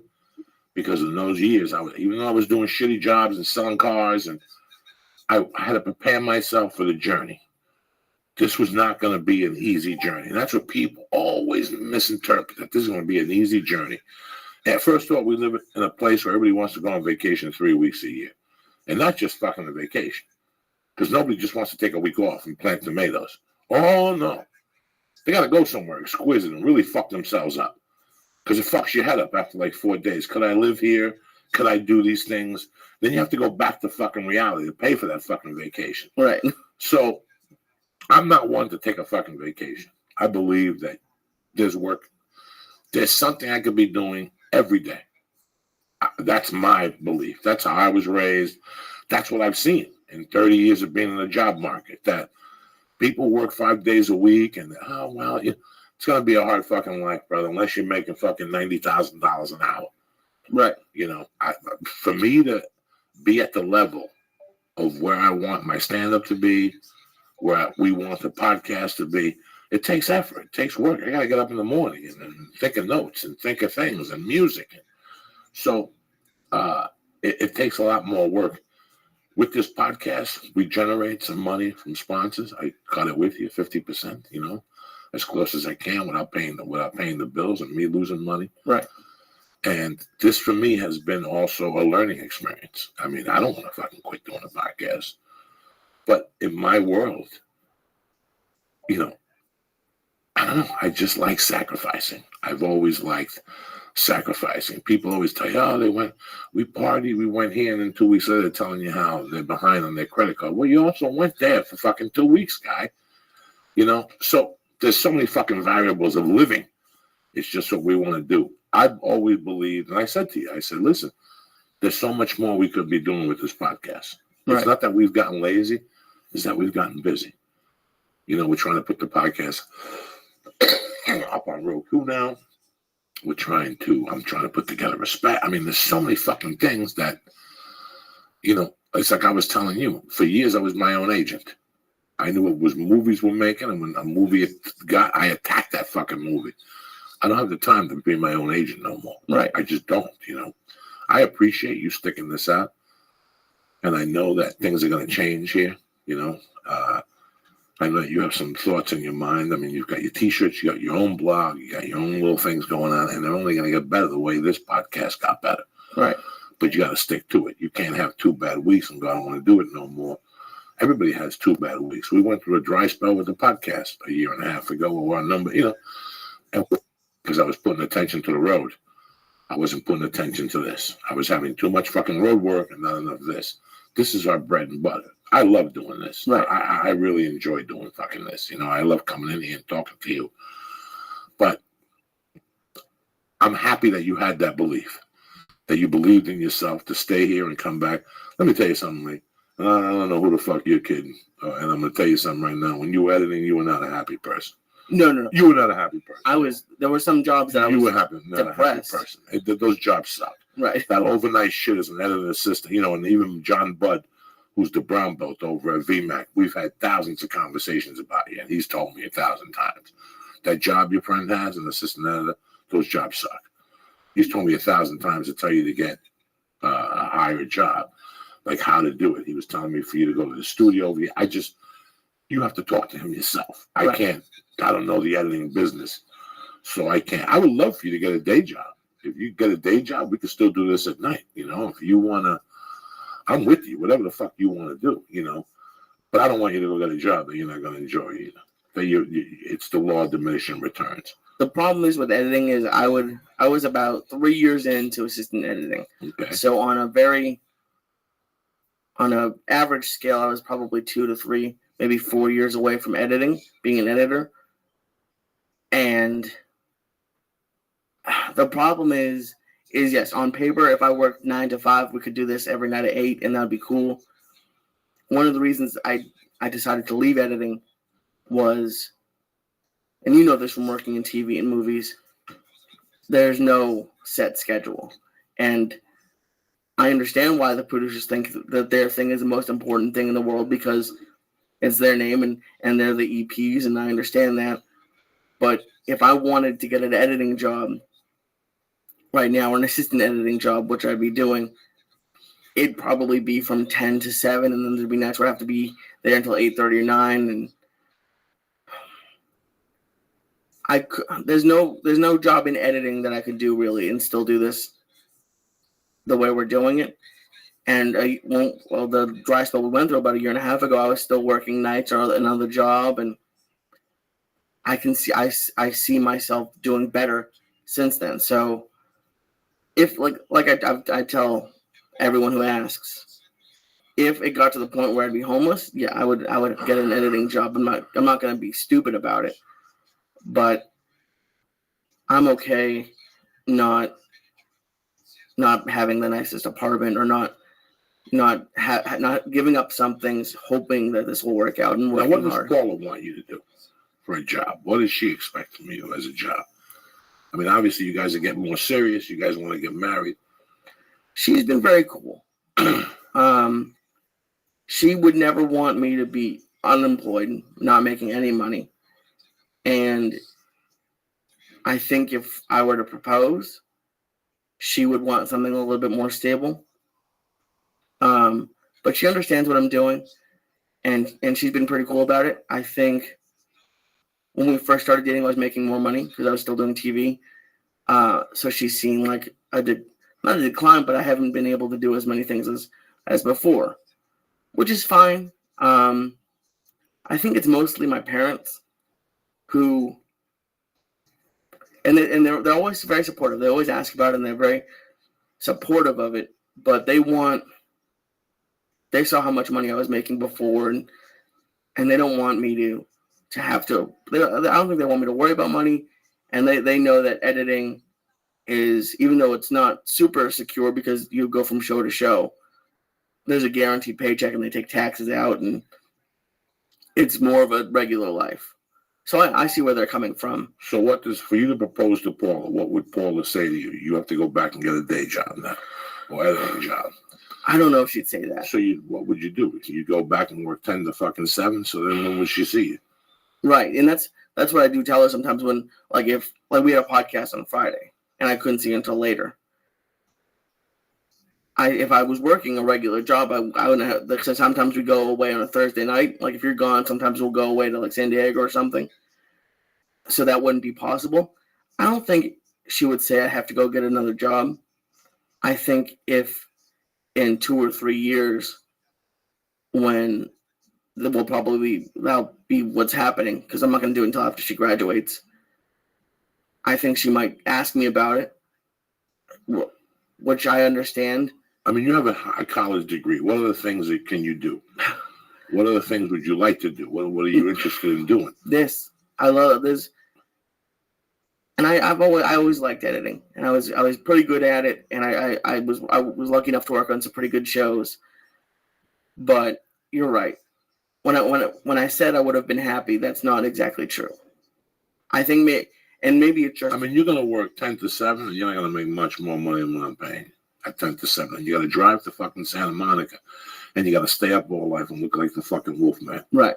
I mean, you weren't making exuberantly more. Not at all. Not at any fucking ballpark. And you were working 10 to fucking 7. Right. You were putting together blocks and fucking houses and whatever the fuck they told you to sweep and shit. Right. So in a way, it wasn't really assistant editing. It was more like you do everything. That was when I first started. When towards the end, right, but the last couple of jobs, my last job. I was the lead assistant editor. I was in charge of a couple other assistant editors, and yeah, I think after taxes, I was making $900 a week, something like that. So that's a comfortable life. But I was not happy. I had they would call me in at nights over the weekends because the producer decided that I had to be there. So when you say I have a college degree and what else could I do or do I want to do? With that degree, what else? With the degree, the degree I have is in digital post-production, so that all I can do is editing. I could probably get an insurance job or another kind of office job. Selling insurance? Yeah, I don't know, like a regular office job, and I could. What kind of job would you want to do? I don't want to do any other job. I mean, I've gotten to meet you, and I got to meet all the cool people we have, and not having to sit in traffic for 3 hours a day is a big plus. And that's what I meant when I said that money isn't the number one concern. I would love more money, and that is a concern with me being able to pay my bills. But who's had a happier year and a half than I have? I've gotten to do such cool things. I got to go to Austin with you. And some guy sent me an email last week, and I didn't get to read the whole thing. And what he said is that I'm wasting my time doing this, and that I'm on your coattails, and I should be making my own name. And that was right before I was doing my taxes, so it kind of bummed me out.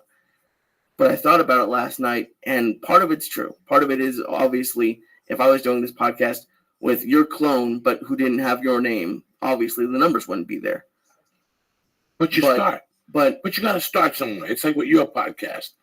You know, I went on Rogan's podcast. I went on other people's podcasts. Their numbers are huge. And I went on the podcast, and you work, and you work, and you work, and you work. Now, for a year and a half, you've done other podcasts. Right. And the big difference is with those podcasts and me is these guys don't work. Right. Their job is over in here. They walk in here 15 fucking minutes late. They don't prepare anything. They have nothing to talk about when they do come in here. They have a shitty fucking guest. You know, I work at this. And that's what people avoid. When people don't want to do work, they go, okay, that's it. I'm going to do something else or something like this. And that's, we've seen it. I pointed it out to you. I said, watch this fucking move this person's going to do. You've seen it all. Right. You've seen it. You've seen it from behind. They fucking freak. Work is a foreign word for fucking 60% of the people out here. Right. Once they got to do work, the brakes go on and they change, whether it's a script, a book, a movie, fucking anything. And you've seen it. I've showed it to you. How many intros did I make you for people with podcasts? How many have worked out? Because this is work. It's work at any level. Mm-hmm. If you take your podcast right now, first off, you have never been on my coattail. We have built this together. That's what these morons don't understand. From doing $100 fucking videos, when I would give you the camera on Mondays and you give it back to me on Tuesdays, we had nothing. So if we did this in 4 years, what you could do in 2 on your own, the office is available to you here. Nobody's in here throughout the day. Right. You've got editing equipment in here. You've got computers. You've got a fucking screen now. That's what I was saying to you. This is when you go, okay, what the fuck do I want to do? For a couple more yardsticks a week, I got to be in a fucking car and take orders and work nights by myself with no air conditioning.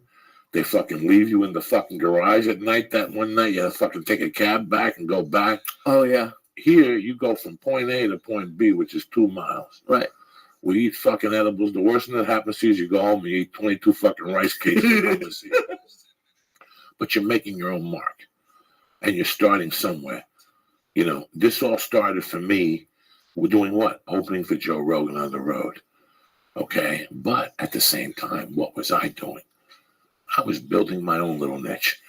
Every time you guys that listen to the podcast send me a picture of me in basketball, that was 1998.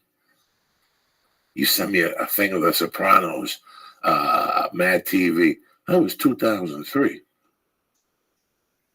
Spider-Man 2, The Longest Yard, that was 2004 and fucking 5. When did the podcast world come along? So no matter what I was doing with Joe Rogan, I was always doing my own thing. So people never confused me with Joe Rogan.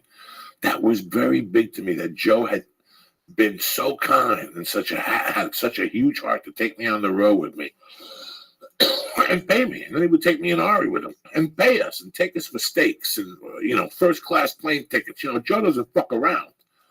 That's how I started. You don't think I was on his coattails? You bet your ass I was. But I really wasn't.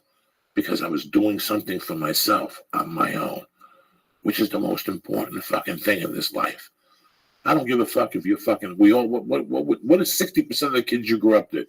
They went to work for their fucking fathers. That's not being on somebody's coattail. Right. Who the fuck are you kidding? Why you work for your father? Where you living? You living at the house. You ain't paying rent and mom is still cooking for you. You're on their coattail. What happens after 4 years that you work for your father? You actually learn the fucking trade. And then what happens? Then you put your own spin on it, your own artistic fucking way on it. There's things we do with this podcast that I'm sure you don't fucking like, Lee. And I love that you don't fucking like it because that's how much better your podcast is when you start doing a podcast. It is already. You're doing a lot better than these other fucking bobos you had in here with you for fucking 8 weeks. And you're not a fucking comedian. You're not even a fucking comedian. I did a fucking podcast with a woman that was a 20-year comic, and she couldn't get the work ethic of what this podcast is. So I've told you 1,000 times, in 4 years, you're going to have the knowledge to take over this town. It's what you do with it. I love, what's his name, Barry. Yeah. I didn't like what he said to you tonight because he tried to do it in a whatever way. And half of these fucking idiots listening at home believe that you didn't have a career as a manager. Well, guess what? You're going to have more of a career as a manager than he is because you're a manager that's dialed in 2015. Half these fucking people I talk to, in the day that walk around parading like they're big agents and managers don't have the main ingredient, brother. They don't have the get-go. So always remember that. You're on nobody's coattail unless you're not doing something. If you were home fanning your pussy, yes, master, and you're running over you, but that's not the case. Is that the case with you and I? No. No. We set a time, we goof, I call you, I tell you what my dilemmas are. You solve them for me. How many problems you solve for me? You ever think about that? How many problems you solve for me? I don't know what the fuck I'm doing here. I'll call you and say, this is slipping. You go, maybe you should do it. No, and that's it. You make little adjustments. So now you got to take these adjustments and put them into your art and what the fuck you're doing. And that's what people never understand. You always start on somebody's coattail, as horrible as that sounds. Yeah. You don't think I get it? Fuck you, Joe Diaz. I don't give a fuck. Because in my heart, I know I did something on the side. I wrote my own jokes. Well, I was working with Joe Rogan, and I'll fucking get Joe Rogan on the phone right now. How many fucking times have you people said, Joey, you were supposed to be with Joe? No. I'm doing my own fucking thing because I want Joe to give me that respect.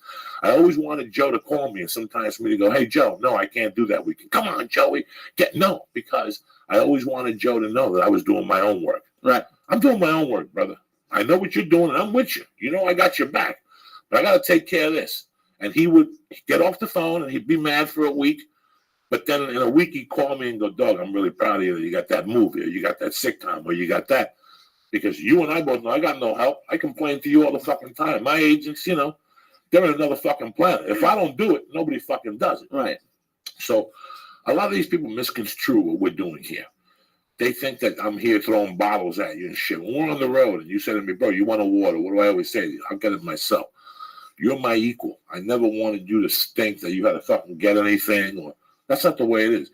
The only thing you do for me that I like that you do that I don't like to do is when you go down and get the guests. I don't want to walk down those stairs. My knee fucking hurts. But besides that, that's it. You'll never be on my coattails. You contribute to this. You help this. You enhance this. Now you have to figure out how to do this for yourself. How to take this and take what you've learned together and add your own spin and develop your podcast. Or take another young comic and go, hey, man, I might have an idea for you, but I got a condition. If you fucking quit before 6 months, I'll sue you for $10,000. And you make them sign that contract, and they have to be here at a certain time, and they have to have the same discipline you and I have had. Because I've told you 1,000 times. At 26, I would have canceled 8 times already at 6 in the morning. I would have been fucking coked up. So don't ever feel that. Just take what you have and the knowledge you have and go forward. You'll never be on my coattails. You'll never be on nobody's coattail. That's why I always tell young comics, when you work with somebody on the road, I want you to make your own move. So every once in a while, when you call him, you say to him, hey, I'm busy this week. I can't fucking do it. Where's Tony Bennett?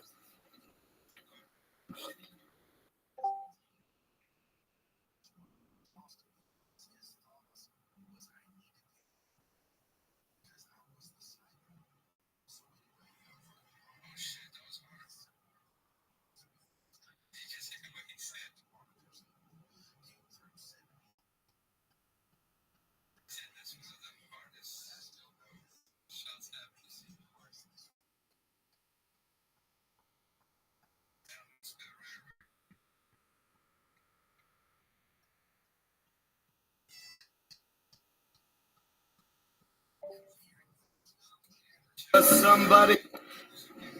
Frankie. Hello. What's up, my brother? Joey, what's going on? How are you, buddy? I'm good. How was Manila? It was hot. It was hot. It was all right. It was kind of like the hotel was nice, casino-like, and then the rest was like Slumdog Millionaire, you know? Yeah. How was the food? In the hotel, it's good. It's all Americanized. And I stuck to the stuff I'm going to eat, you know? How's New Jersey doing right now? Is it still fucking cold? It's fucking cold, man. It won't go away. It won't go away, but I think it's supposed to warm up next week a little bit. My buddy called me today. He goes, Joey, it's still 29 degrees, man. Yeah, dude. Unreal. So what's happening, my brother? I wanted to get you on for a long time, and just talk about whatever. You're one of my all-time favorites, and after I haven't seen you since the Cub Swanson fight, and I got to tell you, brother, unbelievable, Frankie Edgar. You get better every time you step in that fucking octagon, man. Every Thanks, man. Yeah, you know, that's what I try to do. Between every fight, just make sure I could beat myself the next time. And Cub Swanson is no walk in the park, man. I mean, I remember calling Joe that night and going, Joe, what I want for Christmas is Frankie Edgar against the Irishman. And I tweeted it, and fucking people got pissed off at me and shit. But you know how we do it, Frankie Edgar. We go straight at that motherfucking lion. That's right. You know that. I mean, we'll get there. We're going to get it. Get done. No. And now you got Uriah Faber next month? Yeah, May 16th. Oh, shit. Back in Manila. He's a great guy. He's a great fighter. I mean, this is a great fight for you. I read somewhere that for you, this is like a championship fight. I mean, all of them are. What are you doing different for this one? Yeah, the same stuff, man. You know, I mean, I've been fighting the top guys for a long time, and I go in there, I'm expected to fight the best Uriah there is. You know, that's all. And more so, I worry about myself. I used to get caught up in what the other guy does. My team maybe a little bit could do the same. And now we just worry about what we do when we go about our business. No, it's like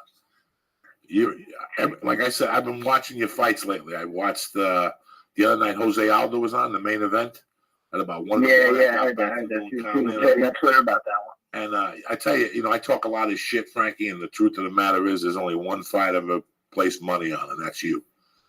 My man. Me and my wife went in there for the 100th show when you fought the kid that retired. We bet you, and I don't bet anybody because I love the sport. I didn't want to ruin it like football for me. Like, it's just, every time I watch football now, it's just, I don't watch it no more because I can't bet it. So I don't want that to happen to me with the UFC because I really love the whatever of it. And I know that I got to tell you something. A couple of months ago, Conor was fighting Dennis Seaver, and I was watching UFC tonight, and I could see you were just as uncomfortable. I mean, if you could have, you would have jumped through that fucking screen and fought him yourself. I mean, I just know the Jersey body language. You know, you just have that Jersey body language. You're right, man. It was tough to watch, you know. I mean, that's the way it goes, you know. And it's a business sport, and I'm learning that, you know. No, it's like me. It's a business. It's not about the funniest guy. This is a business. It's about who they see and who they. But I'm looking forward to this Uriah Faber fight. I'm looking forward to whatever happens in July with those two fucking knuckleheads, and then you get the winner of that. You know, I mean, that's that's definitely goal. You know, obviously I got to take care of business with Uriah, but you know, my goal is to hold that belt again. So plugging away. And you're still training at in Red Henzo's, or you train? Yeah, I'm in Jersey. I live in the city. I go up there once in a while. You know, it's just tough ride, man. But you know, I'm with Ricardo Almeida down in Jersey. Now, from your place in Tom's River, is it? Is that where you're living now? Yeah, Tom's River. Yeah. To Henry, that's where he's at. Henry, New Jersey. I don't even know where the fuck Henry, New Jersey is. Well, no. He's in Carter's in he's in Robbinsville, New Jersey. It's like kind of by Trent area. And how far is that ride? It's like a 40-minute ride, 45-minute ride. I've never even heard where that town is at. Yeah, it's like it's on the way. It's off 195. It's on the way to Trent. Now let me ask you this: this kid that I watched yesterday at the Eddie Bravo tournament, Gary Tonin, you know this guy? Yeah. He trained with us. He was one town away. So no, because he's a stud, man. Oh my God! You know, Frankie, I know a little bit of jiu-jitsu. I go twice a week. You know, I got other things going on. I go down to Hegan. You know, and I'm a white belt. I like, you know, Kimuras and neck chokes and shit like that. Chokes. I know nothing. I was telling Lee, let me tell you something. I never want to become a blue belt because I don't want people fucking with my feet, and I don't want to touch nobody else's fucking feet. It was like a leg lock seminar yesterday. I didn't know what was going on, so it was very high level for me to see what was going on. But there were some great matches anyway. But Gary's a fucking pimp. He is, man. He's not scared to compete against anybody. You know, he'll throw his hat in there with anybody, man. He's impressive to watch. A couple of weeks ago, some people were training with him in the city somewhere, and one of the guys wrote, "I'm with Gary. I just got a Five Guys burger," and I fucking went off. You're in fucking New York, and you get a Five Guys fucking burger. You can eat one of those scabby burgers anyway. Go down the shop, get a sausage and pepper or some shit. That's right. I just this kid Gary, man, he's a stud, man. I'm wondering if he talks about maybe possibly getting to MMA. So we'll see what happens. Yeah, that was tremendous yesterday. You got any questions for my man Frankie here? Yeah, hey Frankie. My name is Lee. I produce the show. I don't know if you saw it or not, but this weekend there was a crazy call in Brazil where the ref called a stoppage and the guy wasn't even close to tapping. I don't know if you don't want to talk about it, that's fine. But like UFC is like the only major sport where the ref and like the rules are in another organization. Like the NFL polices itself, so it's kind of weird as a fan of other sports to hear Dana White like arguing for no contest. Why do you think the UFC doesn't have its own rules and its own refs? I don't understand what would be stopping them from that. Yeah, the reason I think they don't have their own rules is people don't want to think like the UFC is fixing fights and UFC is telling the judge or the referee to do this and do that. That's what I think. They like to keep it like as a third party, but half these commissions and judges and referees, and they need something because you see bad calls weekly. Have you ever had a fight that ended with a call like that? Because it must just kill the fighter who loses, and it must mess up the guy who wins too. He must think maybe he didn't really win. Yeah, and I've never been in a situation like that, but that's unfortunate, man. A lot of people don't. You put a lot into this, and I think that guy would rather been knocked out than that happened to him. I can't even imagine. And Joey told, I think it was about Frankie, right? About fighting in bars in New Jersey. Was that him, Joey? No, we were talking about the toughness of the Jersey Shore. The same story I told you about that time in Mr. Breakfast. When my buddy fought the guy. And I always say that, the Jersey Shore gets fucking shit on by these fucking, like, guys like my friends that will go down the shore on the weekends and park where the fuck they want to and have barbecues and double park and make noise. And then your family comes over and knocks on the door that the fucking people rented to us. And then I say something to your parents, and then you got to, there was always drama. I remember going down, and I'm a fucking, I never create drama like that in front of somebody's house. But I used to always go, somebody fucking lives next door to these people. And they got to put up with all this shit, people having parties. And then I saw the fist fights. And I'm like, you know what? It just makes sense that these guys down the shore have to be fucking tough because they put up with so much fucking shit. And then as I got old, we play football against Brick Township, and you play football against these shore teams. And these fucking guys, you got to hit them to fucking knock them down. And I knew this for years, and then you come along. And I'm trying to explain to people, listen, man, watch this guy because I know these little fucking guys. They're a little small and they're deceiving and they bounce around, but they'll fuck you up. They'll fuck you up like what you do. You just fuck people up. They're getting transferred. Your little bob and your little weave, which is at the top of its fucking game. I was at home trying to punch it. I couldn't fucking punch it. That's how much you're bobbing and weaving against what's his name. But it's the Jersey Shore has always meant something. Like even wrestlers, they always have great wrestlers down there. It's cold down there all fucking winter. They got to stay in. The basketball teams have always been great, and it's like they have this heart that people just, when you fought what's the fucking guy's name out of Vegas that was a team couture that time. I tell people you got to hit Frankie with a fucking sink, and then pray you don't get up, because it's like a toughness that the shore puts in you, Yeah, no, I definitely been in some scraps over on the seaside over the bridge, man. Kind of the nature of growing up down here, You got the guys from up north coming trying to step on your turf. It's fucking crazy, and they do it every week. And after a while, I know it's got to be. I saw a fist fight. Remember the water slide in Seaside Heights? Yeah, oh yeah. That you used to put you went with your t-shirt off, but if you paid an extra $10, they give you like a bodysuit, and you did like 30 miles an hour, even faster. I saw. The Rainbow Rapids. I think it was. Rainbow Rapids. It's not there no more. It can't be. No, they got something different now. But yeah, Rainbow Rapids. I saw a fist fight there, Frankie. That the kid got hit with a bottle, and he still kept coming. It was like Walking Fucking Dead. I've seen some shit down the Jersey. I think for violence, San Francisco's #1 in the Jersey Shore. One time, what's the one up from Lavalette where it's nice people and stuff? Ortley. Ortley or Lavalette. It's next to Cecil. Yeah, Lavalette, they're very next to each other. Yeah. I saw a fist fight down there that must have taken. It was like 25 minutes. You know, I'm Batman. You see a fight, it takes 2 fucking seconds. Bam, bam, bam. Yeah. These guys kept coming at each other after the shirts were ripped and they stopped and drank water. They kept fucking fighting again. You know, They had rounds. They had rounds. This is a street fight, but they're relentless, and that's you know. Hey, listen, man, that style. That's what I think people love about you. That's why you're a fan fucking favorite, and that's why I wanted you to just call in so I could tell you that, man. I love you to death, Frankie. I appreciate it, man. I appreciate the love. You know, I got to represent Jersey, man. I know you're in the nice weather now, but, you know, I can't forget Jersey. Oh, listen, man. I miss Jersey. Jersey is who I am, Frankie. When you talk and look at me, man, I got nothing but Jersey. I am a walking. I can tell. Oh, my God. When I came from, you know, and people, the Italians love me because they're all about mama. So when my mama died, they fucking took me in. You know, they just took me in. And you got the Irish, the Italian, a couple Germans, a couple Jews. You put that all together, there's always one black kid. We always have one black kid. You got the token black guy. Yeah, the token black guy.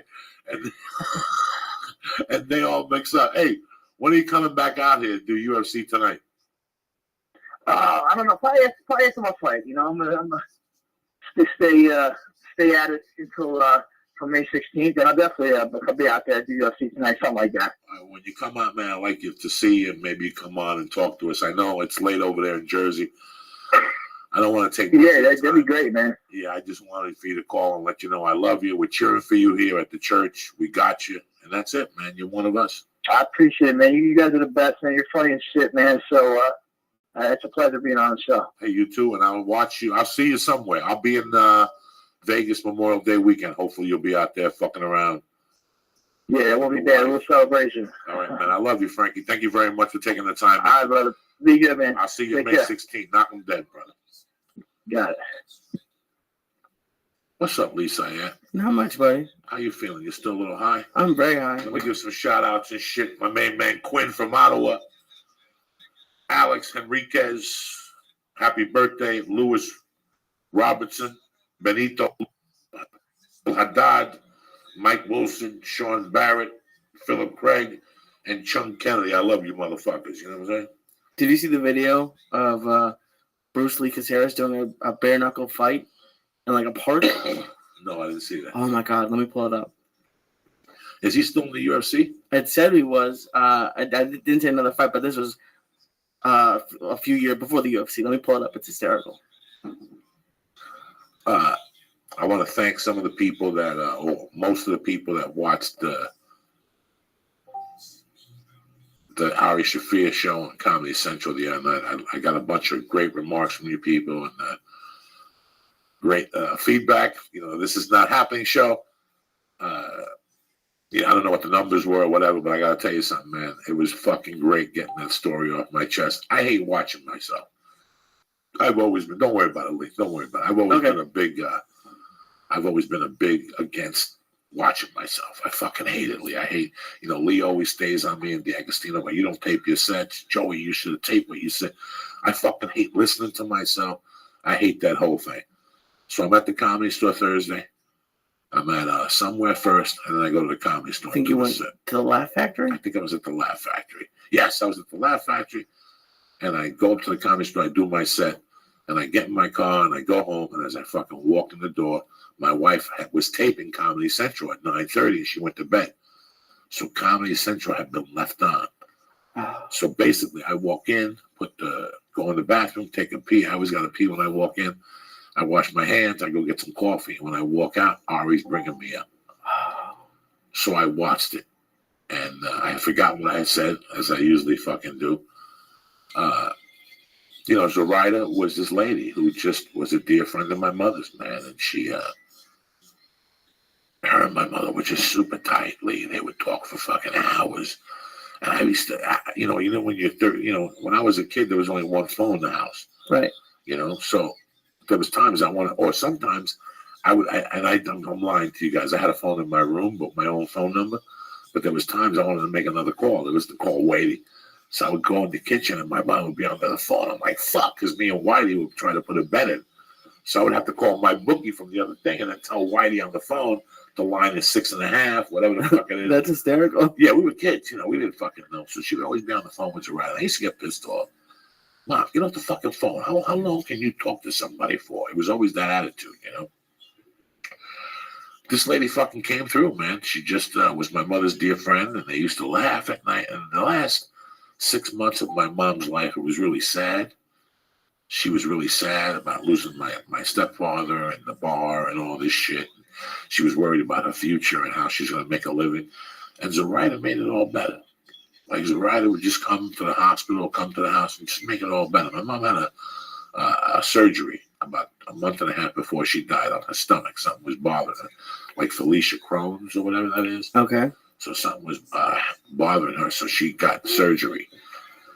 So Zoraida was there. Zoraida was just always around, and it was funny. She had an apartment in Spanish Harlem, but she lived in Long Island. She had that much money. Zoraida had made millions from what I heard. I heard she was sending a bunch of money to Cuba every month. Whoa. And she was sending money in a bank. She had a drug operation over a bodega on 113th Street. And she had security on the street. She had security in the fucking hallway. Zoraida was a badass bitch. She had the drug down. She had the drug trade down. I think she had another apartment in the area. So what she would do is she'd get there like at 10, and she'd prep the drugs for the day and then sell drugs till like 4. Then she'd get so fucked up, she'd take a nap for 2 or 3 hours. And then she'd come back and work from 7 to like 2 in the morning selling coke and little bags of heroin.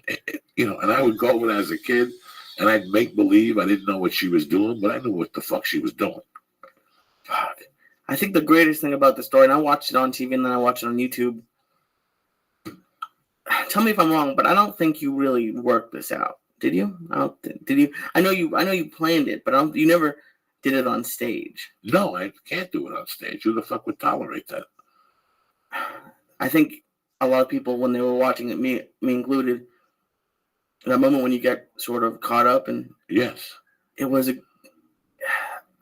if I was gonna make an advertisement about that show to get that show picked up, like that moment is, I'm assuming, what Ari wants, because there's no one I know who could watch that and not get choked up. But then right after, you do the line about Zoraida giving your mom coke in the casket, and the entire room explodes.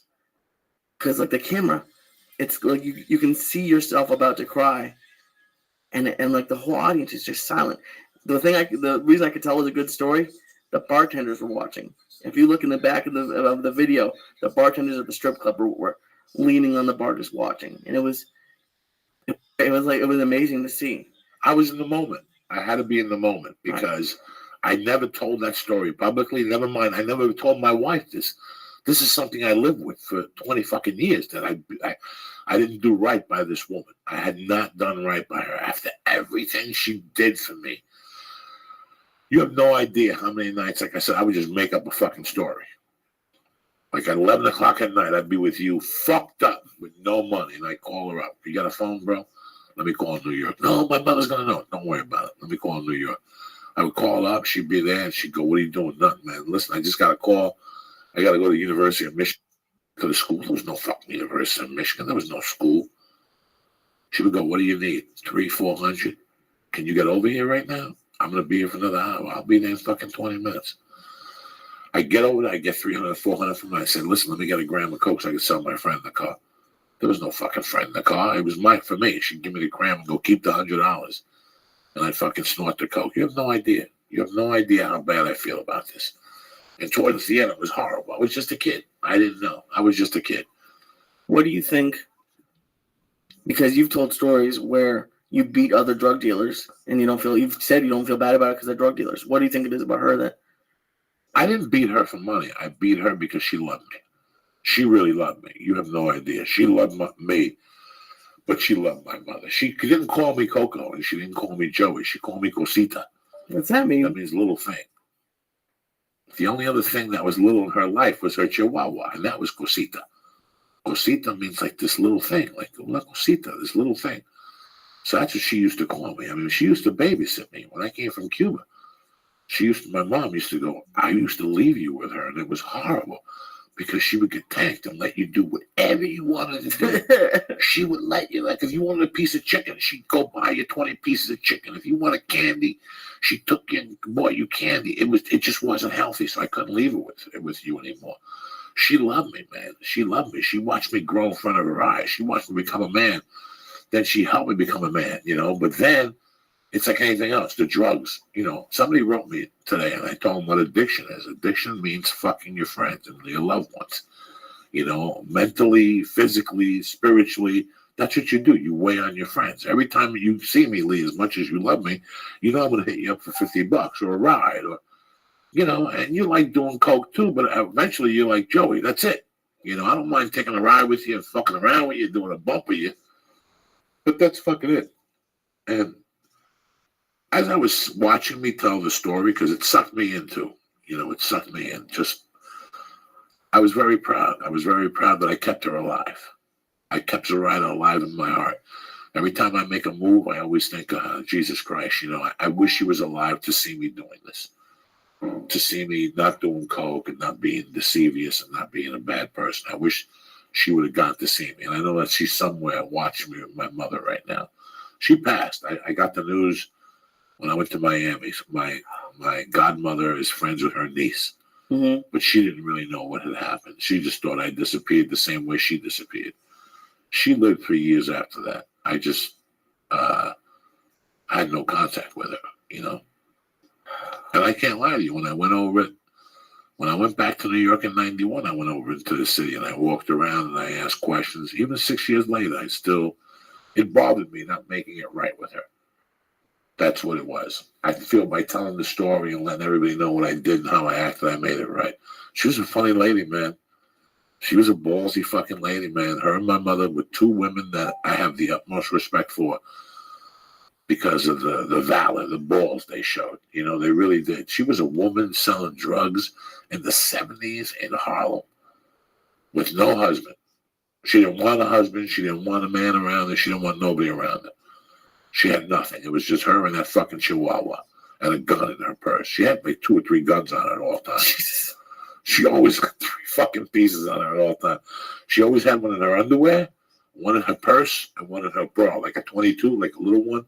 Her tits were huge, so she put it right over here. And sometimes the barrel, not the barrel, but the thing with the handle stuck out.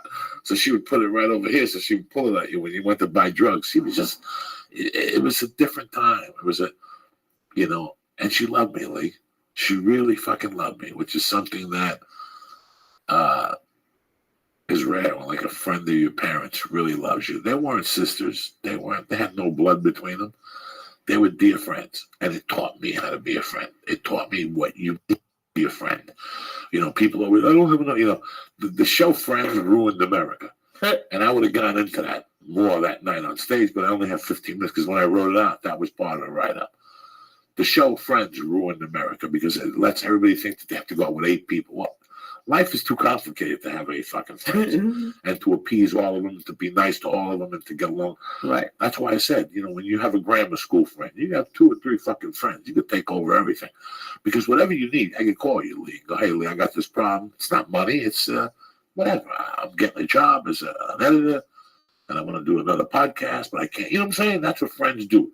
They take care of each other's mental, dilemmas. Right. They ease the mental dilemmas. When you call me with the tax thing, I talk to you, and I busted your balls about going to jail, A little bit. For like 3 days, you call me, all right, I got a new deal for you. You only do 7 years, but then you go to a halfway house. Yeah, no. But I that's what friends do. People misinterpret. They want to have all these friends and have these parties and have all these people. Why would you want to do that? I don't want fucking 80 friends. I just need 3 motherfuckers to make it work, and they did.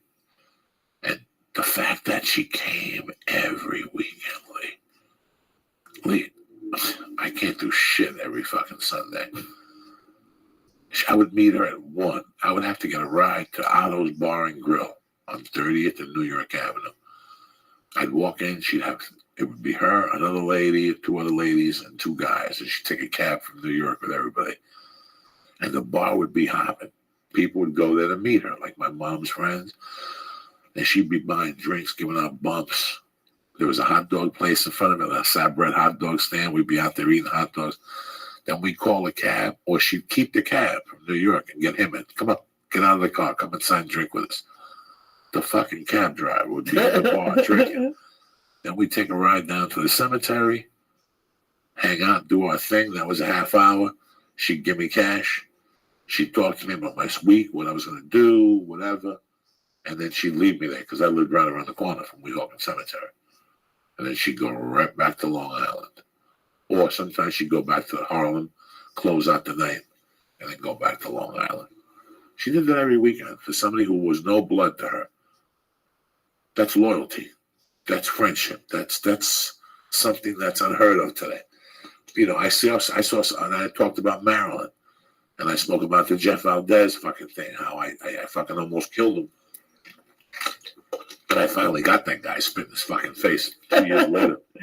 Now, I wanted to talk to you about that. That was my favorite part of your story because you could have ended it at the Z thing about that you weren't able to be there for her. That could have been the end of your story, but you took it and you brought it back around the other way, which I haven't seen. Storytelling is really big right now, and I don't see a lot of people doing that. So for that part, like people have been tweeting me because apparently I laugh at a certain point when no one else does. My favorite part of any performance you ever have is a thing that I don't think anyone else notices, or only a couple people notice, or stuff that makes you laugh on stage because everyone else is hearing the jokes for the first time. So, but you doing that extra bit about Maryland was so cool. Like you thought about this story. You must have thought about the story for a long time. Well, I thought about the friendship story. And let's be honest here. Let's be fucking totally honest here. I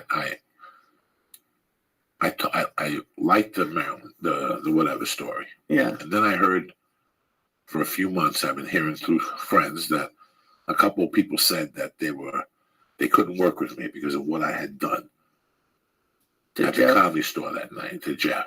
A lot of people said, you know what, don't work with him because the whole town knows about him. They're not going to do business with him. And Hollywood is a place, this area here. I don't know if society, I don't know what's going on out there. I know this place here, we live in a place where you can't tell somebody they're doing something wrong.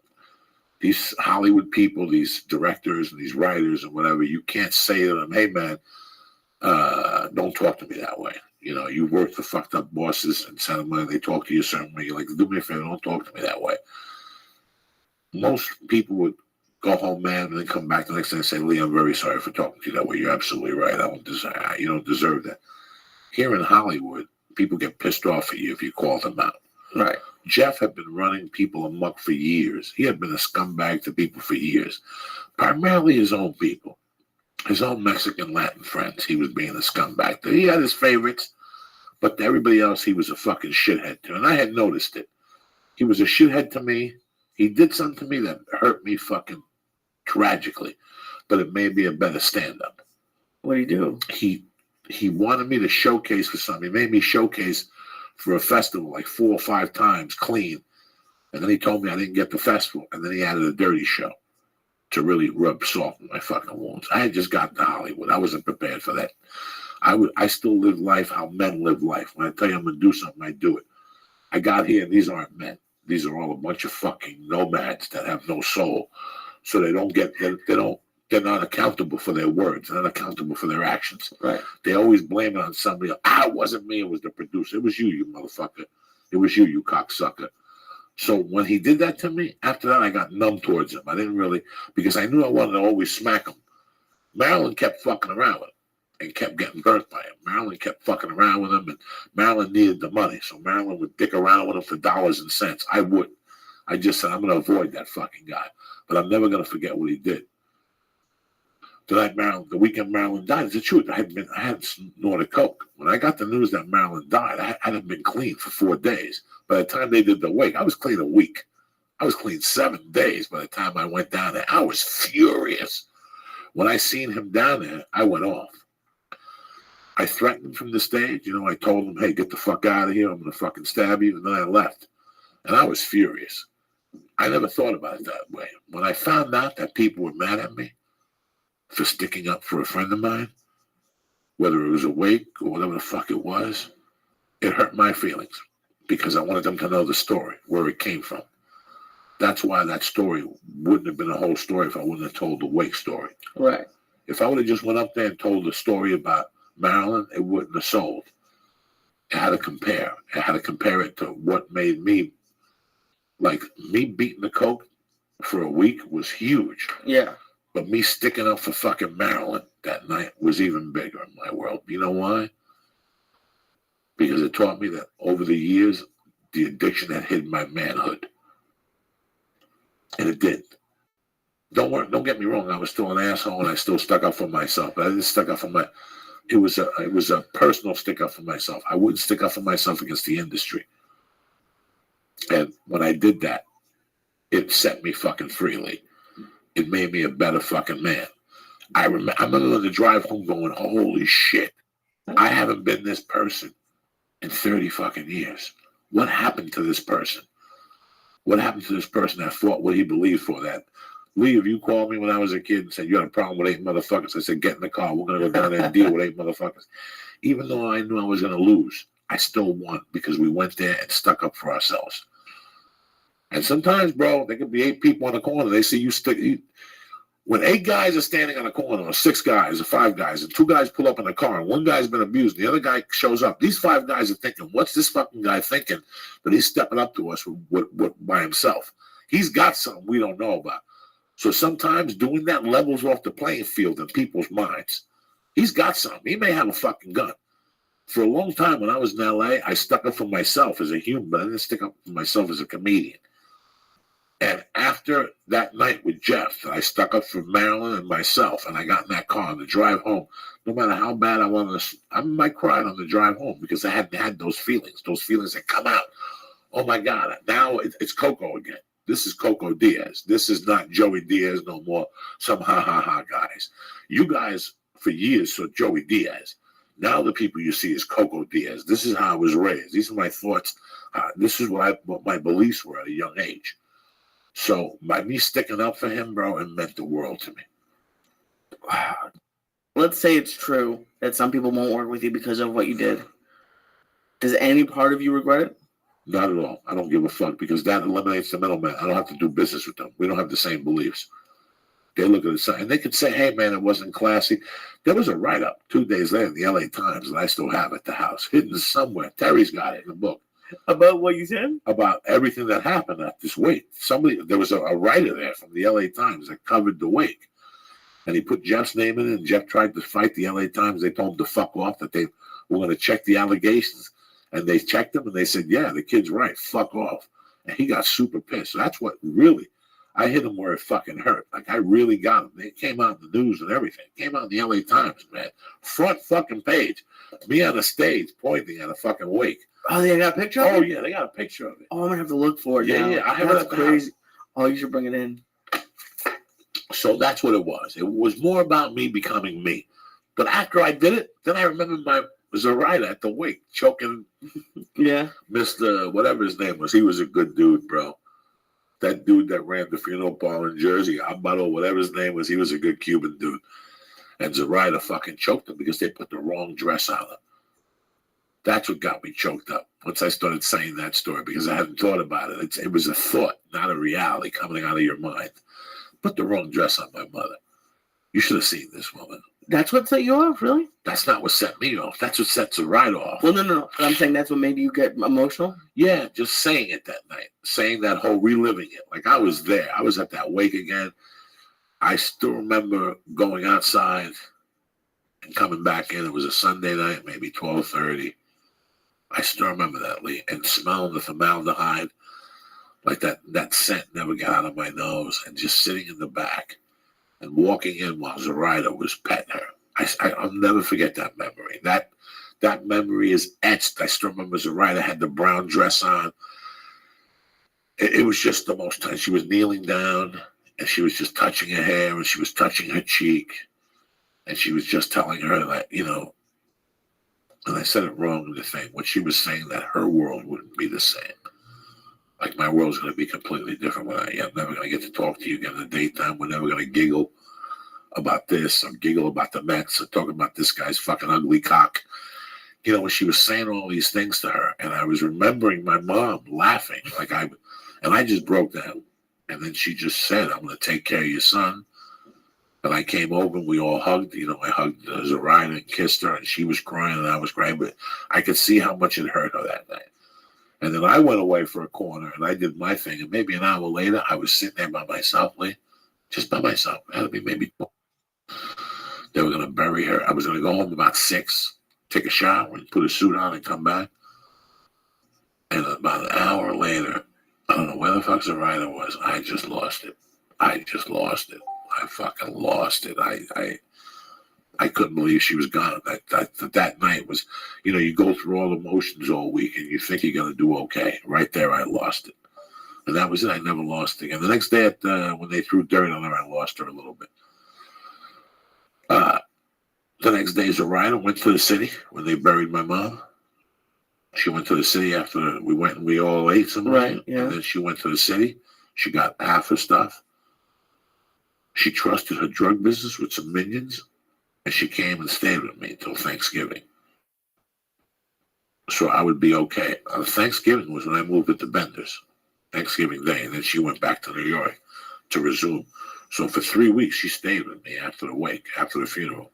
Just me and her. She would cook for me. She'd make me breakfast. She'd wash my clothes. She'd make sure I had money every day. That's what she did. She lived in my mother's house with me. You have no idea. You've never said that before. No. This is something that people would never understand. This is why when you think you have a good friend or you think you're a good friend, you have to requalify. You really do. You have no fucking idea. She stayed with me. I still remember the last night I took acid.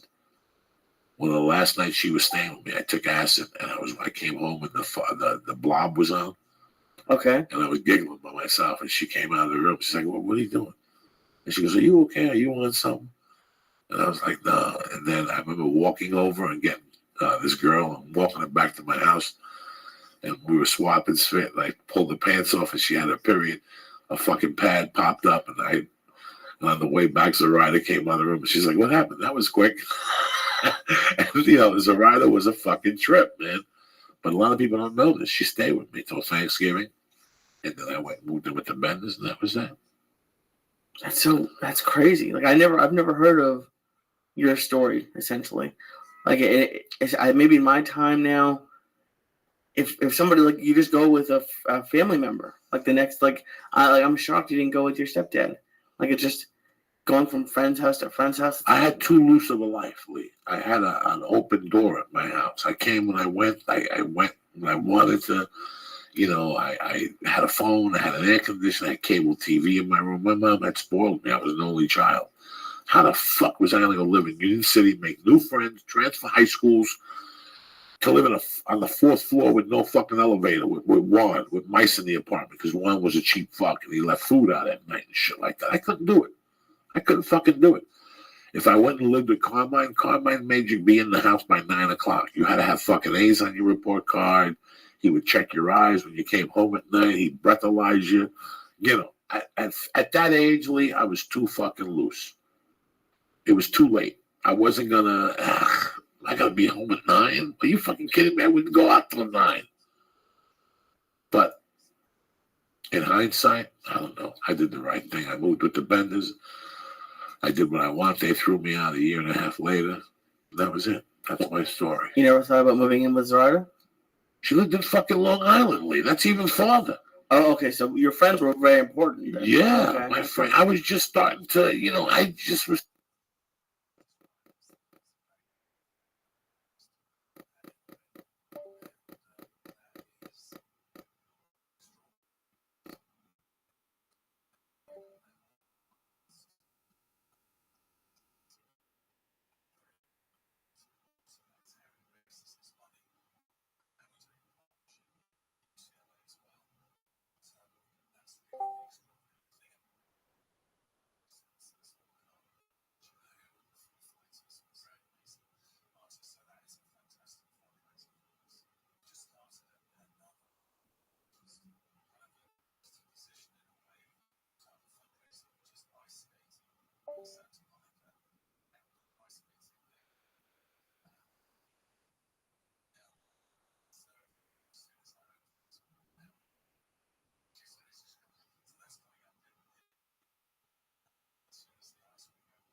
Services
authorities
for all you need. Shroom Tech, Alpha Brain, Shroom Tech Sport.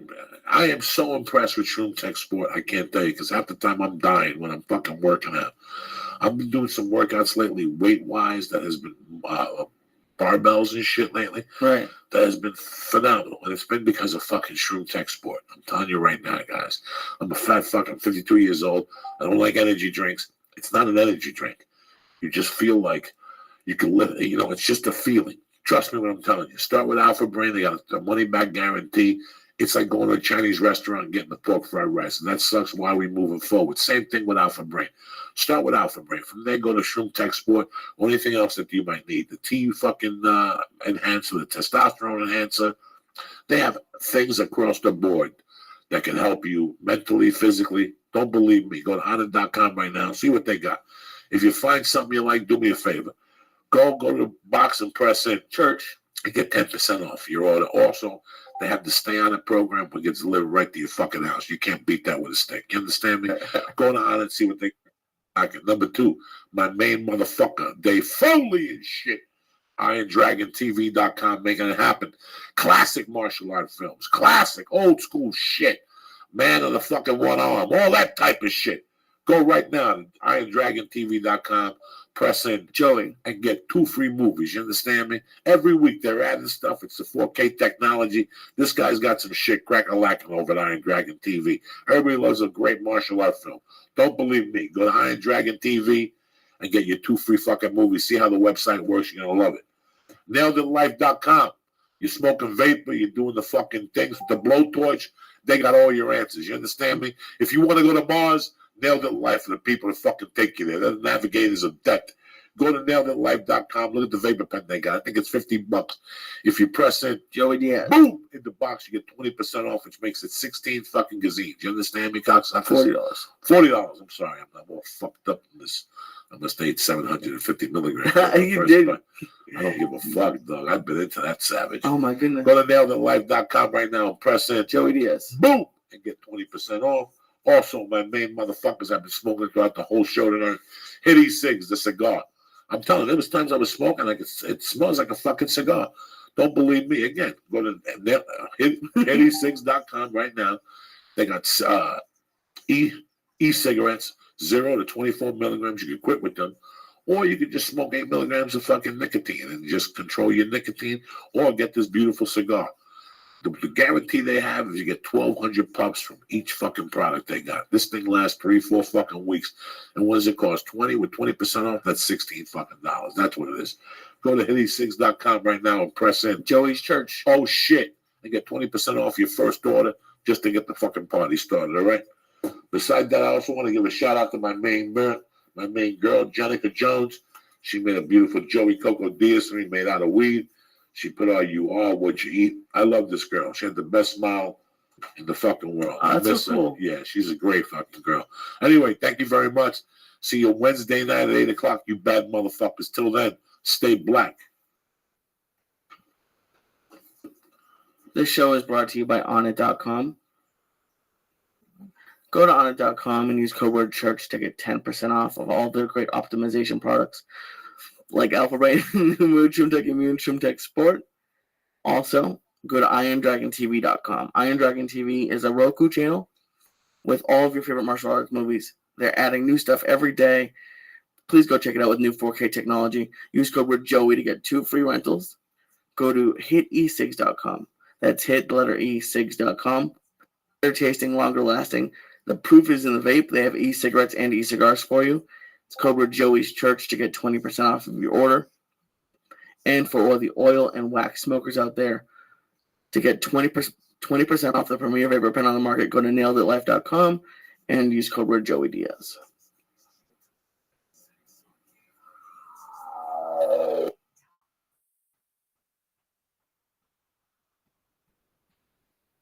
Great to see him. They're called the Lowrider Band now. The Lowrider Band. Yeah. They're still out there doing it. Oh, What's yeah. up, Emilio Rivera? How you doing, brother? You know, fucking beautiful. Trying to put the pieces together. Nice day in California today. It was beautiful, brother. Real Holy beautiful. shit. It's gonna be like 90 for a week, right? I don't like it like that, though. I like it cold. You know? I like it cold, but I'll tell you what, this morning I came out at 8:30 and it was already hot. I know. It was like I know. Florida. It's going to be 99 this week. That's what Paul said, like today or tomorrow. Yeah, it's supposed to be hot. One of those Wow. days. Yeah, that's Wow. it. Yeah, I don't like it like that. That's it. No, a lot of people. Hey, listen, how lucky are we? Can you imagine spending the winter in Boston this year, man? I know. So you grew up here, right? All my life, pretty much. Oh my God. We got it made, brother. We got it made. This, You know what I mean? this is too easy. I mean, if you lived in fucking Nashville, you got to hide from tornadoes and the rain and shit. If you live on the East Coast, you got all that snow. If you live here, you worry about earthquakes. Yeah, but earthquakes ain't nothing, brother. You know, you just got to duck the shit. You know what I'm saying? You're good to go. How many earthquakes you lived through here? As many as have been there since 1972. The big one in 72 all the way till now. Now, the big one in 72. That was huge, brother. It was, even my driveway came up like this to a point. It was big. The one in Northridge was big, but I think that one was bigger. It lasted longer, I think. 72. Did a lot. Where were you? I was in my house, my whole family. And it was the first one I ever had. And I was a kid, bro. I was like, 12, 13 years old. Scared the shit out of me. But after a while, after the years, it's just duck, man. I mean, be sure there's nothing going to fall on you. You're going to be okay, man. You know, okay, unless the ground opens up, and it swallows you, you know. I was terrified of them when I got here. People made fun of me because I was terrified. I never experienced that. I'm from Boston. Exactly. And I have a kit. I have like someone have my car just in case. Like I have a couple changes of clothes or something. And Paula and her mom, who are Mexican, make fun of me every time. They bring it up like 2 times a month that I have a kit because I'm terrified. Oh, you have a survival kit. Not much in it. I have a change of underwear, a change of pants, and like some granola bars and a water bottle. Just something. You gotta carry a lot of water, brother. T-shirts. Yeah. And remember this. So remember, people don't know this, but you know if you ever need some water, remember you got whatever how big your heater is, water heater. You got about 50 to 75 gallons of water there that's untouched, bro. So remember that. You can drink that. Okay. I don't have access to it. It's in my apartment, but I'm terrified. We'll get there before anybody else does, bro. And the power goes out too? Everything, bro. Excuse me? It was done, bro. The transformers were blowing up. I thought the world was coming to an end, especially when you're a young kid, you know. And back then they had hippies. The world is coming to an end. Remember all those back in the 70s? So when that was going down, I said, damn, it is coming to an end, you know. So when the power goes out, how long does it stay out for? And so, that time we had so many aftershocks. It was like about 2-3 days in different areas, you know. Some places longer, but we, just have a bunch of candles. And what was cool about that, man, is that the family got close. You know, all of a sudden, because the family is close because you're scared a little bit, you know. So your mom and dad and the kids were all together. And that felt good about that. That's why I like that part of it. You know what I'm saying? Because you want to try to get close to your family, and you're really not that close to your pops. But then, he's there to take care of you. How many brothers and sisters? I'm the eldest of 8. Oh, yeah. Shit, you're a real Mexican. But at the time, there was only 4 of us, because that was, back in 72, there was only 4 of us born then, Wow. Yeah, man. My mother came from 9 in Cuba in a 1-bedroom. That's rough. We used to have 16 and 2 in a 2-bedroom pad, bro. So I know what you're talking about, bro. How many to a bedroom? Kids? No, I slept in the same bed with my brother till I was like 11 years old. We slept at the feet, you know what I'm saying? One side this way, one side the other way. Right. And then next to us were my 2 sisters on another bunk bed, and they slept, head to, to feet, So it's like, I guess I always had to sleep with somebody because, I can never be alone because I slept with my brother so long. You dig what I'm saying? It's a trip. When I was a kid, my mom had money when I was a kid, so I had my own bedroom, I had my own air conditioner, TV. So I never really knew until I went up to my aunt's, my godmother on the 48th, and I would see how those kids, and I would go to their houses, and they'd have a fucking fan. And there'd be 8 kids in the living room. The parents would have the bedroom, and the spare bedroom was closed. And at night, I remember going over there at 10 and seeing the whole family in the living room with no T-shirts on, just sweating in the sun and the humidity, and going, "This is fucking," and I never said nothing. So you had it pretty cool, did you?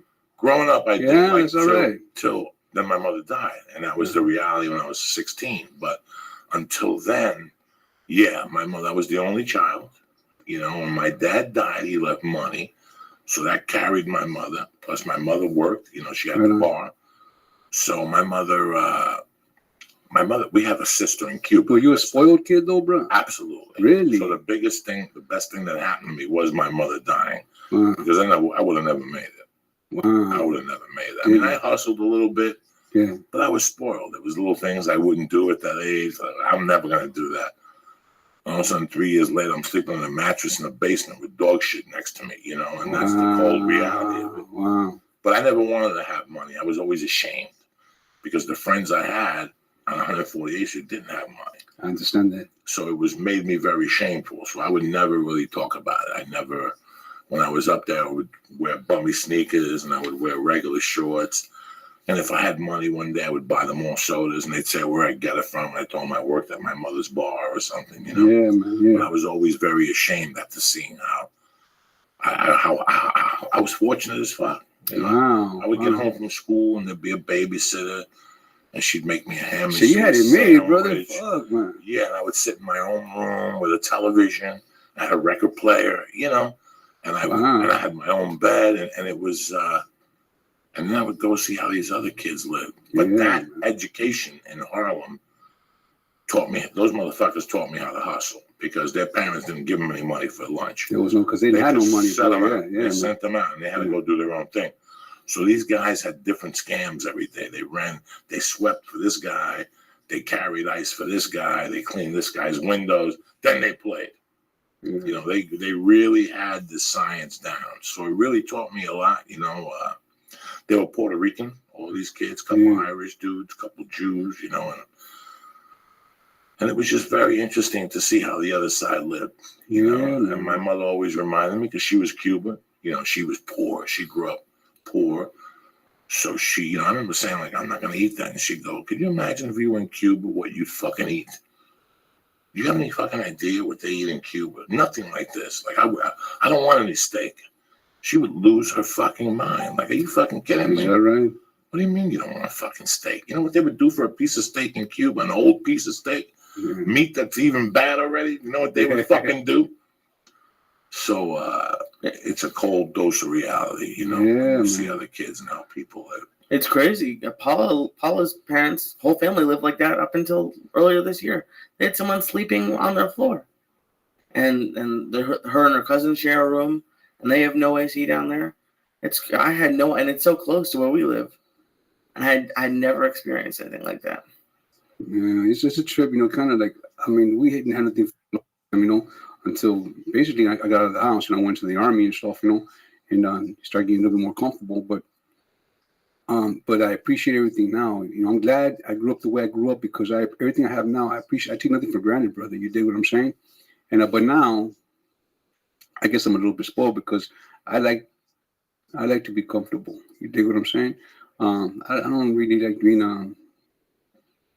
I don't know, man. It's just why be uncomfortable when you don't have to be? You dig what I'm saying? So and I work for it now. You know what I mean? But that's one thing my dad instilled in me. I was working since I was 8 years old. I was paying rent since I was 8 years old. I used to make $30 a month. It was $1 a day. And when I got paid, I gave $15 to my mom for rent. You dig what I'm saying? You know, and $30 a day, that's back in 1960. I was 8 years old, like 68. What were you doing for work? Throwing the paper, brother. Throwing the paper. That's when you threw the paper back, you know, in the big old bags on your bike. I had 52 houses I threw for. And, but the first pay, that was a lot of money for a kid, you know, $30. So even giving my dad $15, I still have $15 in my pocket for the month, you know what I mean? Now, in those days, you had to collect the money, too, from the paper? Yeah, that was fucked up, you know what I'm saying? Yeah, that was fucked up. Well, you didn't throw it on my fucking porch. You what the fuck, man? Dude, come on, your fucking paper's right there in the fucking cement, you know, because you're good to go. But once in a while, you have some good tippers, too. So, you know, I just knew, my dad knew I was getting paid $30 a month. He didn't have to know if I made an extra $10 in my pocket. You dig what I'm saying? So it was good, you know. But they don't have that no more in this country, the paper route. They don't have that no more. And it's so important to the kid because I wanted to do it. In my neighborhood, the guy called me one day and goes, listen, I don't have a route in your neighborhood. I've got one in the neighborhood over, and this was really hilly. You know, where I come from in Jersey is the second hilliest city in the country. Oh, is that right? Oh. You're looking them calves out, huh, brother? But when I was a kid, and I walked all those hills. Walked like when I go to the doctor now, he always says, Joey, you know, for a big guy, you got a strong fucking heart. I'm like, this those fucking hills when I was a kid, just walking those hills in the winter. And I remember the first, like, I delivered in January one year, and in the cold. You got to get home and sort the papers out and put the advertisements in them. That's Sunday paper, bro. That's Sunday paper. I hate that Sunday paper, bro. But it taught you character as a kid. It taught you how to do something. Of course. And that's what these kids today do not have at all. By the time you were 13, If you want to be an entrepreneur right there, you did something. You fucking did something. You know how to deliver papers. Then you figured out another hustle. There's got to be another hustle. Shiny shoes too. That was another thing. I was good at it. I still shine my own shoes, brother. Yeah. I love that. Hell yeah. You know, my mom had the bar, and I tried to shine shoes. Nobody would let me shine their shoes. He probably They give me like he probably fucked them I up. fucked somebody's shoes up. They give me like You can't $2. shine no horse puppies, brother. Shit, I fucked up somebody's shoes one time. So I gave up on that when I was a kid. I sold lemonade and soda. I did everything I could as a Clean kid. yards, bro. We clean out of yards. That's another thing. Clean too. You know, yards. cut lawns. When I moved to Jersey from New York City, because when I lived in New York City, there ain't no yards to clean. Right on. I never thought about that. Ain't no That's right. shoveling. I lived on 205 West 88th Street. There's nothing there. It's a street next to Broadway.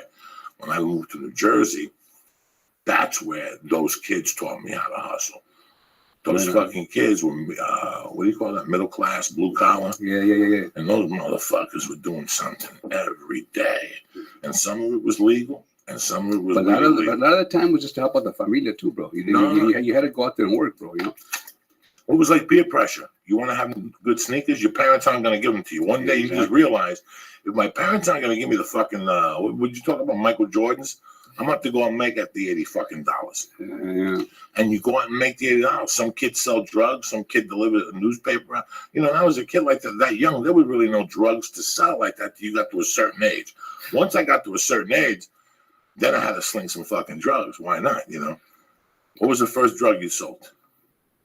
Well, you know, it was not 2 hours later, bro. Really, at the end, I sold cocaine only, you know, and only not to make money because I was already making decent money. It was just to stay high. Stay high, you know, because I had a bad habit, so I had to sell it to stay. When I was a kid, the big thing were black beauties. Black beauties were. You ever try? We could talk shit. Yeah, we can talk shit, but he used to fucking snort that shit. Just the black beauty. He used to burn the fuck out of your nostrils, over. Remember that shit? But it would get you good, man. You know. One night I snorted like 18 of those motherfuckers, and I drank a bottle of Zambuca. I was sick for a fucking week. I went to my house and I drank Zambuca, which just. I never heard of that shit. Bro. But I used to get you. I used to get those pills for $35 for 1,000. Are you serious? For the black beauties? From a college student that they made them by the thousands. Wow. And I was selling for $1 a piece. Yeah. Or $35 to $100 for the wrestlers. You had a fucking hookup, bro. Because we used to pay $20 a roll, and a roll was $10. I mean, no, it was 20 of them for $10. I used to go, and that's when I used to sell acid. I used to buy it for $90 for 100 hits, and I'd sell it for $3 a piece. So I'd make $210 per every 100. Yeah. I would sell 200 of those. I would sell 2 of those a week, and 100 fucking ups at $1, and I would sell 200 at 30. So remember, after I sold, fucking working there, bro. Bro, when I was a kid, I had put it together. Like I always liked that. You know, I didn't like dangerous shit. I liked it easy. Well, fucking that, no, but that fucking acid was some fucked up shit. You talking about the microdot or you worked the plotter? I always sold microdot. Microdot was the best. My shit. That was the shit. That shit used to be good. They used to make you hallucinating shit. You dig? Fuck. Wow. Microdot, and then I used to get the blotter. They had 4-way acid.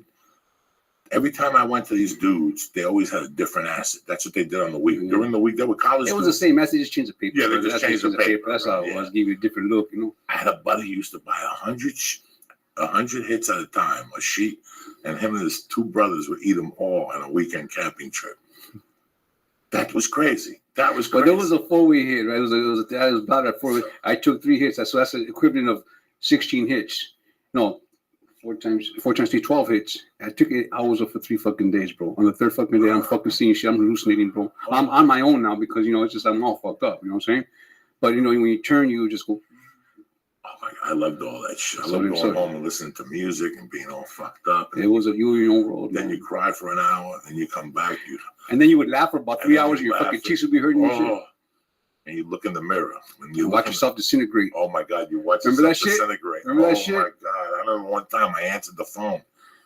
And there was a mirror in front of the phone at these people's house. And I'm talking. And all of a sudden, I look in the mirror and it just started melting. No way. No, that's when the acid was good. Yeah. But see, what happened was then they put too much fucking speed on it. And now it's just too much fucking speed. Oh, my God, Lee. Back in the day, it was a trip. Yeah, it was a trip, man. I'm not going home. Wait, like literally, like the entire your body just melts. And so, what do you see? Whatever you wanted to see was whatever pretty much. You wanted to see. Whatever your mind could think of, bro. And if you thought about it, it wouldn't take much. And that sounds terrifying. It's tremendous. It's tremendous. Because the whole thing was, just as long as you knew that you were on a fucking drug, if you knew that, you're going to be okay. Because some motherfuckers never come out of it. You dig what I'm saying? That's what's scary about it. And they live being on like an acid trip. They'll be in a fucking in a mental institution, fucking rubbing the wall that's not there. You know. I had a friend who put his hand through a window one night on that shit. We were just I talking. did that. You know why? Because I thought this guy was giving me a dirty look, right? So I fucking knock him out. I almost cut my finger off, and it was me I'm looking at, bro. Because I fucking disappeared when I hit that window. It was a reflection of me. It's fucking crazy. Yeah. Oh my God. Joe Lucci busted a fucking window with his hand. Dirty his I tendons. lost my fucking finger on that shit. He went, oh my God, I love that stuff. And then towards the end, we would crush it up in a pipe and smoke it with weed. After you took 2 or 3 hits, you fucking really see the devil. You have no idea. I loved it. I loved that stuff. You know, and then cocaine came, and cocaine just knocked everything away. You know, we were doing shit for $3, and then cocaine came for $100, and just all that shit disappeared. There was no market. Everybody was a dealer. Said, why am I selling this shit to make $200 when I could sell one fucking thing and make 50? And you know, so that's what happened. Everybody just smartened up. Lee, look at the shape of you. And so that's probably why these edibles don't really do much to you. Why? Because you were taking triple hits of acid and then smoking an acid weed bong hit. Oh my God. Oh, that's crazy shit. It was some crazy. You know, I got coming up May 15th. I got 25 years clean and sober, bro. You know what I mean? So I missed out on all this extra. I never tried ecstasy. You know, all that shit came out after the fact. And now I see all these people doing these edibles and smoking all these like 30 different kind of weeds nowadays. You dig what I'm saying? But my tolerance was so high, bro. You know, I really needed a lot of dope to get me fucked up. You know what I'm saying? I'm sure probably now if I took a fucking hit of weed, I'll fucking probably you hallucinate. You take a hit of weed. So I'm okay, brother. I'm gonna step back from everything, you know. 25 years. May 15th, brother. Yeah. And it changed your whole life. It really did, Joey. It fucking really did, bro. It's hard to believe when you tell people that your life has changed 100% since you quit doing bro, drugs. A whole 180, brother. It really, I mean, shit, bro. Well, I'm listening to you right now, and you know, shit. Pretty much, we would have ran together back then. You know what I'm saying? Because we like to fucking freak out and shit. You know, I was always going towards the max, the fucking max, bro. Oh, I love it. Let me fuck. If I die, at least I went on a good one. You think? That's right. That was my whole fucking mentality, you know. And but now, fucking, what are you doing? Why would you cut more? You got me off on this. I got him psyched out. This star is 6,000 milligrams of THC. Right? It was. So I cut 3,000 off, and that's what's left, 1,500. So are you fucking serious? So that's some dope right there. That's some dope. This will kill you. Is that right? Looks like some hard jello, bro. It's hard jello. Is that what it is? That's all it is. That's all this is. This is the few. You know what? But you're okay with. I mean, you can. I can go home now and write a fucking book later. Is that right? I'll go home. What I do. This is what I did. Let me tell you what happened. Why I wanted you to come on tonight, because I'm a comedian, bro. I'm out at night. You know what I'm saying? I'm out at fucking. You're one of the fucking best comedians, brother, around. But I'm out at night. We're out at night. You know, you're in the daytime. Yeah. So shows come and shows go. You know, you don't fucking know. And one day I'm leaving the house and I'm hearing motorcycles on TV. I go, what the fuck are you watching? She goes, I'm watching Santanic. You should watch it. Your friend's on it. I go, what fucking friend? I got no friends. She goes, Emilio's on it. You got to watch this show. So that was like season after Ireland. Oh, actually, you're on season 4 now, yeah. So that was after Ireland. Mm-hmm. So I watched an episode here, and I would ask her, tell me when he comes on. You know, I'm in my room getting ready to go out. You know, making little notes. Let me see, I'll say this. Course, I'll try this. And she would call me, and I'd come out, you were gone. You know, something I'd watch. Wow. And then I started watching it. It's Tuesday night. Yeah. So what we started doing was we would go to yoga and get home at 7:45, and we would, instead of watching it, we'd watch it 45 minutes ahead, and we'd take the commercials out. Right on. Okay, yeah. And then I got into it, but I saw you a couple times. You came on the podcast. I couldn't really talk because I would just see seasons. Now when I go home, so what I did for a month and a half is I got Netflix, which is fucking tremendous. I got to get it. Yeah. I go home at night, and I just started from day one with Sons. Oh, you did? Day one. And I saw you in the pilot, and I go, what the fuck? I thought he came on season 4. I didn't know you were in the pilot. So that changed the whole thing. Now I got it. I watched the whole beginning. I watched it. And I got to tell you something. I'm a fan of The Sopranos. The Sopranos really hit home with me because I think that it was a great show. They really wrote it. Like, listen, no mafia stuff came out after that. That's it. They haven't done nothing. You know, you're right now. They covered every base. They exhausted every base. They took the mafia all the way up to 2009. The problem with these people now that are making mafia movies is they're still talking about Nicky and Angelo. It's 2015. There's 3 guineas left. The Russians are out. It's a different thing. But people are still coming with scripts about Nicky and John Gotti. It was 30 years ago. It's not going to work. I always thought that I would watch Sons and I would go, wow. The beginning when he would talk Charlie over the narrative and he would write. And he said some interesting stuff. And then the Pope thing came and he went and the other guy. Then the finale came. And bro, the night that the last episode came, when he ended it like that, I was pissed off. What did you want to see? I was like, what the fuck is this shit? Why is he saving the black people? Why? You know, there was so many fucking questions that I had. So I said, fuck this. Let me watch it from the beginning. And in Ireland, you already knew the ending. For you did? Yeah, I didn't. When you watch it, when he goes to the priest. I got to watch it again. Yeah, when he goes to the priest breaks it down for him. The priest goes, I'm not giving you back the fucking kid. Remember? I remember that. And he goes, why not? And he goes, because your father didn't want this for you, blah, blah, blah. And then he goes to get the kid, and he leaves the kid. And then the Irish guy kills the couple and takes the kid. And he told him, this is how your life's going to end. And that's when I realized how great the writing was. They knew it from the get. The writing was sensational. Yeah, Sutter's a badass. Bro. If you didn't fucking know in season 4 that she was going to kill that broad, that's when I caught it. In season 4, I knew she was going to kill her. Really? She threatened her in season 4. She started breaking her balls in season 4. After Ireland, they got in it. Yeah. And it just didn't avail. And then, you know, bro, the problem that we have in Hollywood is that they pick and choose about people who appeal to them. And then you got motherfuckers by the name of Jimmy Smits that nobody remembers. See, I remember Jimmy Smits on Miami Vice. Jimmy Smits shot the pilot on Miami Vice. L.A. Long. This is way before L.A. Long. This is September of 84. Right. Yeah, he was a skinny Puerto Rican kid that he was married to a Cuban wife. He was Crockett's first fucking partner. And he goes to get the coke from the fucking drug deal and the car blows up. That's how the pilot. Oh, shit. That's what happened. Crockett, the black dude, was in New York.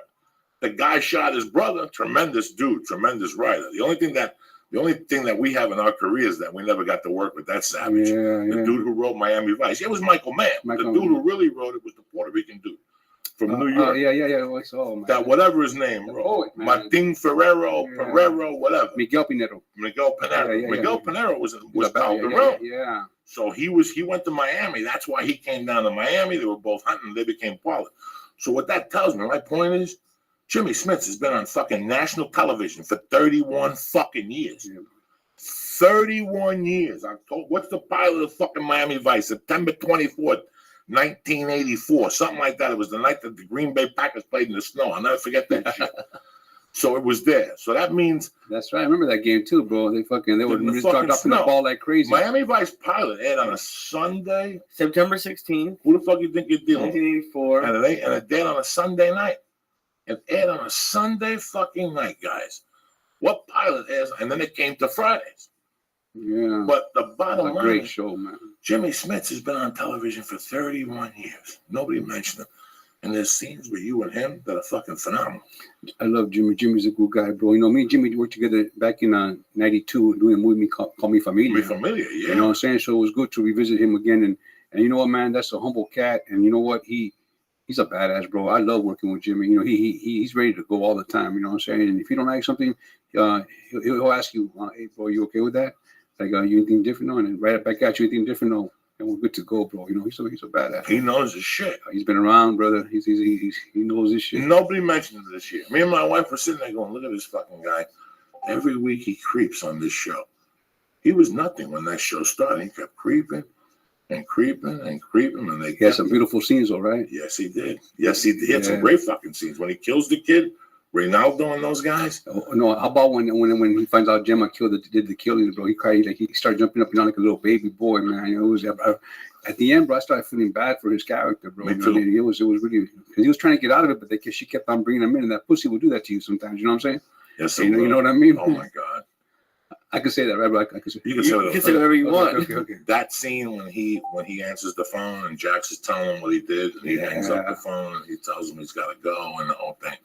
Those were all beautiful fucking scenes. I mean, he laid down. But nobody mentions Sons of Anarchy. Nobody mentions Jimmy Smits. They talk about the fucking.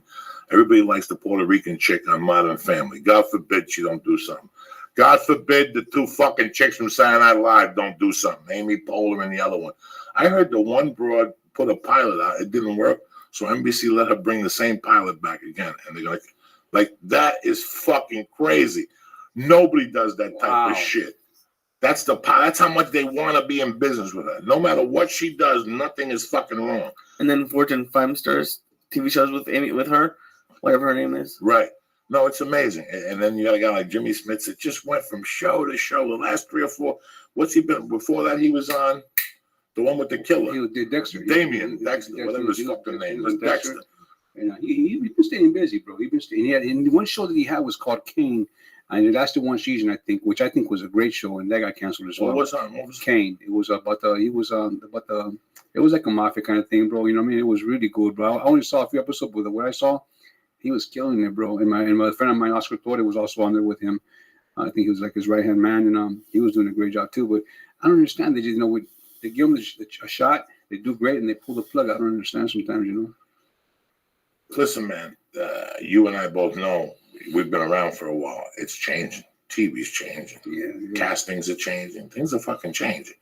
And it's like the podcast. Nobody knows what's the next move.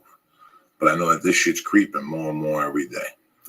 You know, if right now, if you think of doing a project, a TV show, whatever the fuck you think you're doing nowadays, if you don't include social media in your project, you're going to have a hard time. You got to have our boy is on. He loves you to death. Eddie Velez. I like it. He wrote for you on Gangland. Now he's writing on Empire. He is. Fuck yeah. And he wrote the 6th and 7th episode, the 5th and 6th episodes. Really? Which were the best episodes. And, you know, look at that fucking show. Look at 16.5 million viewers, bro. First season, 16.5 million viewers. That's unheard of, bro. First season, give me a fucking break, you know? Are you serious? It was that 16.5. The social media was tremendous. Yeah, they have, yeah. But they're pumping it up as well. It's all about the publicity as well, but it's very important. That's it. And they're pumping it up. They pumped it up. Yeah. They compared it to Dynasty, which... Well, I don't want to do that. You know, I wouldn't do that. I wouldn't that be something I want to compare it to. But yeah. Really? They compared it to Dynasty? Compared to Dynasty. They compared it to Dynasty with, you know, the Jackson 5 mixed in that. Yeah, okay. Yeah. Well, the Dynasty was, they ran for a long time too, right? Fuck yeah. I used to watch that shit on Wednesday nights. Which was a Dynasty? Dynasty was with Dexter and the fucking good-looking chick, the chick that, Olivia, whatever her name is. Okay, I'm thinking about Dallas. And then there was Dallas. Dallas was on CBS. Right on. So you got them all down, huh, Joey? Oh, please. You watch some fucking TV, huh, bro? Listen, when you're an ugly dude and you want to eat pussy, you got to watch those shows. You got to take a bullet for the team from time to time. Joey, you want to eat some pussy, you got to wait till after Dallas. That's the best pussy you'll ever eat. Funny. I'm an ugly dude. I got to work it from every angle. Oh. Some guy used Blow, I use Dynasty. You understand me? That's just how we do it. There you go. What the fuck? You got to say that somewhere, bro. What the fuck? It's the truth. It's the truth. But I was... In '84, I had this girlfriend that if I went over there and watched Dynasty with her, you're good to go. She let me light her on fire afterward. But I had to watch the whole episode of Dynasty. If I left at 10:30, you got nothing. You got a hand job. She didn't give a fuck. And I fell in love with this chick on the show that was Alexis's daughter, Mummy. She used to call her Mummy. And she ended up marrying the dude that was in Starship Troopers. And I did a movie with him, and he brought her on the set. She was the Duchess of England or something. Like in real life, she was like this badass bitch that became an actress, and they put her on Dynasty. Is that right? Yeah, I forget what the fuck her name. Very nice. I even told her, you know how many guys loved you? Because in my neighborhood, they had, I used to go to that chick's house, but there was a bar that would put Dynasty on Wednesday nights and serve food. And it'd be like... Was Dynasty that big of a hit, bro? Fuck yeah. Yeah. What year was that, man? I'm thinking, what the fuck was I seeing? 84. What was the Dynasty run? I was getting fucked up in those years. Yeah, I didn't know what the fuck was going on TV, bro. Shit, I was on 84. I was in my fucking peak of going out every night. That's what I'm saying. 81 to 89. 8 fucking years. Oh wow. 8 years. I stopped in 85. And you know what? I didn't get sober till I was 1990. So that's when I was out and about. I think I was watching fucking Happy Days reruns. You missed out on all that Dynasty pussy. You missed out. I stopped watching Dynasty. Okay, which is the one that had Charlene Tilton, man? Who was that? You got Charlene Tilton. That was Dallas, right? I know what Charlene Tilton. Which was the Larry Hagman show was Dallas. Dallas. That's Charlene Tilton. That was a good show. Dallas, and I used to watch Knots Landing.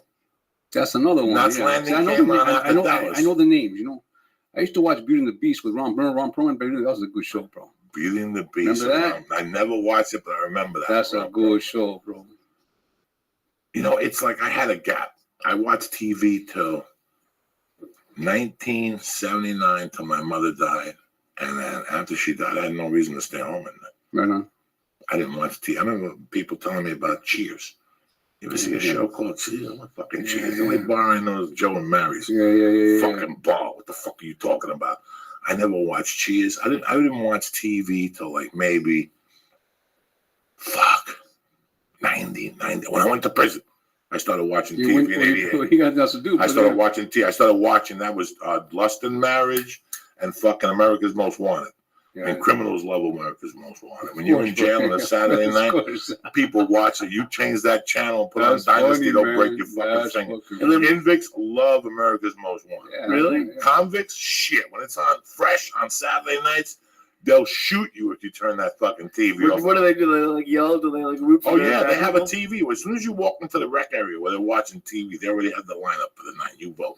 But that's one show that ran for a long time. That's What's right. that? America's Most Wanted. America's That was a Most good show, though. I like that. I remember Cops watching is that. still out. Well, when I was locked up, I started watching America's Most Wanted, but the show that followed it was the one with Modern Family. That dude, the father. Peg Bundy. Peg Bundy. That was the big show on Married Fox. with Children. That was a good show. I watched They that. play that at night now. It's a great show. It's a great show. He's funny as shit on that fucking show. They were all good on that show, bro. They're very good on that show, man. That's a great show. Whole cast, the whole, yeah, it was good. That was a great fucking show. And I remember 95, 94, I was just starting to do comedy, and Leguizamo got a deal. House of Buggin'. That was a good show, on too, man. Fox, 6 episodes with Louis Guzman. Yeah. And I was like, fuck, I gotta get on with these motherfuckers. Did you get on it? No. Oh, God.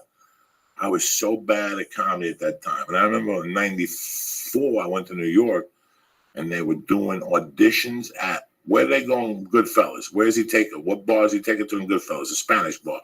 I don't know, bro. When they walk into Goodfellas, not the Club Babalu, but whatever the fuck, they had a Spanish troupe with Angel.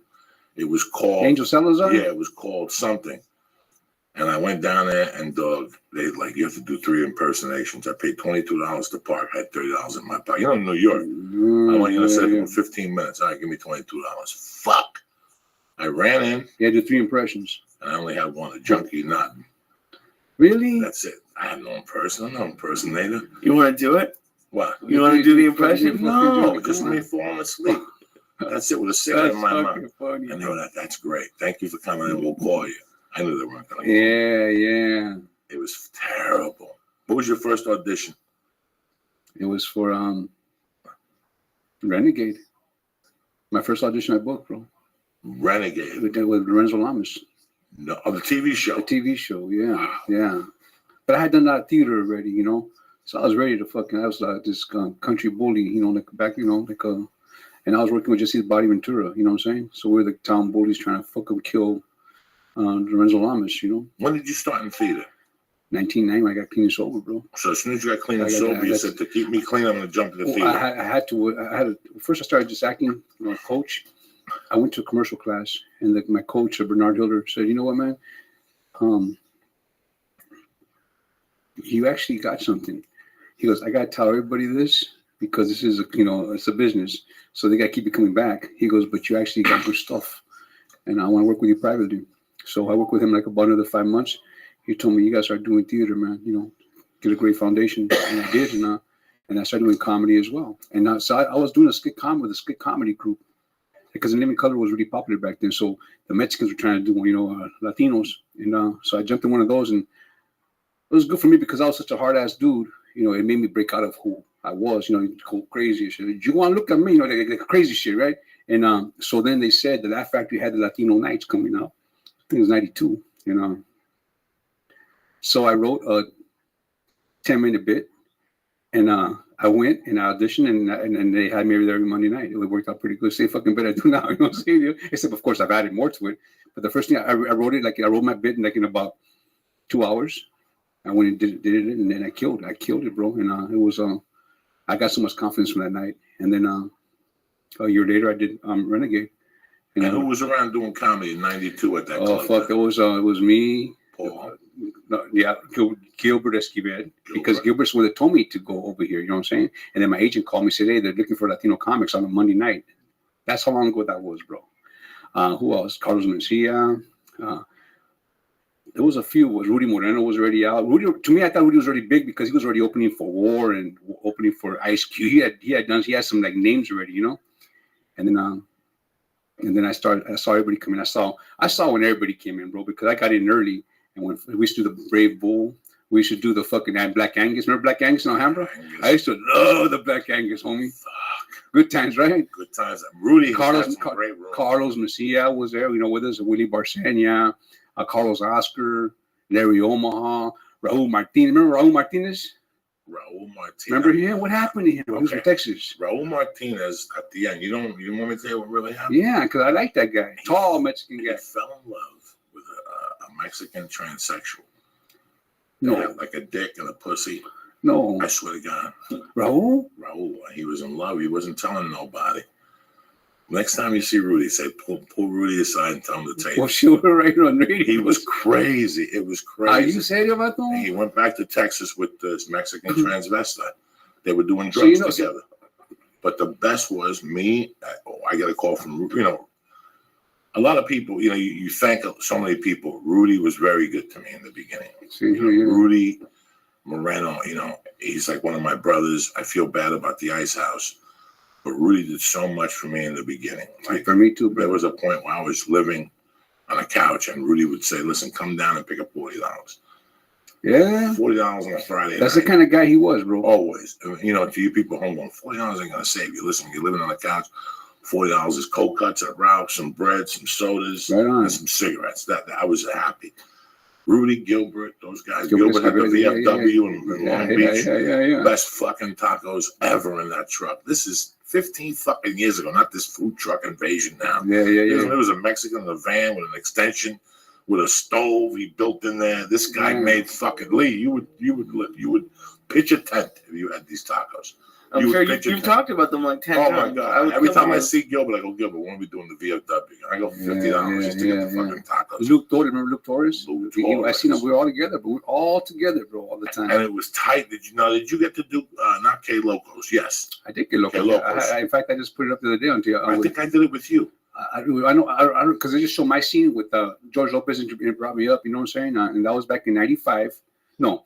That was back in 96 because I had just done Con Air in 95. You know what I mean? So he uses that as my intro. He's got a movie coming out, Con Air, on a movie called Traffic, blah, blah, blah, all that. You know. No, shit, no, that was way later, bro, because he talks about Traffic. So that must have been in 2000, 2001. Yes, because I was in town already. Yeah, 2001. You did the other one. Did you do the other one for HBO?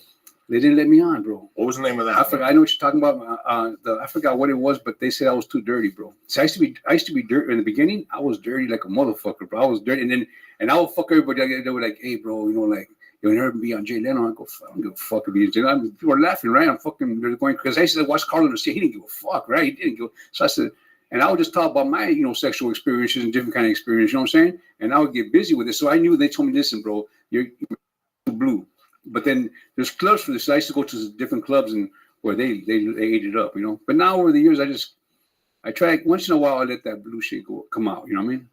But I have fun. It's more fun. I love. See, I grew up listening to Richard Pryor, Red Fox, and shit. They were always like that. So I know where it comes from, bro. You know what I mean? That's my like when I hear you, I love to hear because you don't give a fuck, and I like that shit. You know what I mean? Why would you at this point? You know what I'm saying? Well, now it's just and now sometimes I get self-confidence, you know, maybe I shouldn't talk about this too much, you know, but I had fun with it, bro. I had fun with it. It's just the thing was is that everybody had something to say about something. I didn't like that, you know.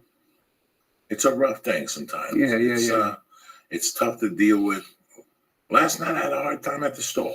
Did you really? Yeah, because I went to the store early. And when you go to the store sometimes, people talk to you and you're thinking about comedy. You know, I'm thinking about fucking comedy. I'm at the fucking comedy store. I'm not at Joe's Pizza Hut. I'm at the comedy store. I don't know who the fuck's gonna walk in here and who I gotta follow. So I'm paying attention. You don't think I'm listening to that comic, but you gotta pay attention. Right. You know what he's saying. Very smart. Maybe he'll throw something that I could use as a callback, whatever. Exactly. And people come over and they want to talk to you about scripts. Yeah. They want to talk to you about a web series last night. Another guy, if I'd be interested in doing a video for YouTube, you know, and you just want to hang out. Why don't you email me in the daytime? You know, I'm over here. I'm in a different fucking head. You're working, you know? bro. You're working, yeah. So it just there's so many things, you know. It's just then you have other nights when you go out and 20 people beat on you and how bad their career is going and how you could help them. You know, it's always something. So after a while, you just want to go do your stand up and get the fuck out of there. You know, doing comedy at home and doing comedy on the road is completely different. Like it's completely different because you go from the hotel to the stage. The little menial things aren't in your way. You go there, you do the show, then you talk to the people, you take pictures. When it's here, it's different. I don't even like it sometimes. When I'm on the road, I'm fucking working. Sometimes when I'm here on Tuesday, I don't want to fucking go into town. I'm home. You know, I got the fucking, but when I'm on the road, I'm fucking ready to go, you know? Yeah. But I love comedy. I love acting too. I love doing it all, bro. Yeah. Switching up. Sometimes you pop a movie. I love to call the club on and go, guess what? That date showed up your ass. I got a movie. Right? Yeah. I'll be back. I'll call you next year. And they're like, what the fuck? I love all that. But listen, man, the work is dried up. I mean, I got older and I get calls for stupid shit, but it's not what it used to be for me. Yeah. I'll pop something. I'll pop one thing a year, which keeps me happy. I keep my SAG insurance. There you go. Level one, because at the end of the week, that's the most important You got that right. I get glasses. I got a free finger up the ass. You got everything, right? You get the physical for $15. And now it goes up to like $230. Yeah. But if not, the finger in the ass is free. Come on down. We do your blood pressure. We do your lungs. I'm gonna do that shit next Friday, man. I don't even fucking talk about that shit, man. You go to SAG all the time, yeah. Bob Hope. That's where I go. I've been there for. I've been on SAG insurance for the past 22 years. I've been blessed. I always made the number one every year, bro. So I've been good, you know. I always made it since day one. Yeah, man. So that's. And I always try to book a commercial. There's angles. See, there's angles. Because you gotta make a certain amount of fucking dough. Yeah. And with all these SAG $100 movies, those things don't fucking count. So you got to catch certain things. But now the union broke. So you have after insurance and SAG insurance. When you do a TV show, that's after like a motherfucker. I know, bro. And that insurance is a little less than Obamacare. Obama don't even approve after insurance. It's so fucking bad. So you got to get SAG insurance. Yeah. And the only way to get SAG insurance is to do movies or to do a fucking commercial. Commercials are good. Commercials are good, brother. I went in one for Monday. I didn't book it. I got a call back. I got put on a veils. Nothing. I was too young. Oh, is that right? They were looking for like 58, 59 mafia dudes for Johnson. You look good though, bro, like that, man. Yeah, but they had a lot of guys there that were bald. I know how they were completely white. You know, their skin looked fucked up already. You know what I'm saying? I still That's the work, brother. I still got my little Elvis thing going on. You know what I'm saying? You keep in touch with the guys from the show. I mean, you were In fact, I just had lunch and dinner last night with Dayton Kelly, the guy that plays a cop. He has a nice place right here called the Black Liquor Market. It's a very good place, bro. Ventura Boulevard. You go check it out. It's really nice. Something with tapas, and we went. It's his part owner. So we were there last night. Me and Dino Dayton got to pay Unser, the cop. Oh yeah. I met him through Chaz Palminteri. Good. Yeah, they're good friends, bro. I met him on Men vs. Women. He had just shot the Paul Castellano movie with Chaz Palminteri, and he was in the dressing room. And I asked him a few questions. He asked me what role I was doing. And he was very nice. This is 20 fucking years ago. They go back. I mean, in fact, we're talking about Chaz last night. Me and Dayton and hang out with Theo. Theo, he's out in town doing. He's coming back doing a movie here called Low Riding. So we've been talking about that, and everybody's cool. The one I had Tig, the guy Kim Coates. We did a thing at the Troubadour a couple of months ago, so, and Michael, of course, I travel with Michael. We do a lot of autograph signings, and they'll book a lot of different people from different, whoever they want to book, they bring us together and we go to different towns. Like I got like about 8 dates right now to go out and do some autograph signings. So it's really cool, man, It's funny, when I went to New York last year, I went to Gotham, and I was there for 2 nights, and 4 people asked me about you in New York. Like, you really know that guy? He's been on the podcast. What guy? You. Talking about you. Like, it's great. Like, you really know him? Or did you we go back. We go back. And I'm like, no, I really know him. So it was like, in New York, they have a lot of love for you. And you were telling me one time you went back to New York and you had never been there before, and how cool it was and how wide open the city was. They give me a lot of love, and they really do. The only problem with New York is they got no fucking Mexican food. The smartest Mexican in the world is the one who invests in a Mexican restaurant in New York. They got to keep everything cheap. Yeah, If you don't keep it cheap and you start like, there's a place in Inglewood Cliffs. It's not bad, but every time I walk out, it's $80. But no, in Brooklyn, check it out. On Brooklyn, I forget what street is on. My wife's brother owns a pharmacy on Brooklyn. It's a real popular street, bro. And my brother-in-law, and next door to it is a fucking Mexican restaurant, Holmes, right? So I said, you know what? Before I go back home, I'm gonna get the whole familia and I'm gonna take you to this Mexican restaurant. I don't think there was real Mexicans working in that motherfucker, right? Food was excellent, bro. I forget the name of the street, but I will text it to you just so next time you go down there. And it's in the heart of the heart, bro. It reminds me of downtown LA. It looks kind of like it looks like what you see in the movies, bro. The fucking New York, you dig? All these Puerto Rican, Dominican people running down the street. Yeah, every time I go to a Mexican place, a Puerto Rican dressed up like a Mexican. No, these people are straight up Mexicanos. No. Straight up Mexicans work in the kitchen. You gotta get one of them here. What the fuck? I keep telling Paula's mom she's moved to Boston or New York for like 2 Boston, years. New York, they need Mexican she makes food, bro. tacos Dorado, which are great, but they can make a whole bunch of like easy to pick up foods. Tacos Dorado, regular tacos, and like enchiladas. Yeah. They would make millions. I was saying last night to Steve Simone, delivery service. When I moved out here, I didn't realize there were other tacos other than the hard corn tortillas with the ground beef. Look at this shit. And the cheese. My old lady, she's Dominican from Brooklyn, right? Yeah. She comes out here and she thinks fucking Taco Bell is Mexican food, brother. I knew it wasn't Mexican food, but I didn't realize. Oh shit. Sorry. I didn't. No, that's my fault. I didn't realize that what those little things were like. I never had cilantro and onions on a flavor, taco. bro. Oh my God. Some flavor, bro. You know, and then like my old lady. So then now she's with a Mexican. I would go visit my family and everybody cooks. And she's going, "What's this?" I go, "That's a real taco right there. You know, that's a burrito. That's a this and that." But let me tell you something, brother. My wife now knows how to cook Mexican food, but she has a little Dominican thing to it. Out of the park every single. What does she cook? Everything you name it, brother. With a Dominican flavor. No.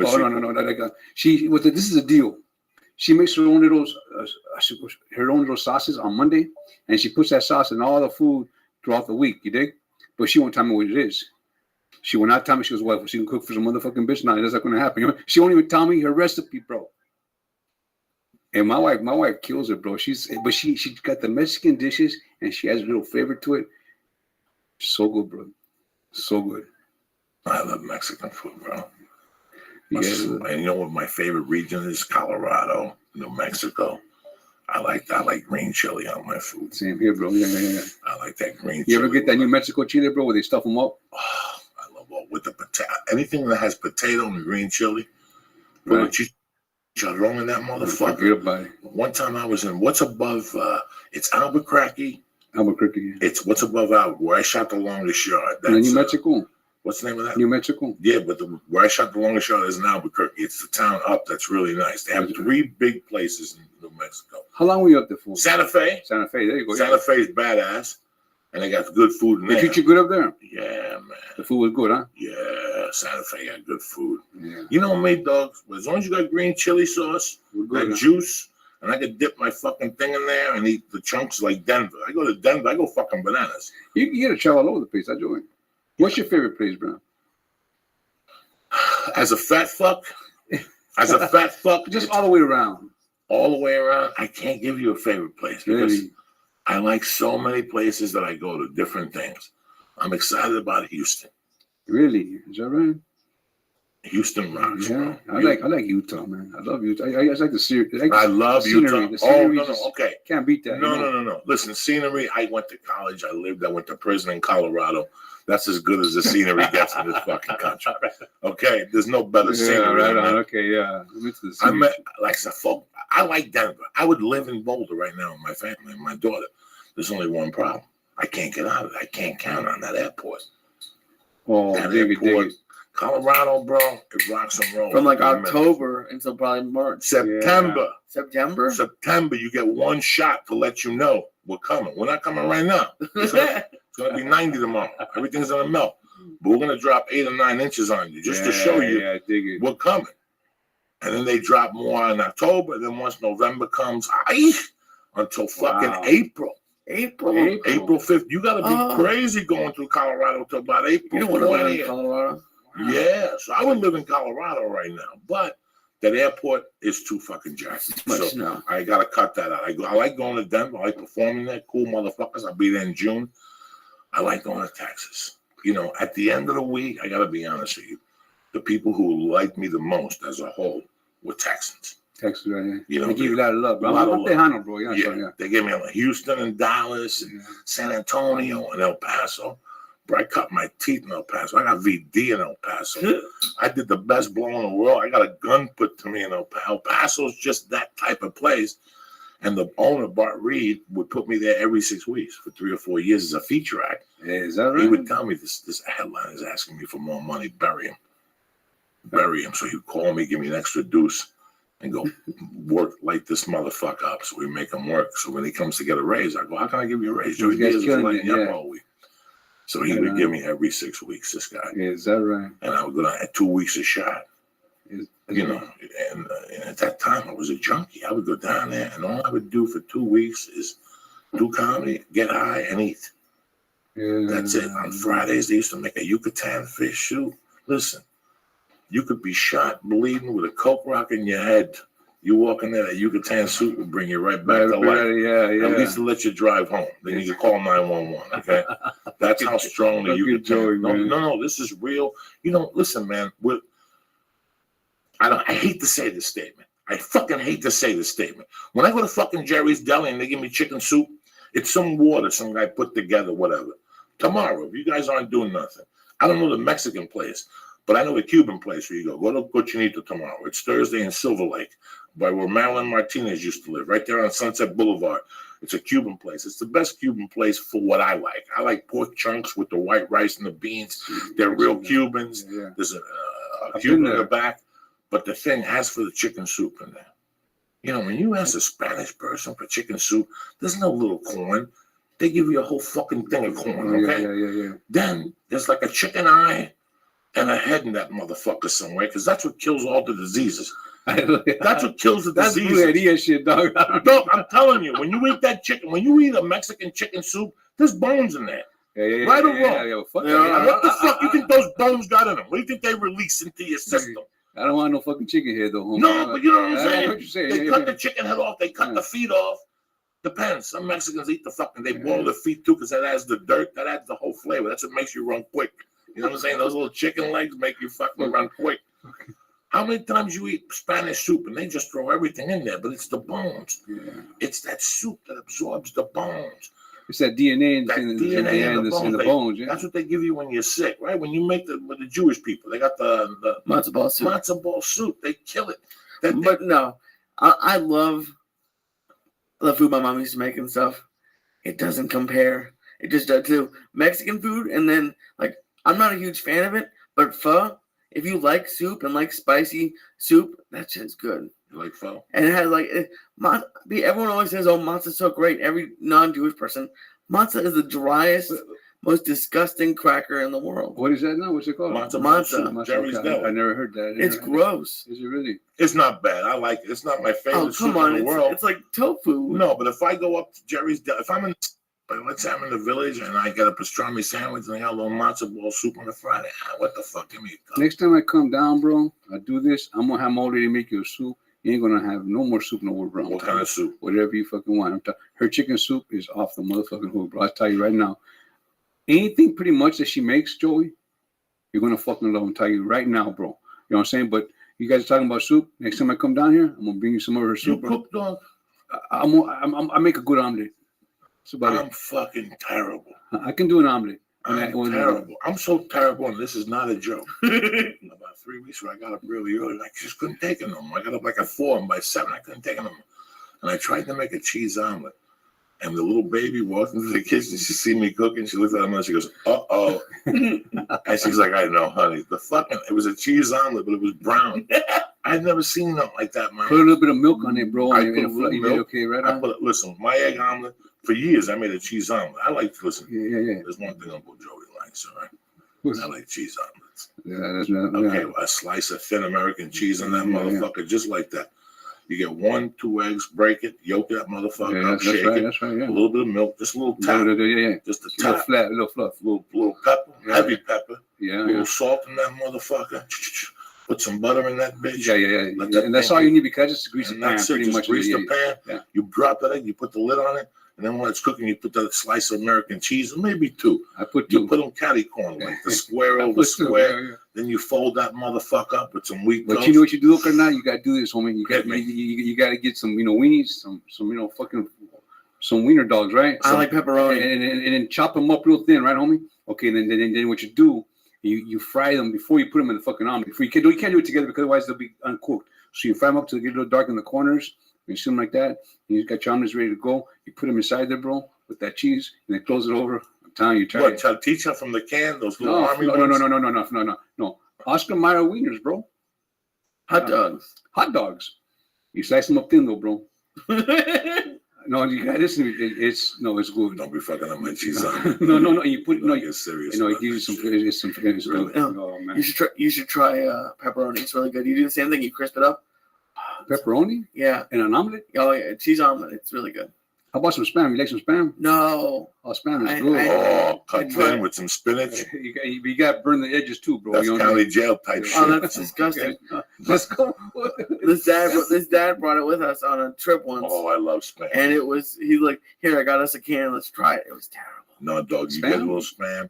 You cut that motherfucker up thin.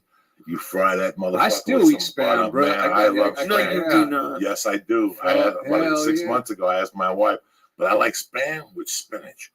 But I like the spinach with garlic and a lot of butter. I never had that like that. Ooh, and you take a bite of the spam and you take a little bite of the spinach. That's fucking Popeye. Yeah, my wife says, you like that spam? So I go, yeah, just, she makes, because she cooks it up good, right? So she'll fry it up really nice and puts it in my omelet, bro. Yeah, spam. Well, I guess if you put like salsa verde on it, it might be okay. But it's good, man. When I came from Cuba, I just wanted to be American.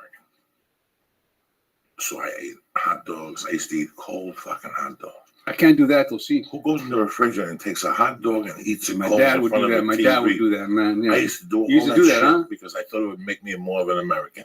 But one of the things I like, listen, that's funny. I love health. I love being in shape. I love trying to be in shape. I understand what it is to eat healthy, but there's some shit you just gotta eat. Spam is one of them. I tell you what else I get a can of once a year. Some Dinty Moore beef stew like a motherfucker. Good, right? With some white bread and some butter on that bitch. Yeah, man. Stop. You eat that petrified meat. You don't even know what it is. You eat it, you close your eyes. I never thought of it, but you know what? It's good, bro. It's good. I like it. I love Dinty Moore once a year. When we lived in Hollywood, I tell Terry, get 2 cans of Dinty Moore. She look at me. Are you serious? Fuck yeah. You dope that motherfucker. Hey, you want to be creative, bro? You get that fucking Dinty Moore beef stew, right? And you get your top ramen. Don't put that fucking sauce in there. Just get your top ramen, make your noodles, and put that Dinty Moore on top over that ramen, bro. Oh, dog. That's the real deal Holyfield right there.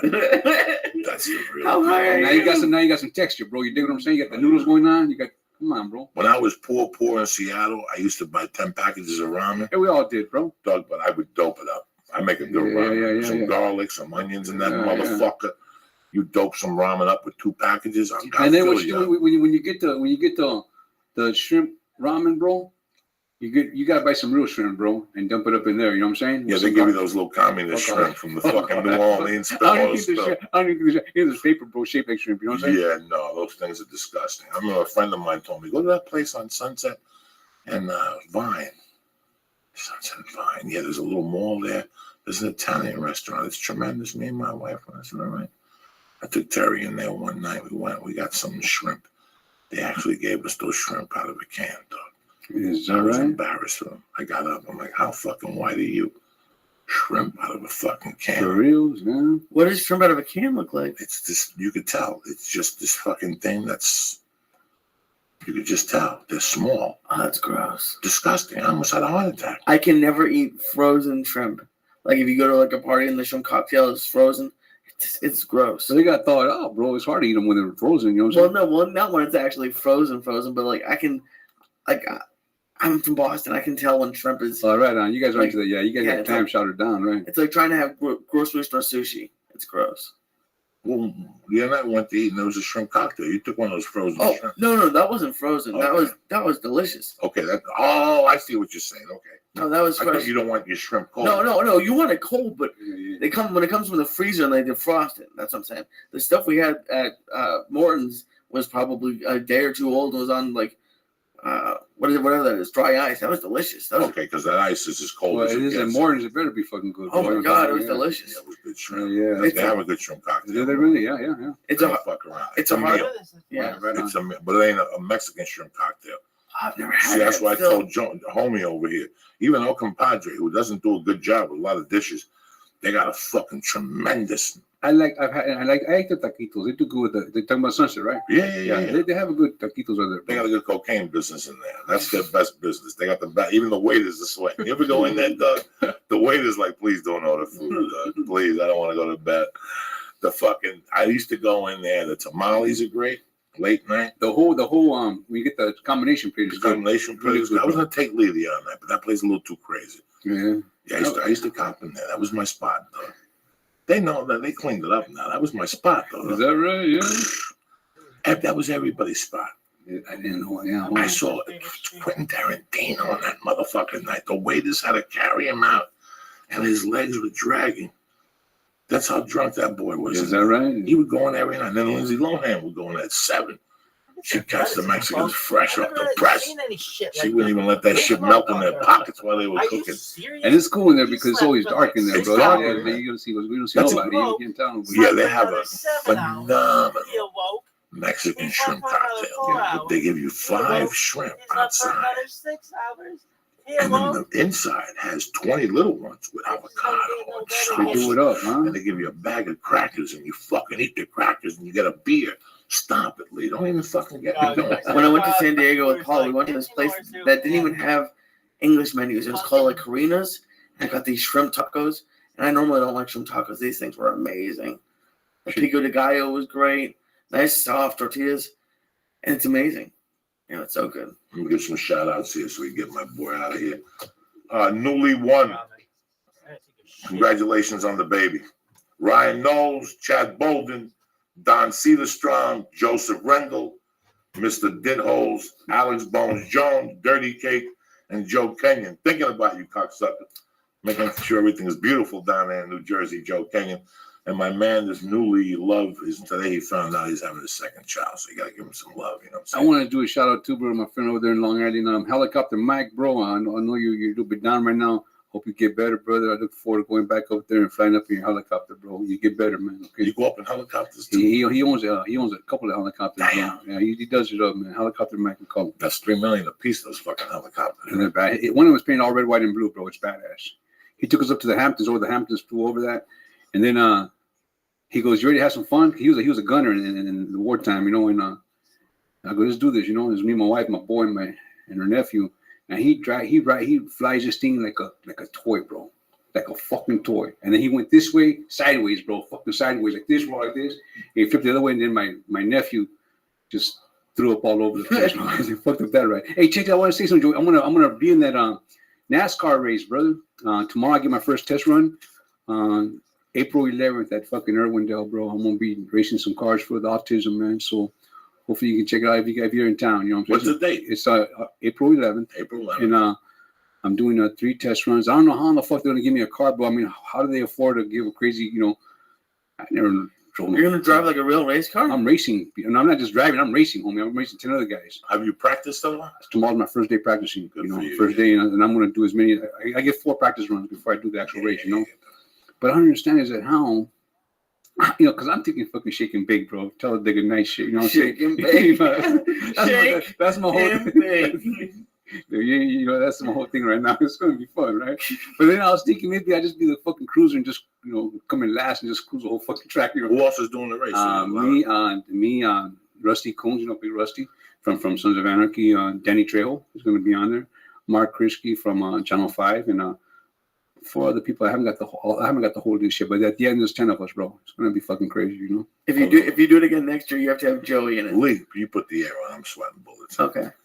Yeah, we gotta get Joey on there. You're a race just as the wild card. Because I'm a cruiser. I've been a cruiser all my life, bro. You know what I'm saying? Now when I'm open road, I can go fast straight. I can go fast straight. Yeah, but fucking going in circles over again. But then I'm gonna have a spotter. There's gonna be a guy with a microphone.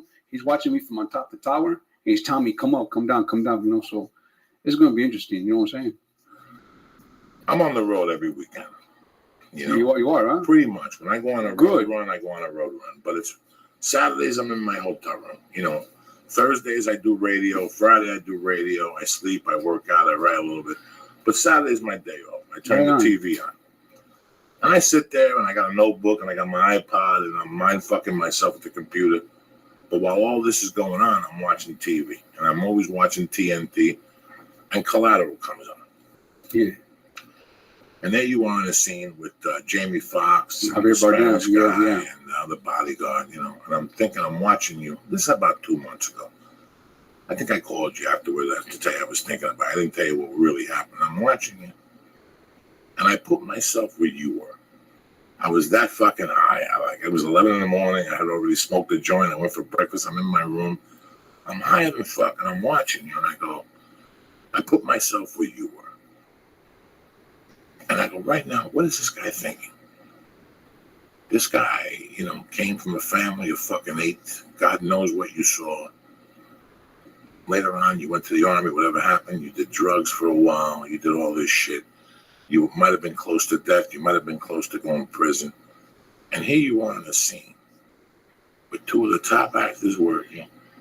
And to yourself, right before they're getting warmed up, and they're going, you know, you do blocking and all this. Yeah. While you're sitting there, right before this is what happens to me, man, all the time. You know, I'm doing grudge match. I'm sitting there. I'm just about to do a line with De Niro, one line. And right before that moment, I say to myself, who the fuck would believe this? Right.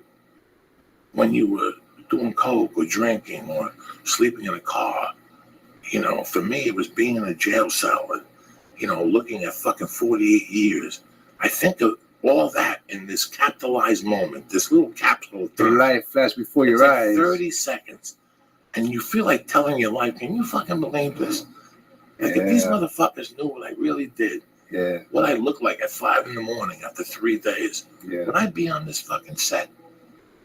That is my biggest question constantly. I forget who the fuck I am sometimes. Yeah, man. I go to the Comedy Store and I get down there last night and there's Arsenio Hall, there's Ari, there's, you know, whatever. Don Herrera, and there's all these people who are legends, man.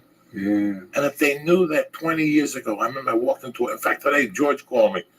And I go, where are you? He goes, I'm in Cliffside Park. He goes, in fact, I was just thinking of you. That's funny you call.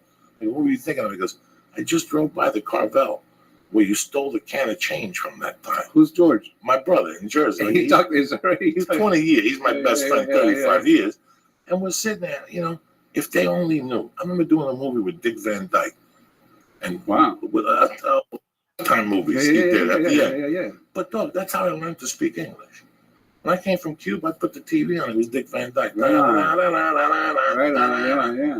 You know, and you said, does this ever happen to you? Happens to me a lot, Joey. It does, you know, and I think about that, you know, and like I said, I don't take nothing for granted, bro. But then again, bro, you have to flip it around the other way. What's their story? You know what I'm talking about? Because we know ours. What's their fucking story? You know what I'm talking about? They've already made, but everybody has a story to tell, you dig? And it's just that we tell ours, you know? And the thing is, and I still, to this day, bro, before they say action, I get those butterflies in my stomach, dog. I really do. And I hope I never lose that because that's my only high I got left. You dig what I'm saying? This acting is my high. You know, I'm an addict for life, bro. You know what I mean? And this it feels good. You know what I mean? So I trip, and a lot of times I sit down, I'll be in my room, and sometimes I give you a fucking trailer, you know, it's like a small house. You know what I'm talking about? Like, what the fuck is going on over here? You know, I have a movie coming out in September called Agent 47, you know, a big movie. And I was up in Germany last year, and I got there, and they gave me a badass fucking apartment, bro, to stay in for the next 10 days. You know what I'm saying? And I laid down in my bed, and I'm saying, and I reminisce, bro. You dig what I'm saying? But you have to not only appreciate, but you know what? Say, I work for this motherfucking thing. You know what I'm saying? You think about what you gave up, prove. You know what I'm saying? I mean, I'm glad I gave up some of the shit because some of the stuff had to be given up. But you know what, bro? Take it and run with it. That's all I got to say because you know what? We earned it, bro. You know what I'm saying? Everything we went through in our life is what helped us get where we're at right now, you know? I answer emails on Sunday. I got an email that I thought about. Kid wants to do comedy, you know. He's living with his parents. And I remember I read the thing, and then I had to do shit. I had to take the baby, and I took a shower. And while I was in the shower, I thought about his question. What was the question? About stand-up comedy. Like, what do you really have to give up? Like, what do you give up? Do you give up a social life? Like, I gave up TV, not because I didn't want TV, but because if you're going to become a comic, it's a nighttime job. You got to be out there at 8 o'clock. You don't have a spot till 10, go out there at 8. You don't know who's going to be at that library fucking place, that pizza place that you're going to. You have no idea who's going to walk in while you're on stage. They're offering you a spot. You got to go out and hustle it. It might be for $5. It might be for gas money. It might be for $25, but it might not be for anything, which means you're punching in. That's all you're doing. You're punching in. I punched in tonight. That's going to come to you later. Right on. Might come in 8 years, might come in 10 years, might come in 15 years. And it might not come at all. And it might not come at all. But at least you did it and you tried. But this happens to me constantly. Like when I'm stand up some nights,